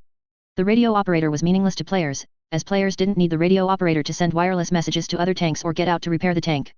At the same time, the loader was also directly merged with the player gunner, because when the gunner fired, the artillery from the game would automatically reload. This left only the driver, who operated the hull machine gun and drove, the gunner, who operated the main turret and coaxial machine gun, and Andrei, who was responsible for commanding, keeping watch, and operating the roof machine gun as the tank commander. Meanwhile, within the urban area of Ulyanovka, a fierce street battle was still ongoing. The reason General Volkov did not encounter enemy pursuit during his withdrawal was not because the Black Hawk Empire's army was slow in pursuing, but because players were already delaying time here. When the players' paratrooper units airdropped here, they had already set up multiple respawn points on this position. And when Volkov's army chose to break through, some players remained here, preparing to engage in a melee with the enemy pursuit forces that would soon arrive. For instance, at this very moment, a Black Hawk Empire infantry unit was launching a fierce assault on Ulyanovka. Fire the cannons! Fire them! Target the urban area behind them! Flatten all buildings that can be flattened! At the artillery position, a Black Hawk officer was roaring furiously at the artilleries. He couldn't understand, wasn't his side's bombardment intense enough? He had clearly subjected the city to multiple rounds of fire coverage before, and by all accounts, such firepower should have been sufficient to inflict severe losses on the enemy soldiers in the city. Yet, in the end, their charging infantry were still being routed by the enemy, as if the city could automatically produce enemy soldiers. In the urban area, players were hiding in cellars, quietly waiting for the enemy's bombardment to end. To be honest, these Black Hawk army soldiers were quite uninteresting when attacking a city, it was always the same old routine. Artillery bombards, and after the artillery bombards, the infantry charges. Following that, they would engage in complex meat grinder battles with enemy infantry in the urban area, sending Black Hawk soldiers to hell in droves. A few of you, come with me, let's go steal their cannons. These guys' howitzers are really disgusting. A player waved to the people behind him, then jumped out from his hiding spot. He had chosen a cat-girl subhuman class for himself, but he hadn't chosen the psyker class. The reason was simple, as a newly joined player, although he had paid to unlock the cat-girl subhuman, he didn't have enough merit to exchange for the psyker profession from Andrei. So, until now, he was only using a basic reconnaissance soldier profession. The other few players behind him were in similar situations, they didn't have much merit on hand, so they were busy farming gold here through street fighting. It must be said, the speed at which these Black Hawk soldiers helped them farm merit was truly fast. Using the mini-map, they could always gain an advantageous exchange ratio against the enemy in street battles, and occasionally even take down some elite soldier units. So much so that as the fighting continued, they weren't quite sure how many enemies had died, but their merit points were definitely increasing, and they were getting rich at an astonishing rate. After the bombardment ended, the Black Hawk army once again charged into the urban area. The main reason they launched such a fierce offensive on the urban area was that their commander felt that the enemy infantry army, which was suspected of having retreated earlier, should not have actually retreated. He firmly believed that the remnants of that Cambrian infantry army had all remained in this urban area, and they seemed to be preparing to make a last stand here. Otherwise, if the main force of that infantry army had already withdrawn, then where did the stubbornly resisting enemy force currently before them come from? The officer blew the whistle on his chest, and large numbers of Black Hawk soldiers rushed in, forming combat formations, with vigilance on the face of every Black Hawk soldiers. They initially thought this battle would be an easy mission to handle, but only after the fighting truly began did they realize how difficult the enemies defending the urban area were. To be blunt, among all the battles they had fought on the Cambrian Empire's side for so long, this enemy force was absolutely the toughest they had encountered. They didn't know where these guys accumulated such rich street fighting experience, they felt as if they were fighting a group of ghosts. An abyss mage, who was advancing with the team, released an eye of detection in advance. This green eyeball seemed to have the effect of reducing attention, and even though it floated conspicuously at a low altitude, the players did not seem to have any intention of attacking it. After a quick scan, he quickly used this spell to see the enemy's deployment in this block. Immediately after, he said to the surrounding soldiers, "Pay attention to the buildings on both sides, enemies are hidden in both of them. Besides that, also be careful of that small building in the distance. I strongly suspect there are enemy marksmen hidden on that small building, or at least enemies are definitely hiding there." As soon as he finished speaking, the surrounding Black Hawk soldiers nodded, and one of the combat engineers smiled and said to him, "Mark, you've really worked hard, it's all thanks to you. That's great, you did a good job." Mark was actually somewhat indifferent to the praise from these combat engineers, because he wasn't very satisfied with his current job. There was no other way, after all, as a noble mage, why would he be willing to constantly roll around on the battlefield? In other countries, he would definitely be a very useful high-end talent, but in a place like the Black Hawk Empire, where battle mages were abundant, he could only be assigned to the battlefield as an elite soldier. But he still forced a smile, wondering when this war would finally end. After the war ended, he would definitely find an opportunity to go abroad, preferably to a place with good treatment, to be a safe mage consultant. Otherwise, with the increasing ferocity of the current war, he felt that as a battle mage, he was very likely to die on the battlefield. A squad of Black Hawk soldiers moved forward according to the mage's earlier guidance, all soldiers cautiously observing the small building in front while circling around from behind two buildings. But they didn't know that while they were observing the players were also busy observing them using their mini-map. And they knew even less that when the player's engineer had entered this city earlier, they had already dug tunnels beneath the buildings. Through these tunnels, players had no need to run into the streets to move, they could move from beneath the buildings. Grenade! Quick! With a loud shout, combat engineer immediately threw grenades through the windows into the building.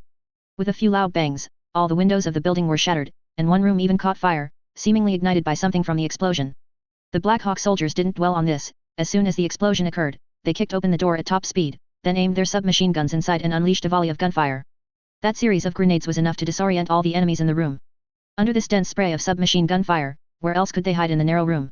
But just as the Black Hawk soldiers quickly finished a round of firing and were preparing to rush in with entrenching tools to hack at people, they suddenly discovered that there was no one in the house. For some reason, the Abyss Mage had clearly said there were people here before, but in the end, all the enemies had run off to who knows where. What's going on? Didn't you say there were enemies hidden in these buildings? A combat engineer looked at the Abyss Mage with a hint of suspicion, wondering if his spell had gone wrong. They clearly hadn't seen anyone run out of this house to relocate, had they? The Abyss Mage couldn't help but roll his eyes, casting a spell as he said. That's impossible, my spell can never be wrong. Would my own eyes deceive me? Let me check again where the enemies are hiding. Holy crap! Before he could finish speaking, the Abyss Mage suddenly let out a cry of surprise, then activated his shield at the fastest possible speed. Almost at the exact moment he activated his shield, a series of incendiary bombs were thrown through the window, instantly turning the room into a sea of fire. The combat engineer who couldn't dodge were directly hit by the incendiary bombs, letting out agonizing screams on the spot. A combat engineer, engulfed in flames, tried to rush out to find a way to extinguish the fire on his body, but he had only run halfway when a bayonet, thrust from his chest, pierced directly through his chest armor. At the same time, another pile of grenades was continuously thrown into the room, completely finishing off the combat engineer who hadn't yet been burned to death. Only the Abyss Mage, protected by his shield, looked around with lingering fear, completely unable to believe that a team of people who had just rushed in were now all dead in a few seconds, leaving only him. Damn it, come out! The Abyss Mage shot a series of green fireballs at the wall in front, instantly burning through the wall and the player hiding behind it. But before he could continue using spells to take down more players, another player jumped in through the window and stabbed him in the back with a bayonet. As the bayonet pierced through his shield and into his body, a look of regret appeared in the Abyss Mage's eyes. If he had known, he shouldn't have rushed into this room with the other soldiers. Chapter 271, Cambrian Armored Forces driving Tiger Tanks. Colonel, I think we should stop our attack here. If it's really not working, why don't we first gather a batch of mechs and send them in? Watching their troops sent into the city once again fall into chaotic fighting, and even the battle mages couldn't escape the disaster, with not a single person managing to get out alive. A Black Hawk Major looked at the commanding officer standing next to him and couldn't help but ask in a low voice. He felt that this battle really couldn't continue like this. If they kept fighting, they didn't know how many more soldiers they would lose. The colonel's lips twitched, as if he wanted to say something, but he finally sighed heavily, as if all strength had left him, and with a weary wave of his hand, he gave the order. Enough, stop the attack. First, lay siege to the city, and tell the artilleries to continue the fire coverage. Indeed, we have shed enough blood in this city. When the order to stop the attack spread throughout the entire army, almost everyone breathed a sigh of relief. It was incredibly difficult, this damned offensive had finally stopped. They had already suffered at least a quarter of their casualties in this city, yet they still saw no hope of taking it. After giving the order to stop the attack and let the soldiers rest in place, the colonel found a spot to sit down and said to the officers next to him. This city is not right, I don't believe it. The defenders in this city are still the original Cambrian army, but the quality of their two sides is too different. Compared to before, this current Cambrian army is definitely an elite force to the extreme. Whether it's their squad combat capability, their infiltration tactics, or their excellent weapon configurations, they are absolutely extraordinary. Recalling the battle scenes he had witnessed earlier, the colonel said with lingering fear. These guys are not right. It's the first time I've seen a unit that can completely outmaneuver our soldiers in the alleys, always finding the weaknesses of our soldiers. I don't believe they are simply familiar with the terrain of this city, they are like they have X-ray vision, always accurately judging the positions of our soldiers. Because of this, the colonel felt that the defenders in this city must be top-tier elites. If they didn't have enough combat experience, then how could they predict where the infantry he sent in would attack from? Only with rich combat experience and having seen too many similar situations could they react in the shortest possible time. Of course, the prerequisite for all this was that they truly judged the enemy's attack and hiding positions based on combat experience. But in fact, this Black Hawk colonel was absolutely right, the enemies did have X-ray vision. With the mini-map, players could always detect enemy positions in the alleys in advance and then launch surprise attacks on them. This was like two people fighting, one person had their eyes open, and the other had their eyes completely covered. Naturally, the one with their eyes open would have all the advantages. In addition to this, the players' advantages were far more than just these, such as the numbers that caused the Black Hawk army to seriously misjudge. Compared to the Cambrian infantry army that initially had tens of thousands of people in the city, the number of players currently defending here was only about 500 or 600, a pitifully small number. But even so, when the Black Hawk army launched an attack here, they still didn't feel that the enemy's numbers had decreased, they even felt that the enemy's firepower seemed to have become stronger. Basically, no matter which direction they attacked from, they would encounter a head-on heavy fire assault soldier from the enemy. It seemed as if the city was filled with people everywhere. Because of this, when they attacked earlier, the Black Hawk army didn't immediately realize that the city was almost becoming a ghost town. They originally thought that the Ulyanovka's defenders numbered at least tens of thousands, otherwise, they simply couldn't have filled so many intersections. But for players, filling intersections or not, these things really didn't matter. They didn't need to organize a command post, nor did they need a reserve team. All players could gather on one front line and counterattack the enemy from the same direction. If enemies appeared on the other side, players only needed to choose to respawn from a nearby spawn point to quickly transfer to the other end of the city. Therefore, the Black Hawk army felt that no matter which direction they attacked from, there seemed to be countless enemies blocking them. Colonel, do you think if we drive the armored forces into the city, the situation might improve? The youngest major in the team asked somewhat confusedly. He felt that since the enemy's firepower was so fierce, why not just send in the heavily armored forces? Hearing this, the colonel sneered and said, "Heh, naive boy, you obviously didn't participate in the previous street fighting during the siege of Paris, did you? If you had fought in that battle, you would know that armored forces simply can't operate effectively in a city." As he spoke, he picked up a branch nearby and casually drew on the ground. "Look, like this, if our armored forces launch an attack, they can only advance along the city's main roads, they can't take those secluded small paths. Once they enter a narrow area, a single Molotov cocktail thrown from a building above can easily take out one of our mechs, or a cluster grenade thrown from above can do the same. But if our forces only attack along the main roads, we simply cannot control the urban area. Instead, we will be focused fired from all sides by enemies hidden in the surrounding buildings." After saying all this, the colonel casually tossed the stick aside and said, "All in all, our armored forces simply cannot rampage in the city, they cannot bring their mobility advantage into play, and they cannot fight in complex terrain. They are too easily trapped and killed by the enemy. If we were to send in armored forces, we would only cause unnecessary waste of the Empire's valuable assets." After listening to the colonel's words, the surrounding officers fell silent. The current war indeed reminded them of the siege of Paris they had experienced a year ago. At that time, many elite soldiers of the Black Hawk Empire died in the brutal street fighting. Perhaps it was because of their atrocities along the way that the Iris Empire's will to resist was particularly fierce. Originally, the Iris Empire had even issued a request for negotiations, and their emperor was even willing to step down voluntarily or order an alliance with the Black Hawk Empire, as long as a peace agreement could be reached. Unfortunately, at that time, the Black Hawk Empire's plan was to completely conquer the Iris Empire, so they did not agree to the peace talks at that time. Later, the Black Hawk Empire's war against the Iris Empire could only be described as a messy one. If it weren't for the fact that beneath Paris, the Iris Empire had the world's largest collective cemetery, which buried over 6 million people who died from the Black Death and the Revolution. Using this cemetery, the Black Hawk Empire gathered all the necromancers from several legions, performed the largest-scale undead scourge, resurrected these 6 million dead, and even forcibly created a Titan legion of undead. Without such a coincidence, they would have had to sacrifice at least 200,000 more lives in Paris, and perhaps then they would have had hope of taking the city. Because at that time, the Iris soldiers, resisting to the death, were truly insane. It was the first time the Black Hawk Empire had witnessed such a brutal meat grinder of street fighting, and countless soldiers who participated in that war were left with terrifying nightmares. And the current street fighting undoubtedly triggered their nightmares again. Although the current enemies were not as well equipped as the Iris Empire, and their tactics were not as complex as those of the Iris Empire. But if we simply talk about the performance of ordinary infantry in street fighting, they were even better than the frenzied Iris soldiers of that time. By the way, sir, can we request a unit of cyborgs from the rear? I heard before that cyborg units seem to play a significant role in street fighting. Maybe we can try that. Suddenly, a Black Hawk officer thought of something and asked curiously. But the colonel shook his head. "No, I've already applied, but the rear hasn't approved it. The Empire currently doesn't have many cyborg units. Like the Arcane Assault soldier teams, these units are in the Empire's experimental phase and cannot be mass-produced yet. We did send out some special experimental teams before, but in intense combat, these teams have suffered considerable losses. As for the remaining cyborg units, we will probably have to wait a while longer before they can be deployed again. Alas, it's over. Now, they really couldn't think of how to conquer the city before them. Keep letting the artilleries bombard them. Now, besides letting the artilleries bombard them, we don't seem to have any other options." The colonel sighed, placing all his hopes on the artilleries. Although he also knew that with only the artilleries assigned to his unit, they could never directly flatten the city before them. How much damage the seemingly fierce shelling could inflict on the Cambrian soldiers hidden in the buildings was an unknown number. But just then, they suddenly heard a burst of intense gunfire from a distance. "Oh no, our artilleries!" Almost simultaneously, these officers instinctively thought of the artillery in the rear and all jumped up. Near the artillery position, several companies of Black Hawk soldiers were engaged in fierce clashes with several player squads that had just arrived. "Attack! Attack! Drive them back! In the name of the Emperor, launch a counterattack! Our artilleries must not be harmed!" A group of Black Hawk soldiers gritted their teeth, their faces filled with hatred, and charged forward into the dense forest with their rifles. Damn it, these guys had somehow circled around and were even hunting their sentries. If it weren't for these guys not being very good at stealth, making loud bangs with their shots, their artillery position might really have been ambushed by these guys. In the forest, a cat girl player who had climbed to the top of a tree took a shot, then quickly pounced forward, landing on another tree and stabilizing herself with her climbing skill. Immediately after, she continued to aim and shoot into the distance, her rifle's accuracy extremely high. "That's strange, this isn't scientific? I'm so far away, and I'm shooting isolated sentries, yet they can still spot me.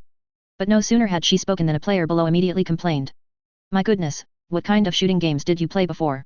You made such a big noise when you fired, if the other side didn't notice, that would be truly bizarre, wouldn't it? The cat girl player scratched her head and slightly stuck out her tongue. The games she used to play indeed had issues, which was quite embarrassing. After all, the games she played were relatively simple single-player story games, where, for example, just by crouching and walking, she could successfully infiltrate enemy camps, and sniping from a distance wouldn't alert any enemies. As a result, coming here, she didn't expect the NPC intelligence in this game to be much higher than she had imagined. Don't just stand there, help me throw some smoke. Just then, a teammate suddenly shouted. Immediately, players quickly followed, throwing a barrage of smoke grenades forward, temporarily creating cover. When these Black Hawk soldiers saw the enemy suddenly deploy smoke grenades during their charge, they immediately halted their advance. At the same time, a Black Hawk soldier's face showed a look of panic, and he shouted loudly to those around him. This is bad. These damned smoke grenades. It's Vorontsov, that ever-victorious general's troops, that smoke fiends. As soon as he finished speaking, the Black Hawk soldiers gasped in alarm, and even those who hadn't seen such a sight quickly hit the ground, fearing they might be eliminated by the enemy. Almost simultaneously, several machine guns from within the smoke immediately opened fire, creating rapid suppressive fire against the charging Black Hawk soldiers. Because most Black Hawk soldiers dropped to the ground in time, this round of sweeping fire didn't actually take out many people, but it did disrupt the enemy's attack rhythm. Using the cover of the smoke and this wave of suppressive fire, the rabbit girl player who had just shouted suddenly charged out, raising her bayonet at an extremely fast speed. One of the rabbit girl's greatest advantages is her incredibly fast running speed, along with her jumping ability, almost as if she's wearing spring shoes. Although this burst of speed doesn't seem to last, requiring a stamina bar cooldown and normally only maintaining the speed of a regular soldier.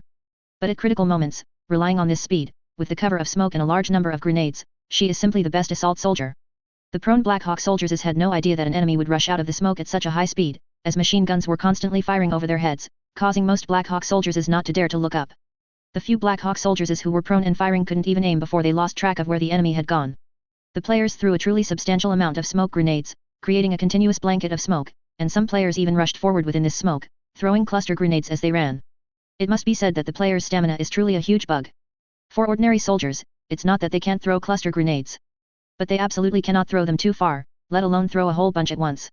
They couldn't possibly have the grenade throwing technique of this player, who threw 5 cluster grenades in 5 seconds, blowing up a whole group of people at once, practically equivalent to a short-range artillery company. The Black Hawk soldiers lying on the ground never dreamed that they would be blown away by cluster grenades. Some Black Hawk soldiers were dazed by the explosion, and before they could figure out what had happened, a bayonet was plunged into their heads. After easily eliminating the Black Hawk soldiers in this area, the rabbit girl player wiggled the rabbit ears on her head, her expression slightly uncomfortable. Damn it, this demi-human soldier is fine in other aspects, but why does it amplify game sounds? My goodness, headphone users almost died on the spot. Andre also didn't know what was going on with this issue, because when he redeemed this unit, it seemed to have the characteristic of acute hearing. But to be honest, he also felt that this characteristic seemed useless to players. Players lock onto enemies by scouting through the minimap, which serious player judges enemies by ear. Compared to ears, the minimap is much more accurate, and players can always just turn up the volume to hear enemy sounds better. A series of explosions naturally allowed the enemy to quickly pinpoint the player's main attack area, but they simply couldn't keep up with the player's movement speed. Before her stamina bar was depleted, the rabbit girl player's movement speed could almost rival that of a battlefield cavalry. At such a speed, running and shooting a gun, while throwing grenades, against a group of enemies lying on the ground who haven't gotten up yet, she can truly kill gods and slay Buddhas. Most importantly, behind her, other players were providing fire support, cooperating with each other. Players who chose Horse Girl followed with machine guns, constantly spraying enemies with light machine guns, and every now and then putting away their machine guns to switch to cavalry spears for a charge. And most importantly, this Horse Girl player was also a support soldier. She could constantly throw ammo packs to resupply her teammates in front, preventing them from running out of grenades. A group of players with extremely brutal tactics, using the cover of the smoke screen, blasted their way all the way to the enemy's artillery position. Facing these aggressive Cambrian soldiers, the Black Eagle artillery had no power to resist, with almost no other choice but to surrender. However, before Andre issued the capture mission, players clearly had no desire to capture enemies. Most players chose to immediately eliminate the enemies in front of them for merit. Of course, this was also because they were essentially a suicide squad and had no ability to bring prisoners back. This round, they had also bypassed the enemy and charged deep into their positions, so they could now use this suddenness to fight the enemy here. When the surrounding enemies rushed up, they would most likely be completely annihilated by the enemy, as there were simply too many Black Hawk soldiers here. In a series of explosions, one howitzer after another was destroyed, and even the ammunition piled nearby was set on fire by the players. Seeing that the artillery position had already exploded into chaos, the colonel, trembling with rage, suddenly felt dizzy, then his eyes rolled back, and he fainted unconscious. His adjutant next to him, seeing this, showed a look of despair on his face. Wasn't this clearly trying to trap him? His own superior had fainted, and the current battle could only be commanded by himself, but how could he possibly save the already destroyed artillery position? When it came time to assign blame, he would inevitably have to bear some joint responsibility, which truly made him feel that his life was bleak. Damn it, where is our armored force? Where exactly did the armored force go? Although he knew that armored forces were not suitable for entering this urban area and engaging in mixed combat with the enemy, at this desperate moment, he still hoped to receive support from the armored force. Aside from the Empire's invincible armored force, he really couldn't think of any way to take this city. They had originally thought that the Cambrian army they had surrounded should be at the end of its tether, but for some reason, this unit seemed to have been replaced by other troops. Their performance was completely different from the previous 2 days. As for where the Black Eagle Empire's armored force, currently in front of them, had gone, that would be on the plains near the Tuscan River. A large number of Black Eagle armored forces stopped advancing along the road and instead hid in nearby concealed locations at the fastest speed, setting up anti-aircraft guns. Because they had just received very bad news, the Cambrian Empire's air force was launching an airstrike towards them and would soon be flying overhead. And the Black Eagle Air Force units that were supposed to move with the armored forces, bombing enemies ahead of the armored forces, had suffered heavy losses in engagements with the enemy's air force units. Absurd, it's truly absurd, how could the Cambrian Empire's air force become so strong? When Kenneth, the commander of this armored regiment, received the latest news, he couldn't help but lose his composure and curse. It was unclear whether the Cambrian Empire's air force had developed too quickly, or if their Black Eagle Empire's air force had simply stagnated. This war had only been going on for less than 4 months since it began, so how had their air force been beaten to such a state? At the beginning of the war, relying on the huge advantage of their shields, the Black Eagle Empire's air force could almost completely crush the Cambrian Empire's airships. Although in terms of numbers, the Cambrian airships were not much fewer than the Black Eagle airships, and even had a slight edge in firepower. But in actual combat, they had only managed to destroy a few of the Black Eagle Empire's main airships, while more than half of their own airships were destroyed at the start of the war. Just as they were advancing triumphantly, the air force of the Northern Army Group suffered a series of inexplicable blows. First, there were those biplanes, which looked simple in structure but were extremely agile in aerial combat. The Black Eagle Empire had never seen such a thing as an airplane, nor did they recognize what an airplane actually was, so they called these things mechanical birds. Because, to them, from a distance, these things really did look like birds, at least more like birds than their airships. Facing these extremely agile aerial combat units, their small airships were the first to become obsolete, and large airships could only rely on shields and a large amount of anti-aircraft fire to wear them down. Although they weren't completely unable to counter such air force units, there was no doubt that their air force was gradually losing the initiative in aerial combat. According to the analysis of the Black Eagle Empire's staff officers, they believed that the biggest advantages of the enemy's aircraft, besides agility, were that they were cheap enough and took off quickly enough. The Black Eagle Empire's airships required at least several hours to take off, and if equipment was insufficient, they might not even be able to launch a few airships in an entire day. If their air force wanted to conduct mobile operations and rapid reactions in the air, they would have to dock their airships in the air in advance. But this would undoubtedly put a great test on the Air Force commander's predictive ability. Just as the Black Eagle Empire also began to study these peculiar mechanical birds and develop imitations, they suddenly discovered with astonishment that these mechanical birds of the Cambrian Empire had undergone a huge innovation. The enemy's mechanical birds had not only changed from their original wooden structure to a metal structure, but their 2 pairs of wings had also been replaced with a single pair of wings. Most importantly, the increase in their speed was simply too abnormal.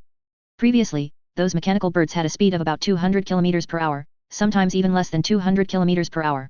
But now, the enemy's mechanical birds had broken through to a speed of 600 km per hour. In aerial combat, speed means agility, and it means initiative. By now, their air force units seemed to be completely no match for the enemy. Anti-aircraft guns, quickly take them down.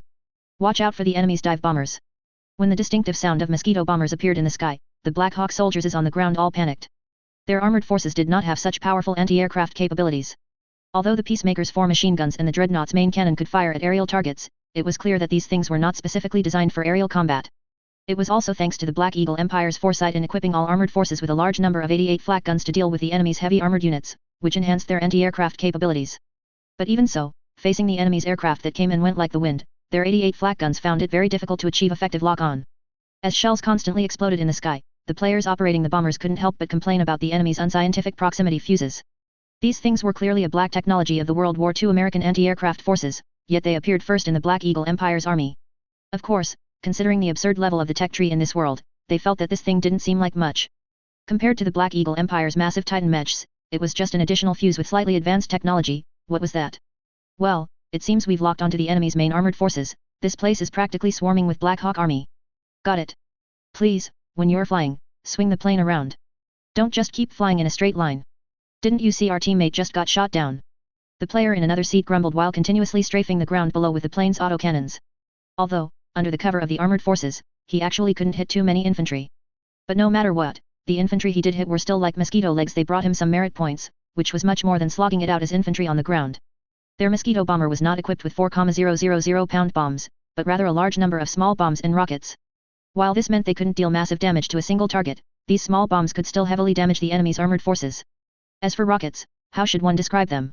If placed in the original history, the effect of attack aircraft equipped with rockets was actually quite mediocre. In most cases, attack aircraft found it very difficult to hit enemy tanks with rockets. If calculated using Soviet attack aircraft, on average, it would take about 7 attack aircraft sorties to have a chance of taking out one tank with rockets, mainly because these rockets were simply too inaccurate. However, in the hands of players, these rockets were incredibly precise, hitting wherever they aimed. The only tricky part was that when they dived to use rockets, they were more susceptible to being locked onto by ground-based anti-aircraft guns. But players didn't care about danger anyway. It was just mere artillery fire, how could it be more important than having fun? Bomb after bomb was continuously dropped by players onto the enemy's armored forces. Every now and then, a mech would explode on the spot, and the entire wilderness was ablaze. The Black Hawk army was almost stunned by the players' continuous bombing. Their anti-aircraft firepower had been pushed to its limit, and enemy planes were constantly being shot down from the sky, but the enemy's bombing was just so fierce. Especially when a 4,000 pound heavy bomb suddenly dropped, just one hit could destroy several mechs parked relatively close together. This thing's firepower was too fierce, and its destructive effect was simply astonishing. As the number of destroyed armored units grew, the battle mages of the Black Eagle Empire hidden within this force also began to act. However, their abyss mages, who were usually very effective for bombing units like airships, had a very limited role when bombing these fighter units. The sulfur fire rain of the abyss mage was not that fast, so it could easily penetrate the enemy's void shield and then cause large area burning to the airships below. Of course, most Cambrian Empire airships weren't even equipped with shields. They only had a limited number of mages willing to join the battlefield, and among these mages, too few knew how to use shields. Based on the current combat, a deflection shield similar in effect to the void shield is arguably the best choice among mage shields. Because this shield doesn't directly block enemy attacks, but rather transfers them to other spaces. Using this method, the shield can significantly save energy consumption and is difficult to breach instantly. Unlike those pure magic shields, a mage's total magic power is limited, and with one shell, the magic shield is penetrated. Under these circumstances, the abyss mage was once known as the airship killer, until they encountered these incredibly fast fighter jets. The sulfur fire rain released by the abyss mage could almost never cover the fighter jets because these fighter jets were simply too fast. If they didn't calculate the lead time correctly, by the time their spells were cast, the enemy fighter jets would have already flown far away. But if they did calculate the lead time, and players saw such a large magic circle suddenly appear in the sky, they weren't fools, they naturally knew to quickly dodge to the side. As a result, after a long struggle, the sulfur fire rain of these abyss mages failed to hit even a single plane, and instead accidentally injured their comrades below. Some unlucky Black Hawk soldiers were accidentally doused with their own mage's sulfur fire rain, making them curse loudly on the spot. After a period of chaotic bombing, the players' planes left the area, or rather, went to look for more valuable targets. Of course, this was also because a player messaged the Air Force in the communication channel, saying, "Everyone, leave the battlefield to us. This battlefield has been taken over by the Empire's armored forces. Armored Elite, advance." Heil. Andrei looked at the player chat area, and a large question mark slowly formed in his mind. Why did he feel like something was off? Whose Empire's armored forces are you talking about? Why is his right hand unconsciously rising forward? Driver, stop. Gunner, aim. Range 1,500 meters, aim at that most prominent guy, fire. Andrei, with his head out of the tank turret, looked at a dreadnought mech in the distance and loudly ordered the player, thoroughly enjoying his time as a tank commander. It is said that the Tiger tank's artillery is very accurate, and experienced tank crews can even achieve a first shot hit from 2,000 meters away. Andrei really wanted to see what kind of hit rate players would have at a distance of 1,500 meters. As soon as he finished speaking, the player, who had already put the enemy in the small reticle, immediately fired a shot. It must be said, the quality of the Tiger tank's gun sight was excellent, observing distant targets was incredibly clear, and it even had a bunch of range markers. Although Cold Crow, who was serving as the gunner, didn't really understand these range markers, it didn't stop him from comparing it to the Soviet tanks he had driven before and giving it a hearty thumbs up. An 88mm armor-piercing shell instantly shot out from the barrel, hitting the distant dreadnought mech at an extremely high speed. Evidently, that dreadnought mech had also noticed the Tiger tank that had just rolled over the hillside. However, before he could even aim his cannon at the tank, the Tiger tank had already secured the hit first. Watching as that dreadnought mech was pierced through from front to back with a large hole, then fell to the ground and burst into flames, Andrei's lips curved into a satisfied smile. Excellent, a brilliant shot. He did not stint on his praise, and at the same time, he couldn't help but sigh in his heart that the greatest advantage of these players was their ability to instantly transform into technical specialists. For other countries, cultivating armored troops, pilots, or other technical specialists required a significant amount of cost and time. Once major losses occurred in war, it was difficult for them to replenish these technical specialists in a short period. But players didn't need to worry about these things at all. They couldn't guarantee becoming ace level instantly, but they were definitely qualified technical specialists. No matter what weapon, as long as they got their hands on it, they could quickly master it and rapidly form excellent combat power. Besides Andrei's Tiger tank, other tanks naturally drove out, but to achieve a hit at such a distance, only the Tiger tank could generally accomplish it. Some players driving T-34 tanks and KV-1 tanks tried to hit, but they didn't achieve any hits, the shells often deviated. In the end, only the T-34 equipped with the 57 Divine Needle version could achieve a hit at such a long range. Speaking of which, since we already have the 57 Divine Needle, does that mean the original T-34/76 tank can be phased out? When Andrei noticed the player's tank configurations, he suddenly realized this subtle problem. Any player who purchased an early model T-34 tank would choose to equip it with a 57 Divine Needle. The original 76mm tank gun might perform better in close quarters and when supporting infantry, but when it came to penetration and accuracy, this high-pressure 57mm tank gun was more reliable. Furthermore, the 57 Divine Needle was sold to players merely as a cannon, essentially a tank upgrade component, so its price was actually very low. This led to a situation where players who could afford a T-34/76 tank could basically also afford the superior 57 Divine Needle. This caused the 57mm gun version of the T-34, which was only produced in small quantities during World War II, to become rampant in Andrei's army instead.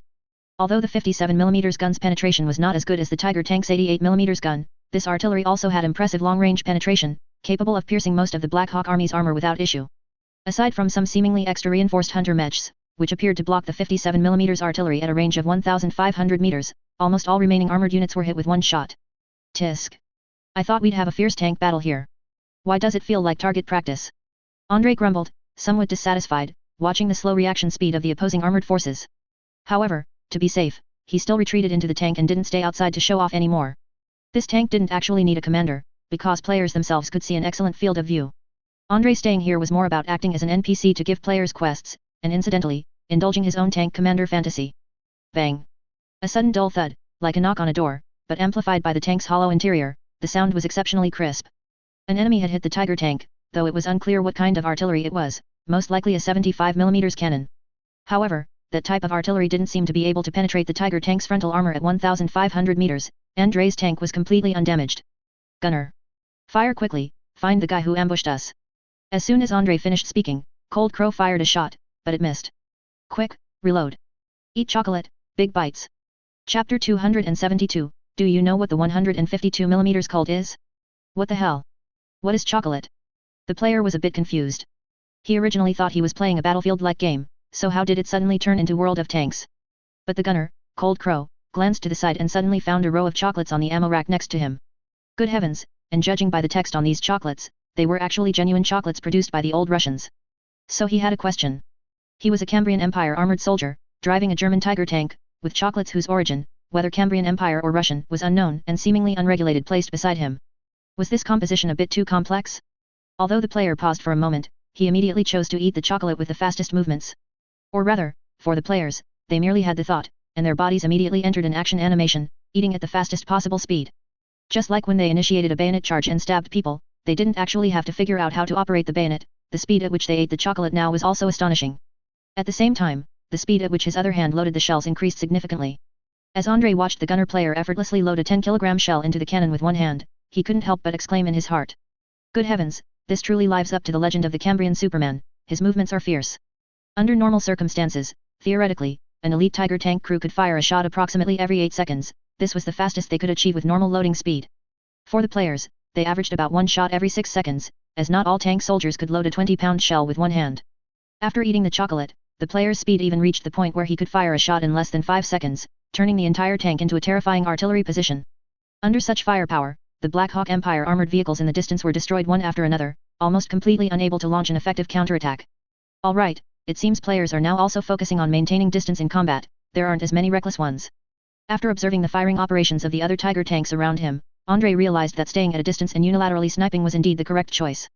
Although many players particularly like to charge directly with their tanks, in this armored battle, the Tiger tank's greatest advantage was undoubtedly its effective range. As long as there was a skilled crew, the Tiger tank could achieve a hit rate of over 50% at a distance of 2,000 meters. In this situation, they only needed to stay far away and use the precise 88 flak gun to easily eliminate enemy armored units.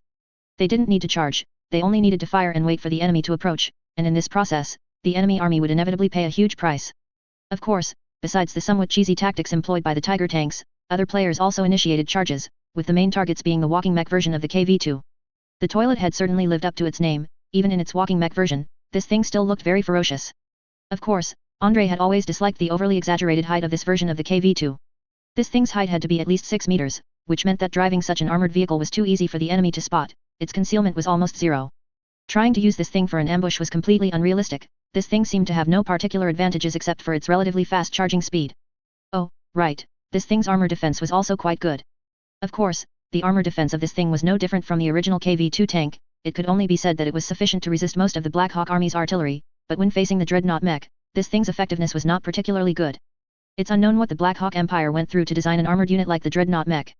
The frontal defense of this thing was indeed weak, with only 40 mm of armor, which was only equivalent to the level of light and medium tanks in the early World War II.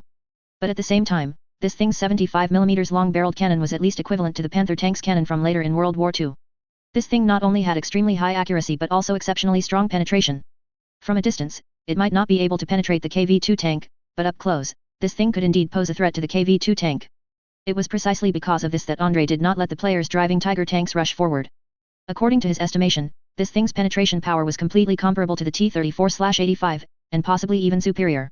If a Tiger tank charged within 500 meters, it was very likely to be penetrated by this thing. A player-controlled KV-2 tank was blown up by the enemy, but what surprised Andrei was that the walking mech version of the KV-2 eliminated by the enemy was not as numerous as expected. He observed carefully and generally understood the situation on the battlefield. The walking mech version of the KV-2 tank was much more flexible in movement than the original tank. This was not just a matter of speed advantage, more importantly, this thing turned very quickly. Although the flexibility of this thing had not reached the level of the Black Hawk Empire's walking mechs, it couldn't move in any direction like the Peacemaker mech. But even so, this thing, with its long legs, scurrying around the battlefield, also brought immense aiming difficulty to the Black Hawk armored forces. Andrei watched as a Dreadnought mech aimed at one of these large toilet heads and fired 3 consecutive shots, but each shot was dodged by the opponent. He didn't know if the opposing Black Hawk armored soldier's blood pressure was rising, but at least watching this scene, he felt his own blood pressure rising a bit. At the same time, the player's tank finally fired. Because the large toilet head's turret was equipped with a 152 mm howitzer, the loading speed of this artillery was very slow. Therefore, it wasn't until the opponent fired 3 consecutive shots that the player had time to return fire. But the destructive power of the 152 mm howitzer was indeed legendary. Even a Tiger tank dared not be hit by this thing. Even if this thing couldn't directly blast open the frontal armor of a Tiger tank, its explosion and shock were enough to cause devastating damage to the Tiger's internal suspension system. In addition, the overpressure effect of the howitzer was also sufficient to stun the armored soldiers inside the tank on the spot. Of course, all of this was merely describing the performance of this heavy artillery against a Tiger tank, against the Dreadnought's fragile armor, with only 40 mm of frontal defense. One shot from this thing made the scene simply unbearable. Andrei watched as an armor-piercing shell smashed through the Dreadnought mech's weak frontal defense and then suddenly detonated inside the Black Hawk mech. Almost instantly, this Dreadnought mech exploded into a twisted mess, with various flying parts scattering everywhere, and the entire mech body was torn into fragments. This exaggerated sight made Andrei's scalp tingle a bit. He was certain that the enemy soldiers inside that mech were dead. Theoretically, a 152 mm armor-piercing shell capable of penetrating 110 mm thick armor thus savagely tore the enemy's mech into fragments. The scene could no longer be described as merely brutal. At least he felt now that the Black Hawk armored soldiers were probably scared to tears by this thing. Indeed, just as Andrei thought, the Black Hawk armored soldiers in the distance were truly scared to tears by this Cambrian Empire weapon. Inside a Dreadnought mech, an old armored soldier took a deep drag from his cigarette, listened to the driver's sobs below, and couldn't help but kick him in the head. "Shut up, rookie, are you wailing here? If you want to wail, go wail back there. We've lost so many comrades, when we get back, there will be plenty of people for you to wail for." Although the Black Hawk Empire was not very fond of elaborate funerals, they naturally had traditions like wailing, and even professionals who did it. Of course, due to the Dissection Act implemented by the Black Hawk Empire recently, this profession was completely out of work. Those wealthy and powerful lords, even when holding funerals, didn't need these meaningless conventional operations. There was no need to find people to wail, there were plenty of people willing to wail for them at their funerals. Ordinary commoners hoped someone would cry for them after death, but they couldn't afford the taxes for burying a body, so they could only choose to donate their bodies to medical schools, and then these bodies disappeared without a trace. Many who went to the battlefield, after witnessing the necromancer's divine power, suspected that these bodies were very likely sent to factories for work. But most soldiers actually didn't feel too much dissatisfaction about this, they just felt a bit uncomfortable. Under the brainwashing of fanatical militarism, these soldiers all believed that the empire should indeed do everything possible for the war, and choosing to sacrifice the dead to gain benefits for the living was nothing. "Boss, they're crazy, they actually equipped 152 mm howitzers on combat mechs." After being kicked, the Black Hawk soldier barely managed to calm down, sobbing as he spoke to his superior. He couldn't believe it, this was a 152 mm howitzer. Normally, shouldn't such conventional combat mechs be equipped with anti-armor cannons? Don't ask me, God knows what's going on with this evil design. The old Black Hawk soldier waved his hand, saying irritably. "It's truly a piece of shit. I heard before that the Cambrian Empire's mech designs were abstract, and today I finally witnessed it. It wasn't just this mech.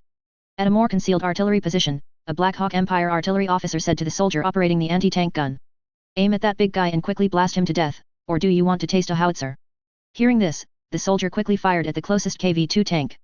He didn't fire at the walking mech version because that thing was fast and flexible, and he felt he would most likely miss. In contrast, those tank versions, the slow-moving toilet heads, seemed much easier to deal with. It's unclear if it was because the toilet head of that thing was particularly conspicuous, causing him to subconsciously avoid the lower, shorter hull when aiming, and instead directly aim at the particularly prominent toilet head. With a bang, a 75mm armor-piercing shell was fired and then happened to hit its rear turret armor. Actually, overall, the KV-2 tank's armor was not too thick, its overall armor mostly ranged between 45mm and 90mm, completely inferior to the Tiger tank. But the armor of this thing's turret was indeed particularly thick, a full 110mm of armor, both thick and sturdy, perhaps because its turret had always been very exposed. It seems the Soviet Union's original design philosophy was correct, because the Black Hawk Empire's artillery were indeed specifically aiming for the KV-2 tank's turret. A shell hit, and with a bang, it was deflected. The player inside the KV-2 tank barely felt anything. Without time to think, the Black Hawk soldiers quickly had the anti-tank gun loaded with a second shell, then aimed and fired again. But this time, they still hit that damn turret. Bastard, you incompetent trash. The artillery officer couldn't help but slap the gunner, pointing at the KV-2 tank and cursing. Idiot, shoot at the body of this thing. I don't believe it, is the armor of this thing really that thick everywhere? But those two consecutive shots had already made the KV-2 tank react. The player slowly rotated the KV-2 tank's turret, wanting to complain. Why is the rotation speed of this thing's turret so slow? What were those old Russians thinking when they designed a turret this slow? But in fact, the original KV-2 tank turret rotation speed was much slower than this. This was already the result after the player's enhancements. Otherwise, with the original rotation speed, this thing would definitely make the player suffer immensely, and they would sell this broken piece of junk on the spot. After finally aligning the turret with the distant artillery position, the player immediately fired. Using this KV-2 tank, they didn't need to aim too precisely, because the 152mm cannon was enough to cause widespread area damage. Just like this, with just one shot, even though the shell didn't land directly on the gun, the huge explosion still blew the heavy anti-tank gun into the air. As for the soldier, under such a bombardment, no one at the artillery position could survive. If there truly was a soldier who could face a 152mm howitzer and only be injured but not killed, then he could be called a Cambrian Superman. Report. General, their armored forces want to run. Seeing the distant enemy armored forces begin to retreat while fighting, Gigi King, who was maneuvering a Tiger tank, shouted loudly to Andrei. Driver, catch up quickly. What are you dawdling for? Andrei shouted casually, while nervously looking at the distant moving enemy. Goodness, are they that cowardly? He thought the Black Hawk Empire could have a head-on armored battle with him. However, when he said this, Andrei was typically speaking without understanding the difficulty. On the Black Hawk Empire's side, the armored unit with the strongest penetration was only the Dreadnought Mech's 75mm cannon. What could they use to fight Andrei's armored forces? It was clear that this cannon's penetration was somewhat insufficient against both the Tiger tank and the KV-2 tank. For this thing to contend with World War II heavy tanks, it was still a bit too difficult. It must be said that a major advantage of these Black Hawk Empire armored units was their speed. Both the Peacemaker mech and the Dreadnought mech were quite fast. Especially the Dreadnought mech, which could easily reach speeds over 60 km per hour. Besides the T-34 tank, no other armored unit could really keep up. Andrei also couldn't understand why the Black Hawk Empire had designed this mech to be so fast. He always felt that the speed of this thing was somewhat abnormal. It couldn't be that a thing with such a large cannon and 40mm armor was actually initially positioned as a light mech, could it? In contrast, the Black Hawk Empire's Hunter mech couldn't escape, because its movement speed was genuinely slow. He wasn't quite sure which had a stronger movement speed, this thing or the KV-2 tank, but its movement speed was indeed inferior to the Tiger tank. Theoretically, in wilderness terrain, the opponent should have an off-road advantage due to its walking mech design, allowing it to run faster. But even so, they still couldn't outrun a Tiger tank in off-road conditions. And this thing's 80mm thick front armor couldn't withstand the Tiger tank's main gun. It could be easily penetrated by a Tiger tank. But during the engagement, Andrei also noticed something. This mech seemed to have received a brand new modified version. In his impression, he had only seen two different types of Hunter mechs before. One had a giant harpoon on its back with extremely strong penetration but a very short range, and the other replaced the harpoon with a 120mm mortar. The 120mm mortar version was much more practical than the harpoon. Its fire support was indeed very strong. And here, he saw a version that replaced the harpoon with a 75mm cannon, directly giving it the same firepower as the Dreadnought mech. This thing needed to crouch down, forming a four-limbed stance, when firing. Because of the gyroscope balance, the driver in the cockpit was fine and didn't have to crouch because of this, but it must be said that the posture of this thing indeed looked a bit awkward, far less flexible than the Dreadnought mech's cannon.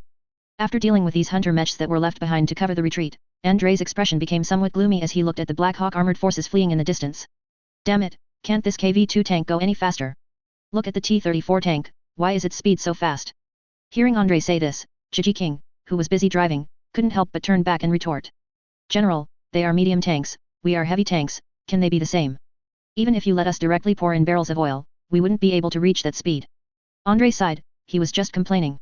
But he also really hoped that the player could use their imagination, it would be great if a player could modify the Tiger tank on the spot. Although he knew this seemed somewhat unrealistic, players were like Mickey Mouse Clubhouse, the more you developed them, the more wonderful they became. Up until now, he still believed that his development of players was less than 1%, who knew what new tricks players could come up with for him. But just then, he suddenly noticed an unexpected force rapidly pursuing the enemy armored forces retreating in the distance. Wow, this unit has something. Andre raised his binoculars and looked at the pursuing unit in the distance. When he saw the composition of this unit, his eyes instantly lit up. A group of cavalry, many of whom were horse girl cavalry, along with a large number of spider mechs, together launched a pursuit of the enemy. The spider mech's own firepower wasn't actually that good, with only a 37mm cannon and a coaxial machine gun, and the 37mm cannon found it difficult to penetrate 40mm thick frontal armor at long range.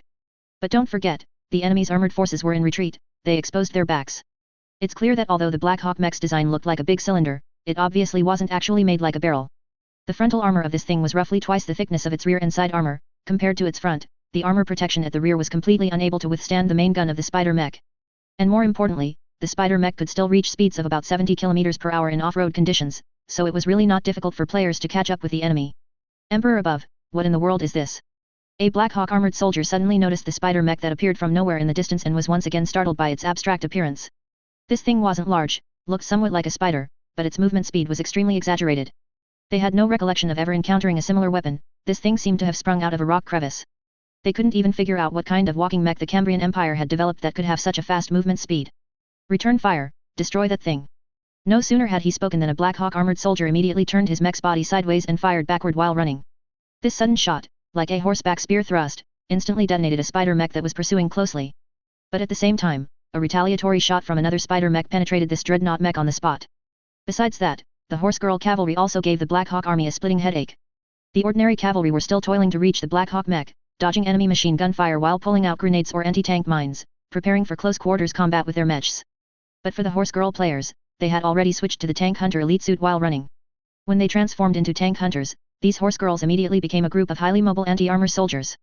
Although the tank hunter's penetration was average and not very suitable for armored warfare in World War II, it wasn't so weak that it couldn't even penetrate 20 mm of armor. And for the tank hunter, besides its own high-power armor-piercing rounds, its biggest advantage was its extremely precise shooting. When horse girl players pursued, they only needed to stop briefly, stand firm, then set up their rifles and shoot at the enemy, often easily hitting a mech. Whether it was a peacemaker or a dreadnought, when the enemy exposed their backs and began to retreat, they could easily penetrate these armored units. Wow, that's really fierce. How many pounds of chocolate did they eat? Andre poked his head out of the KV-2 tank, raised his binoculars, and looked into the distance, then witnessed an astonishing scene. A player finally maneuvered a spider mech to catch up with the enemy, then activated its climbing mode. Almost instantly, the four sharp mechanical legs beneath the spider mech extended an additional long section of slender blades, which then fiercely plunged into the Black Hawk mech's outer shell. That sturdy armor, in front of these blades, was like paper-thin sheet metal, easily pierced with a series of holes. Then, under Andre's shocked gaze, the spider mech's four mechanical legs suddenly began to rotate. Within a mere 3 seconds, the pinned peacemaker mech was instantly shredded into a pile of scrap metal, as if it had been thrown into a shredder. Brutal, too brutal. Even Andre, who had anticipated this thing's attack mode, couldn't help but complain at this moment. But it must be said, he actually quite liked this thing's attack mode. With this thing, he could only imagine how many maneuvers players could pull off. Find an opportunity to hang from a cliff or a high place, and when enemy armored units drive by, jump down onto the enemy's head. Rotate those four mechanical legs, and the scene would be simply gruesome. Besides that, Andre was also very curious if this thing could climb onto a Titan mech. If this thing could climb onto a Titan mech, that would be amazing. He didn't need anything else, and he didn't expect this thing to cut through a Titan, he only needed it to cut off the Titan's cannon barrel, which would be enough to have disable a Titan mech. He could even, if necessary, have players tie a bunch of explosives to this thing and activate them once it climbed onto an enemy Titan.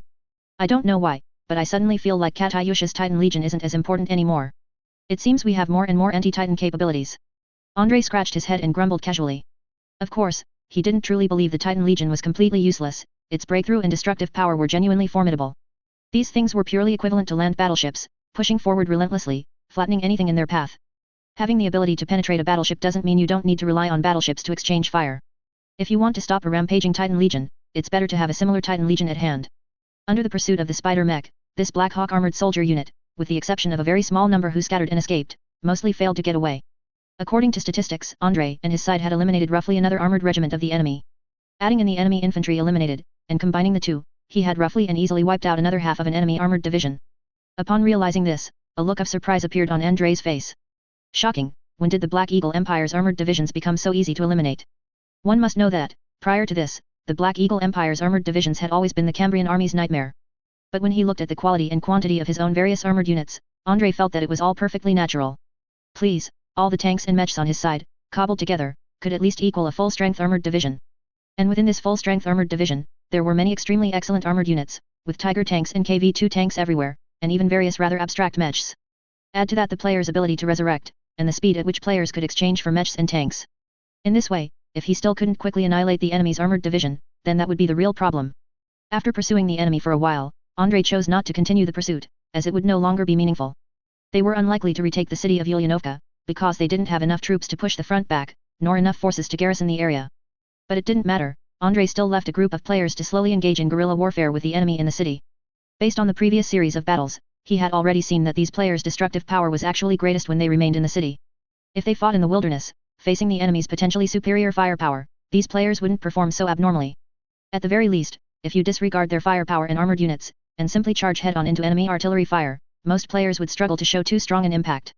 But in street fighting, they could not only resurrect in various buildings, but their minimap was also a huge advantage.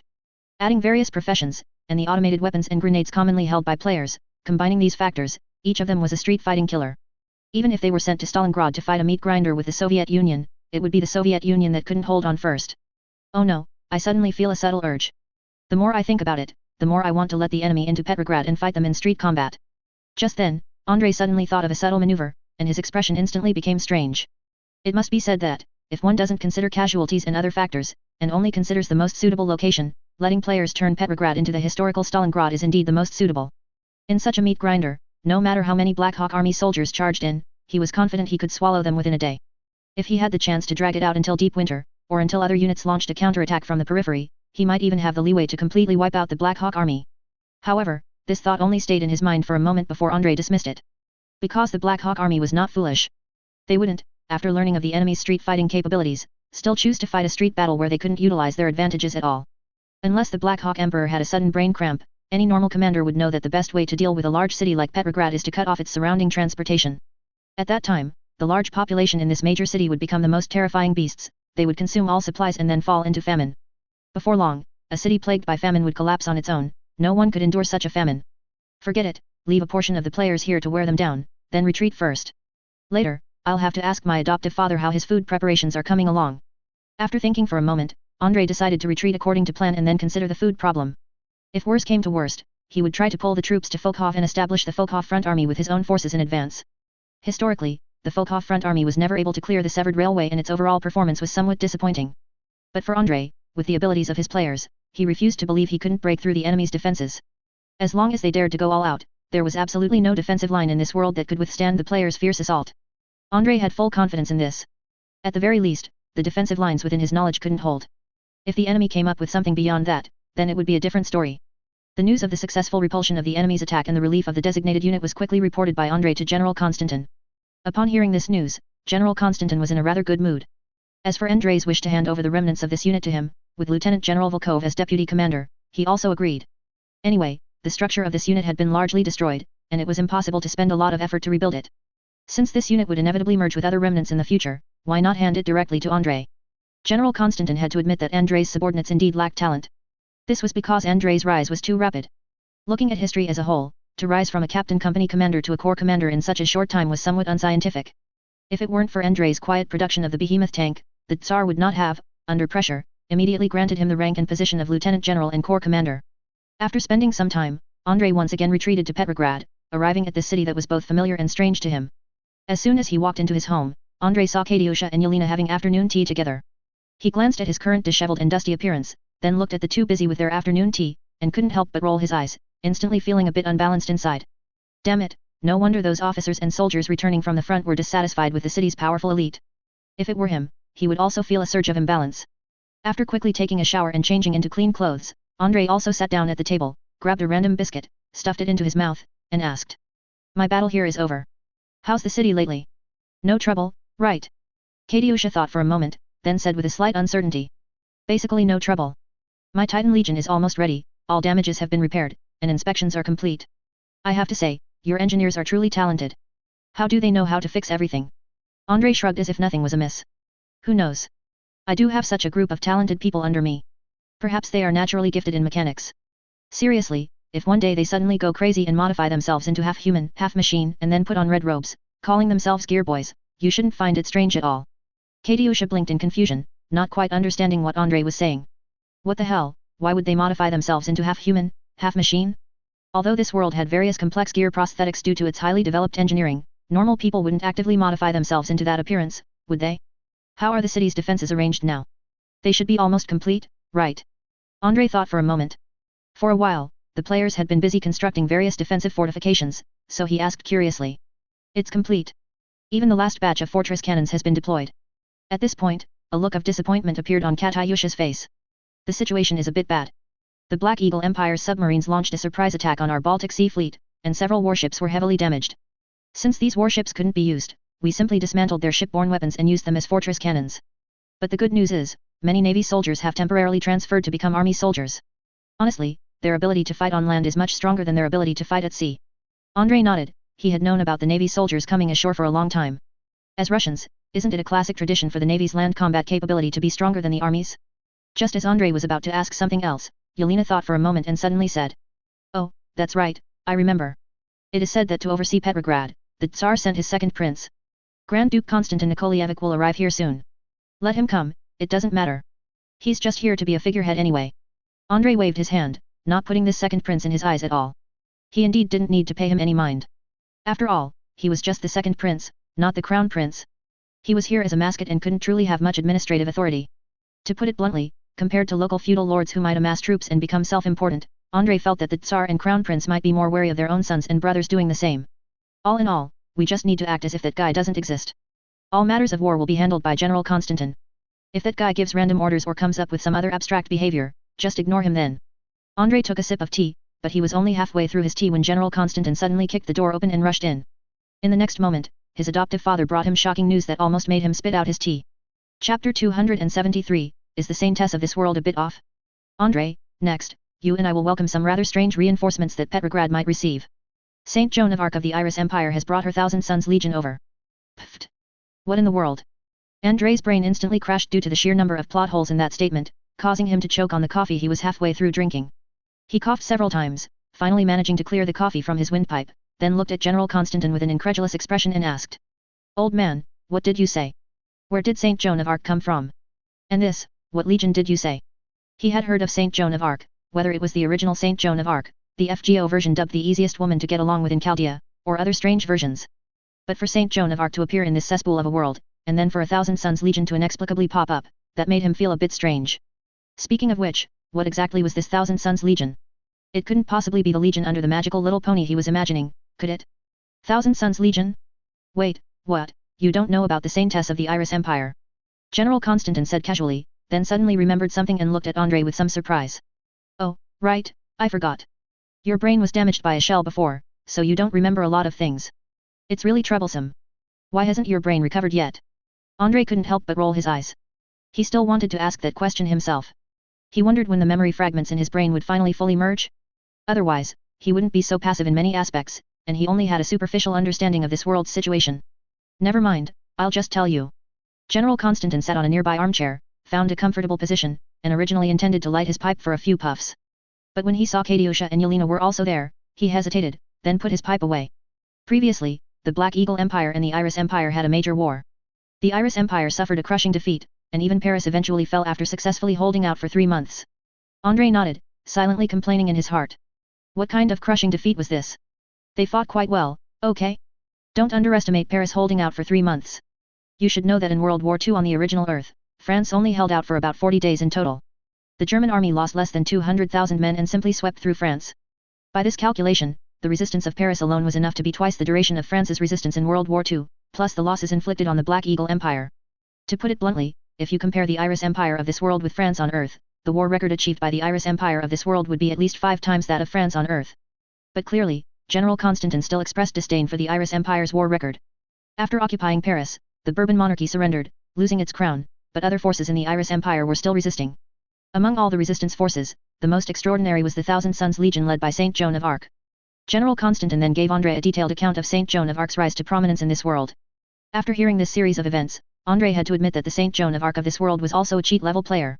Originally just an ordinary commoner girl living in Orleans, she suddenly received divine revelations during a time of national crisis. Not only did she instantly become an unknown chosen one, but she also gained the ability of prophecy. On the battlefield, she could always predict the Black Eagle Empire's deployments in advance, knowing their next operational plans, and conveyed this information to the Iris Army, while also leading the scattered remnants of the Iris Army in counterattacks. Relying on guerrilla warfare, she not only caused the Black Eagle Empire to lose at least 3 more divisions of troops.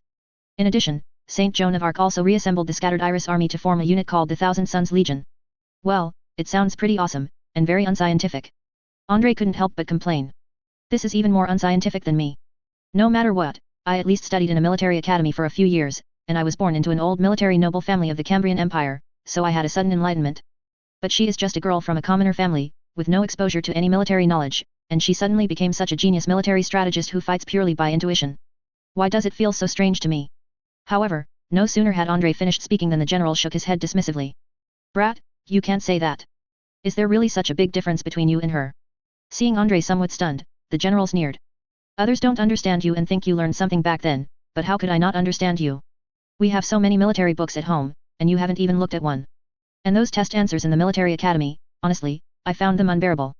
To be fair, don't think you're so great just because you attended military academy for a few years. Honestly, I don't think your foundation is necessarily stronger than Saint Joan of Arc's. General Constantin's words made Andrei's old face flush, and it also made him question his life.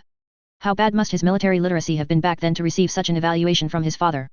Well, thinking about the various rumors about Andrei from the past, he was relieved. It seemed his past military literacy was indeed ridiculously bad. Seriously, I think we're actually different, really.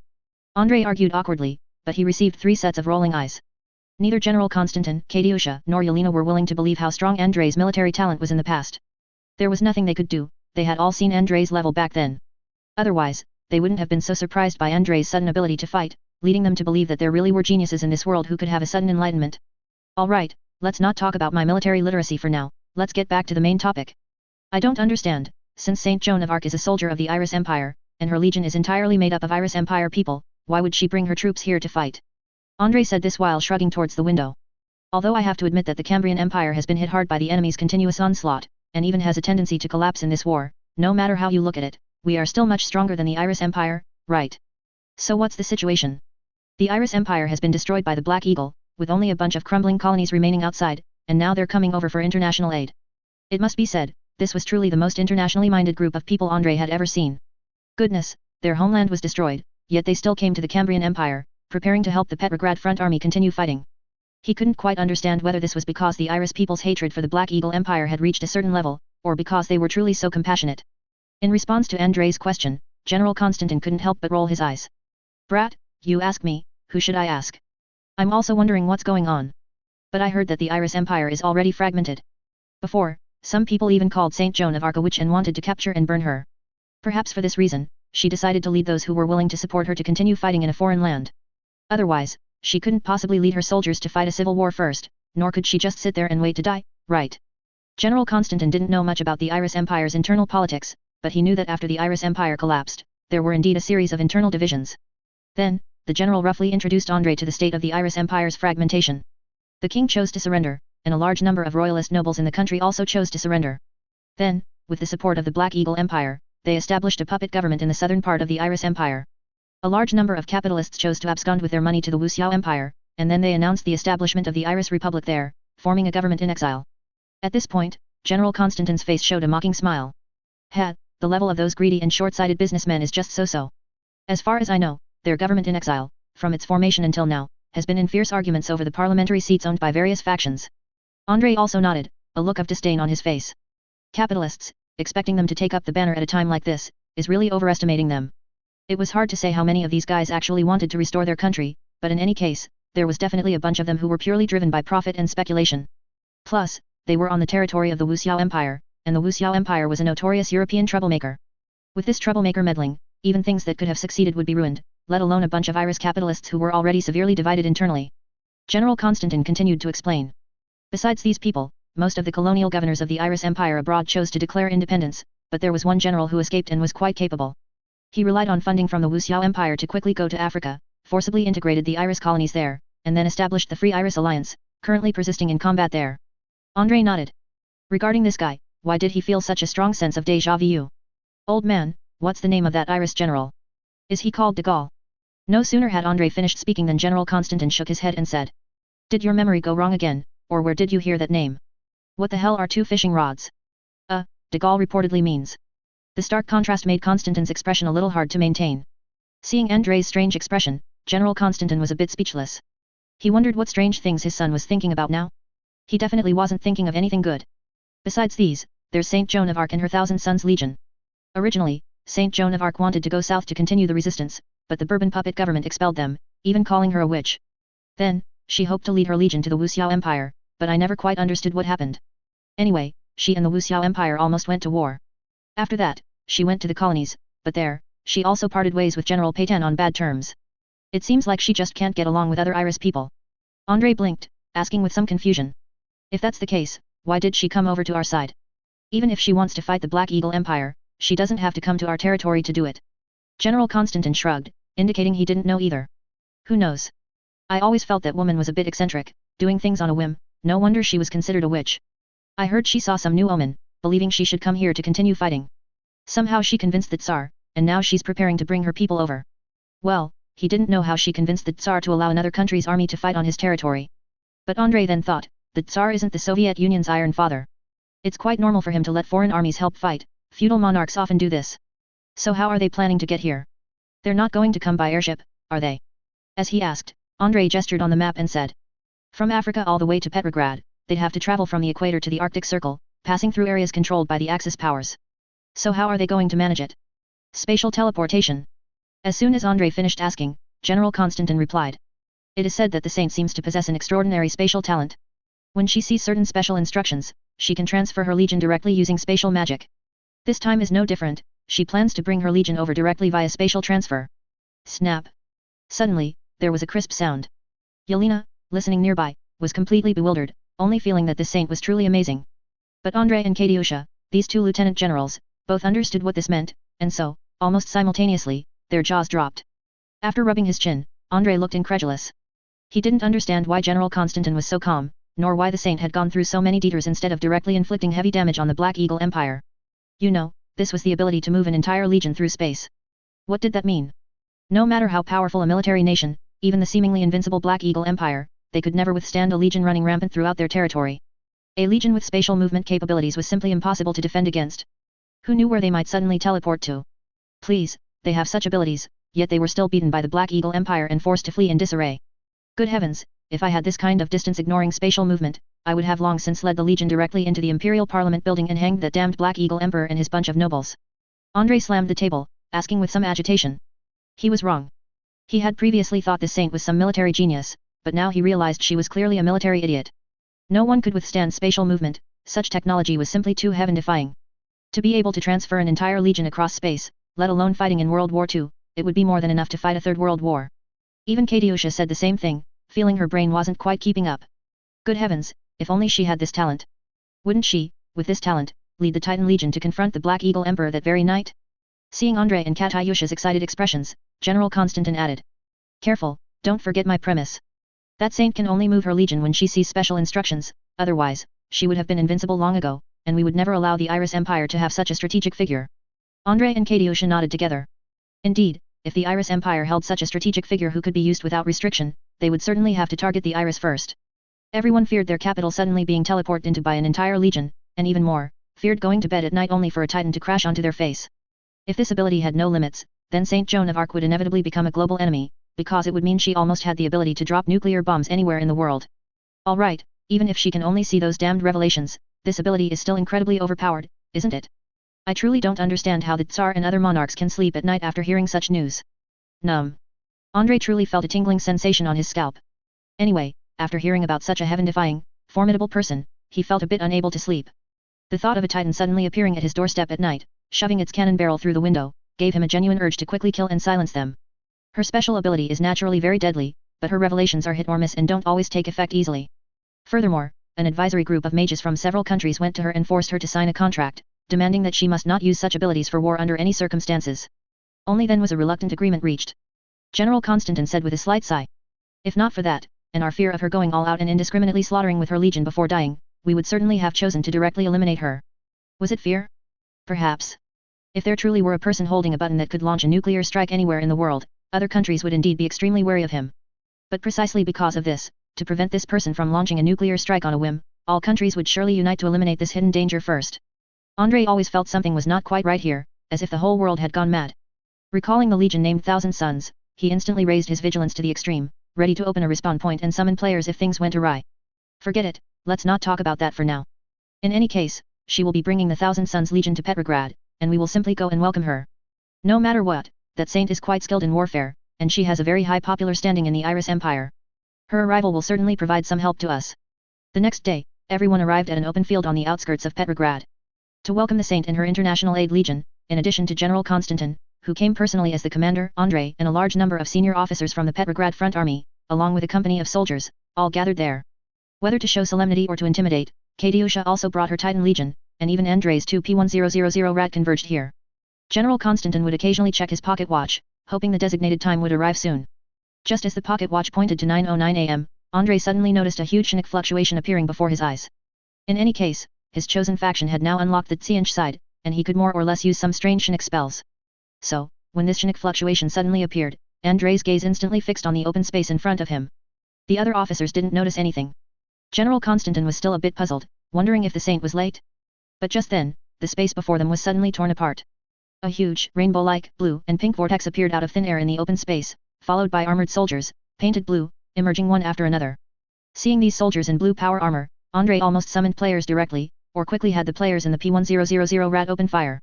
Damn it! This scene was too familiar, wasn't it? Was a Lord of Change about to jump out of the great vortex? Andrei wondered if he had accidentally walked onto the wrong set. He felt as if he wasn't in Petrograd, wasn't busy fighting a world war, but had crossed over to Starship Troopers too, busy slaughtering with Titus. Armored soldiers emerged silently one after another. Their numbers didn't seem very large, only 9 phalanxes came out before it ended, with each phalanx being just one company. Andrei roughly observed that the power armor used by these armored soldiers did not seem uniform, there were all types. For example, the classic Black Eagle Empire Fear Knight armor seemed to be the most numerous type in this legion. But besides that, he also saw at least 2 other types of power armor with distinctly different designs. One design looked extremely similar to Milanese plate armor, full of medieval style, but the machine guns hanging on it and the rockets on its shoulders indicated that these were by no means as simple as medieval knights. Another power armor design was closer to a full set of heavy riot gear, but in a completely enclosed mode, even equipped with a seemingly lighter shield and a baton. So, what was the combat mode of this power armor? Andrei looked at this with some curiosity. Was this thing riot armor, specifically designed to blend in with the people? After these Iris soldiers in power armor emerged, they lined up silently around the portal, their movements uniform and extremely imposing. It had to be said that the movements of these guys were much stronger than the French parades Andrei had seen before, completely lacking the free-spirited looseness of French parades, instead filled with a sense of grim determination. But just as Andrei was still hoping for other people and units to arrive from this legion, the portal gradually began to disappear. Before the portal completely vanished, a slender, tall, blonde girl with braided hair, wearing a set of light armor carved with various runes, stepped out. She held a sword in one hand and a long, slender swallowtail flag in the other. The flag was the classic red, blue, and white tricolor, but at the top of the flagpole was a French eagle standard, similar in style to the Napoleonic era. When the portal completely vanished, she quickly walked to the front of the line, raised the flag in her hand towards everyone present, and said, "Gentlemen, I am Jeanne d'Arc, the commander of the Iris Thousand Suns Resistance Army. Thank you for providing me with a place to stay. The 999,000 Suns soldiers behind me are all the reinforcements I've brought this time. The remaining 1,000 Suns soldiers are still resisting in other parts of Iris. The Iris people will never surrender." Good heavens, counting herself, it was exactly a 1,000 person regiment, a very neat number. But Andrei didn't like 999, nor did he like the name Thousand Suns Legion, and he didn't like the pervasive blue color scheme before him. To be honest, this legion made him feel a very strong big blue bird vibe. Andrei strongly suspected that this legion's behind was inextricably linked to the big blue bird. Welcome, welcome to you all. General Constantin was the first to break the silence of the Cambrian people. He smiled and stepped forward, not a trace of other emotion showing on his face. Thank you for coming all this way to help the Cambrian Empire. Since we are all enemies of the Black Eagle Empire, then naturally, we have the possibility of working together. Next, I will arrange a special garrison for you. I hope that in future operations, both sides can cooperate fully. Behind Andrei, the other Cambrian officers breathed a sigh of relief, but at the same time, a hint of dissatisfaction seemed to flicker across their faces. They were relieved because the Saint Joan of Arc didn't seem to have brought too many troops, at least she hadn't directly thrown 100,000 people at them, truly moving an entire legion here. But the dissatisfaction stemmed from their feeling that the number of troops the Saint Joan of Arc brought was too small. What significant role could a mere 1,000 person regiment play, even if they were all armored infantry? They didn't know if they could even contend with a Black Eagle Empire armored regiment on the battlefield, at least from the overall strategic perspective, such a small force wouldn't even cause a ripple. The simple welcoming ceremony concluded quickly. Originally, General Constantin had prepared a more elaborate ceremony, such as having his personal guards conduct a simple review, along with a military band. Although he personally didn't particularly like the Saint Joan of Arc, it was, after all, a form of international aid. For the Cambrian Empire, obtaining international aid from Western Europe was not easy, as their diplomatic environment had always been rather poor. To be blunt, the arrival of this aid was highly symbolic, and perhaps this was why the Tsar chose to relent. Of course, the Tsar was also somewhat of a bystander who enjoyed a good show. Otherwise, why wouldn't he let this army go directly to Moscow? It was because he felt this army would cause trouble. After a brief chat, General Constantin suddenly called Andrei over and asked him to escort the Saint Joan of Arc to her garrison. Meow meow meow. Why him? Andrei was stunned. He thought the general would just send a mid-level officer to lead the way. After all, the number of troops she brought wasn't large. Although she herself held an honorary marshal rank from the Iris Empire, that was just something haphazardly given by some faction when the Iris Empire was disintegrating. Considering this, Andrei felt that there was absolutely no need for him, a lieutenant general, to come and lead the way. When General Constantin called Andrei over, he quietly leaned into Andrei's ear and whispered, "You brat, be careful. Don't let this woman fool you. I hear this woman is particularly good at bewitching people's hearts. I don't know what revelations this woman has seen, but she's always talking nonsense, saying she came here specifically to find you. In short, just be a little wary. Oh, and have Katyusha follow you too. Even though neither of you is particularly sharp, at least together you are better than one." As he spoke, the general waved to Katyusha, who had been peering over from a distance. In the next moment, the short-legged Katyusha scurried over with quick, pattering steps. Upon arriving in front of the Saint Joan of Arc, Andrei opened his mouth, momentarily unsure of what to say. It wasn't that he was obsessed with women, he had seen women before and wasn't so overwhelmed by a beauty that he couldn't speak. He was mainly a bit confused as to why the Saint Joan of Arc had specifically brought a legion all this way. Especially since this Saint Joan of Arc always exuded a faint, elusive scent of tsianch, which kept Andrei's heart highly vigilant, fearing that the woman before him might suddenly transform into a lord of change at any moment. However, unlike Andrei's stiffness, Jean naturally shook Andrei's hand, a smile gracing her face as she said, "It's a pleasure to meet you, Lieutenant General Vorontsov, the ever-victorious general and rising star of the Cambrian Empire. Regarding your performance on the battlefield, I even saw some reports in the Wuxiao Empire newspapers. The news of you heavily damaging the Emperor's Sun Titan Legion has greatly inspired all those resisting the Black Eagle Empire." Andrei nodded, took a deep breath, and said, "Marshal, you flatter me. That victory also had a large element of luck. I will now take you to your army's garrison." Andrei then led the way. But after only 2 steps, Jean walked beside Andrei, matching his pace. This woman was very tall, almost the same height as Andrei, around 1.8 meters. Andrei wasn't sure what the flag in her hand was for, but she held onto it tightly, even refusing to hand it over to the aide-de-camp who rushed over. This made him somewhat curious, and he couldn't help but guess its purpose. Katyusha followed closely behind, watching the two walking side by side in front. She quickly walked to Andrei's other side and gently pinched his hand, signaling him to slow down. These two tall individuals, both around 1.8 meters with long legs, walked with a powerful stride. But don't forget, she had short legs. Barely reaching 1.5 meters in height, keeping up with these two was truly a struggle, she almost had to jog the entire way. Seeing this, Andrei quickly and voluntarily slowed his pace, thus avoiding Katyusha's impending rocket headbutt. Walking beside Andrei, Jean suddenly said with a faint smile, "Lieutenant General Vorontsov, you don't need to be so serious. If you wish, you can simply call me Jean. Marshal and Saint Joan of Arc are just empty titles." It must be said, Jean's smile indeed had an infectious quality, a feeling that could instantly warm one's heart, as if the sunlight before them had become much brighter. Upon seeing this, Katyusha immediately raised her guard to the maximum. This woman gave her a very complex feeling. "All right, Miss Jean. In that case, you can also call me Andrei." Andrei nodded. Although he didn't understand why Jean was deliberately trying to bridge the gap between them, one doesn't hit a smiling face, and he couldn't keep a stern expression towards a guest. Moreover, he also wanted to investigate this woman's intentions and, incidentally, research whether there was a big blue bird behind the scenes causing trouble. This world showed unusual signs in many aspects, which greatly heightened Andrei's vigilance. "Andrei, I can see that you seem to have many questions. If you have anything you want to ask me, you can say it directly. I will answer your questions as much as possible." Evidently, Andrei's previous preoccupied demeanor was impossible to hide. And this Saint Joan of Arc was equally direct, cutting straight to the chase and asking Andrei. Since that was the case, he wouldn't hold back with his questions either. Thinking this, Andrei nodded slightly and then quietly asked, "Miss Jean, I wonder if you can tell me frankly? Why did you suddenly come all the way to this distant north to ally with us?" Begging your pardon, the help the Cambrian Empire can offer the Iris Empire is bound to be limited. The battlefields on our two sides are too far apart, and the Cambrian Empire cannot interfere with the internal issues of the Iris Empire. When Andre said this, he actually had a subtext. Since we can't help, if you want to cause trouble within the Iris Empire, don't come to us. We don't have the ability to re-establish a new Iris government. No, Andre, you're actually wrong about that. The reason I came here is precisely to find you. Hey? Hearing this, Andre and Katiusha both looked utterly bewildered, unable to make sense of it. What the hell? Why would she come all this way just to find Andre? Katiusha was puzzled. Although Andre's combat skills were indeed quite impressive, it wasn't enough to generate international influence, was it? The war on the Cambrian Empire's side was just a corner of the entire world. Andre hadn't eliminated many enemy divisions in total and hadn't achieved any world-shaking, glorious victories. Why? Me. Because I saw a corner of the future. I saw that this world is in peril. And you are the one who has the hope of saving this world. Damn. Does she have to be so much like a charlatan? Andre was a bit dumbfounded. How did he inexplicably get saddled with the title of savior? This familiar plot made him wonder if the Saint Joan of Arc before him would, in the next moment, ask him to team up and challenge a demon lord with her. Miss Jean, aren't you exaggerating a bit? Andre said with an awkward laugh. Seriously, although the scale of the current war indeed exceeds imagination, it hasn't reached the point of world destruction, has it? Moreover, I'm just a lieutenant general, with only one army's worth of troops under my command. What ability do I have to discuss saving the world? I might not even be able to defeat a single Black Eagle Empire army group. Although he said this, Andre's heart was already on high alert. He had never told anyone about his ability to summon players, but undoubtedly, this was the ability he possessed that was most likely to change the world.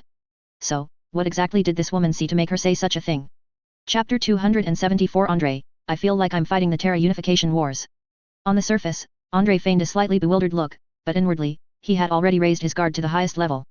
He didn't know how much of his true self this woman had seen through, but he knew she must have discovered something unknown to him, which was why she spoke that way. Katiusha felt Andre's hand tighten, and she subconsciously reached for the pistol at her waist.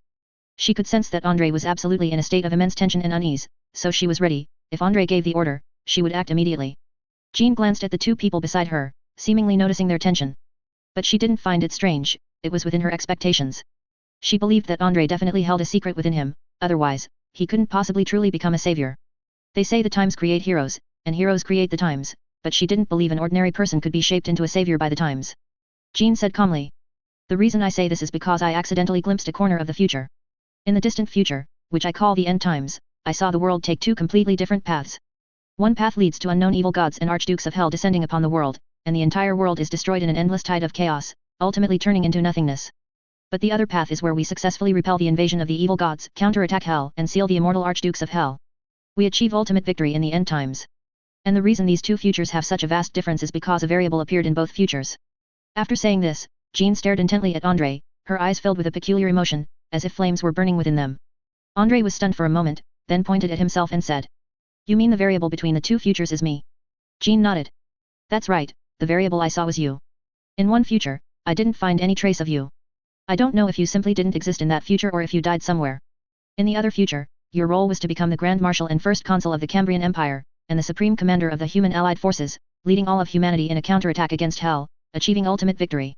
As soon as she finished speaking, Andre and Katiusha couldn't help but gasp. Katiusha looked at Andre with disbelief, asking in astonishment.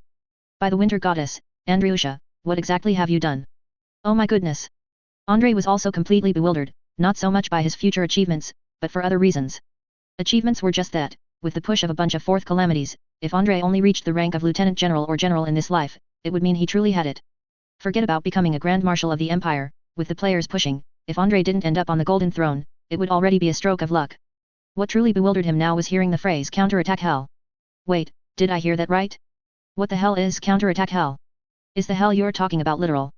Seeing Jean nod, Andre felt like he almost snapped and passed out. He just wanted to ask now, what kind of perverse world had he transmigrated into? Honestly, this question had always bothered him. From the moment he transmigrated, when he rushed out of the shell crater and saw modified humans, multi-legged mechs, and battlefield mages, he felt completely bewildered. And now, with things like evil gods and hell, he felt even more confused. Good heavens, is this still a world war? Whose world war turns out like this? Coupled with the four peddlers constantly refreshing their presence in front of him, always giving Andre a strong sense of déjà vu, he now seriously suspected that he might have transmigrated into a World War I-era warmer world? No. Don't do that. Golden Big Guy, save me, pull me out of this cesspit. I don't want to butterfly stroke in a cesspit. Alright, I really didn't expect my future to be so exciting. After taking a few deep breaths, Andre managed to calm himself down, a slightly twisted smile on his face. Since he was here, he might as well make the best of it. As long as he couldn't find a way to escape, he seemed to have no choice but to keep fighting in this cursed world.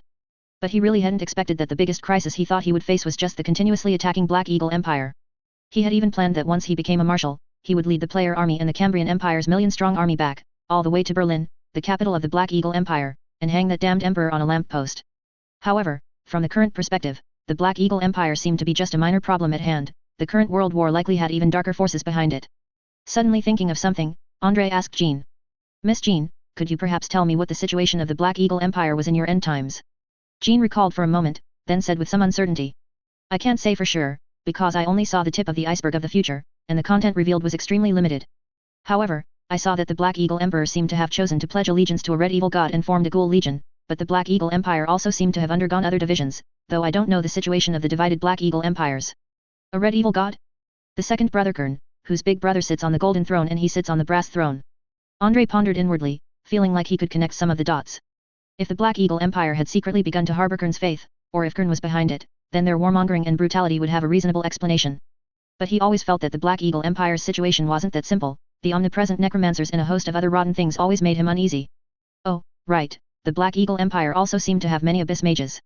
Before this, he thought these abyss mages were just a special variant of some fire mages, or something similar to fell warlocks. But from the current perspective, since this world truly has hell, the connection between these abyss mages and hell is probably not small. Andre was deep in thought, and Jean remained silent beside him, not saying a word. She didn't know what Andre was thinking, but she knew that since Andre could become a savior in the end times, he must have something extraordinary about him. He very likely knew things she didn't, and those things were very important. Only Katiusha watched this scene, feeling completely bewildered. Her brain was already overloaded and almost unable to cope. Although as Count Kuriking's daughter, she had learned many things, none of them seemed useful in the face of the current situation. She strongly suspected that Andre and this woman named Jean both knew things she didn't, but neither of them was saying anything. But she was really annoyed by the way these two looked like they had a telepathic connection, always making her feel like an outsider for some reason. Alright, I generally understand. I can only say that the Black Eagle Empire's composition is very complex, and we must be vigilant in that regard. Andre finally sighed deeply, putting aside the questions he couldn't figure out for now. As soon as he finished speaking, a wry smile appeared on his face. He shouldn't laugh at the Black Eagle Empire's complex composition when he felt the Cambrian Empire's composition was also quite complex. At least he didn't believe that the four goddesses of the Cambrian Empire had absolutely no connection with the four peddlers, the resemblance was just too high. But he was also a bit puzzled. Logically, with the extreme nature and beliefs of the four peddlers, the Cambrian Empire should have already descended into chaos by now. Look at the Chaos Space Marines and other Chaos Legions, and then look at the relatively peaceful and harmonious Cambrian Empire before him. Andre always felt that this didn't look like what a place would be like after worshipping the four peddlers. Never mind the four peddlers, even the human empire that worshipped the god emperor was far more extreme than the Cambrian Empire. But then again, the emperor and the four peddlers are of the same status, they are all warp evil gods, so it's not so strange for the empire to be a bit fanatical, right? By the way, I heard you had some conflicts with the Wuxiao Empire before. Miss Jean, could you tell me the inside story? I imagine you must have seen something amiss there, too, right? Suddenly, Andre remembered some rumors he had heard earlier. Saint Joan of Arc had arrived at Iris's colony in Africa before suddenly receiving a revelation and deciding to come here. This person, suspected to be a Xiantian chosen, had specifically made a tour of the Wuxiao Empire before, but it seemed there had been significant conflict. So he really wanted to know why the Xiantian chosen had met with such resistance there? Because I saw a glimpse of the Wuxiao Empire's future and warned them, but they refused to believe my warning. They just thought I was a deceptive witch. Jean shrugged, a wry smile on her face. Queen Victoria of the Wuxiao Empire lives by relying on a massive throne, turning herself into a political machine with countless parallel threads, even able to manipulate a large number of demons through it, but all this comes at a price. Queen Victoria made a deal with an evil god named Lord of a Thousand Forges. She deluded herself into thinking she could control demons and build countless demon engines, but these demon engines were merely her loans. The final result was that these demons came to collect their debts. She couldn't repay them and tried to resist the unknown demons, and then she opened the gates of hell. Damn it! What kind of outrageous operation is this? Andre really didn't know that the Wuxiao Empire had already started perfecting such high-end stuff as demon engines. Good, good, truly worthy of being the Great Britain of a parallel world, this is the real capitalist. Fake capitalists exploit low-level workers, making them work 18 to 20 hours a day. Real capitalists enslave poor, deceived demons, making them work 24 hours a day without stopping. Indeed, things like demons are too weak in the face of capitalists, capitalists are the true demons. Speaking of which, Andre had already guessed who was behind the Wuxiao Empire, someone who likes to make deals, likes to play with demon engines, and also has the nickname Lord of a Thousand Forges. It's you, Vasia. No, it's Vashtor the Half-Immortal. I didn't expect that guy to get his hands in this. Damn it, is there no normal country in this world? Taking a deep breath, Andre suddenly felt an urge to curse. Seriously, he felt like he was about to explode from anger because of these abstract guys. Good heavens, how did this world manage to turn a world war into this? It's either playing with demon engines or believing in Kern, or dabbling in necromancy, or frantically praying to a bunch of entities suspected to be the four peddlers of chaos, and there seems to be a world line similar to the Dan disaster next door. Andre finally understood, where were these guys fighting a world war? They were clearly just deciding to drag all of humanity into a coexistence with heaven and earth at the drop of a hat, and different countries were even doing it in different ways. Where was this a world war? Andre now felt as if he was fighting a reenactment of the unification wars of Terra. He truly understood the Emperor's helplessness and pain back then. He wondered how, as fellow humans, these guys could be so abstract. Just as Andre was about to give in to his murderous urges, Katiusha suddenly asked curiously. Miss Jean, if that's the case, why did you come all the way from Africa? Could it be that your Iris Empire can't even rely on itself anymore? Jean nodded heavily, a worried expression on her face. It's like this. I didn't see our Iris Empire at the end of times, but after I arrived at the African colonies, I saw that General Paytan had completely gone mad. The colonial forces were scarce, so he believed that Iris Empire soldiers must be able to do the work of 10. Therefore, he launched a special project called the Blessed Sons. Andre felt the name sounded somewhat familiar, but he couldn't recall it at the moment. He asked tentatively. So what's the content of this project? You're not planning to create a god to pray to, are you? In Andre's impression, the Iris Empire didn't seem to have any mainstream faith, their beliefs were quite casual, with most people more inclined to worship money and other things. So if these guys were to create a god to pray to, that would be interesting. Could they really move one or two gods from the Cambrian Empire over? Jean shrugged, a sad smile on her face. If only that were true, then it would be great. I could just introduce them to the Fate Weaver who enlightened me. But instead, they chose to have mages summon demons from the seven hells and then fuse these demons with Iris soldiers. After these soldiers are fused, they possess both human thought processes and the vitality and magic of demons, and can even infuse the power of hell into their weapons. They are exterminating the Iris Empire. If they achieve victory this way, what will become of the Iris Empire? Are we to become mere flesh puppets for demons? Blessed sons? Isn't that an enchanted warrior? Good heavens, what kind of word-bearer is this? Andre realized that he had, after all, underestimated the abstract behavior of the Iris Empire. However, he couldn't help but glance at Jean, feeling that this Miss Saint was a bit too optimistic. Honestly, the Fate Weaver behind you isn't exactly a good bird either, don't be too superstitious about it. In most cases, Xianch actually appears quite reliable and isn't in a hurry to collect debts, but the Great Blue Bird's favorite thing is to make people fail at critical moments. So honestly, Andre felt that the Iris Empire's enchanted warriors might not necessarily be as bad as the Great Blue Bird. The Great Blue Bird's level of deception is simply unimaginable.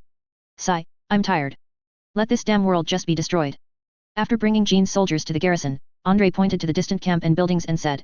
All right, Miss Jean, this will be where your army is stationed. This place originally belonged to an infantry regiment of the Cambrian Empire, but unfortunately, they were completely wiped out in the previous war. However, all the facilities here are ready-made, and I believe your soldiers should not be too uncomfortable here. Although Andre knew that the Iris Empire was always wealthy, and their soldiers' treatment was much better than the grey livestock of the Cambrian Empire. But no matter what, this camp area was at least the camp of a guards infantry regiment before. Even if the treatment was poor, the Cambrian Empire's guards wouldn't be that bad, would they? After Andre finished speaking, Jean bowed slightly and said. Thank you for your country's kindness, but in fact, you don't need to arrange such a luxurious garrison for us, a small area is enough. Because my soldiers do not require rest in the conventional sense, their condition is somewhat special. Damn it. What's the situation now? Upon hearing this, Andre's heart instinctively tightened. No, this isn't right, there's a problem. This Thousand Sons Legion is indeed not normal. Miss Jean, could you please explain in more detail? As he spoke, Andre glanced at the armored infantry standing behind him. He had felt something was off before, these armored infantry were too silent, completely lacking the free-spiritedness of the Iris Empire. Moreover, the movements of these armored infantry were too uniform. All of this, coupled with Jean's words, instantly made Andre's scalp tingle. It's like this, my soldiers are actually just ghosts combined with the empty shells of power armor. I call them red-letter warriors. When fighting with me, many Iris soldiers fell on the battlefield, but they were unwilling to die like that and hoped to continue fighting to drive out these evil invaders. So, the Fate Weaver taught me a special spell. By engraving red runes inside the power armor and placing their ashes within these power armors, I can use their souls to manipulate these power armors as if they were puppets. Andre felt dizzy, he genuinely wanted to go back to Earth now. Good heavens, so your Thousand Sons Legion really is a genuine Thousand Sons Legion. Even high-end stuff like Red Letter Warriors exists. It's fine. Anyway, Petrograd currently lacks soldiers, not garrisons. This garrison is fine for you. If you have any problems, contact me. If there are any combat operations, I will notify you. After saying this, Andre grabbed Katiusha and left here impatiently. Having a close-range conversation with a Xianch chosen who hadn't even figured out her own situation was truly stressful for Andre. He understood now. This was not Saint Joan of Arc, this was clearly the Master Ahriman of this world. Oh no, he had a premonition. Next, this sane test would most likely be sold out by the Great Blue Bird, just like Professor Ahriman. Failing at critical moments, that's the glorious tradition of the Great Blue Bird faction. Returning to his home, Andrei felt a chill run through his body, and even the surrounding air seemed to solidify. He had to admit that he was indeed overwhelmed by the massive amount of information. The situation in this world was far worse than he had imagined, and the enemies before him were far more complex than he had expected. He had thought he was fighting a world war, but he now realized that he was clearly fighting a World War I and World War II version of Warmer World. In fact, this world might even be more of a cesspit than Warmer World, because the components of this world were too complex. Andriusha, what's wrong? Why do I feel like you've taken a hit? As soon as Yelena entered, she saw Andrei's dejected appearance. Katyusha sat beside him, also looking troubled. Yelena quickly leaned over and cheered Andrei up, saying, Andriusha, don't worry. Maybe the enemies we face are indeed strong, but our soldiers are equally capable. Everyone working together, we can definitely drive out the invaders. And you're so amazing, I absolutely don't believe you'll lose to the Black Eagle Empire. Then, Yelena glanced around. After confirming there were no outsiders, she hesitated and said, if it really doesn't work out, if the situation turns bad, we can always escape to the United States of the Stars. I refuse to believe the Black Eagle Empire can burn the war all the way across the sea to the United States of the Stars. If only running away could solve the problem, that would be great. But the current situation was that a bunch of mainstream countries in this world wanted to drag all of humanity into a coexistence with heaven and earth, and they themselves were unaware of it. Even if he ran to the United States of the Stars, Andrei didn't think he would escape unscathed. The Purple Usual Lighthouse couldn't truly protect humanity from the incursions of warp evil gods like the Astronomicon. Moreover, with so many countries playing such elaborate games now, could the United States of the Stars really be spared? Recalling the rumors he had heard before, Andrei had already mentally labeled the United States of the Stars as Slaanesh. These guys definitely have problems. He was certain. Because when all countries have problems, the one that seems to have no problems must have deeper issues internally. It's nothing, you don't have to worry. I just feel like this war has gotten a bit out of control. But rest assured, I will inevitably achieve the final victory in this war. Absolutely. I will definitely lead you all to survive. Andrei suddenly stood up, holding Katyusha's and Yelena's hands respectively, and said, we have no retreat. Since everyone wants us dead, let's see who dies first. I want to see whether their monstrous deities are more powerful, or my soldiers are. Soldiers of steel will never be defeated by them like this. At this moment, Andrei's fighting spirit reignited. Since this world is both hell and the warp, and a bunch of abstract things don't want to leave humanity a way to live, then he would fight for it. No matter if they were evil gods or traitors, he would kill them all. He refused to believe that his players would be weaker than these people. One must know, if you list the characteristics of players that they can constantly revive and deal damage to anything with a health bar, then this is simply a reenactment of the Cursed Legion. Are you kidding? Wielding a Cursed Legion, he refused to believe he couldn't defeat these monstrous deities. Katyusha and Yelena were startled by Andrei's aura. It was the first time they had seen Andrei so full of fighting spirit. Although they had already greatly admired Andrei, the ever-victorious general, before this, as he achieved victory after victory and undertook various military adventures. But they could be certain that only now was Andrei truly serious. It must be said, a man who is serious is truly handsome. Especially when that man is seriously promising to protect them, it made them feel even more handsome. Just then, General Constantin suddenly pushed open the door with a bang and strode in. Then, he looked up and saw Andrei holding a girl in each hand, his eyes seemingly flickering with fire, and both girls were unconsciously leaning close to him. Hiss. Good boy, you've finally wised up. You're just like your father. Father, listen to me. Andrei also noticed the awkwardness of the scene before him. He was about to say something, but General Constantin immediately smiled, waved his hand, and said, it's fine, don't mind me. You young people can just pretend I'm not here. I was just going to ask what you learned from the Iris Saintess, but it seems like your current matters are more important. After saying this, General Constantin's old face crinkled into a chrysanthemum-like smile, and he quietly closed the door. Unfortunately, the previous atmosphere was gone, making the current situation look incredibly awkward. Katyusha pushed Andrei away, then lightly kicked his calf and said, oh, you Andriusha, I see it now. You haven't changed a bit deep down. I'm not talking to you anymore. I'm going to find my Titan Legion. Those engineers are preparing to modify the Titans, and I'm going to listen to their opinions. Yelena also hurried out and said to Andrei, all right, Andriusha, you go do your thing. I'm going to write to the goddesses' church. I'll ask them to send us more aid. I'll try my best to persuade the church to invest in you. Andrei was left alone in the room. He didn't mind, though. After opening the system interface, he checked on the player's situation. Seeing the activity on the player's side, Andrei couldn't help but smile slightly, because while he was leading his troops back, some of the players he had scattered outside hadn't been idle at all. At this very moment, these players were busy fighting guerrilla warfare with the Black Hawk Army. Because of several unimaginably fierce urban battles before, the Black Hawk Army had learned its lesson. These guys had finally understood that, although they didn't know the exact reason, the Cambrian Empire always seemed to like leaving a large number of troops in cities, and they had an extremely resolute will to resist. They would rather scatter these elite troops in cities just to delay them than withdraw them. And in this way, the remaining Cambrian soldiers were familiar with the city's terrain and possessed sufficiently powerful combat capabilities, easily turning an entire city into a giant meat grinder. Therefore, they no longer had any intention of continuing to enter cities to grind with the enemy. Fighting like this was too uneconomical. As for whether their current operation was reliable, when Andre saw the series of achievements made by the players, he knew that the operations of these Black Hawk soldiers were definitely not reliable. For example, at the important transportation hub of MGA, although the Black Hawk army had occupied it, they couldn't utilize this hub.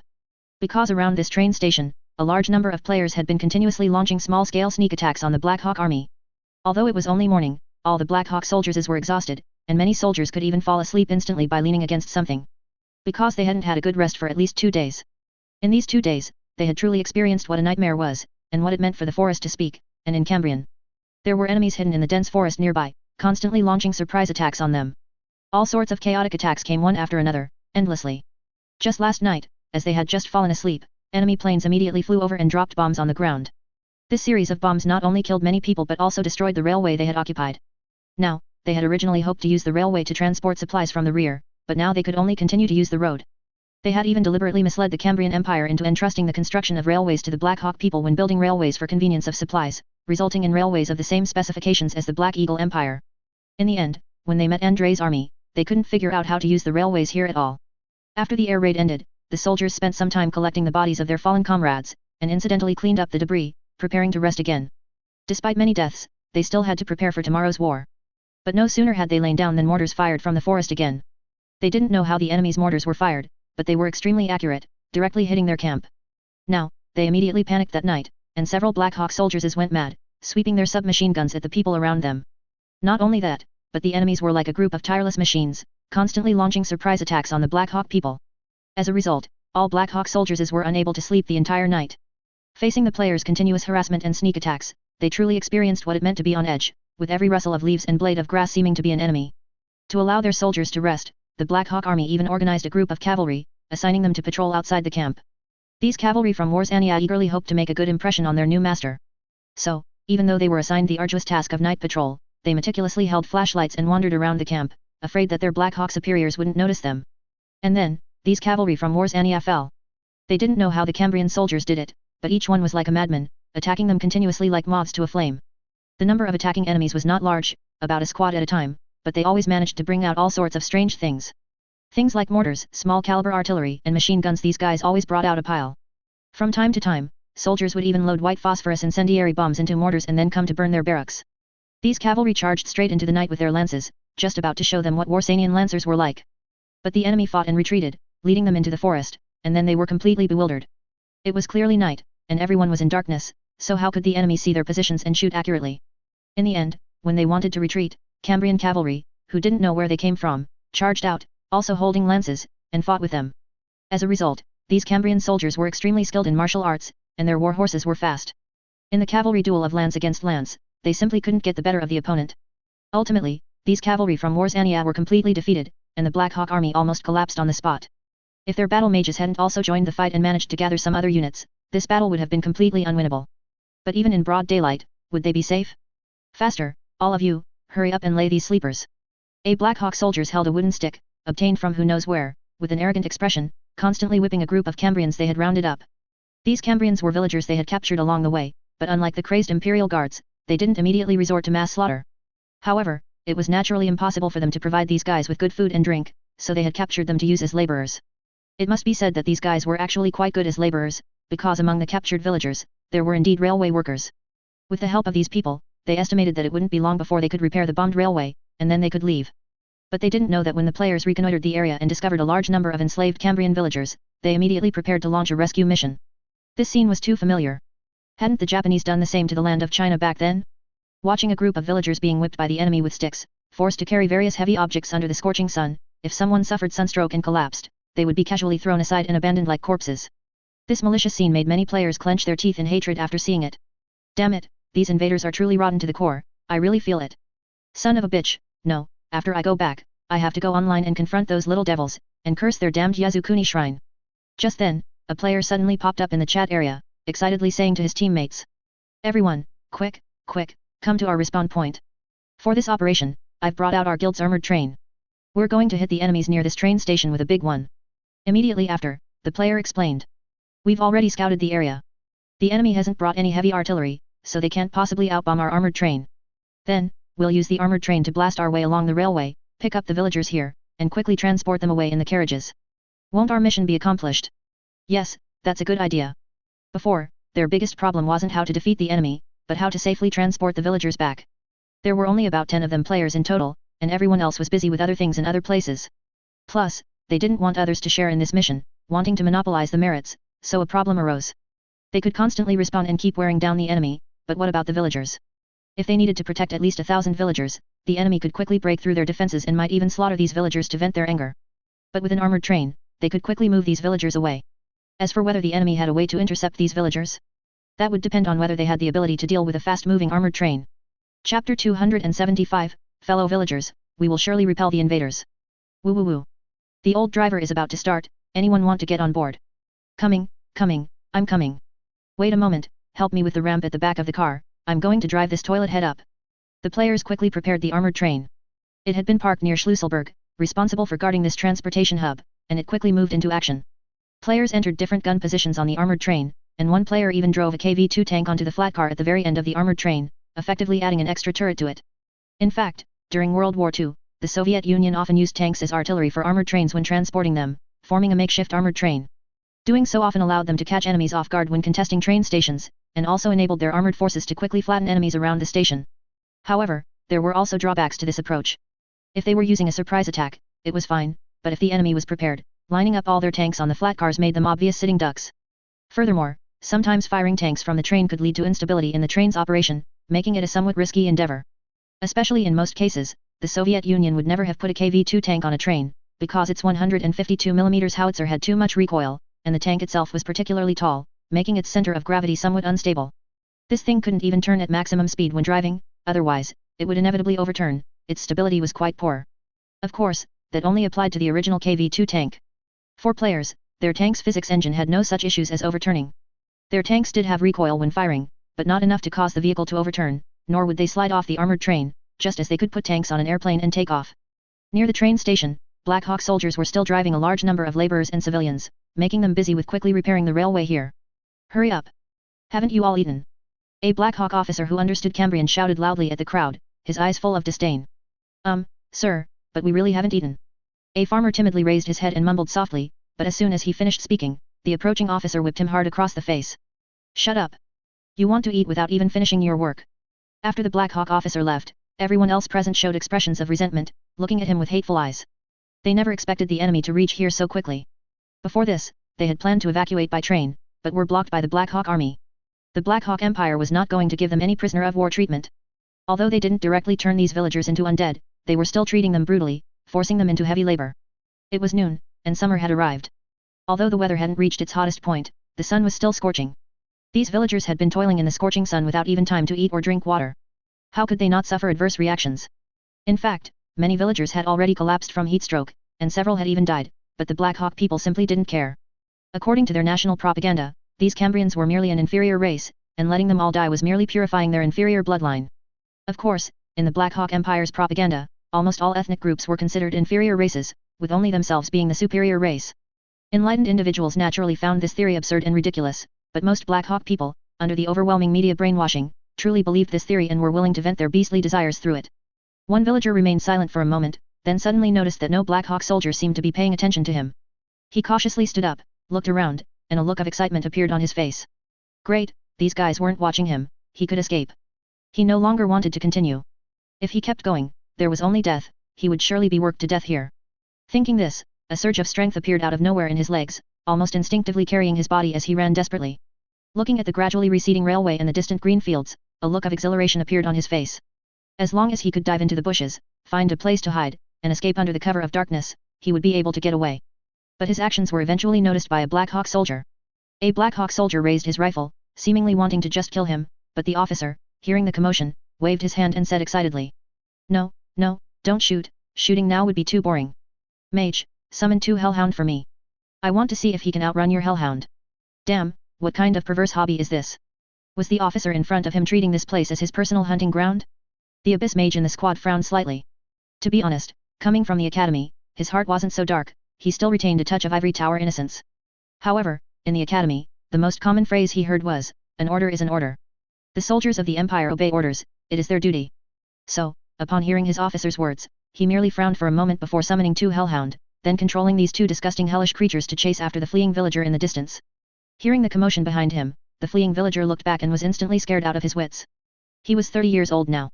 When harvests were bad and taxes were heavy, he had to go into the wild to gather fruits or pick wild vegetables, or even set small traps to hunt for food. So, he had naturally seen many wild animals, and had even chased away a black bear that had darted out of the forest with a pitchfork. But when he saw the two strange, six-legged, tentacled creatures behind him, like flayed ghouls, he instantly lost all will to resist, thinking only of running for his life. Those things had a terrifying magic, seemingly able to conjure fear out of thin air, making his heart pound. He felt as if he had seen the most terrifying creature in his life. However, how could a two-legged human outrun the six-legged hellhound behind him? Not long after, the two hounds, like flayed monsters, pounced, violently tackling the unfortunate villager, then preparing to open their gaping maws to feast upon him. But just then, the mage in the distance suddenly signaled for them to release the villager and retreat. This wasn't because the mage had a change of heart or a sudden pang of conscience, preparing to defy the officer. It was because the officer next to him hadn't had enough fun yet. Seeing that the hellhound had caught up so quickly, he felt utterly unsatisfied. In that case, let the two hellhound release their target first, then let him run for a distance before chasing again. Perfect, he could also use this villager's fate to warn the others, to show them what kind of end awaited those who tried to escape on their own. Many villagers watched this scene, unable to help but clench their fists, and some young people even began to sob. They didn't understand why these Black Hawk people were so brutal after invading. They hadn't participated in the battlefield against the Black Hawk Empire, nor had they joined the guerrillas in resistance. They just wanted to live their peaceful lives honestly, but why wouldn't these people allow them to? It's a pity that when a nation falls, for these invaders to let them live good lives would be a miracle. Just as a certain Loki said, "My boots have no grudge against ants, but that doesn't stop me from stepping on one and killing it." The other Black Hawk soldiers also gathered, looking at the commotion in the distance. Some Black Hawk soldiers felt uneasy watching the scene, but more of them were laughing heartily and watching the show. In this war, brainwashed as they were, they didn't believe that the civilians were innocent. They generally harbored hatred for the Cambrian Empire and held a contemptuous attitude towards these people. So, in their eyes, the scene before them was almost no different from them abusing an animal. These Cambrian citizens were not valued by their Black Hawk Empire, so why should they care about these issues? To put it harshly, even the Tsar of the Cambrian Empire himself didn't treat civilians as important. But just as the villager, trembling, was about to escape into the forest, and the two hellhound were about to pounce again, gunshots suddenly rang out. A bullet, from who knew where, precisely struck one of the hellhound's heads, instantly blowing apart the monster's ugly, eyeless skull. Disgusting flesh and a pile of worm-like unknown tissue splattered everywhere. The other hellhound, suddenly seeing its companion killed like that, immediately became wary and roared in all directions. But its roaring was useless. A subsequent armor-piercing round also blew off this hellhound's head. Damn it! Who fired that shot? The officer looked at the scene in the distance, roaring in exasperated anger, while also looking at the soldiers in his squad. He looked for a long time but didn't see any suspicious person among his own soldiers. It seemed it wasn't his side that was firing. "Sir, that gunshot sound is definitely not from our rifles. There must be an enemy with a special rifle sniping from the forest."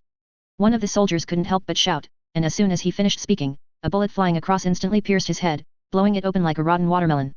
This bloody scene made the Black Hawk officer sick to his stomach. He suppressed the urge to vomit and loudly ordered the other Black Hawk soldiers. "Damn it, it's those guerrillas again. Charge into the forest and drag them out. Hurry up. Don't let me see fear on anyone's face." Hearing this, although most Black Hawk soldiers were truly unwilling to go into the forest, they could only obey their officer's command, tiptoeing towards the forest in the distance. Another crisp gunshot rang out.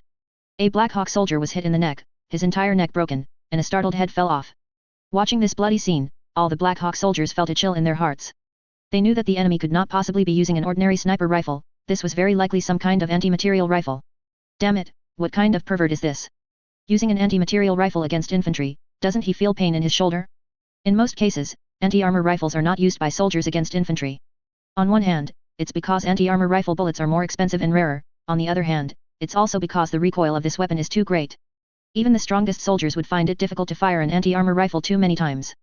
The recoil of this thing would make a person's shoulder ache terribly, and if it hit their face, it would break their nose. Of course, as long as they knew how to use a rifle, they wouldn't hit themselves in the face with it. That's why these Black Hawk soldiers were a bit surprised, not understanding what the sniper in the shadows was thinking. Before they could think too much, as they chased to the edge of the forest, another soldier was killed. However, they were getting closer and closer to the forest. It wouldn't be long before they could catch that damned gorilla and then brutally torture him. By then, they were determined to subject him to the ultimate humiliation. The other villagers watched the scene in the distance with surprised expressions, their eyes gradually lighting up. They also knew that recently, guerrillas in the vicinity had been constantly attacking Black Hawk soldiers, killing many of them. It was said that after their army on the front lines was disbanded, many people were unwilling to surrender or yield, and then hid in the deep mountains and old forests. The Black Hawk army was busy with a fierce offensive, so they naturally couldn't waste a large number of troops to search the mountains, which led to the proliferation of guerrillas. Looking at the scene before them, some villagers began to make small movements with their hands, seemingly wanting to pick up the tools they were using for construction and launch a resistance. But more villagers quickly pulled back these impulsive young people, telling them not to act rashly. Having courage is a good thing, but don't forget, not all Black Hawk soldiers have run away yet. Several machine guns in the vicinity were aimed at them. If they made any small move, they would immediately face a ruthless massacre. Compared to resisting, they were more afraid of being implicated by other resistors, which was an unavoidable situation. The Black Hawk officer standing still looked into the forest with some impatience. Because of the forest, he didn't know how the battle inside was going. Anyway, he heard gunshots from time to time, and the two sides seemed to be fighting fiercely. But the gunshots never stopped, which was very telling. It couldn't be that his soldiers had killed the enemy and were still busy fighting among themselves, could it? Damn it. He glanced at the soldiers beside him, hesitated for a moment, and ultimately chose not to send more men into the forest. He didn't know how many enemies were in the forest, nor did he know how many more men he would have to send in to deal with these damned guerrillas. He had about 50 soldiers left around him, not a large number, which made him reluctant to send any more men there. What if the enemy suddenly rushed over and ambushed him here? Damn it, he should have brought all his troops if he had known. He shouldn't have brought only this small group. Thinking of this, he quickly told the radio operator to contact the nearby barracks via radio, asking them to send more soldiers. These guerrillas were too annoying, making him extremely frustrated. But just then, he suddenly saw a pillar of smoke drifting in the distance. That's strange, a train? How come I don't know the Empire has a train heading this way? He scratched his head, a bit puzzled. Logically, the railway here had been blown up by the enemy, so the Empire shouldn't be sending trains this way. So where did this train come from? Wait, no, the direction this train is coming from is not behind their army. This train is the enemy. Realizing this, the Black Hawk officer quickly shouted, telling the soldiers to prepare for an enemy attack. At the same time, the radio operator, who was contacting the barracks, also quickly told them to send some armored units, preferably 2 dreadnought mechs or something. They didn't know what was going on with this sudden train. If it was a Cambrian cargo train transporting supplies to this train station without receiving news from here, that would be fine. But if it really was an armored train or something, then they had better run quickly.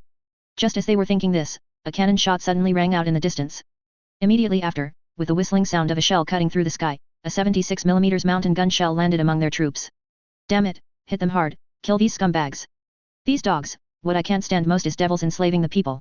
Whether it's little devils or Black Hawk devils, just fight. The players looked at the scene of Black Hawk soldiers as wantonly beating villagers in the distance, and each of them was furious. Not having been invaded, they might not be able to empathize with these villagers, but precisely because their ancestors had also experienced such suffering, they felt angry.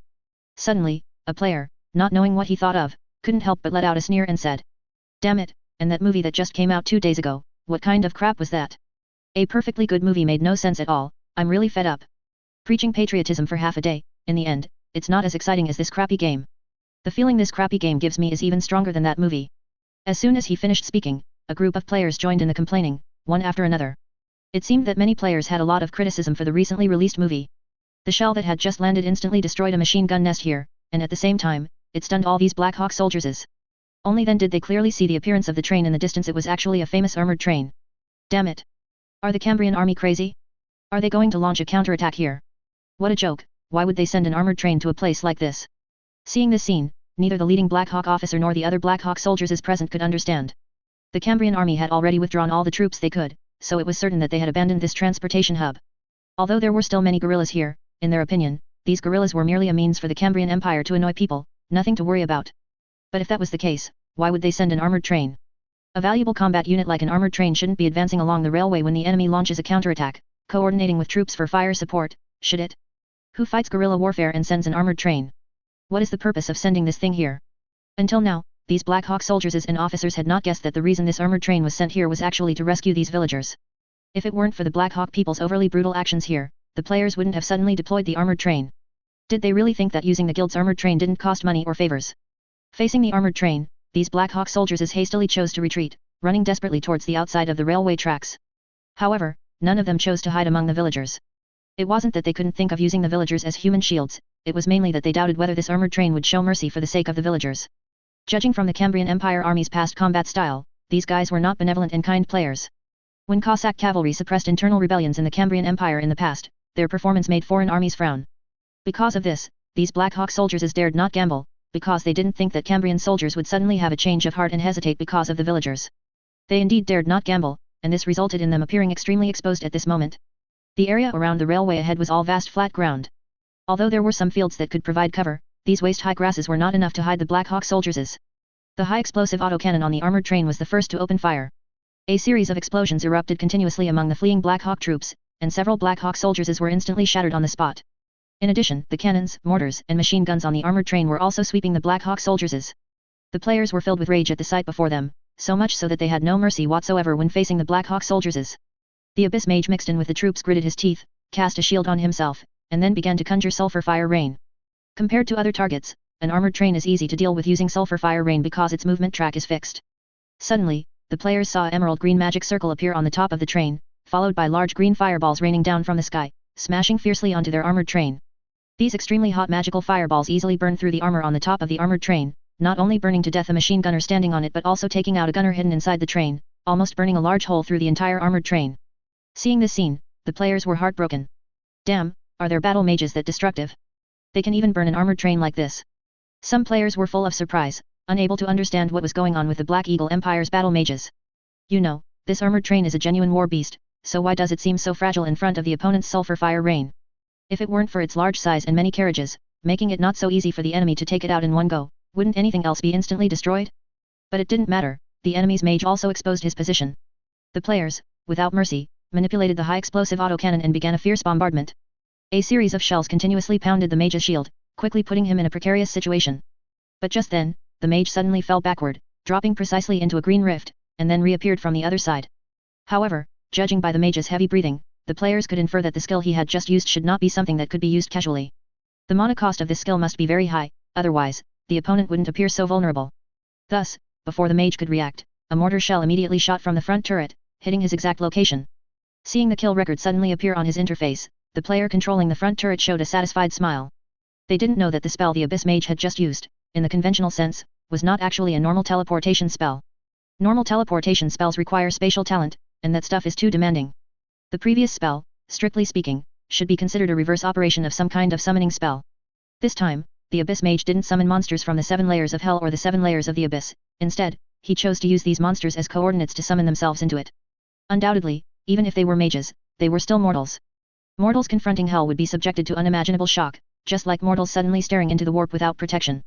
If it weren't for the fact that the mage truly couldn't hold on, he wouldn't have chosen such a desperate measure at that moment. With just a slight mishap, he would have been stuck in hell forever. Unfortunately, no matter how much he struggled, he ultimately ended up in hell. Some Black Hawk army soldiers drove towards them, and upon looking up, they saw the armored train. When they saw the genuine armored train, these Black Hawk soldiers immediately chose to flee, not one of them wanting to stay and fight the armored train. As they ran, they couldn't help but curse their comrades who had already been blown to smithereens. It was all those unreliable guys, they had only said that the enemy had a train coming, and they thought it was just a cargo train because they hadn't clarified the situation. Who knew it was an armored train? Normally, if their unit suddenly encountered an armored train, shouldn't they have run immediately? What kind of sane person would use an infantry unit with only a few armored units to directly confront an armored train? He fled, he pursued, but he couldn't escape. Although there were many Black Hawk soldiers who rushed over and discovered the situation early, they still couldn't all escape the armored train's pursuit.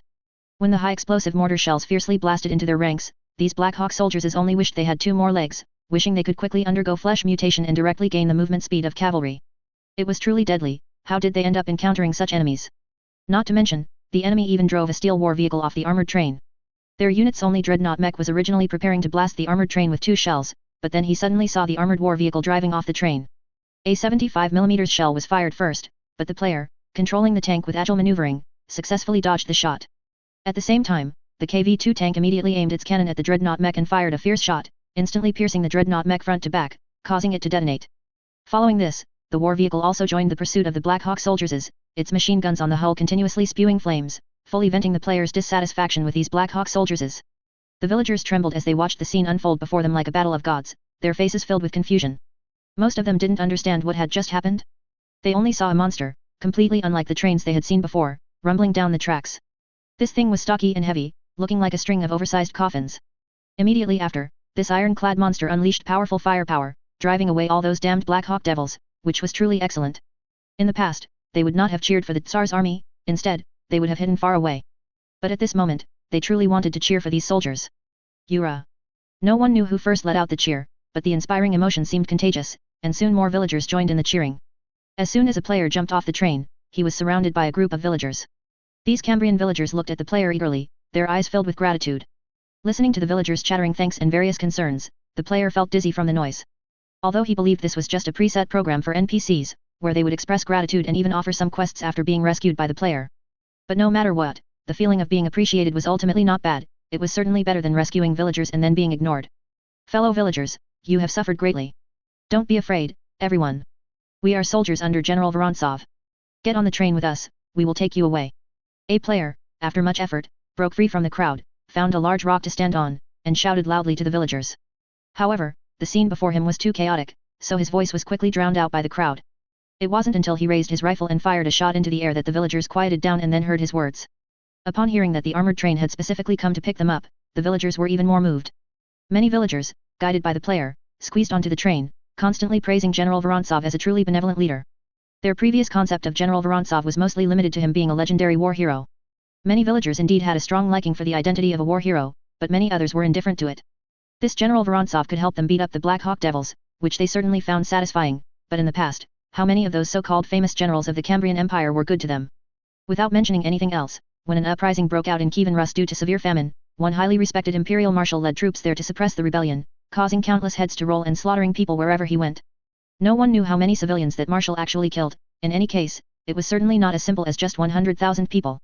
Of course, that marshal was also eliminated in a subsequent coup, but this did not change the bad impression ordinary Cambrians had of the Tsar. Therefore, compared to those rotten scoundrels, General Vorontsov's image suddenly became grand and noble. Not every general would think of sending an armored train to rescue them when the front lines were tight. Most noble generals truly didn't care about their lives or deaths. Even after boarding the armored train and slowly leaving the area, many villagers still had expressions of disbelief on their faces. Watching their homeland gradually recede into the distance, some villagers, for some reason, suddenly started crying. Hearing the crying, other villagers immediately ran over to comfort him, but the villagers' crying did not stop. He cried and asked the people around him. It's over, completely over. My land, my newly built house, my old home, it's all gone just like that. It was rare for the Tsar to be benevolent and allow us to redeem land from the lords, but my family spent 50 years paying off the debt, and the land hadn't even warmed up before it was seized by the Black Hawk Devils. These Black Hawk Devils are so fierce, how are we going to fight back in the future? Is this land just going to belong to the Black Hawk Devils now? Upon hearing these words, many of the villagers who had come to comfort him also fell silent. Recalling their own land, they also felt a sense of empathy. Many years ago, the Tsar at that time had actually issued a policy to free serfs, but this policy didn't seem to liberate them at all. Serfs needed to buy back land from the noble lords at a high price, and if they had that money, they naturally wouldn't be serfs. In the end, they could only continue to sign agreements with the noble lords, having to hand over most of their harvest each year for taxes and debt repayment. Otherwise, how would they buy back their own land? Some lucky ones, who didn't encounter any major disasters, might have paid off most of their debt in 20 or 30 years. But some people ran into problems, not only failing to pay off their debt but even having to continue borrowing money from the former noble lords, leading to an ever-increasing debt. For someone like this, whose ancestors over 3 generations could pay off all their debts in 50 years, they were actually quite lucky. They had thought they would finally have a good life, with all the grain they grew belonging to them after paying the Tsar's agricultural tax, but they never expected to be driven from their homes by the Black Hawk people. Thinking that the goal they had strived for so many years was gone, many villagers were truly heartbroken beyond words. But just then, a player suddenly ran over and said to them, "Fellow townsfolk, don't lose heart, we will definitely fight back. Just you wait, these invaders will not be able to hold their ground. Before long, we will help you take back all your land and make sure to kick those Black Hawk Devils in the ass." As soon as he finished speaking, the villagers, as if they had found their backbone, immediately surrounded the player. "Really? Sir, are you telling the truth?" The player originally wanted to crack a few jokes to lighten the mood and tease these NPCs. But when they saw the glimmer of hope suddenly appearing in the eyes of these weathered and gaunt villagers, the joke that was almost out of his mouth was pulled back. Even though these villagers were just NPCs, looking at them now, what difference was there between them and real, flesh and blood people? The player truly couldn't bring himself to joke with them like that, to disrespect their dreams. So the player, without any hesitation, held the hand of an old woman, not caring at all that her hands were full of calluses and dirt. "Auntie, please don't call me sir. If my squad leader finds out when I go offline, he'll probably kick me to death. Please rest assured, when we return, we will definitely drive away all the invaders. These invaders will absolutely not be able to gain a foothold on our land, I swear." Hearing this, the villagers cried again, moved. Although they didn't know if these soldiers were speaking the truth or not, they were willing to believe them. Since they were willing to risk danger and pay a huge price to bring the armored train to rescue a bunch of common folk like them, what reason was there not to trust them? A player specifically edited all of this into a video and posted it in the chat area, instantly sparking a heated discussion. Andrei also saw the video and felt a pang in his nose. Indeed, even now, the situation in Petrograd was not too tense, even theaters and various clubs were operating normally, and noble lords held balls every day. But in fact, countless villagers had already been displaced. Andrei didn't know where these displaced villagers would be able to settle down. But he knew that compared to the distant end war, his most urgent task now was to drive away the invaders and reclaim the land occupied by the enemy. Chapter 276, Oh no, the Thousand Suns Legion jumped out of the warp. Miss Jean, we have a brand new mission, and your Thousand Suns Legion will have a chance to deploy. After arriving at Jean's station, Andrei pulled out a transfer order and said.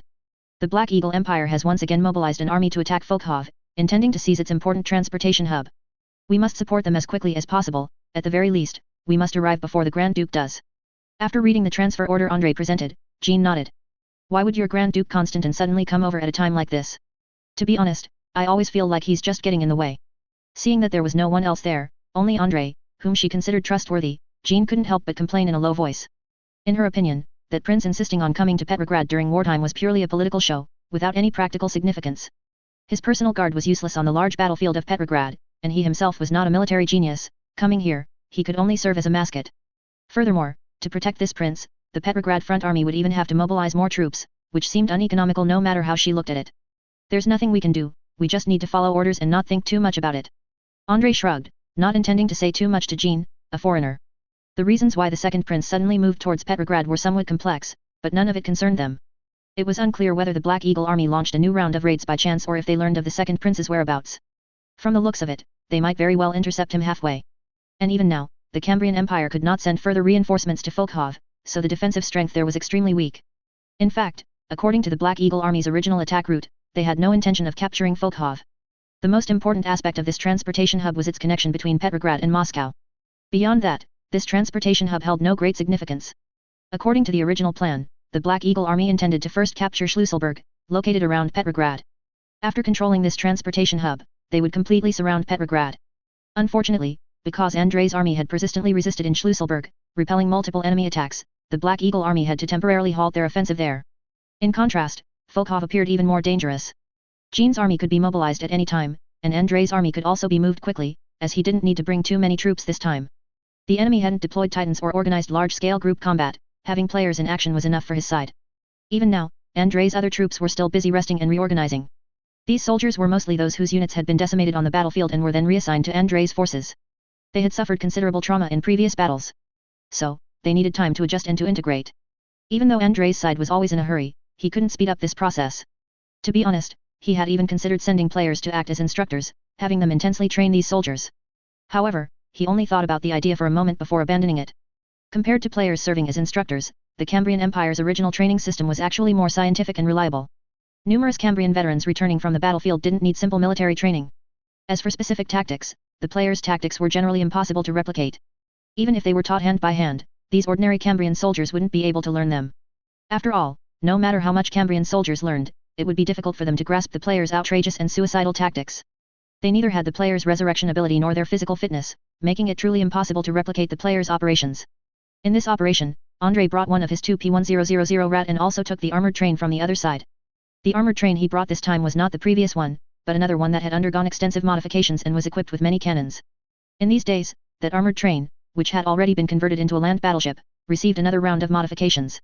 All the various siege cannons originally mounted on the armored train were replaced with the latest 203mm howitzers, and several carriages were also equipped with Katyusha rocket launchers. Looking at this rather abstract artillery vehicle, Andrei couldn't help but mourn for the Black Eagle army. But at the same time, he also couldn't help but marvel at the locomotive power of this armored train, not expecting that it wouldn't slow down even while pulling so many carriages. This was probably also some peculiar game characteristic, wasn't it? Theoretically, Andrei shouldn't have needed to bring the P1000 Rat this time, but he decided to take it out for a spin and test its newly modified mode. The players were very abstract, they successfully crammed a shield generator into the rear of the P1000 Rat's turret, and then squeezed a mobile shrine behind the shield generator. To solve the problem of the choir having no place to sing, they also added a platform for the choir, positioned precisely on top of the shield generator. At the same time, they also added an extra platform on the mobile shrine, equipped with a series of various caliber anti-aircraft guns. Even the two sides of this war vehicle were equipped with 4 sets of rocket launchers, directly arming the entire vehicle from head to toe, making it swell by a whole circle. When Andrei saw this behemoth tank, modified to resemble a 1000-layer burger, he was utterly stunned. What kind of wasteland punk monster was this? However, despite its extremely abstract modification, this thing still seemed to operate normally, and its speed hadn't changed. The only caveat was that the turret had to be rotated carefully, requiring players to pull the shield generator back before turning. This abstract modification not only shocked André, but also Saint Joan of Arc, who had just seen this massive war vehicle, also showed an extremely surprised expression. Your Cambrian Empire's technology, why does it feel a bit off? Jean frowned, seemingly trying to discern what strange technologies were used inside this thing, but she quickly gave up on the idea. Ultimately, she was just an ordinary civilian of the Iris Empire, who possessed the ability to win every battle due to a special revelation. Expecting her to research anything related to military technology was truly overthinking it. There's nothing we can do, the Cambrian Empire's industrial level has never been very good, so our manufacturing and modification capabilities are just like this. But regardless, this war vehicle can indeed be used normally, and its combat effectiveness is quite good. That's enough. André defended the players. Although he didn't have much faith in the players' craftsmanship, he had great faith in his system's magical engineer skills. Who knew what kind of things the players had actually created? But anyway, this thing was just like the Orc's Wadaic energy, it might look unreliable, but you'd know once you used it. When the massive P1000 rat rolled out again, all the Cambrian Empire citizens who witnessed this scene cheered. Before this, André hadn't noticed that there was an unusually wide road in the city center of Petrograd. He hadn't paid attention at first, thinking it was some kind of special main thoroughfare, but later he learned that this road was specifically reserved for Titans. Now, the P1000 rat also used this road when moving, finally avoiding crushing the fence of the Vorontsov family estate. He recalled that when André returned and saw his estate crushed by the tank, he was severely scolded by the general. According to the general, what was crushed was not their family's fence, but the dignity of their Vorontsov family. However, considering the circumstances at the time, André always felt that he was actually venting his inner shock, just finding an excuse to let it out. André's troops quickly all boarded their vehicles and then moved along with the P1000 rat. But when he turned around, he saw that the Thousand Suns Legion had been running alongside the convoy the entire time, while Jean herself was riding a horse, wearing her light armor, looking like a knight. I say, are you sure you don't need to specially find a batch of vehicles to transport these red-letter warrior? André rode over on his horse, looking at these power-armored soldiers running all the way, and felt it was a bit abstract. Of course, when he said the term red-letter warrior, he only felt the scene became even more abstract. He never dreamed that after transmigrating to this world, he would actually have the opportunity to fight alongside the Thousand Suns Legion. He could only say that the Great Blue Bird was truly powerful. No need. My soldiers have no physical bodies, so they won't feel tired, and the energy source for their power armor also comes from a peculiar space. At this point, Jean even drew out her battle standard, seemingly ready to demonstrate to André, but André quickly stopped her. No, absolutely not. He didn't want to suddenly stare directly into the warp here. Damn it, he didn't expect this world to also have the warp. He didn't want to deliberately punch a hole in the real universe and see what the Great Cesspit looked like, he would have nightmares. Well, you Cambrians are truly closed off and conservative. This isn't witchcraft, what's there to be afraid of? Seeing André's horrified expression, Jean put away her flag somewhat unhappily and couldn't help but complain. Evidently, from the Iris people's perspective, the Cambrian Empire was purely an ignorant, backward, and feudal country. And from the Cambrians' perspective, the neighboring Iris Empire could only be described as a chaotic mess, with a bunch of reactionaries routinely gathering there, and various abstract behaviors that made them difficult to understand. André gave two dry laughs and shrugged. My saint, you only think the warp's environment is good now. When you turn around and truly see what kind of monsters are in the warp, I believe you will definitely avoid it more than I do. For some reason, he now felt that the saint in front of him resembled a certain sunburnt Ogren, another unfortunate soul who had been duped by the Great Blue Bird. Damn it, the Great Blue Bird truly does all sorts of bad things. Speaking of the Iris Empire's customs, the customs of this world's Iris Empire were actually quite similar to those of France on Earth. Although André hadn't figured out why the Iris Empire here later changed to a Bourbon dynasty rule. But a great revolution indeed broke out here, and it has always been an old revolutionary area. Considering the chaotic regime changes in the Iris Empire, André no longer found it strange. Who knows when the Bourbon dynasty might be restored? Such things have appeared in history before, but they were quickly overthrown. As André and his group were marching rapidly, he suddenly noticed that a red-letter warrior in the distance seemed to have fallen to the ground for some reason. It looks like your soldier has fallen. What's wrong with him? André pointed into the distance, reminding Jean. Oh, that? Don't worry, it's just a mechanical failure. I'll go over and fix it a bit, and it'll be fine. As she spoke, Jean quickly rode her horse over and then walked up to the fallen red-letter warrior. André had originally wanted to recommend his engineer players to her, but when he saw Jean's actions, he became somewhat curious. He wondered how this saint was going to repair her red-letter warrior. Speaking of which, it was his first time hearing that a red-letter warrior could be immobilized by mechanical failure. He didn't expect these puppet warriors to have such a weakness. Under André's shocked gaze, Jean drew out her large banner and mercilessly whipped the fallen red-letter warrior on the ground.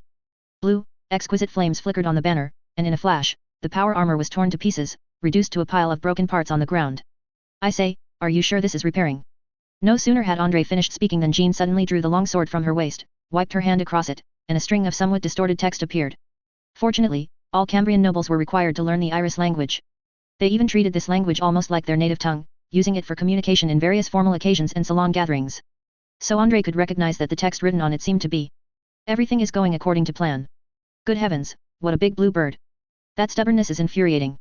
No matter what terrible situation people of the Xianch faction encountered, they would stubbornly say, "Everything is going according to plan." Jean plunged the sword fiercely into a fragment of power armor, then shouted loudly, "Warriors, stand up, your journey is not over yet." In the next moment, large patches of psyker flames erupted, and the power armor, which had been shattered into pieces, rapidly restored itself to its original form at an astonishing speed. "Done, see? That's how red letter warriors are repaired." Jean flashed Andrei a brilliant smile, while Andrei only felt his expression stiffen further. He was numb. This method of repair, he could only say it was truly Xiantian. Suddenly, Andrei heard the sound of an engine, and then saw several mosquito bombers flying overhead. Seeing this, Jean's eyes showed curiosity, and she asked with interest, "What is that thing? It looks like a bird, why does it fly so fast? When did your Cambrian Empire silently develop such an aircraft?" Andrei looked at the bomber in the distance and casually said, "An airplane, an aircraft completely different from an airship, but very effective in combat. This thing will surely become the mainstream of future warfare, at least until airships have more variations." In fact, airships in this world were also very useful, because for some reason, perhaps enchanted by magic, their cargo capacity was exceptionally strong. Coupled with the configuration of void shields, this made them no different from aerial battleships. Whether for large-scale bombing, transportation, or airdropping, the effects were very good. But from the perspective of aerial combat, those airships were indeed a bit outdated, like battleships at sea facing fighter planes. Even though their surface could carry a large amount of firepower, they were still too passive against the flexibility of airplanes. Thinking of this, Andrei suddenly realized that red letter warriors could be used as paratroopers. These things weren't afraid of falling. As long as Jean herself was fine, even if all these red letter warriors were thrown to the ground and shattered, they could be quickly restored.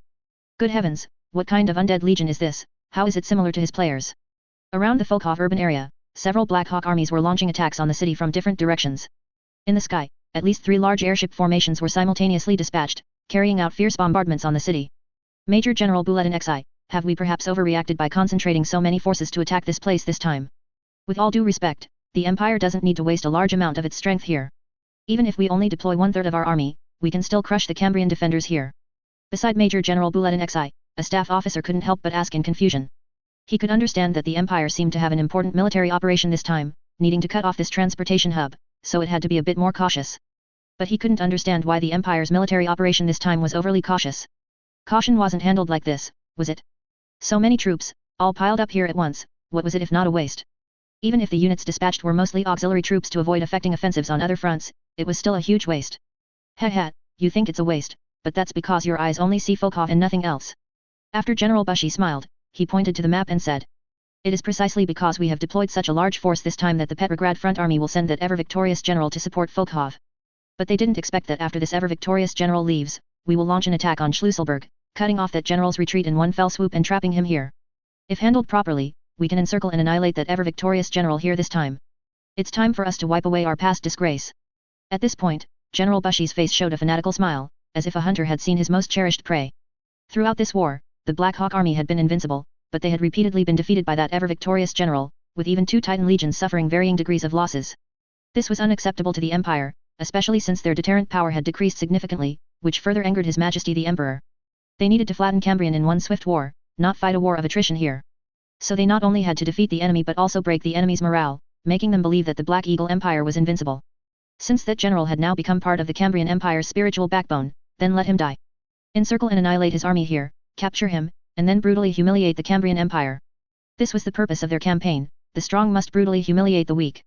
Seeing several bombers suddenly flying towards them from a distance, the pre-arranged anti-aircraft guns immediately opened fire on them.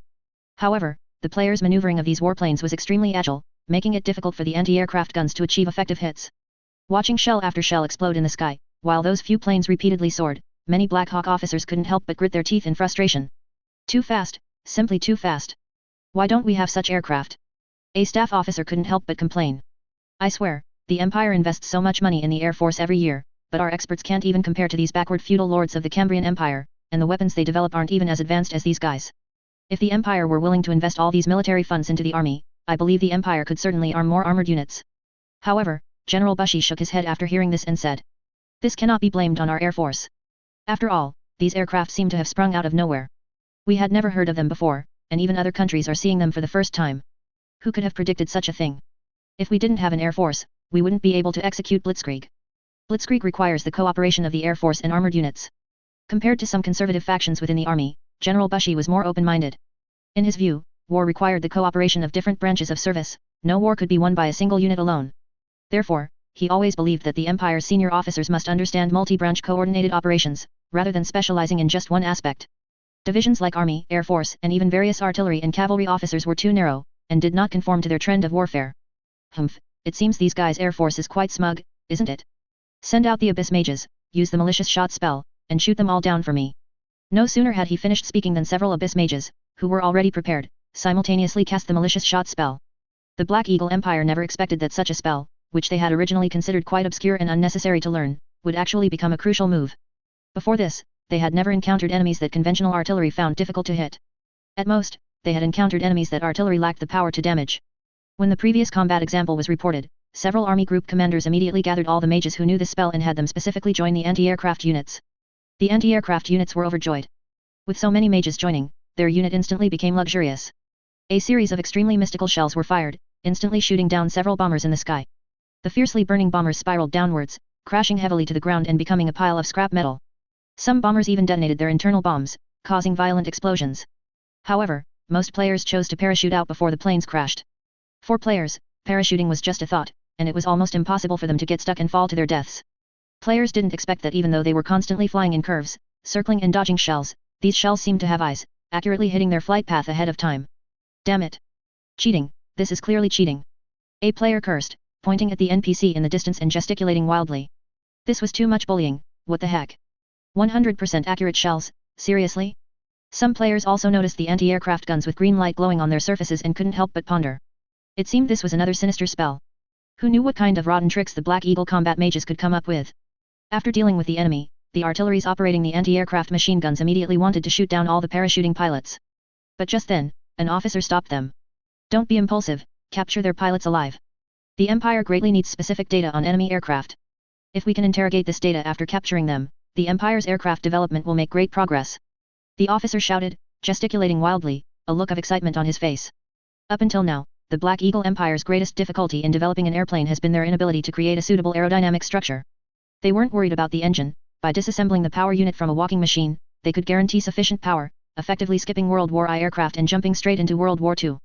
But after much research, they found that the planes they built always disintegrated in mid-air. This was very troublesome. If their test pilots hadn't been experienced and skilled at parachuting, many pilots might have already died in crashes.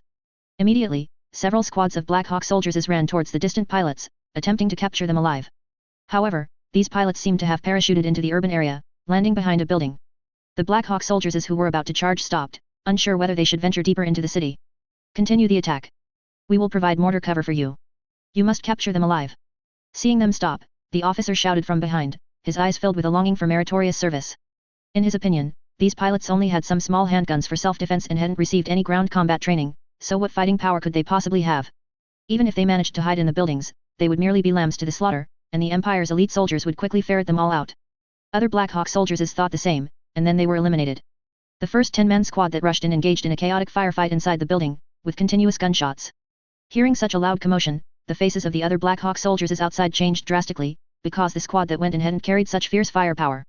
After a short while, the gunshots ceased. But then, grenades were suddenly thrown from the building, landing precisely among their ranks and blowing up 2 men.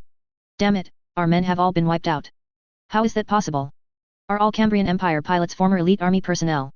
A Black Hawk soldier asked, his face full of disbelief, wondering what was wrong with the Cambrian Empire's mind to allow its pilots such strong combat capabilities. But in fact, if it came to ground combat, the Cambrian Empire's pilots truly had the strongest skills among all nations' pilots. There was no other way, because the Cambrian Empire's air force was established relatively late, and they didn't have very good air force concepts. So the earliest batch of air force personnel were purely elite soldiers selected from the army and then assigned to the air force, which also led to a significant portion of Cambrian air force training models being army training models. Even without these players, the Cambrian Empire's air force would still have very strong ground combat capabilities. Thinking about it this way, it seemed that only the army's ground combat capability in the Cambrian Empire was the weakest, while other branches' ground combat capabilities were stronger than the army's. More Black Hawk soldiers rushed in, and some even prepared flamethrowers. At this point, they no longer considered capturing them alive. The enemy had resisted to such an extent, they couldn't possibly sacrifice hundreds of men to capture them alive, could they? Although the Black Eagle Empire urgently needed to capture enemy pilots alive, they certainly cared more about the lives of their own soldiers, otherwise the soldiers would rebel. As soon as they charged in, a volley of bullets immediately swept around the corner, instantly riddling the leading Black Hawk soldiers with holes. The other Black Hawk soldiers paused, their expressions frozen. They didn't understand how the enemy had anticipated their movements. That burst of gunfire was as if the enemy had detected their charge in advance and had already set up their guns to block the way. Several grenades were thrown, causing a series of explosions, and then more Black Hawk soldiers charged forward under the cover of smoke. They reached the corner, found no one there, and felt a slight disappointment mixed with a sense of relief. But just then, a gun barrel suddenly emerged from a room around the opposite corner, followed by another volley of bullets. Damn it! These cunning P1000 rat! A non-commissioned officer, his blood boiling, immediately signaled to the others behind him and led everyone in a charge upstairs. But before he could even rush in, the non-commissioned officer suddenly grunted and fell to the ground. Immediately after, as if a chain reaction, one soldier after another continuously fell. Such a bizarre scene directly stunned this group of Black Hawk soldiers. The previous pilot player suddenly switched to the Psyker class, then hid in the shadows and began his journey of ambushing others.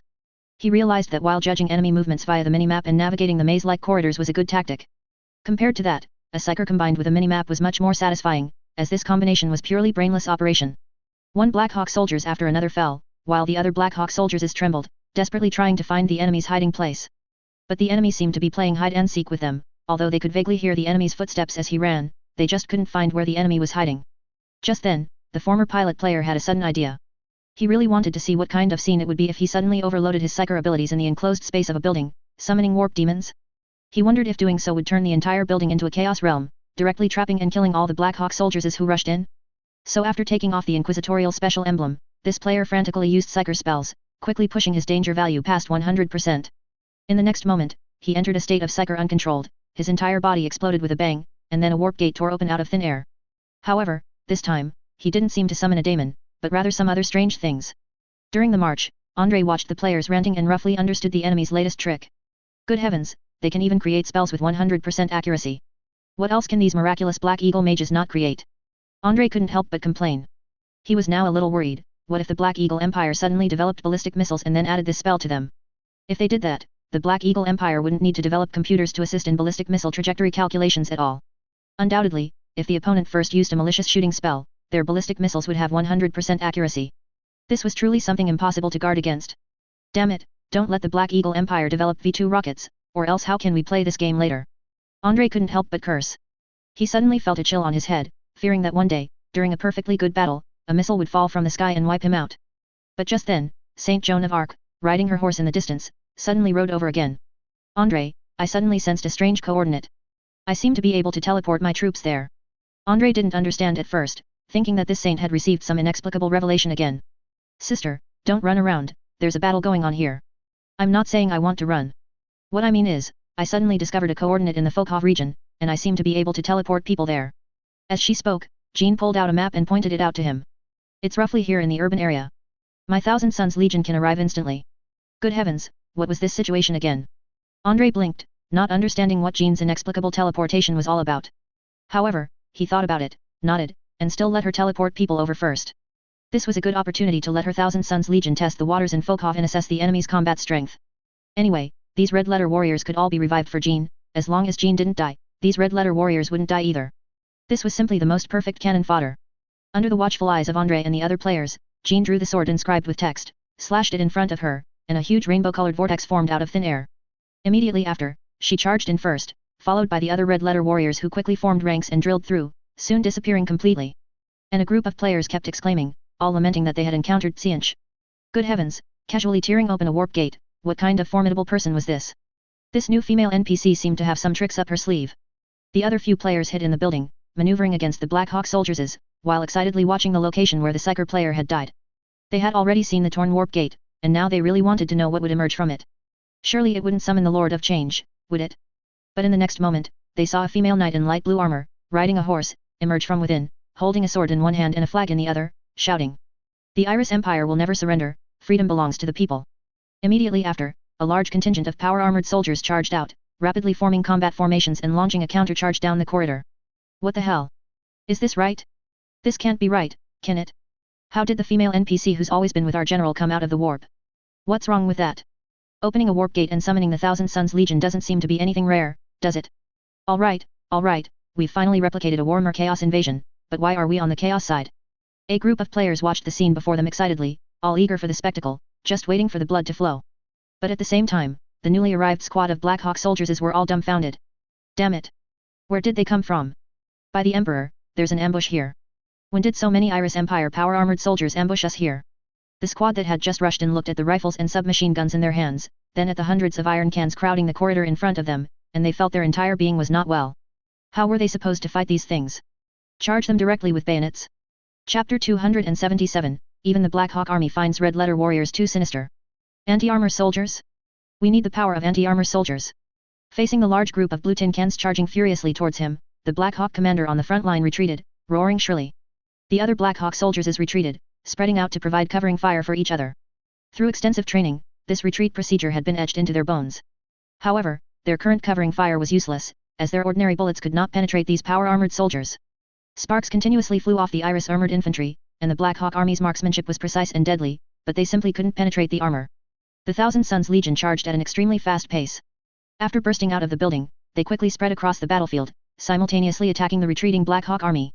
Submachine guns or light machine guns mounted on the power armor immediately spewed out a large number of bullets at the Black Hawk soldiers, but surprisingly, they were not firing ordinary metal bullets. One blue energy projectile after another, densely packed, rained down on the Black Hawk soldiers' formation, hitting multiple Black Hawk soldiers in an instant. The soldiers hit by these projectiles were initially puzzled, wondering why they felt no pain despite being hit by bullets. But then, blue Chinook flames suddenly erupted from within their bodies, eerie flames began to burn from their insides. The Black Hawk soldiers hit by the projectiles let out agonizing screams. They struggled continuously, trying to escape the burning Chinook flames on their bodies, but these Chinook flames only burned brighter. These flames not only acted on their flesh but also scorched their souls, making them feel an indescribable pain. Before long, these Black Hawk soldiers turned into a pile of charred black remains, scattered by the roadside. Seeing this, the expressions on the faces of the other Black Hawk soldiers turned to extreme horror. If it weren't for the fact that they had seen how these comrades had caught fire, they wouldn't even believe that the pile of carbon ash on the ground was their comrade just a few seconds ago. I know. They are the Thousand Suns Legion led by Saint Joan of Arc. Damn it! How did they end up here? A Black Hawk soldier, who had recently withdrawn from the Western Front, suddenly shouted in panic. He recognized what these ghostly things were. Back then, when they fought against the civilian uprising organized by Saint Joan of Arc, they could easily defeat those ordinary armed soldiers, but they were always defeated by the Thousand Suns Legion. Recalling the tragic encounters with the Thousand Suns Legion in the past, the soldier immediately trembled with fear, his face pale. If there were any armies in this world he would rather die than face, the Thousand Suns Legion would definitely be at the top of the list. Some Black Hawk soldiers threw several bundles of grenades, attempting to blow up the enemy's armored infantry. It must be said that in complex urban terrain, the Black Hawk soldiers' approach was actually quite successful. A large number of grenades rained down, and even the Thousand Suns Legion, wearing power armor, were blown to pieces, erupting in large bursts of Chinook flames before shattering. Seeing the blue flames and shattered armor fragments below, several Black Hawk soldiers who had just climbed a small building high-fived each other in celebration. Great, we successfully took out one guy. Don't let your guard down, there are more enemies nearby. Get ready, we need to move quickly. Through various methods, and despite heavy losses, many elite soldiers in the Black Hawk army successfully eliminated red letter warriors. Many of them showed disdain on their faces, suddenly feeling that these Iris Empire armored soldiers weren't so formidable after all. Although armored soldiers were indeed much tougher than ordinary soldiers, compared to the Fear Knights in their Black Hawk army, these armored soldiers' combat style was too rigid. If the same number of Fear Knights launched an attack, they would never charge forward so carelessly and directly, only to be taken down by these people finding various opportunities. However, a Black Hawk soldier who had experienced previous wars looked pained, and he anxiously shouted to his comrades. Run, you fools, run. Don't just stand there. Damn it, those Thousand Suns Legion are all undying warriors, you can't kill them. Hearing such shouts, some Black Hawk soldiers froze, not understanding what undying warriors meant. They had already blown the enemy to pieces, could these guys really put themselves back together? But just then, blue Chinook light suddenly converged, and the various power armor fragments that had been scattered on the ground immediately floated up into the air. Before the eyes of these Black Hawk soldiers, the red letter warriors they had just eliminated were miraculously reassembled, once again forming complete power armored soldiers. When they saw these soldiers fully restored to their original state, with blue lights flickering in their eyes once more, all the Black Hawk soldiers felt their scalps tingle. What the hell, these things really can't be killed. How do you fight these things? Saint Joan of Arc stood in the building, quietly observing the scene in the distance. She was hoping Andrei's troops would quickly push in to help her further expand the gains, but until then, this battlefield would be left to her Thousand Suns Legion. Warriors, rise again, turn your blades and guns on your enemies, and kill them. We will never yield to invaders, the will of freedom is above all else. It's unclear whether Saint Joan of Arc realized that the reason these red letter warriors could be continuously revived was precisely because of her Chinook spells. However, it was clear that in her eyes, these red letter warriors must possess an indomitable will, which was why they could be continuously revived. The Black Hawk soldiers quickly withdrew from the ruins, because those who couldn't retreat had all died at the hands of the red letter warriors. General Bushi looked at the retreating soldiers with surprise and quickly learned what had happened inside. Damn it! When did the Thousand Suns Legion arrive in the Cambrian Empire? Have these guys started working as mercenaries? Recalling past war experiences, General Bushi also looked pained, but he immediately gave orders to the other troops. Send in our armored corps, and have the artillery bombard the city. I refuse to believe it. Can't we blast them to pieces?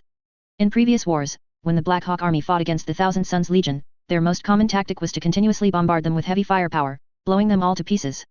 Although the Thousand Suns Legion could continuously revive from fragments, doing so at least allowed them to suppress the enemy with heavy firepower, making it difficult for them to mount an effective counterattack. To describe it, it was like using continuous ultimate moves to keep the enemy on their knees, preventing them from ever getting up. Even if the enemy's health bar was locked, they couldn't get up and fight. The artillery, who had already been prepared in the rear, quickly began shelling the city. In fact, they had already conducted multiple rounds of shelling on this city before. Although their shelling of the city would cause severe damage to it and also create significant difficulties for their armored corps' advance. But at the same time, using shelling to suppress the enemy was the best option, as it could effectively deal with the Cambrian army in the city that lacked heavy firepower. Unfortunately, this time their shelling did not land on the Cambrian army, but instead on the Thousand Suns Legion. Fire! Blast them to hell! The artillery officer roared, and a series of fierce cannon shots rang out almost simultaneously, with large numbers of shells falling into the urban area in an instant. At the same time, some wasp artillery with walking machine structures began to move along the side of the city, shelling as they went. Perhaps because the walking machine structure could help the artillery effectively maintain balance and keep it in a stable state, this self-propelled artillery was very convenient.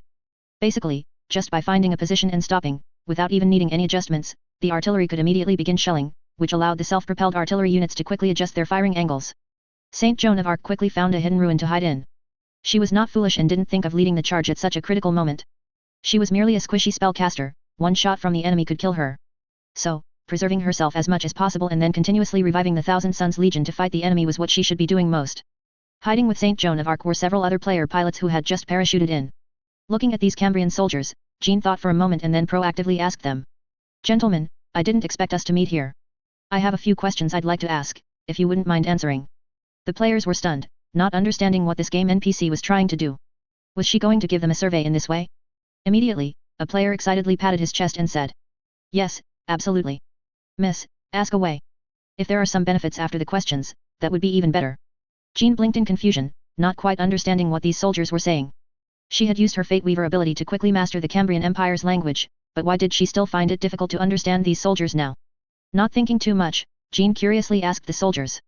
I want to ask, how long have you been fighting alongside General Vorontsov? 2 months. 1 month. 2 weeks. The answers from different players varied because they had entered the game in different batches. Jean nodded. It seemed these soldiers hadn't been with General Vorontsov for long. Since none of you have been with General Vorontsov for too long, why do you insist on following General Vorontsov's orders? Is it because you believe he can win battles?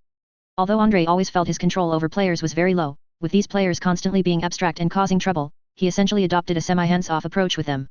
But in Jean's view, Andrei's control over his army was absolutely very high. Otherwise, how could these few pilots be carrying out such a deep penetration mission, even choosing to fight to the death after parachuting rather than surrender?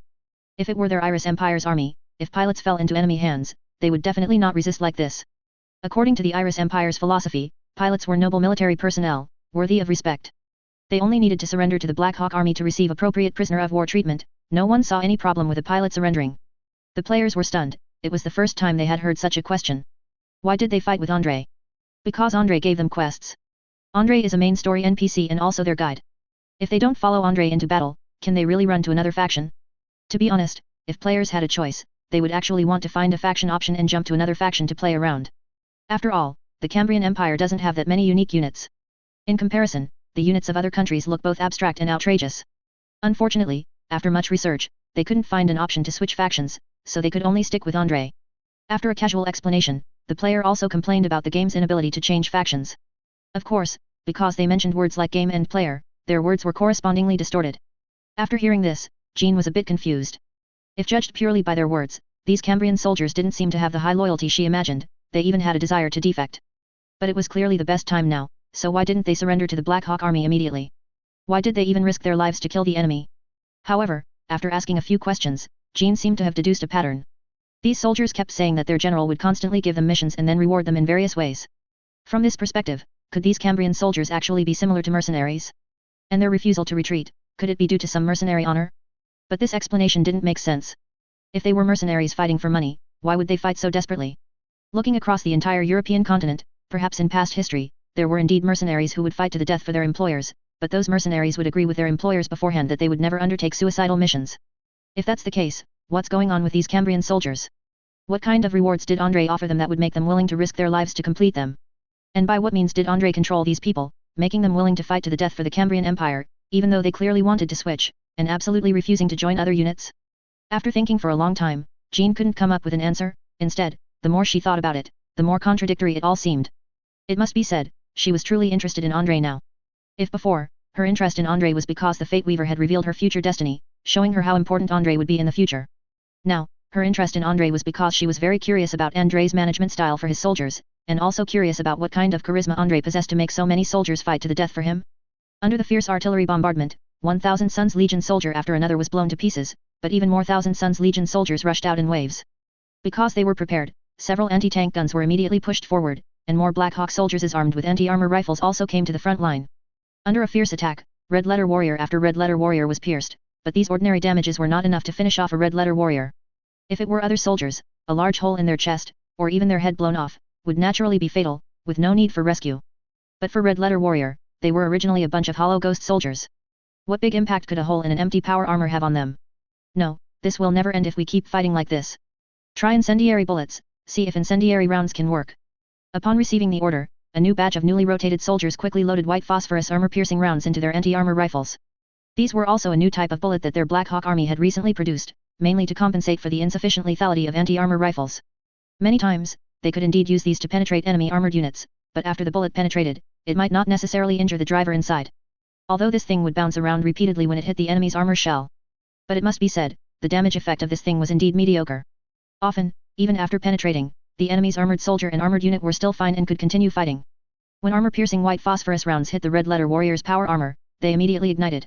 However, it was unknown what the runes inside the Red Letter Warrior's power armor were inscribed with, as even white phosphorus flames seemed unable to destroy these runes. These runes were almost as if they were one with the power armor, conventional methods simply couldn't remove them. So even with new weapons, they failed to achieve effective killing results. A Black Hawk Fear Knight squad gritted their teeth and charged forward, blocking the front. They did not use submachine guns, because they all knew that submachine guns could not penetrate power armor. To successfully kill the enemy's power-armored soldiers, they could only use great swords to hack and slash, rushing in to engage in melee combat. Looking at the familiar-looking power armor in front of him, the Fear Knight's eyes revealed a hint of anger. In previous battles, Jean had led a guerrilla squad to raid one of their arms depots, capturing a large number of power armors from it. Because of this, most of the power armors in the Thousand Suns Legion now were the same model as their Fear Knight's power armor. A Fear Knight faced a similar power armor charging towards him, a ferocious expression on his face. You dog, do you really think my battle techniques, forged through 1,000 refinements, can be defeated by a mere puppet?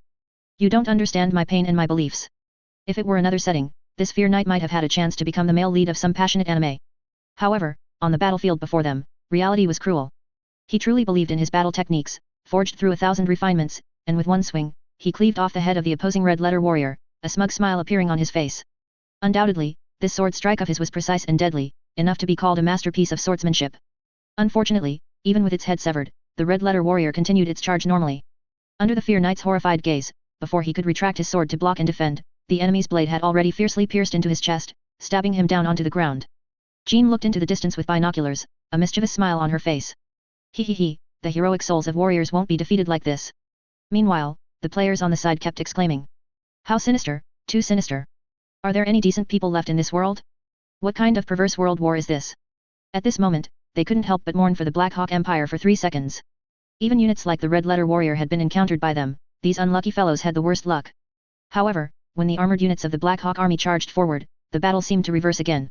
A dreadnought mech, holding its main cannon equipped with a huge bayonet, charged forward ferociously, then proceeded to beat up children with ease.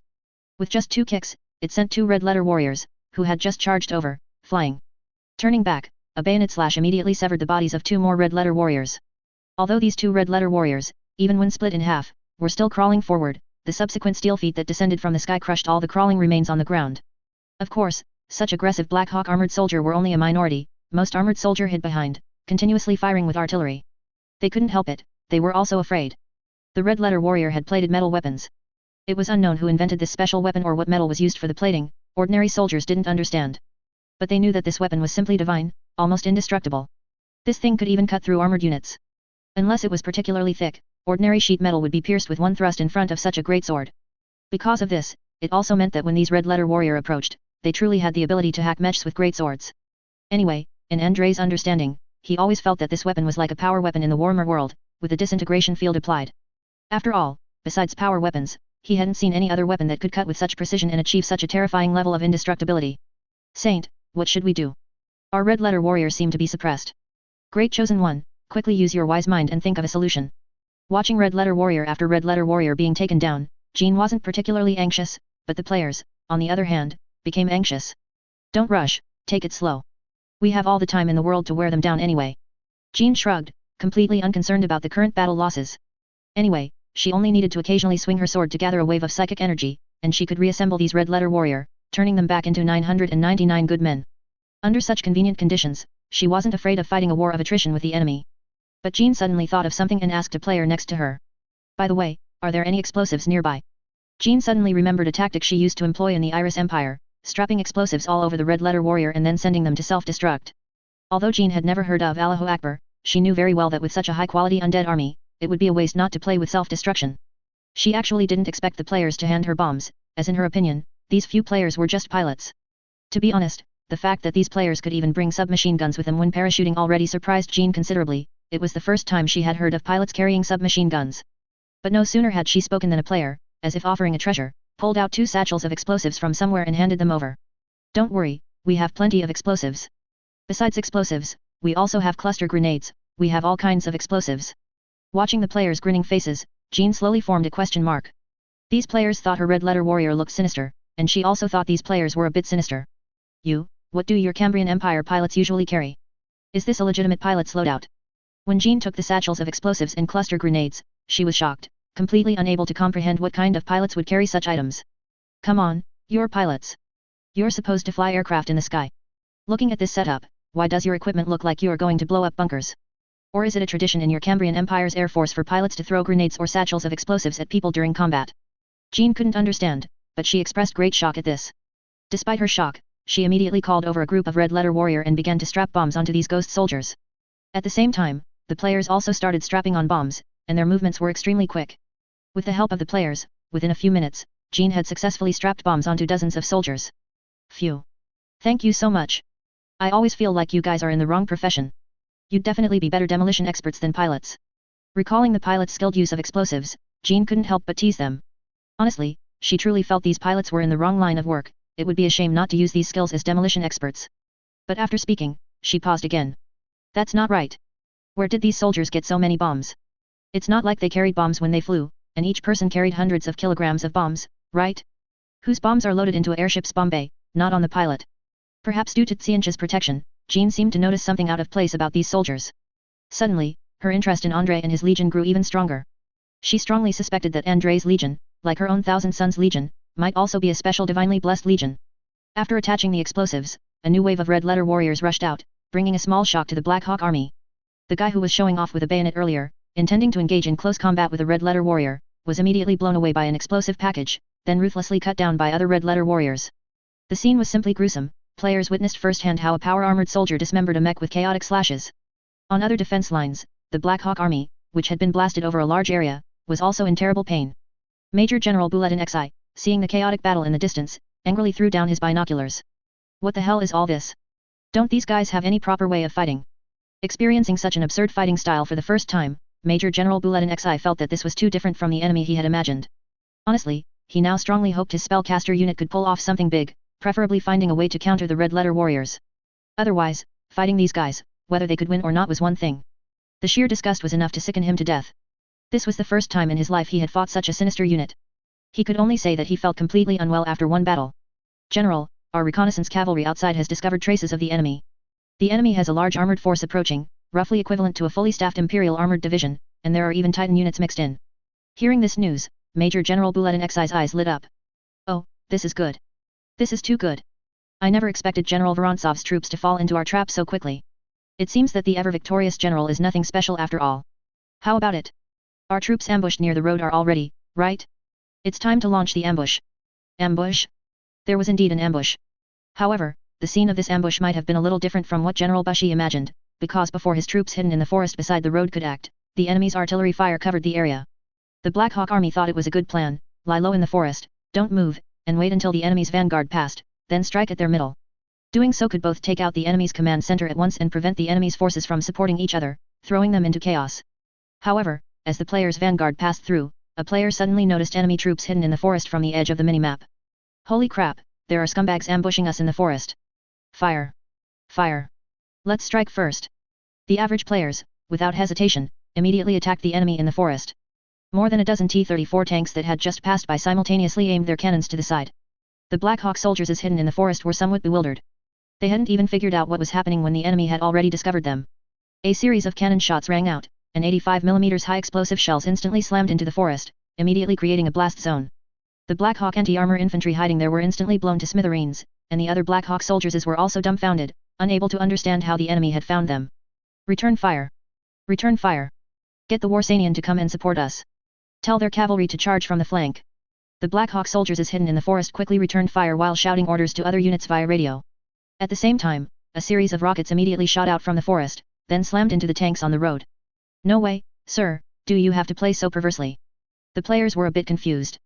What stage of the war was this? How did the enemy even get rocket launchers? That's not right. According to actual history, the German only got anti-tank rocket launchers around 1942 at the earliest. How did they get them a year early? Even Andrei was startled by this barrage of rockets, completely unable to understand how the Black Eagle Empire's technology had developed so rapidly. A series of 88mm rockets continuously hit the T-34 tanks on the road. Their powerful penetration immediately pierced the armor of one T-34 after another. The sudden counterattack caught the players off guard, causing heavy losses to the armored forces. Damn, good thing I wasn't at the front of the team. Andrei said with a hint of lingering fear, but immediately, his eyes sparkled with excitement. Since the enemy's weapon had been exposed, there was nothing to fear. With the players' abilities, they could immediately counterattack the enemy in the forest, and there was no need to worry that this thing would achieve anything greater. Indeed, just as Andrei had expected. Although this wave of rockets caught the players off guard, causing them to lose 10 tanks at once, the players, having recovered, immediately launched a charge into the forest. Especially the players whose tanks were destroyed, after respawning from the flag bearer, they were angrier than ever, each with an urge to kill. You see, as Andrei's tanks continued to upgrade, the price of these new tanks also became more expensive, and they had accumulated their merits with great difficulty. Now, they were supposed to go to the battlefield and wreak havoc, but before they could even act, they were taken out by a bunch of rocket launchers.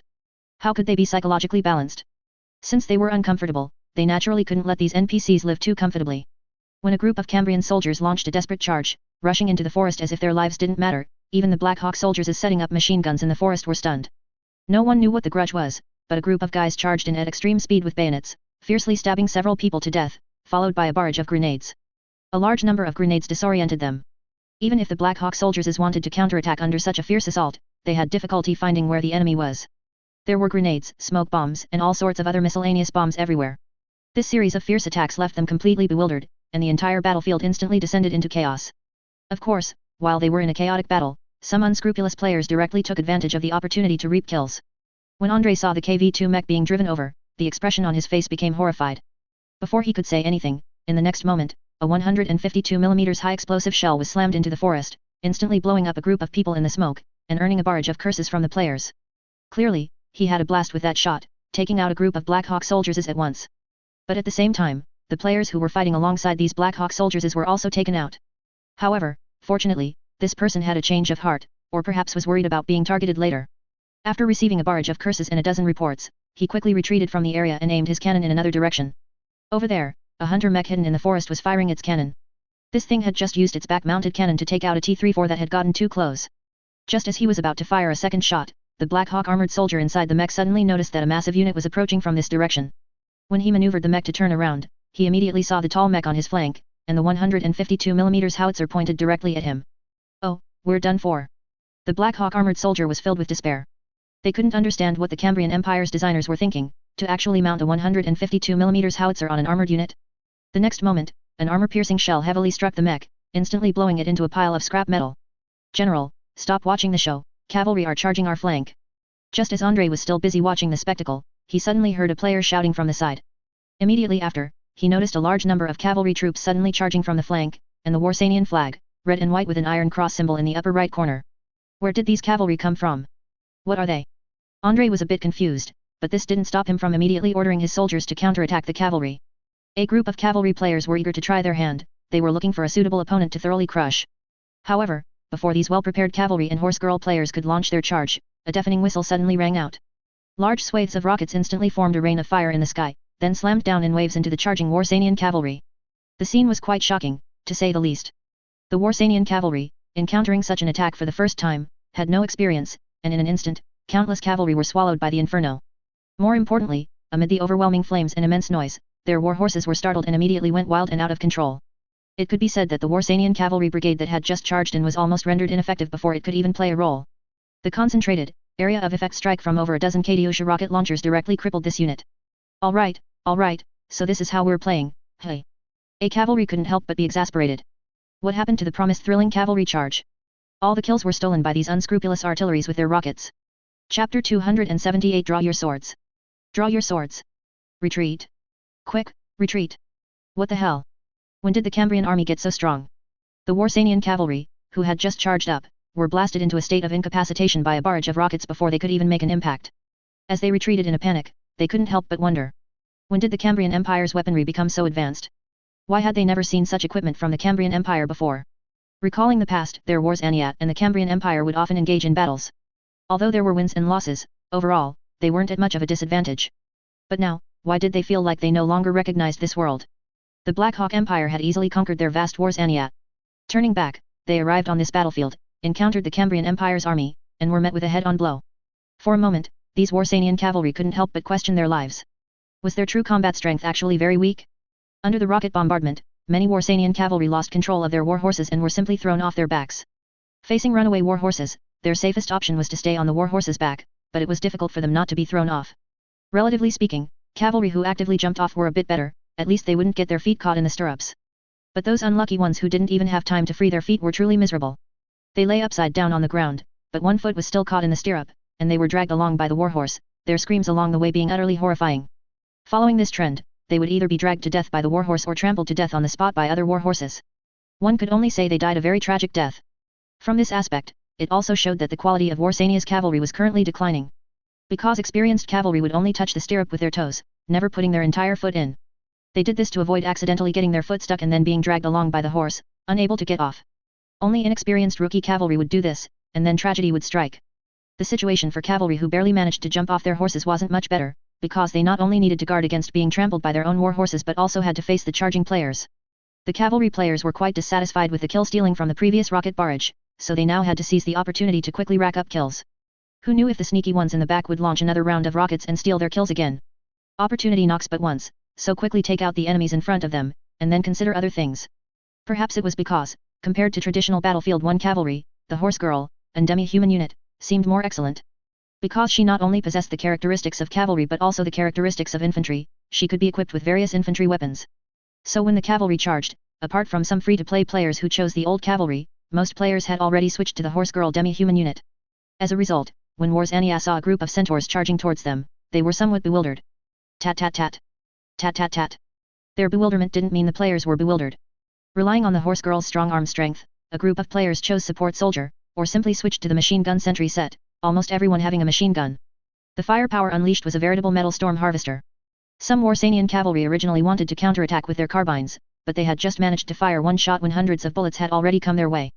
In the end, if a post-mortem examination were performed on the fallen Warsanian cavalry, it is estimated that only a small amount of human remains would be found among the large number of bullets. The final identification result would undoubtedly be death due to excessive heavy metals. Another portion of Warsanian cavalry managed to retreat to a distance. Before they could catch their breath, they discovered a large number of Cambrian cavalry charging out of the chaos behind them. Although they also clearly saw the strangeness of these centaur cavalry, there was no time to think about it now, because a battle between cavalry was a clash where the brave would win. A bearded cavalry officer suddenly drew his gleaming saber and then shouted to the other Warsanian cavalry. "Soldiers, have you all forgotten the glory of Warsania? We are noble hussars, we have defeated the Cambrian Empire again and again. Now, have we forgotten the glory of our ancestors? Draw your swords. Draw your swords. Charge with me." Hearing this, the other Warsanian cavalry gritted their teeth, drew their sabers one after another, and then regrouped. Their eyes flashed with ferocity and madness. In their opinion, as long as they could get into a melee with this group of centaurs from the Cambrian Empire, the enemy would surely be hesitant and dare not open fire. But when the players saw this, they were all overjoyed. "Oh, I didn't expect the morale of these NPCs to recover so quickly. Quickly take them out, don't waste time. The artillery in the back have almost reloaded their rockets." Seeing a group of cavalry on the opposite side howling like wolves, brandishing their sabers and charging over, the players sneered and then raised their machine guns. Sorry, sir, times have changed. In this era of war, who still wants to fight with swords? A volley of bullets swept across, and a swath of charging cavalry immediately fell. The other Warsanian cavalry were also somewhat bewildered. They never expected that this cavalry force of the Cambrian Empire would be equipped with so many machine guns. No, this is impossible. The officer who had previously shouted for a saber charge clutched his severed arm, his face revealing an expression of disbelieving sorrow. He watched with his own eyes as one familiar comrade after another fell under the enemy's machine guns, like harvested crops. This scene completely exceeded his expectations. He had never imagined such a cavalry duel. He felt as if he wasn't charging at a cavalry unit, but at an entire machine gun emplacement. This terrifying firepower brought back memories of the war 2 years ago. When the Black Hawk Empire invaded Warsania, their cavalry also drew their sabers and launched a fearless charge against the enemy's armored units, only to be brutally slaughtered by the armored units' machine gun fire. Although they were also equipped with Molotov cocktails, believing they could easily destroy the enemy's mechs with them, during the engagement, they found they had almost no chance to get close to the enemy's armored units. As for actually drawing swords to hack at mechs, aside from a few hot-headed individuals, most Warsanian cavalry were not that insane. Although their Warsanian armored units were indeed not very advanced, it wasn't as if they didn't have any armored units. They also had their own combat mechs, so how could they not know that these things couldn't be cut with a sword? The mortar in the rear looked at the distant battlefield with a touch of regret. They had thought they would have a chance for a second volley. Animals, truly animals. What kind of cavalry uses machine guns? At this moment, these artillery players couldn't help but complain about the brutality of their own cavalry. Damn it, now that cavalry are fighting with machine guns, how are they going to steal kills in the future? It's a rat race, everywhere is a rat race, even among players. Let our cavalry units spread out and cover the outer perimeter of our army. I don't believe there's only one Warsanian cavalry unit in this vicinity. The enemy must have other units. Find them and eliminate them all. Andrei issued tasks while giving orders to several cavalry beside him. These few cavalry players were rookies who had just joined and hadn't quite figured out how to play cavalry yet, so Andrei kept them by his side as messengers. Although theoretically, Andrei didn't need messengers, because these players would act spontaneously once they saw the task. But to make it more realistic and closer to an actual battlefield, he still set up a messenger position for his unit. And for every order of Andrei they relayed, they would receive a small reward of merit. This position also became a new way for some novice players to earn merit. Of course, this also led to messengers not staying in the position for long. Once players had some merit, they always wanted to go out and have fun. Continue forward, support Volkhov, and we must protect our railway. Andrei shouted from the tank, feeling a bit weary in his heart. He wondered when the Cambrian Empire would finally be able to organize the Volkhov front army. As it stood, Volkhov only had one battered army group stationed there, with an actual combat strength equivalent to an infantry division, and a light infantry division at that, lacking heavy weapons. As a result, after the Black Hawk army failed to capture Schlüsselburg, they would occasionally attack the Cambrian force in this area. In the end, Andrei's unit had to act as a firefighter. He analyzed the situation and concluded that, from the overall perspective, the Petrograd front army was severely lacking in mobile forces. Most of the forces needed to fill the front lines, and many more were needed to defend towns, not to mention that too many units had been crippled. Combining these factors, it meant that within the entire Petrograd front army, apart from Andrei's unit, which was both mobile and capable, there were no other effective mobile units. The most critical situation now was that the individual quality of the Cambrian army was too far behind that of the Black Hawk army. As a result, on the same front line, the Cambrian Empire had to deploy at least several times the number of Black Hawk army soldiers to withstand their offensive. To hold back one enemy division, they needed to commit at least 5 divisions, which translated to at least 3 times the enemy's strength. How could they then reserve mobile forces? Aside from Andrei's ever-victorious general unit, after much calculation, General Konstantin's largest mobile force turned out to be a collection of routed troops withdrawn from the front lines. When the battle on Andrei's side fully erupted, most players entered combat status. Some players chose to travel by vehicle, while others chose to walk or simply drive a motorcycle forward. Andrei didn't bother with them. Instead, after entering his tank, he urged the tank crew players to drive forward quickly. Previously, during the march, he was more willing to ride a warhorse and enjoy the breeze outside. But once in actual combat, he felt that the Tiger tank, this iron coffin, was safer. Although the Tiger tank was not invincible and could still be destroyed by the enemy. Nevertheless, it was much better than being exposed outside on a horse. It must be said that Andrei had ridden quite a few tanks up to this point, but after making a horizontal comparison, he found that the German tanks were more comfortable to ride in. Soviet tanks generally had one big problem: they were crude and unrefined. They cared about nothing but basic performance. For example, German tanks even had leather interiors, and tank crews even had seat belts to buckle up, which greatly helped to avoid bumps and impacts. In contrast, riding in a Soviet tank was essentially like streaking naked inside an iron shell. Some tanks didn't even have a turret basket, so the gunner had to rotate with the turret to fire. After Andrei sat inside, he felt that if his body hadn't been datafied, preventing him from getting injured by such things, he would definitely have ended up with a head full of bumps. No wonder Soviet tank crews had to wear helmets, unlike German tank crews who only needed a simple military cap. General, Reporting. Enemy armored forces spotted ahead. 2,000 meters. Suddenly, Cold Crow, who was in the gunner's seat, shouted excitedly. Although German tank sights were somewhat abstract, for example, lacking close-range observation equipment, often requiring the commander to stick his head out to sea. But it must be said, at long distances, German tank sights were indeed good. Excellent, a small peacemaker has been spotted, take it down. Andrei gave the order, looking at the dreadnought mech in the distance that seemed to be approaching. Immediately after, the Tiger tank's 88mm gun roared, firing an armor-piercing shell. Theoretically, elite German tank crews could operate a Tiger tank with about a 50% hit rate at 2,000 meters, and Andrei's crew seemed no less skilled than Germany's elite crews. With a single shot, the dreadnought mech had one of its mechanical legs torn off by the armor-piercing shell, then crashed heavily to the ground. Andrei didn't know how badly the Black Hawk soldiers inside was thrown, but he guessed that after such a fall, even if the Black Hawk soldiers didn't suffer a concussion, he certainly wouldn't be feeling well. Another shot followed. The players were very adept at finishing off enemies. Seeing that the enemy wasn't destroyed instantly, another shot was immediately fired. Only when the dreadnought mech was engulfed in flames did the players nod in satisfaction. Tanks advance, take them down. Overwhelm them with a steel torrent. Andrei confidently gave the order. With such a steel torrent in his hands, he no longer feared the Black Eagle Empire's armored forces. When he was weak, Andrei's players never feared the enemy's steel torrent, because they had many ways to destroy the enemy's armored forces. When they became strong, they feared the enemy's steel torrent even less, because their steel torrent was even fiercer than the enemy's. The Black Eagle armored forces that had just appeared in the distance were routed before they even had a chance to counterattack by Andrei's force. At this moment, the disparity between the two sides was truly significant. If a comparison were made, the Black Eagle Empire's main armored mech was roughly equivalent to a Panzer III tank with a long-barreled 75mm gun. Clearly, even with such a powerful cannon, it would ultimately be a pipe dream for them to contend with tanks like the Tiger tank. Gradually, the tank Andrei was in actually fell behind. It wasn't because the players weren't aggressive enough in their charge, but because the Tiger tank wasn't fast enough. From the perspective of a heavy tank, the Tiger tank's speed was already not slow, at least much better than the British Churchill and Centurion, and also more mobile than contemporary Soviet heavy tanks. However, when the players' team included a highly mobile medium tank like the T-34 tank, the Tiger tank's speed naturally lost its advantage. A group of T-34 tanks charged like tigers, and what surprised Andrei was that he found most of the players in his team using T-34 tanks had chosen the 57mm Divine Needle version of the T-34 tank. It was strange, he felt that in terms of overall utility on the battlefield, the 85mm gun T-34 tank was actually the most effective. Although the 57mm Divine Needle had strong penetration and more precise firing, the destructive effect of this cannon was not as good as the 85mm gun. More importantly, this weapon could basically only be used against armored forces, but the 85mm gun could be used against various units. However, after a careful study, he understood why this was the case. Apparently, for players, they didn't need to consider the difficulty of tank production, nor the comprehensive utility of the tank.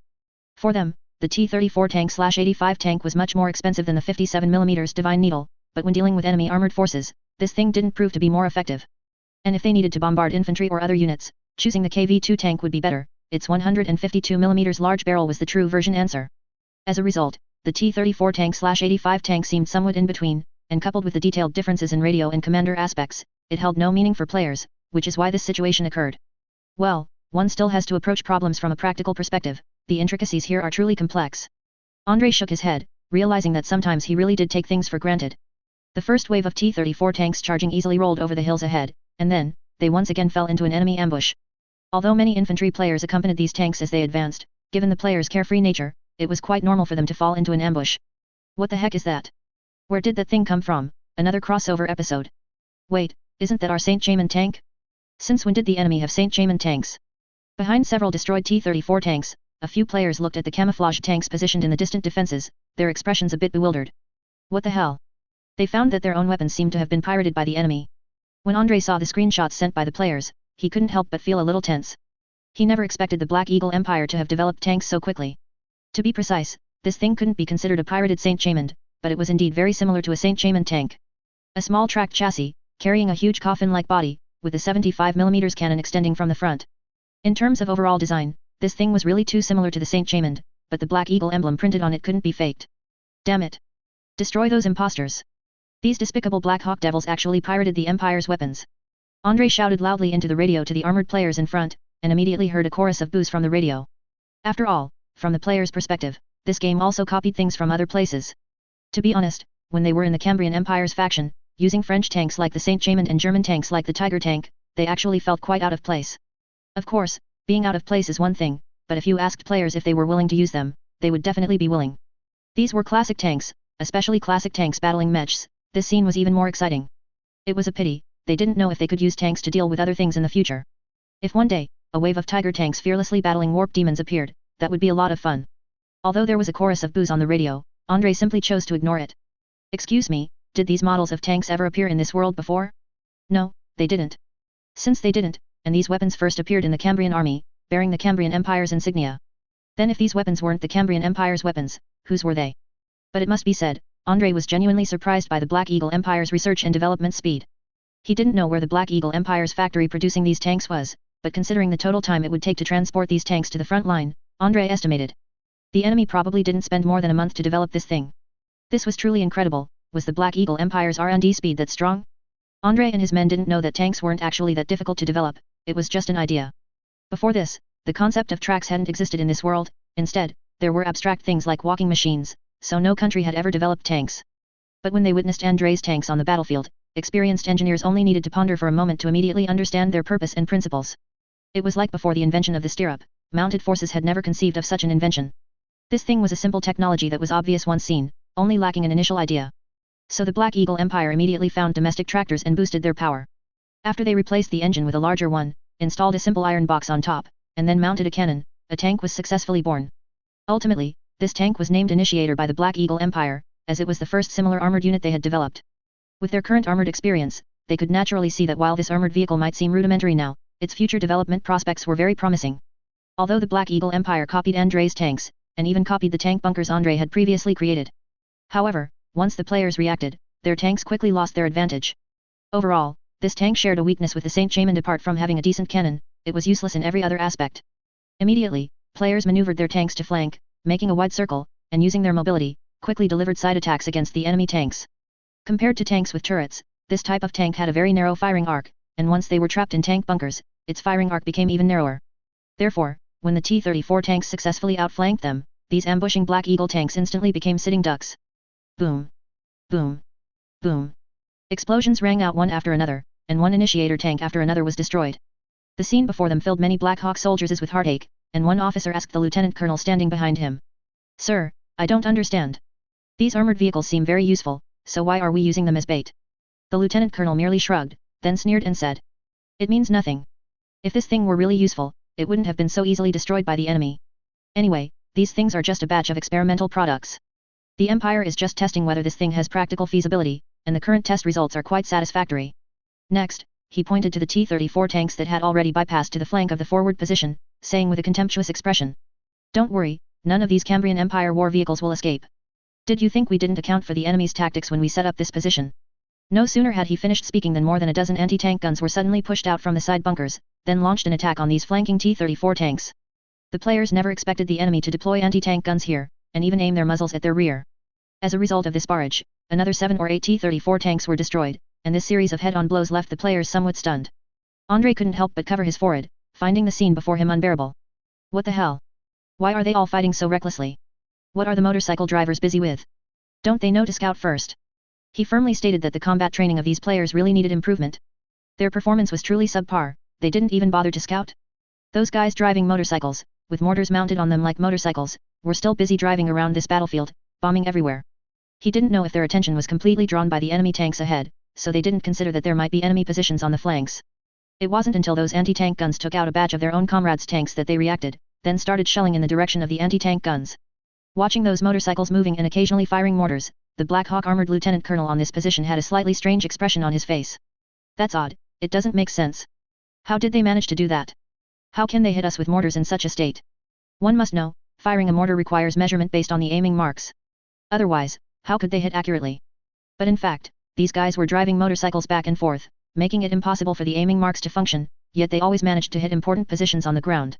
On this position, Black Hawk Empire mortar artilleries tried to countershell, but they simply couldn't keep up with the enemy's motorcycle speed. This left him baffled. Could it be that the Cambrian Empire had mastered some new aiming technology? Clearly, he had never considered that players had the ability to view the map from above. If he knew that players possessed such an abnormal ability to view the map from above, he would understand how the enemy managed to aim and barrage with mortars in such a state. Let our people retreat. There's nothing left to defend on this position. Leave a portion of people to cover the rear. The mission is complete. After giving the order, the lieutenant colonel quickly got into a nearby jeep and left without looking back. Their mission this time was, on one hand, to obstruct the enemy and test their own armored units, and on the other hand, to provoke the enemy's anger. Their long-standing plan was to lure Andrei's forces in and then encircle and annihilate them. Therefore, they had to ensure that the ever-victorious general would fall for it, rather than discovering the unusual situation here and quickly retreating. To ensure the enemy fell for it, they chose to intercept the second prince of the Cambrian Empire, thereby forcing Andrei to act. On the other hand, they also chose to rely on these small tactics to continuously inflict losses on Andrei, further provoking his anger. In the Black Hawk Army's view, most Cambrian generals generally possessed a hot-headed, reckless temperament, and General Vorontsov was very likely no exception. As long as they could make the opponent lose their temper, all these sacrifices would be worth it. Of course, this was also because the armored units left behind as bait were truly cheap. After all, these things were just modified tractors. Converted, the cost of a starter was even less than a pacifier mech, and the most expensive part of the entire tank was its cannon. But with the Black Hawk Empire's production boom, they currently had no shortage of artillery and could completely afford such losses. The Black Hawk soldiers remaining here quickly chose to retreat, but on this position, a contingent of Warsanian auxiliary troops was left behind to cover the rear. These auxiliary troops were informed that their performance in this battle would largely determine the Emperor's future attitude towards their rule. If they performed exceptionally, His Majesty the Emperor might very likely grant their homeland the title of Honorary German, allowing them to enjoy the same rights as imperial citizens. In addition, before leaving, the Black Hawk soldiers specifically left them a batch of potions produced by the United States of the Stars. The huge temptation of profit, coupled with the exhilarating effects of these potions, made them feel completely ablaze. Warriors, the time has come to serve His Majesty the Emperor. Gentlemen, we may not survive this war, but our families will surely enjoy this honor. From now on, we too are a noble and superior race. Let's kill these northerners and fight them to the death. On the position, a Warsanian officer shouted fanatically, his saber gleaming. Currently, Warsania was divided into three parts. One part consisted of ethnic groups with kinship ties to the Black Hawk Empire. These people were also the Black Hawk Empire's staunchest supporters, dreaming of gaining recognition from the Black Hawk Empire and becoming the superior race they had always longed for. Another part consisted of capitalists who leaned more towards the Wuxiao Empire. Most of these people had already chosen to flee and had little influence domestically. Besides these two groups, the largest number were those with closer blood ties to the Cambrian Empire. However, despite this, they had no goodwill towards the Cambrian Empire, as wars between the two nations had been frequent, and hatred had long accumulated. They could only be described as being in a state of confusion. They might not be very willing to submit to the Black Hawk Empire, but they were quite happy to fight the Cambrian Empire under the leadership of the Black Hawk Army. A player's tank rumbled into their trench, and the immense pressure made the Warsanian soldiers in the trench instinctively cover their heads. But immediately, a brave soldier, holding a pre-prepared satchel charge, cautiously crawled towards the approaching tank, his eyes gleaming with madness. Under normal circumstances, they would never be so desperate. However, the special potions from the United States of the Stars made them forget fear, leaving only a huge desire for destruction to be unleashed. Closer, getting closer. Soon, this steel behemoth would be destroyed by his satchel charge. At this thought, a morbid excitement filled the soldier's heart. He couldn't even understand why he was excited. Tat tat tat. But a burst of gunfire mercilessly shattered his excitement. When he saw the bullet holes tearing through his chest, intense pain swept through his entire nervous system. No. Why? Only then did a flicker of clarity pass through his eyes, but alas, it was already too late. The players riding behind the tank watched the enemy charging with satchel charges, yelling, and immediately gave him a burst of fire without hesitation. Before the enemy even fell, these players, even more fanatically than the Warsanian soldiers, charged directly into the trench. Kill, kill, kill, kill, kill. I am the little Western King. Blood for the Blood God, skulls for the Skull Throne. Ah! When these Warsanian soldiers saw the players' fanatical demeanor, they were momentarily stunned. No, they were fighting so desperately because they were on drugs and wanted to be a superior race. But why were these Cambrian soldiers fighting so desperately? Did the Tsar give you a few gold coins that made you fight so hard? When the Warsanian soldiers faced these players, who seemed possessed by Kern, they instantly fell into chaos. The players' firepower was too fierce. A violent burst of gunfire could clear a small section of the trench in an instant. At the same time, the players' close-quarters combat ability left the Warsanian soldiers incredulous. In their impression, the Cambrian army should not possess such firepower, nor such powerful close-quarters combat ability. According to the Warsanians' past experience, generally speaking, the Cambrian army's close-quarters combat ability often showed two extremes. The close-quarters combat ability of the guard units was mostly very strong, but that of the ordinary units was truly lacking. Because those guard units enjoyed better treatment, were physically strong, and were loyal to the Tsar. But those ordinary units were neither well-fed nor warmly clothed, and most were selected from serfs. The overall impression these guys gave was one of numbness. They simply didn't know who they should be fighting for. They were merely obeying the orders of their slave masters, fighting instinctively. Of course, considering this was Vorontsov's force, they must be in the ranks of the guards. But even if they were guards, the Cambrian guard should not be this fierce. Throughout the trench, the fighting between players and Warsanian soldiers was extremely bloody. A player could kill a Warsanian soldier with a bayonet charge, but sometimes, before he could pull out the bayonet, his head would be cut off by an enemy's saber. Other times, some crazy players would simply have satchel charges strapped to their bodies, shout Allahu Akbar, and then charge forward. He had no idea who they were trying to cosplay this time, but anyway, some American players in the game, seeing this scene, instantly felt a chill. Damn it. This joke is a bit too dark. Thus, in the players' chat area, a flame war inexplicably broke out. Only then did Andre notice that among his newly joined players, there seemed to be quite a few foreign players. He also couldn't figure out what was going on. Could it be that his rank increase had expanded the scope of player recruitment? It was truly baffling, giving him a feeling reminiscent of Louis XVI. Soon, the players successfully tore open the enemy's defensive line. The Warsanian soldiers defending this position simply couldn't withstand the players' fierce assault. After all, their weapons and equipment were poor, and they had no special skills, so they could only rely on fighting desperately while on drugs. But when it came to fighting desperately, how could they compare to the players' skill in desperation? Moreover, players had a bunch of special tricks, which was much stronger than just fighting desperately.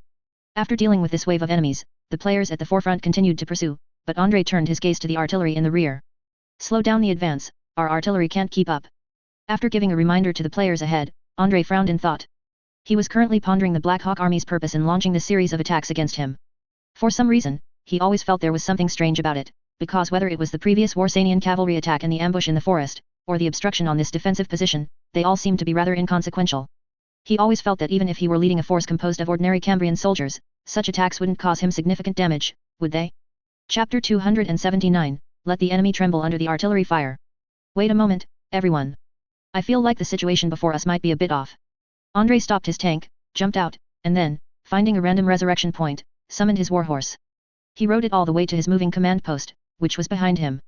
As soon as he arrived, Andre told the staff officers about the anomaly he had noticed, asking them to help analyze what was going on.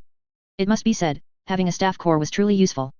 Andre wasn't sure how other Cambrian officers used their staff corps, but his own was genuinely effective. Generally speaking, he didn't need to consider too many things, he only needed to hand over battlefield problems to the staff corps for analysis, letting them propose several different solutions. Then he would choose one solution and have his subordinate officers execute it, basically without needing to deal with too many detailed issues. This largely compensated for Andre's weakness in details. After all, even though he was now desperately trying to catch up on military knowledge, his common sense was truly unreliable in many aspects. Hearing Andre's question, the staff officers quickly analyzed the situation, but they came to different conclusions. Some suspected that the Black Hawk Army might be unaware of their unit's combat strength, so they only dispatched a small force, believing it would be enough to defeat them. Others suspected that the Black Hawk Army might be using this method to provoke them, and it was highly likely that the enemy wanted them to advance deeper before launching some kind of ambush. To be honest, Andre felt both explanations made sense. The battlefield wasn't a game, the enemy couldn't always have a full map. If there were intelligence oversights in certain areas, then it was normal for the strength of the dispatched troops to be incorrect. But after much thought, he felt the latter possibility was more likely. The Black Hawk Army's intelligence system was much stronger than the Cambrian armies. Not only that, he had also seen many new weapons among the enemy's forces. Both the rocket launchers and the newly imitated tanks surprised Andre. Although, in his opinion, both items could only be described as quite primitive and backward, with basically nothing to learn from. But it must be said, the Black Eagle Empire's military-industrial research and development speed was truly impressive. He didn't know how they managed it, but this R&D speed was definitely much faster than that of the German during World War II. Since the enemy had already deployed new weapons, their unit should not be an ordinary one. It was unlikely such an obvious intelligence oversight would occur, right? After much deliberation, Andre ordered the Air Force players to conduct a wide-ranging reconnaissance of the surrounding area, along with some bombing. He wanted to see how many Black Hawk Army soldiers were hidden around, and then decide what to do next. Andre issued a warning, stating that there might be an ambush ahead for the players, and also advised them to retreat and advance with the main force. However, he seemed to have forgotten the nature of these players, which led to his warning backfiring somewhat. Brother Hunan, everyone, what do you think about this warning? Veteran 10,086, I am sitting and watching. Is there anything to even look at? Obviously, there's an ambush ahead, and it might even be a plot kill. Gigi King, I don't think a plot kill is very likely. This game rarely has plot kills, it emphasizes high freedom. Brother Hunan, in that case, let's just form an armored column and charge in, and clear out their ambush. I want to see what kind of ambush they have. Although some players did follow Andre's advice, temporarily stopping their advance and waiting for the Air Force's reconnaissance results before acting. But at the same time, most players directly assumed there was an enemy ambush ahead, and possibly some formidable units. So, to Andre's utter bewilderment, they excitedly charged out, completely ignoring Andre's warning. Watching the armored units depart, the staff officers around Andre were also a bit confused. General, what's going on? Why did they all deploy? Andre slapped his forehead and couldn't help but sigh, saying, damn it, it's very possible the messenger miscommunicated. I'll go ask what happened. Don't worry about that for now. You all follow the main force. Our Air Force should get a conclusion very soon, and then we'll consider how to fight. After saying this, he also quickly ran towards his tank ahead, fearing that these players would simply leave him behind and run off. Sorry, messengers, this blame is on you. Otherwise, Andre really couldn't explain why these guys wouldn't obey orders. He couldn't possibly tell the staff officers that these players got more excited the more danger they encountered, could he? Anyway, the messengers were also players, so they weren't afraid of taking the blame. At the same time, he couldn't help but remind himself inwardly. Next time this happens, he shouldn't issue such a warning, and he certainly shouldn't issue an order to stop the players. Many players have a rebellious mentality, the more the game warns them not to do something, the more they want to do it, because for them, there's no loss even if they try. In the sky, the Air Force players who had just deployed quickly arrived at the battlefield. Thanks to Andre's increasingly good habits developed recently, almost every time his troops reached a town or an open area, they would build a field airport there. Anyway, for players, they didn't need a high-quality field airport, a decent one was enough for landing.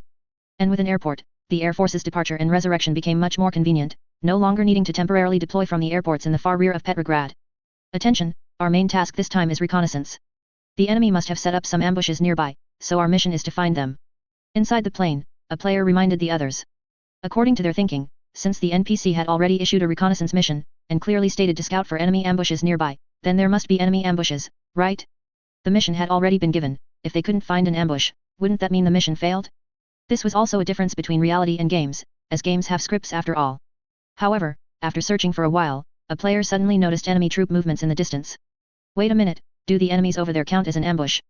These guys have their troops deployed here, certainly not to deal with our allies in Folkhov. They are most likely coming for us. Seeing the large numbers of Black Hawk soldiers and armored units moving in the distance, the Air Force player's eyes lit up, and he calmly analyzed. He had originally thought that the enemy's ambush might be hidden in a small forest or behind a small hill. He had even specifically referred to the nearby map, trying to fly towards these areas with complex terrain. Unexpectedly, the enemy did not seem as concealed as imagined, they openly formed a large encirclement. Screenshot the enemy here and submit it to see if we can get a reward? If we can get a reward, this should be the so-called ambush. When Andre saw the aerial photos sent back by the players, he was slightly stunned, not expecting the Black Hawk army to actually prepare a large encirclement to annihilate him. Thinking of the elaborate plan concocted by these Black Hawk army soldiers, he couldn't help but laugh. Hehe, these guys are quite interesting. They're really planning to corner me. Andre quickly outlined the scope of the encirclement on the map, feeling a little startled by the Black Hawk army's grand maneuver this time. Their encirclement this time would probably require at least 5 divisions to participate. He wondered where the Black Hawk army had gathered these troops from. Considering the Warsanian cavalry that had appeared on the battlefield before, Andre suspected that some of the enemy's forces might be auxiliary troops or something similar. Otherwise, he highly doubted where the enemy could possibly draw 5 divisions from. The Black Hawk army shouldn't have that many mobile forces. If nothing goes wrong, letting them fight an ambush here would likely cause heavy casualties for a typical Cambrian army. After roughly estimating in his mind, Andre found that the Black Hawk army's plan this time was highly feasible. Under normal circumstances, if they launched a sudden attack like this, encountering successive strikes from different directions, an ordinary Cambrian army would inevitably fall into panic.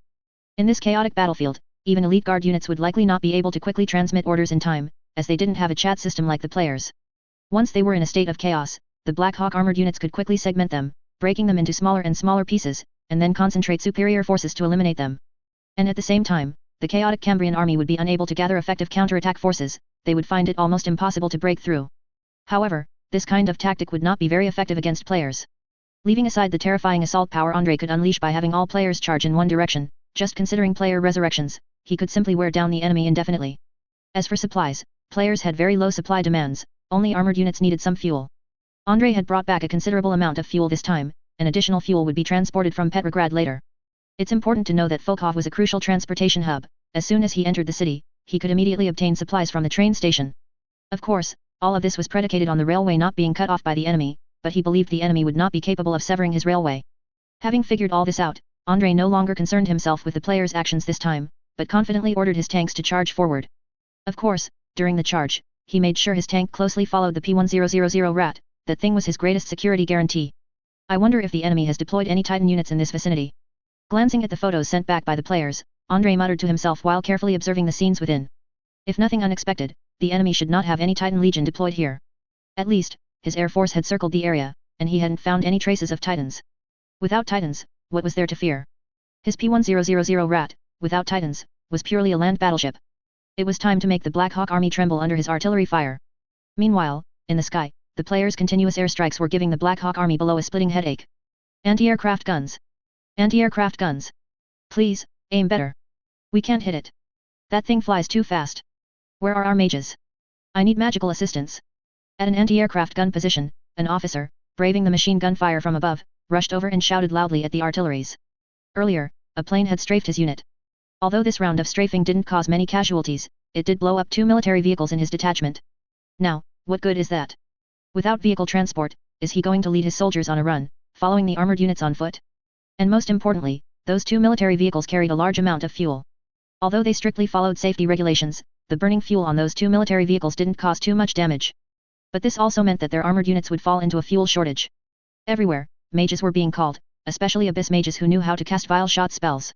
A group of artilleries looked at them with extreme superstition, hoping they would quickly use magic to take down the planes in the sky.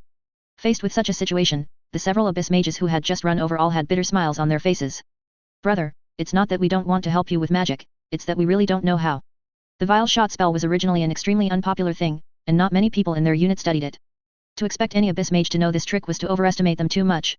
Even though they had been desperately rushing to learn spells these days, they still hadn't made much progress, because magic really wasn't that easy to learn.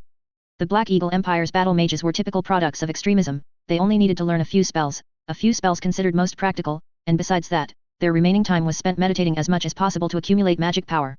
No one knew why their deep space meditation could accumulate magic power. The Black Eagle Empire had researched many topics in this area, but without any progress. And this led to a conflict. A mage only had so much time to study, but they also had to accumulate magic power and learn spells. If they prioritized learning too many spells, it would lead to insufficient magic power and very poor endurance on the battlefield. In contrast, they only used a few common spells on the battlefield.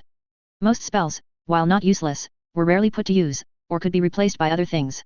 This also led to the Black Eagle Empire's battle mages generally only knowing a few spells, like products from an assembly line, quite rigid. A Spitfire fighter plane was fortunately hit by an 88 flak gun, spiraling down. But at the same time, this exposed 88 flak gun position immediately suffered a joint attack from several other warplanes. An abyss mage was a bit foolish, he tried to use a high energy ray to counter the enemy, which meant guiding a laser from his staff to shoot down the enemy's plane. This thing was indeed quite effective against planes, easily correcting its trajectory and locking onto the enemy's plane, almost impossible for any plane to shake off. But the problem was, his use of this spell was too exposing, especially when this position was already exposed. What he did was no different from seeking death. Under continuous heavy fire from multiple machine guns, the anti-aircraft guns at the anti-aircraft position were quickly destroyed, and this abyss mage was also blown to pieces. When he realized something was wrong, he even tried to activate a shield to save himself, but it was clear that his shield simply couldn't withstand the combined fire of so many machine guns and autocannons. After the Air Force ravaged this position, the Black Hawk Army hadn't even had time to react from the chaos when they suddenly noticed. On a distant hillside, a large number of enemy armored units seemed to have appeared. Wait, how did the Cambrians' armored units arrive so quickly? When did their mobility become so strong? A Black Hawk soldiers found a blind spot. In his impression, the Cambrian army's armored units usually moved very slowly. There was no other way. In the past, among the Cambrian army's armored units, the fastest moving was the reindeer mech, but its speed was only comparable to a regular medium tank. As for the abstract incinerator and the later moose mech, these two things were slower than the other. The incinerator was purely because its engine power was too weak to move itself, while the moose mech was because it was too heavy. On the current battlefield, Andrei had found almost no place for the moose mech to be useful except for ambush battles. This thing simply had no long-distance mobility. Not even long-distance mobility, in most cases, ordinary bridges could not support such a heavy mech. So when this thing needed to cross a river, it had to go underwater. For this, the Cambrian Empire even had to install a removable snorkel specifically on this mech. This thing was exactly like the technique used by the German armored units when crossing rivers in World War II, but considering its terrible mobility, Andrei could only say that this technique was as good as not having it. In contrast, the large number of T-34 tanks currently assaulting, in the eyes of the Black Hawk soldiers, were truly as fierce as tigers. Quick! Organize a counterattack for me, don't let them charge over. The commander responsible for defending this area quickly shouted desperately to his adjutant. He couldn't even imagine what kind of tragedy such a steel torrent would bring if it charged into their unit while it was in chaos. Bang! A dreadnought mech, from a long distance, fired artillery at the charging T-34 tank, but this shot did not seem to hit. On the one hand, the players were indeed far from them, which was somewhat beyond the dreadnought mech's usual accustomed range. On the other hand, it was also because the players' driving was too wild. Woohoo! Taking off. Nanny? Divine Eagle Black Hand brother. Damn. Can you even drive? You almost flipped my tank. Unlike armored units that would form combat formations under normal circumstances, players, although consciously forming combat formations, their formations could only be described as quite abstract. Players in the guild were fine, they had some communication on a daily basis, and they had practiced coordination in previous battles, so their combat formations still looked somewhat like the real thing. But for players who had just joined the game, they didn't care about any of that, they just drove as hard as they could. As a result, some players would be driving perfectly fine in front, but then with a clang, a tank would suddenly crash into them from the side. The sudden impact instantly sent his tank flying, almost flipping it on this cursed downhill road. The players were also firing their cannons. Compared to the enemy's artillery, the 57mm Divine Needle seemed to have higher accuracy. Several Black Hawk Army mechs were suddenly hit. The powerful 57mm armor-piercing shell instantly tore a gap in their front and then penetrated through the back. The Dreadnought mech's defense was ultimately too fragile. The Black Hawk Army had already discovered this in previous battles, but they had no better models to replace it with. This mech overly emphasized mobility, to the point of neglecting defense, ultimately leading to it becoming a fragile assassin on the battlefield.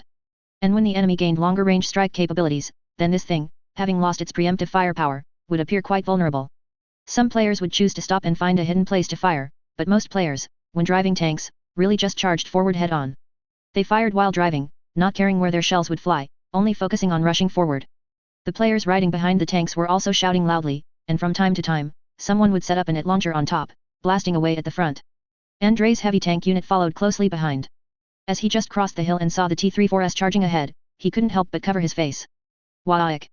Listening to this familiar battle cry, Andrei suddenly realized that his players were really developing in the direction of greenskins. Good heavens, he used to think that greenskins shouting like that seemed a bit foolish, but now he realized that when players get emotional, this kind of Waik shouting is really good for venting emotions. Unfortunately, he didn't have a Waik field here, so no matter how wildly the players shouted, he wouldn't transform into a warboss because of it. General, our soldiers in front have already charged. What should we do next? Should we also charge? Gigi King, who was acting as the driver, suddenly turned to Andrei and asked, his eyes sparkling with eagerness. Although the Tiger tank wasn't as suitable for speeding, driving this heavy tank wildly was also quite exhilarating. Crushing the enemy all the way, he couldn't even imagine what kind of destruction this 50-plus ton behemoth would cause. Find a place to hide on the side, then set up the cannon and snipe. An 88 flak gun is such an accurate artillery piece, if we don't use it for sniping, wouldn't it be a waste? Andrei didn't care about theories like heavy tanks needing to be on the front line. This wasn't World of Tanks. I'm just going to play dirty, using heavy tanks as tank destroyers. Is there a problem with that? Do you know what a key NPC is? Do you know what an important VIP is? If he were carrying a large number of ordinary soldiers, then as a general, Andrei might still be interested in personally leading the charge to boost the soldiers' morale. But the problem was, apart from the guards in the command post and the staff, everyone else in his unit was basically made up of players. In that case, who was he performing for? The players' morale was already off the charts. Even if he charged up in a tank, he would only earn the nickname Reckless Andrei among the players. Bang! With one shot, a dreadnought mech was instantly blown up on the spot. Seeing such a result, Andrei nodded with satisfaction. The Tiger tank's 88 flak gun was still as reassuring as ever. Wait a minute, the Black Hawk Army is flanking us. It looks like they want to surround us. Suddenly, the colonel leading the Krieg regiment's charge noticed the enemy attacking from the side. He himself always preferred battlefield command during combat, so he never fought wars with mindless charges. Therefore, he was also the first to discover the enemy appearing on the flank. Seeing this, Andrei's pupils constricted slightly. He didn't expect the Black Hawk Army's reaction speed to be so fast. He had thought it would take at least half an hour for them to flank him. It seemed that perhaps due to the player's previous air raid, the Black Hawk Army had already identified this as the primary direction for an impending attack. Thinking of this, Andrei suddenly revealed a sinister smile, then shouted to the colonel over the radio. Colonel Jourdan. Now I need to give the Krieg regiment a difficult task. Do you have the confidence to complete it? Without waiting for a reply, Andrei continued on his own. The enemy is flanking us, but we absolutely cannot be surrounded here like this. Next, I need an absolutely fierce attack to severely tear through the enemy's defenses. I need to bombard the enemy, but the Krieg regiment must attack simultaneously with the bombardment. Understood. Next, I will have the artilleries prepare a round of bombardment on the front. Immediately assemble your soldiers, this war has reached its most critical moment. As soon as he finished speaking, Andrei issued a mission, ordering the players to break through. Upon receiving the mission, the colonel immediately gathered all the players in the guild, then sought help from other players, preparing to organize the Krieg regiment and launch another desperate assault. Seeing this clearly passionate mission, a group of players became excited, shouting for the Emperor and the honor of Krieg, and then charged forward. But then, players quickly reminded them. The Krieg Death Corps always charge silently, their cosplay isn't accurate. Newbies are just too weak. At the same time, Andrei ordered the Katyusha rocket launcher behind his team to launch a fierce bombardment in the specified direction. A Black Hawk Army armored regiment, which had just outflanked them, was now heading straight for Andrei's flank. Although they didn't fire directly due to the distance, judging by their charging speed, it would only take a few minutes before they directly penetrated Andrei's team. Warriors of the Empire, do you see the enemy's armored forces ahead? That is their last elite. Tear them apart, turn this place into a graveyard for the enemy's armored forces, and destroy the ever-victorious general's last struggle. Their regimental commander, riding a somewhat slow hunter mech, spoke loudly into the radio to the others, a look of extreme fanaticism on his face. Warriors, we have torn open the gates of hell. Let this plane, along with the enemy's last elites, burn. We are the embodiment of purgatory. But as soon as he finished speaking, someone immediately asked him. Sir, but how do we deal with the enemy's behemoth tank? Seeing the P-1000 rat also cresting the distant hill and aiming its turret at their position, the commander's pupils contracted slightly. But he remained calm and assured his soldiers. Don't worry, the Empire naturally has war machines to deal with that behemoth tank, that thing will never survive. Almost as soon as he finished speaking, dense gunfire sounds erupted from a distant hillside. 2 Black Hawk Army howitzer regiments, already positioned there, launched a fierce bombardment in this direction, specifically towards the P-1000 rat. The mission of these artilleries was to use dense shelling to destroy the void shield of the enemy's super tank as much as possible, exposing the vehicle. Once this was accomplished, they naturally had other weapons to deal with that thing. Almost simultaneously, the artilleries on both sides chose to open fire. A large number of shells rained down on Andrei's charging armored forces, but the destructive effect of this round of artillery fire was not particularly good. Most of the Black Hawk Army's artillery were not super heavy artillery, relying on shrapnel damage and concussive blasts from nearby impacts. It was difficult to damage the tanks in Andrei's team. After all, almost none of the tanks in Andrei's team were old World War I tanks. Even the T-34 tank, with the weakest defense, could be considered an iron tortoise on the current battlefield. Therefore, unless directly hit by a howitzer, these tanks were difficult to destroy on the spot. Even if various mechanical failures occurred due to concussions, players would repair them as quickly as possible. It was just a pity that the players riding on the outside of the tanks were unlucky, inexplicably blown to death by shells. Some players were still bewildered even as they were blown into the sky by shells, completely failing to understand how they had died. But when the artilleries Andrei had deployed behind the hillside suddenly opened fire, the Black Hawk Army was also momentarily stunned. They had assumed that Andrei's forces had left their artilleries behind to launch this assault, leaving them completely unprepared. But who would have thought that most of the artillery carried by Andrei's forces were highly mobile self-propelled artillery? Both the Katyusha rocket launcher and Andrei's hammer had extremely high mobility, capable of keeping up with armored forces, and were also extremely simple to deploy. Therefore, when the sky-flying rockets and 203 mm heavy artillery shells rained down on the charging Black Hawk Army armored forces, they immediately felt the earth-shattering impact. When the 203 mm heavy artillery shells smashed into the ground, it truly felt like a heavy hammer striking their hearts. The Black Hawk Army rarely encountered such artillery strikes, let alone armored forces encountering such shelling while on the move. Some charging dreadnought mechs were violently overturned by the shockwave from the explosion. Although these things had the ability to get back up, after such a series of impacts, their drivers were either stunned or outright killed by the overpressure. Other mechs, directly hit by shells, exploded into a giant fireworks display before everyone's eyes. Sir, what should we do? Retreat or continue the attack? The previous shelling had made the commander of this armored regiment somewhat deaf. He tried to distinguish the voices on the radio while observing the battlefield before him. At this moment, this battlefield had completely transformed into purgatory, both friendly and enemy positions were engulfed in flames. Everywhere were visible remnants of armored units. Compared to the relatively intact steel tanks on the other side, their remnants were even torn to shreds. Attack! Attack! Charge forward, then engage in close quarters combat. Damn it! Warriors, raise your bayonets. I refuse to believe that once we get close, their tanks will still be able to engage in close combat with our mechs. As he spoke, a bloodthirsty glint flashed in the armored commander's eyes. He had initially thought that the large bayonet on the front of the dreadnought mech was largely meaningless because, in most situations, they truly had no opportunity to engage in mech combat with the enemy. But now, he suddenly realized the turning point of this war. As long as their armored forces could charge into the enemy's ranks and engage in a meat grinder, they would not fear the enemy's artillery bombardment. And at the same time, relying on mech combat skills, they could easily gain the upper hand in close quarters. In this way, couldn't they easily defeat the enemy's armored forces? Thinking of this, a ferocious and wild smile once again appeared on his face, and he was completely exhilarated. Andrei didn't pay attention to the enemy's charging posture. He looked at the P-1000 rat beside him with a slight worry, wondering if he should withdraw this tank first. In the previous battle, the 380 mm super cannon of this P-1000 rat had shown immense destructive power against the enemy's forces. This thing was purely battleship-level firepower. One shot, no matter what armored forces the enemy had, a section would be blown away on the spot. However, that fierce round of shelling had also breached the void shield of this behemoth tank, which was why Andrei was somewhat worried that this unique armored unit would be damaged. Forget it, since it's already here, weapons should be used to charge on the battlefield. Andrei shrugged, ultimately not issuing a retreat order. For players, what they valued most was absolutely the thrill of combat. For Andrei, although this thing was indeed unique, it wasn't indispensable. No matter what, the Winter's Fury Titan Legion had now also been mobilized to Petrograd, and the Legion commander was his fiancé. Rounding up, wasn't this Legion also effectively his family's troops? Since he wasn't lacking Titan units, he naturally didn't need to be so meticulous, just throw this thing out there. But just then, a huge whistling sound suddenly came, startling Andrei. He watched as a giant shell instantly fell from the sky, exploding directly not far in front of the P-1000 rat, creating a scorching flash of fire. The terrifying shockwave instantly swept through all the surrounding players, and even a player responsible for operating the anti-aircraft gun on top of the behemoth tank was instantly killed by flying shrapnel. Fortunately, after some modifications to the rear, the mobile shrine and choir had better protection, and they were not greatly affected. However, there was no doubt that this shell was indeed a bit frightening. No way, Big Bertha again. Recalling a type of Black Hawk Army super cannon he had seen before, Andrei suddenly thought of something. Before he could react, another shell smashed towards them, but the impact point seemed even further than the first. A Tiger tank controlled by a player was advancing alongside it. This shell happened to hit the top of the Tiger tank, piercing directly through it on the spot. A 1-ton shell violently penetrated the heavy tank, detonating inside and instantly blowing the heavy turret to who knows how high. As the turret fell, it coincidentally hit an unlucky fellow nearby. A T-34 tank that happened to be passing by was thus crushed and exploded by the falling Tiger tank turret. What the F***ck? 2 Big Berthas, they really came prepared. Andrei was startled, he had never dreamed that the Black Hawk Empire would deploy 2 such formidable characters to deal with him. What kind of grudge, what kind of enmity was this? Did they have to be so brutal? Air Force. Find the enemy's super cannons, and destroy their heavy artillery immediately.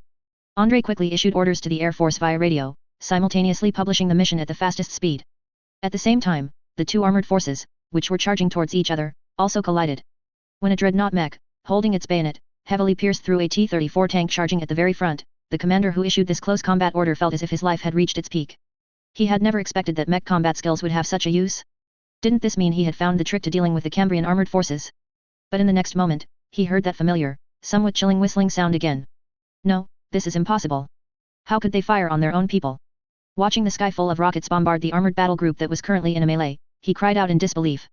But he didn't notice that the T-34 tank he had pierced still bore the Human Empire skull and Aquila insignia, and at the very top of the tank, a Creek Death Corps military flag fluttered fiercely. Chapter 280, The Big Blue Bird watching the live stream was overjoyed. Oh no. The Colonel is dead. It's over, our boss has been sacrificed again. Colonel, how can I live without you? Although the players made no sound in the external voice chat and mostly remained silent. But in internal communication, especially in their guild chat, a bunch of players brazenly mocked the unfortunate Colonel Yulton. What could they do? Who told the Colonel to charge so far ahead? If he died, he could only blame his own bad luck. Enough, it's just my game character that died, stop wailing. Hurry up, the armored units on both flanks, quickly go and outflank the enemy. What are you doing blocking the way here? Is this a traffic jam? Just then, Colonel Yulton suddenly popped up in the chat area again. While quickly directing the players' armored units to move, he couldn't help but complain. The restrictions in this game are so troublesome. To recruit armored units, I have to specifically find a factory with a rebirth production line. I wonder if there's one in Folkhov. If there isn't, then my tank drive will be a long one. However, Colonel Yulton didn't need to worry, because there were indeed factories in the city of Folkhov. In original history, this city had Soviet aircraft manufacturing plants and inland river barge factories. In this world, the city of Folkhov is an important airship manufacturing base, and also has shipyards. So, as long as players could quickly enter and occupy the factories in the city, they could get reinforcements for their armored units there. From the current situation, it seemed that some players had already parachuted into the city by plane and were preparing to occupy the factories. However, the current situation in the city seemed a bit chaotic. With no time to worry about such things, the colonel quickly commanded his armored units as much as possible, urging them to try and outflank the enemy. He had overestimated the players' combat awareness. With just a slight lapse in attention, these guys all let loose when driving tanks. Even though many of the players here were veterans of World of Tanks, their battles in World of Tanks were usually duels between a small number of tanks. Like the current situation, with hundreds of armored units charging at once, coupled with various artillery barrages constantly pounding them, this quickly plunged the players' armored units into chaos. Of course, while the players' armored units were in chaos, the Black Eagle Empire's armored units were actually in a similar state. Because they were shocked by the Cambrian army's reckless fighting style. What a joke, are they crazy? A Black Hawk armored soldier hid inside his dreadnought mech, listening to the continuous explosions outside, feeling as if his entire mental state was off. He didn't need to think much, just hearing the deafening whistle, he knew it was another enemy rocket barrage. The Black Eagle Empire also had Katyusha rocket launchers, but their Katyusha rocket launchers weren't usually used for direct frontal assaults in war. More often, the Black Eagle Empire would choose to use Katyusha rocket launchers for mine clearance or to lay mines in a certain area, but they had never concentrated their Katyusha rocket launchers like this. Perhaps it was because their Katyusha rocket launchers carried smaller, less powerful rockets, or perhaps it was because they preferred more precise strikes. He didn't understand what these Cambrian soldiers were thinking. They were already in a melee with them, yet the artillery in the rear still hadn't stopped firing. Under such indiscriminate artillery bombardment, they themselves would also die. Didn't they understand this principle? At least for him, if he was charging desperately at the front, and the artillery at the back dared to do that, he would absolutely turn back immediately, without a moment's hesitation. If their artillery dared to mess around like that, when they returned, he would risk it all and shoot the artillery first. Damn it, get out of here quickly, don't get entangled with them. These guys are all crazy. Over the radio, the commander of this armored regiment also issued orders to the others. Clearly, this Black Eagle Empire's armored commander was also frightened by the enemy's reckless artillery tactics. Attention, they're trying to run. Quickly stop them. Charge up, bite them, kick their asses. The armored units outflanking on the sides, speed up, what are you all doing?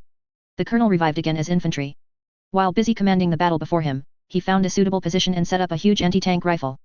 This time, he chose the tank hunter profession. On one hand, it made it convenient for him to be a sneaky old guy, hiding in the dark to ambush enemies.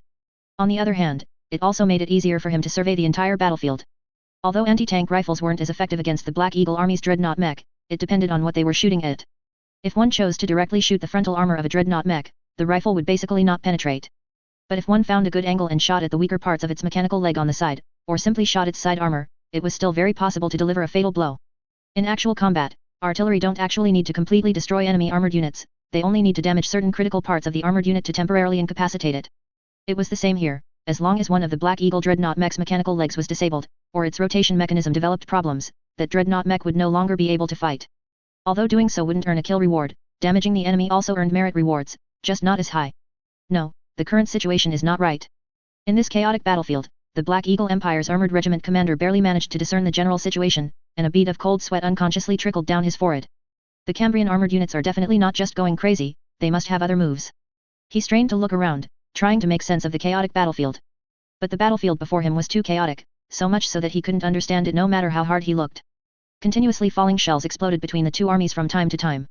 Some Cambrian Empire armored vehicles were blown to pieces on the spot, while Black Eagle Empire dreadnought mechs were flung away like broken rags.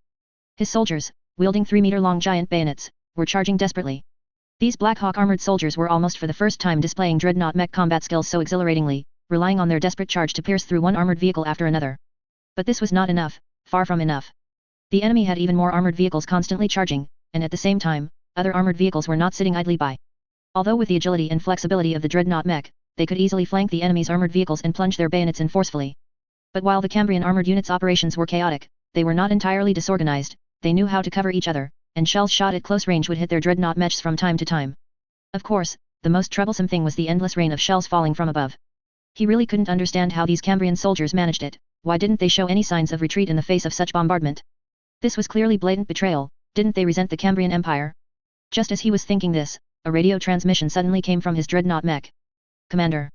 This is bad, so many vehicles. The enemy has a large number of vehicles, appearing from our flank. The voice was like a bolt from the blue, instantly startling the commander who had been in confusion. That's right, he thought, how could the Cambrian Empire's armored units keep engaging them in a desperate frontal charge like this? The enemy must have adopted another tactic, he just hadn't noticed it. He quickly peered into the distance, even risking poking his head out of the tank to get a better view. When he saw some of the enemy's fastest reacting armored vehicles outflanking from both sides and simultaneously aiming their turrets at them, his face instantly turned pale. Quick! Get out of here! Retreat!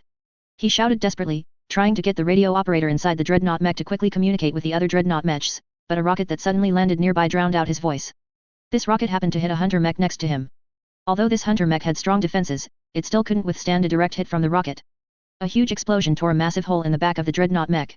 The 75mm cannon was blown off, soaring high, then smashing hard onto another dreadnought mech nearby. A flying shrapnel shot towards the commander. Before he could react, he felt a chill on the side of his cheek. Immediately after, a burning pain suddenly struck his face, making him speechless. Commander, are you all right? Seeing his commander, his face covered in blood, fall into the dreadnought mech, the soldier responsible for sending radio messages quickly pulled the commander up, and then he saw. One of their commander's ears, along with half of his cheek, had been sliced off by shrapnel. The stark white bone was exposed, and a large amount of blood gushed out. Without any hesitation, he quickly pulled out bandages from a nearby box and wrapped them around the commander's face as quickly as possible. But because of this, he didn't hear the commander's order just now, and the commander, due to the intense pain, couldn't speak, only staring at him intently, constantly shouting incoherently. It was this slight time difference that doomed the Black Eagle armored unit's chance of retreat. When a large number of T-34 tanks flanked them from behind, the Black Eagle armored unit suddenly found itself surrounded by the enemy. This is impossible, we were actually hit by a pincer movement from the Cambrian Empire. The deputy commander, who had taken over command, looked at the chaotic scene before him and was completely stunned, his mind a blank. In previous battles, they had always used their most favored pincer movement to outflank the Cambrian Empire's army again and again, but they never expected that after hunting geese all day, they would have their eyes pecked out by a goose. This time, they were actually outflanked by the enemy. The crossfire coming from the flanks caused their dreadnought mechs to be destroyed at an astonishing rate. The enemy's artillery seemed to have stopped their bombardment, turning their fire to extend further into the distance. And in front of them, that supergiant vehicle, which seemed to have sustained some damage but was still not completely destroyed, was pressing down on them like a huge mountain. A dreadnought mech raised its bayonet, seemingly wanting to launch a desperate charge at this vehicle, but before it could charge up, a 128mm cannon at the front of the vehicle easily blew the dreadnought mech in half. Immediately after, in full view of everyone, the massive vehicle crushed forward, flattening their dreadnought mechs into iron pancakes on the spot. It was too late. Everything was already too late. Even if they wanted to retreat, it was no longer possible, as the enemy's encirclement had already formed. The Black Hawk artillery in the distance was somewhat hesitant given the current situation, and their heavy cannons dared not fire any more. At this very moment, their two Great Bertha cannons were rapidly relocating, or rather, trying their utmost to do so. According to the Black Eagle Empire's standards, the relocation speed of these two heavy cannons was already very fast. In just 3 short minutes, these two heavy cannons were packed up, then they lumbered off, swaying as they moved into the distance. Including the weight of the entire walking mechanism, these cannons, weighing at least several hundred tons, slowly drove off into the distance, completely disregarding the other howitzers still on the position. In contrast, the towed howitzers were much slower to pack up, they were still busy unscrewing the fixed bolts and retracting their gun carriages. Only the Wasp artillery had the fastest retreat speed, these cannons attacked while moving, and they could also leave the battlefield at the fastest speed when retreating. But all of this was too late, because the Katyusha rocket launcher's saturation strike had already slammed down. To hit the howitzers over there, Andrei even specifically had the player artillery advance further, almost taking an extreme risk for his own side. It should be noted that the Black Hawk armored forces on this battlefield had not yet been annihilated, his armored forces were busy engaging in a meat grinder-like melee with the enemy's armored soldiers. Even a slight misstep could lead to the player's artillery being obliterated by enemy mechs. However, fortunately, both the player's armored forces and infantry were incredibly effective in combat. The first wave of Krieg infantry, who had charged forward, had already reached the front lines, they had charged through their own artillery fire, each carrying a blasting spear, showing a do-or-die attitude in their silent advance. Each explosion not only signified these Krieg soldiers being blown to pieces but also meant that an enemy mech was instantly destroyed. When the Black Hawk soldiers saw these guys in black greatcoats silently charging forward with explosive long-handled weapons, they were completely stunned. They couldn't believe their eyes. How could Cambrian soldiers possess such conviction? A Black Hawk officer was desperately shouting at the surrounding infantry, hoping they could quickly block these enemies, but they retreated. Although these Black Hawk soldiers had undergone extensive brainwashing in their country, making them believe it was glorious to sacrifice themselves for the Emperor. Yet, facing this group of enemies who had charged out of hellish artillery fire, many of them engulfed in flames but still silently charging, only to die with them, they truly wavered. Humans cannot fight madmen, especially not such a group of reckless madmen.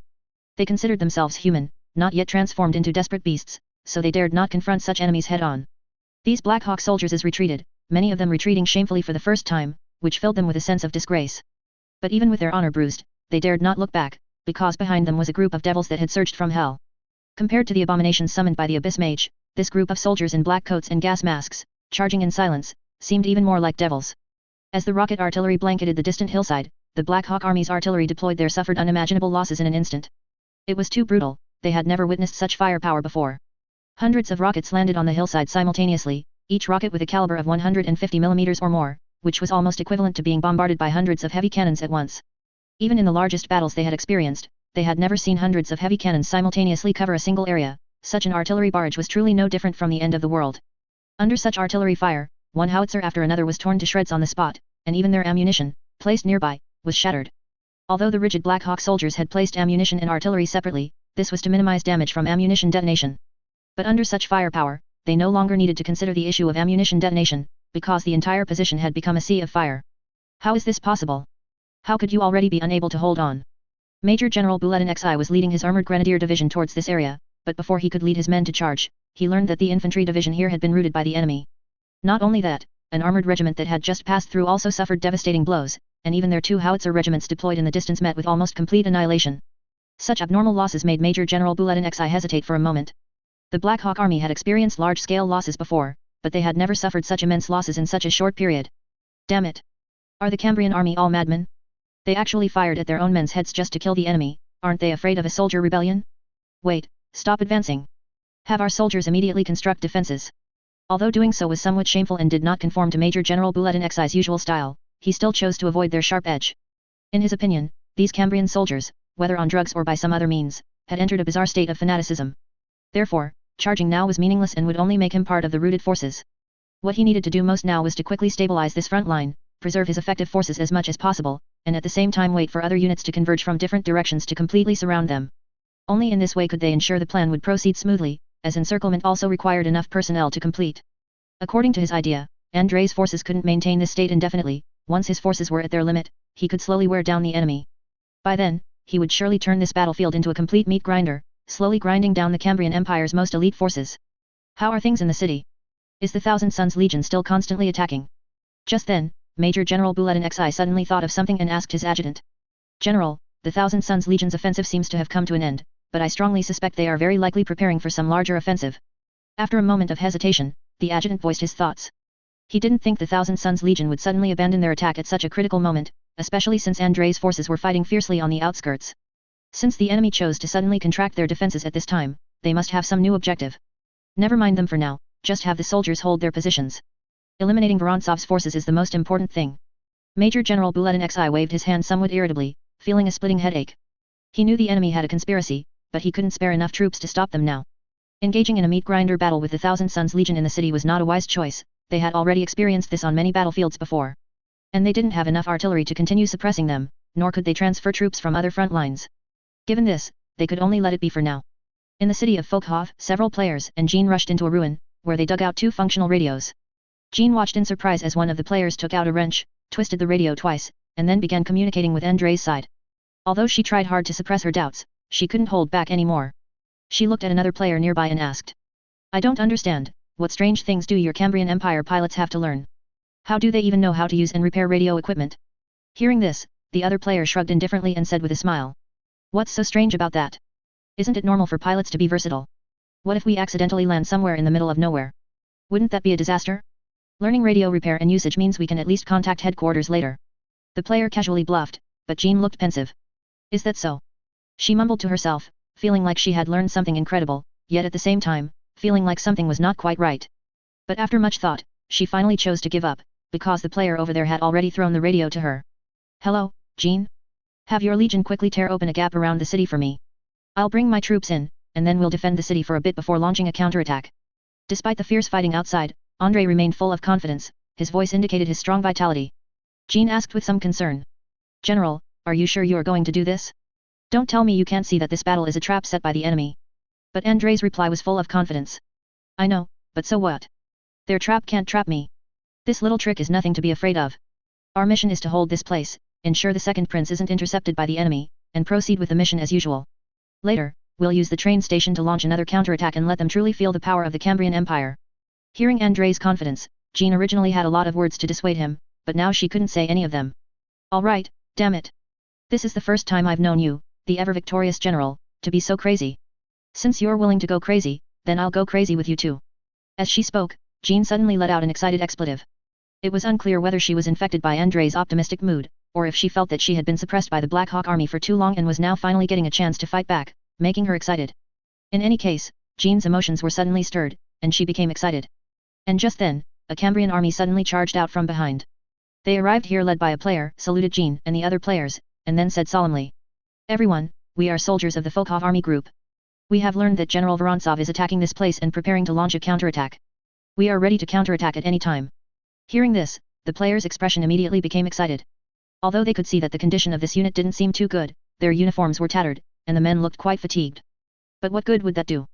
The players only cared about leading them in a counterattack. Alright, where are the rest of you? Why are there so few people? The player asked, and then, before they could even reply, he waved his hand and said. Forget it, don't worry about that. All you need to do now is follow us and try to capture the 2 main roads of this city. We just need to hold the crossroads, and when the general brings the troops in, we don't need to do anything else. This will be enough, do you understand? The group of soldiers all nodded. Although they had to take orders from a pilot, which they found somewhat inexplicable, this pilot kept talking about the general's orders. Their entire army group didn't have many people left, especially lacking officers. It was unclear if Andrei's previous report had worked, but the college student officers who were originally in this unit had almost all been transferred to Moscow, sent to the rear. This indeed saved a batch of critical talents, but it also led to a severe shortage of officers in their unit, and a large number of elites were left behind to defend the train station to the death. So, after all that, even though about 2,000 soldiers had come over, the highest-ranking officer in their unit was only a captain. That captain handed over command without any hesitation, because he knew he couldn't take back the crossroads with so many people. He could only trust these people in front of him, believing that General Vorontsov's soldiers would bring them a miracle. Very good. Now, you will roughly divide into a few small teams and follow us. Gather all the grenades and Molotov cocktails. Oh, do you have machine guns? The player quickly tallied the firepower of this unit and found that they were truly impoverished. A force of 2,000 men had only 2 heavy machine guns and 4 mortars in total, but there was a large number of Molotov cocktails. These things were too easy to make, a bit of high-purity alcohol, sugar and glass bottles would suffice, then just add some cloth strips for ignition. Although some areas of the city had already fallen, the largest brewery was still under the control of the soldiers.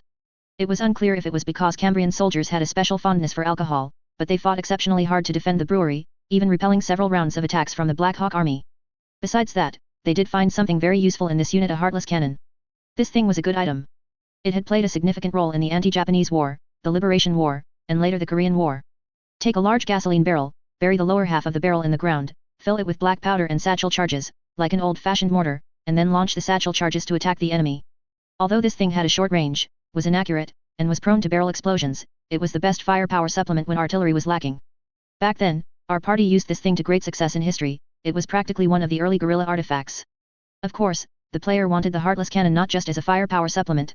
More importantly, they had thought of an extremely abstract tactic. Seeing the player finally manage to squeeze a red-letter warrior into the heartless cannon after much effort, Jean took a deep breath, her eyes wide, and asked. Are you kidding me? What kind of operation is this? Are you sure you can launch a red-letter warrior like this? The player shrugged, saying indifferently. Who knows? It doesn't really matter if it launches or not. If it launches, great. Even if it doesn't, it's a test. Anyway, a red-letter warrior isn't afraid of falling or breaking. Just think, when we attack the buildings where the enemy is stationed, if we launch a red-letter warrior in, won't it just slaughter them? Jean was a bit confused, feeling her brain couldn't keep up. Although what the player said made sense, she still found such an abstract tactic hard to accept. She closed her eyes, trying to seek enlightenment from the Fate Weaver, but the Fate Weaver indicated that it was fine to do so. But then again, when she asked the Fate Weaver this question earlier, was her lord laughing? Why did she feel like she had heard some exaggerated laughter? In the warp, an indescribable blue chaotic figure sat on a giant crystal throne, staring unblinkingly at the screen in front of him. Two Lords of Change painstakingly held up the screen, continuously infusing it with psychic energy to make the image as clear as possible. When the figure on the throne saw a red-letter warrior being stuffed into a heartless cannon and then launched by the player, he could no longer hold back and burst into maniacal laughter. Ga. That's the taste, that's the feeling. Still the familiar recipe, still the familiar taste. As expected, that white fellow always brings me surprises. The two Lords of Change looked helplessly at their lord, who was laughing like an idiot, feeling that their lord was becoming more and more like a jester bird. One of the Lords of Change took a deep breath, as if having made a certain decision, and looked up to ask. Great Lord of Change, we are only placing one chosen one in this world. Is our action perhaps too small? Begging your pardon, the Plague Lord's apostles are already blooming everywhere next door, and the other two are developing just as rapidly. Even that Black Destroyer has placed his pieces. This is probably very disadvantageous for us. Hearing this, the voice merely snorted indifferently and said. Shallow, vulgar. What's the point of such a crude, aggressive approach? They simply don't understand what it means to nourish silently. Change is a chain reaction, even the most insignificant little butterfly flapping its wings can bring about an unimaginable storm. Enough, don't disturb me enjoying the show. Focus. Why is the psychic infusion so slow? Haven't you eaten? Hearing this, the two Lords of Change simultaneously rolled their eyes. Good heavens, what do chaos demons eat? On the outskirts of Folkhov, in a heavy building next to a crossroads, several Black Hawk soldiers were operating a heavy machine gun, fiercely sweeping the street below. Hold them off, don't let them rush up. Hans 2, grab the sniper rifle and come over here quickly. A Black Hawk officer roared loudly at the back. As soon as his voice fell, the soldier carrying the sniper rifle said discontentedly. Sir, don't call me Hans 2. My name is just Hans. You idiot, who told you to be named Hans? My name is also Hans. Without a 2, I always feel like I'm talking to myself. As soon as he finished speaking, the sniper named Hans easily shot and killed a Cambrian soldier, then continued to rack the bolt and reload, moving to an adjacent window while re-aiming. On the street, many Cambrian soldiers were firing at them, and a heavy machine gun was continuously sweeping their direction. Besides that, in the distance, Cambrian soldiers seemed to have set up mortars, attempting to fire shells into their windows. But all of this was useless. Their building was practically impregnable, none of the enemy's methods could penetrate it. In fact, 3 Cambrian soldiers had already been killed by them. Heh, taking the crossroads, how could it be that easy? The officer, also named Hans, chuckled, about to pull out a cigarette and light it. But he suddenly noticed a large gasoline barrel being pushed out on the other side of the building. What is that thing? There seems to be something inside the barrel. He couldn't understand the operation on the other side and prepared to take a closer look. But just then, the gasoline barrel, stuck in the ruins, suddenly let out a huge sound. A deafening cannon roar echoed, and the gasoline barrel exploded on the spot, but at the same time, the contents inside the barrel were also launched. A huge blue blob violently smashed into the wall, crashing through the concrete wall panel with a loud bang, and slammed inside in an extremely twisted posture. Both Hans were startled, looking together at the twisted blue mass on the ground. They discovered that this thing seemed to be a dilapidated dreadnought mech armor. Due to the violent explosion and impact just now, the armor was almost shattered into a pile of parts. But the two did not relax their guard because of this, instead, they were terrified, their faces pale, because they recognized what this thing was. Damn it, this is a red-letter warrior. Crap! Quick, someone help! Throw this thing out! The officer grabbed the red-letter warrior's shoulder, desperately trying to drag the heavy armor. But a strange psychic flame flashed, and this already riddled, even incomplete armor, actually became as good as new. As blue psychic flames ignited in the red-letter warrior's helmet, it flipped over and stood up from the ground, then drew the two-handed great sword from its back. Amidst the desperate screams of several Black Hawk soldiers, a bright flash of sword light passed, and large splatters of blood sprayed onto the surrounding walls, forming a hellish tableau.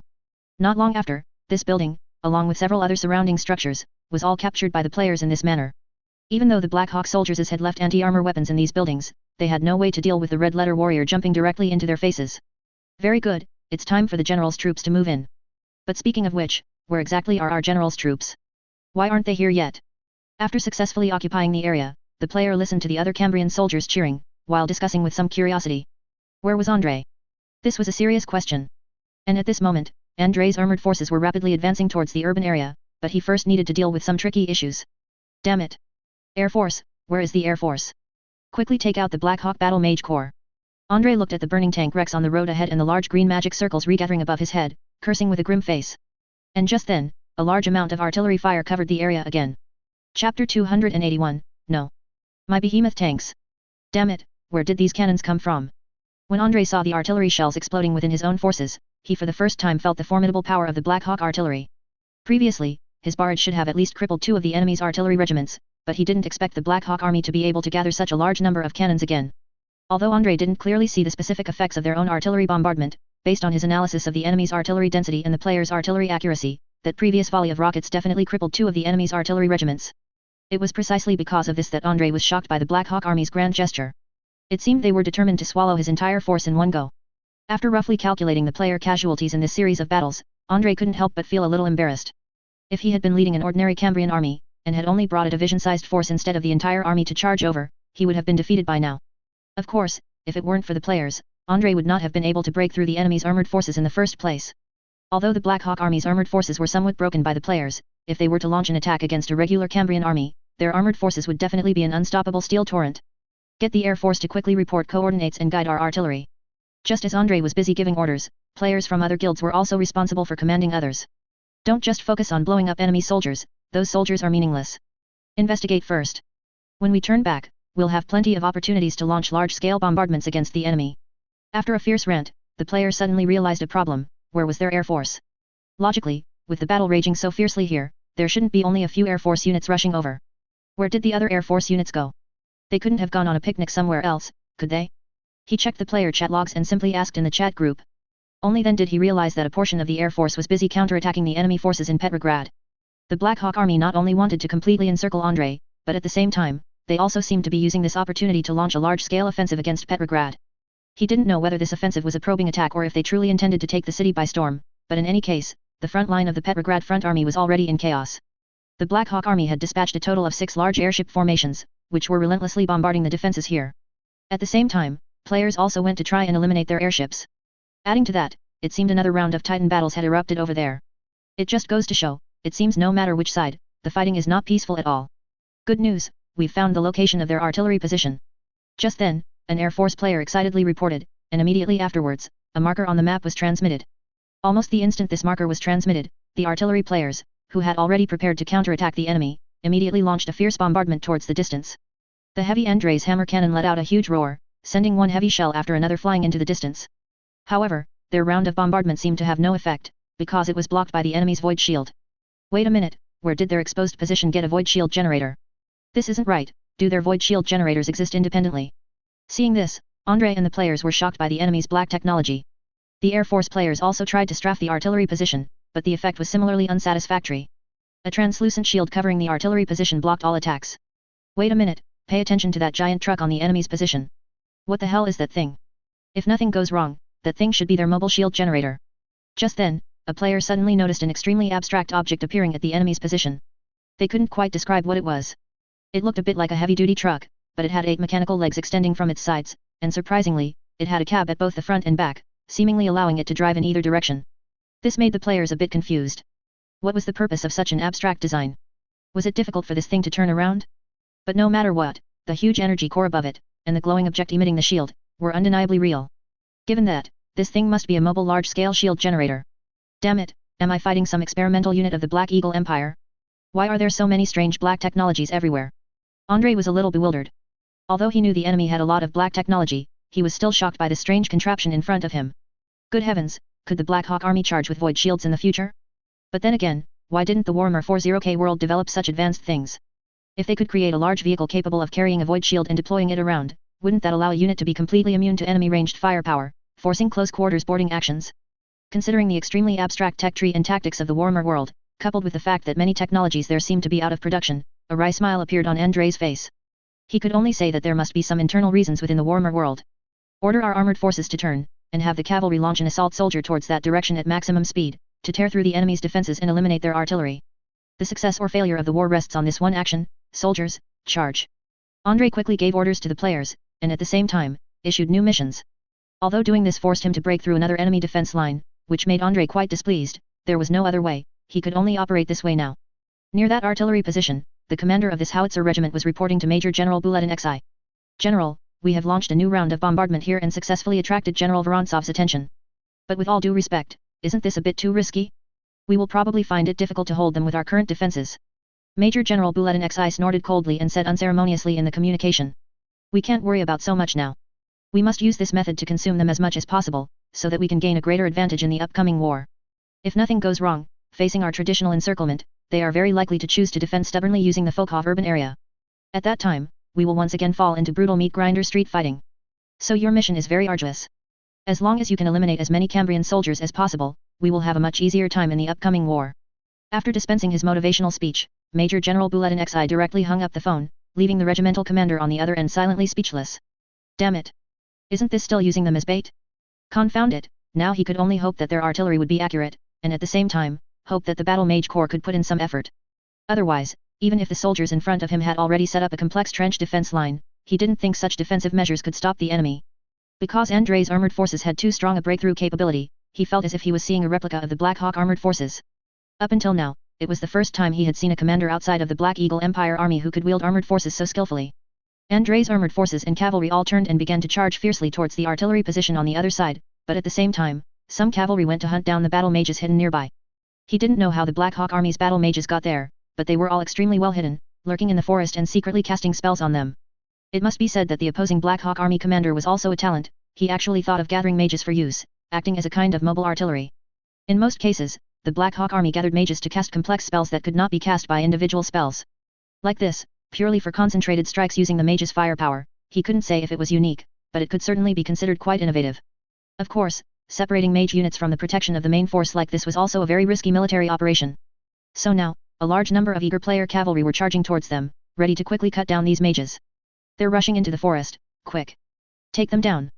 A mage hiding in the forest saw the cavalry rapidly turning towards them, and a hint of fear flashed in his eyes. He didn't want to test if his casting speed was faster than a cavalry saber. To deal with such a large cavalry charge, the most ideal approach would still be to rely on the machine gun sentry here. Without the mage needing to give orders, the Black Hawk soldiers hiding in this forest had already set up their machine gun sentry and were firing fiercely at the cavalry. A dense burst of gunfire rang out, and some of the cavalry players at the forefront immediately fell, a sight that made the Black Hawk soldiers frown. Because they felt that the kill efficiency was too low, completely inconsistent with the formidable machine gun sentry firepower in their impression. What's going on? Why did they hit the opposing cavalry, but those centaur cavalry didn't fall? Could it be that these centaur cavalry have some trick up their sleeves? Like wearing breastplates or other armor? Indeed, some horse girl cavalry wore armor. For example, they chose a configuration like the machine gun sentry, and these cavalry were often at the forefront of the charge. But the main reason wasn't that, because horse girl cavalry themselves have high health and strong defense, so machine gun sentry bullets that could easily take an infantry's life could not instantly kill a horse girl. As long as the players weren't dead, their recovery speed was enough to make people exclaim it was unscientific. Players riding on horse girls directly started throwing medical kits on the ground. A wave of group healing immediately restored the damage the horse girls had previously sustained. At the same time, at the rear of the formation, a group of horse girls carrying mortars found a position, stopped, set up their cannons, and began firing. It's hard to say if this operation could be considered an upgraded version of the orphan vehicle. Although they had to stop when firing, it must be said that their overall combat power seemed indeed stronger than the orphan vehicle. The orphan vehicle itself carried less firepower and protection than them, and it also required coordination between players, but they seemed to have no such problems here. These mortars were simply machine gun sentry killers. As soon as the machine gun sentry hidden in the forest exposed its position, mortars would immediately lock onto them. This series of bombardments caused heavy losses to the Black Hawk army in the forest, losing more than a dozen machine guns in an instant. Their mortar artillery hidden in the forest also tried to retaliate, but the effect was not very good. The horse girls' movement speed was too fast, they couldn't lock onto the enemy artillery's position at all, let alone kill them with one shot. And as long as the player wasn't instantly killed, their recovery speed would be beyond the imagination of all Black Hawk soldiers'. It wasn't until a continuous stream of emerald green fire rain suddenly appeared above the horse girl's head, creating a large area of tragic burning, that the cavalry players suffered their first significant casualties. When these overwhelming magic arrays connected in the sky, even with the player's high mobility, it was difficult to quickly escape this bombing zone. What was more troublesome was that the damage effect of these spells was simply beyond imagination, neither the armor on top of the tanks nor these players with considerable health seemed able to withstand the continuous burning.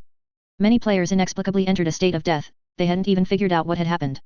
Some players only saw large patches of emerald green magic arrays appearing overhead, followed by an overwhelming green fire rain, and then they couldn't make sense of anything else.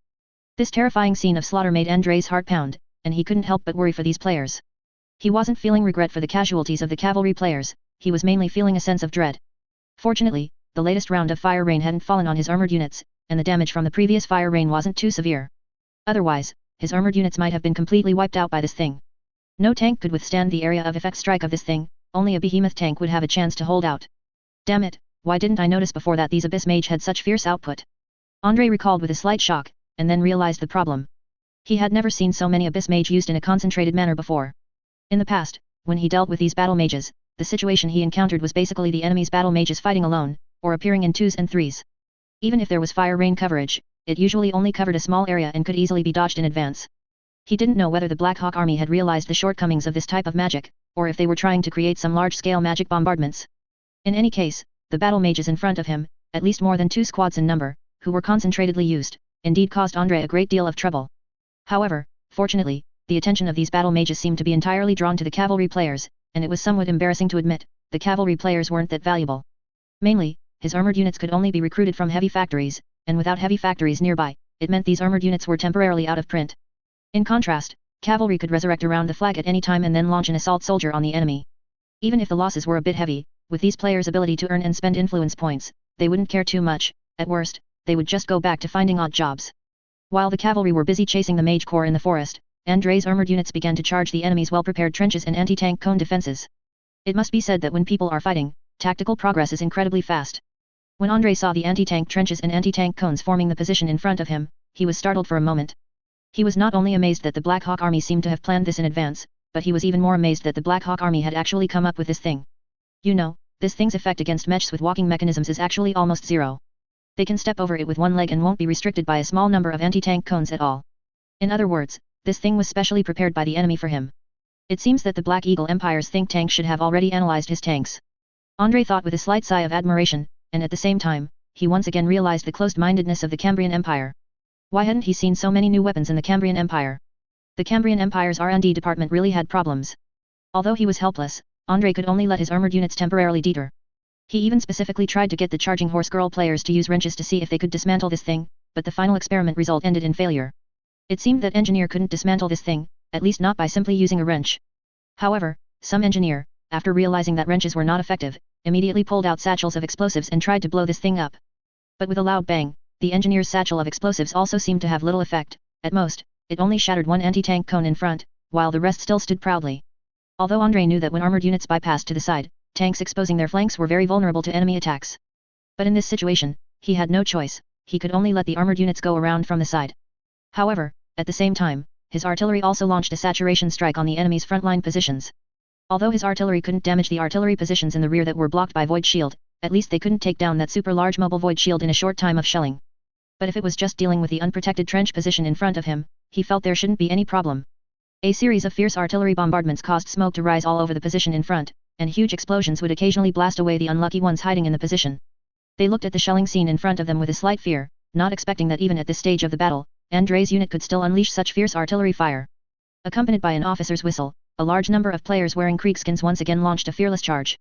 They easily leaped over the anti-tank cones, cut the barbed wire at the fastest speed, and with their own flesh and blood, literally carved a bloody path through the landmines laid in front of the position.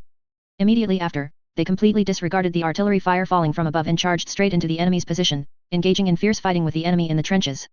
When the Black Hawk soldiers hiding in the anti-artillery bunkers saw these Krieg soldier, who braved their own artillery bombardment and jumped into the position, they felt completely unwell. Damn it, it's these lunatics again? He wondered how many lunatics General Vorontsov had under him, and how he managed to make his subordinates fight so desperately. Many Black Hawk soldiers didn't even have time to crawl out of the anti-artillery bunkers before they were directly blocked at the entrance by enemy gunfire. A dense burst of fire would often result in one or two players soloing an entire anti-artillery bunker. After all, they appeared too suddenly, and the Black Hawk army had no reaction at all. When everyone was squeezed together in a narrow anti-artillery bunker, how many people would have time to return fire? Relying on this wave of fierce artillery bombardment, Andrei forcibly suppressed most of the anti-tank guns on this position. Except for a very few equally reckless lunatics, most Black Hawk artillery chose to quickly take cover rather than brave the sky-high artillery fire and continue firing at the enemy's armored units. As a result, their original defensive plan backfired, allowing the enemy's armored units to complete the encirclement from the flank. With the combined efforts of the armored units and the Creek infantry, Andrei quickly cleared the trench defense area in front of him. Immediately after, they headed straight for the artillery in the distance. The artillery located here were still firing at Andrei's rear artillery, but just as they were busy firing, they saw a large number of armored vehicles suddenly rolling over the small hill in front. Those useless guys in front, how are they fighting? They promised to buy us time. The commander of the howitzer regiment was stunned when he saw this terrifying scene. He never expected that such a large defensive position, with a reinforced regiment of Black Hawk elite soldier deployed on it, would be breached by the enemy so quickly. Isn't this a joke? The other Black Hawk army were still trying to encircle this side, but they simply couldn't keep up with the movement speed of Andrei's unit. Andrei's unit was too fast. They, who prided themselves as masters of blitzkrieg, truly felt a pang of shame when faced with the movement speed of Andrei's unit. When the tanks rumbled forward, the void shield, which could only defend against fast-moving targets, was completely useless. They could only watch helplessly as the enemy's armored vehicles drove into the void shield's defensive range, and then crushed them like behemoths. Especially that P1000 rat, like a mountain, when they saw this colossal monster bearing down on them, they truly felt as if they were being crushed by a mountain. The artillery threw down their artillery pieces and fled in panic, but they were all shot down by machine gun fire. Not long after, this howitzer regiment was also destroyed by Andrei again. Counting from the start of the engagement, he had already crippled 3 enemy howitzer regiments and destroyed most of their artillery. This was almost equivalent to crippling nearly an entire artillery division of the Black Hawk army. Even if the Black Eagle Empire was vast and powerful, they would find it difficult to withstand such abnormal losses. General Clem, who was in the rear commanding this encirclement battle, was completely stunned when he heard this exaggerated loss figure. He roared into the phone, questioning how the division commanders on the front line were fighting this war. He thought and thought, but couldn't figure it out. The enemy had only 1 armored unit, not exceeding an armored corps in total, so how could they achieve such an exaggerated breakthrough capability? Although his encirclement was still continuously tightening, anyone with eyes could see that Andrei was constantly breaking through his blockade. If this trend continued, would this war really turn into a meat grinder, forcing them to suffer countless losses to slowly wear down Andrei's forces? No, order the frontline troops to further intensify the attack, and send in the auxiliary forces.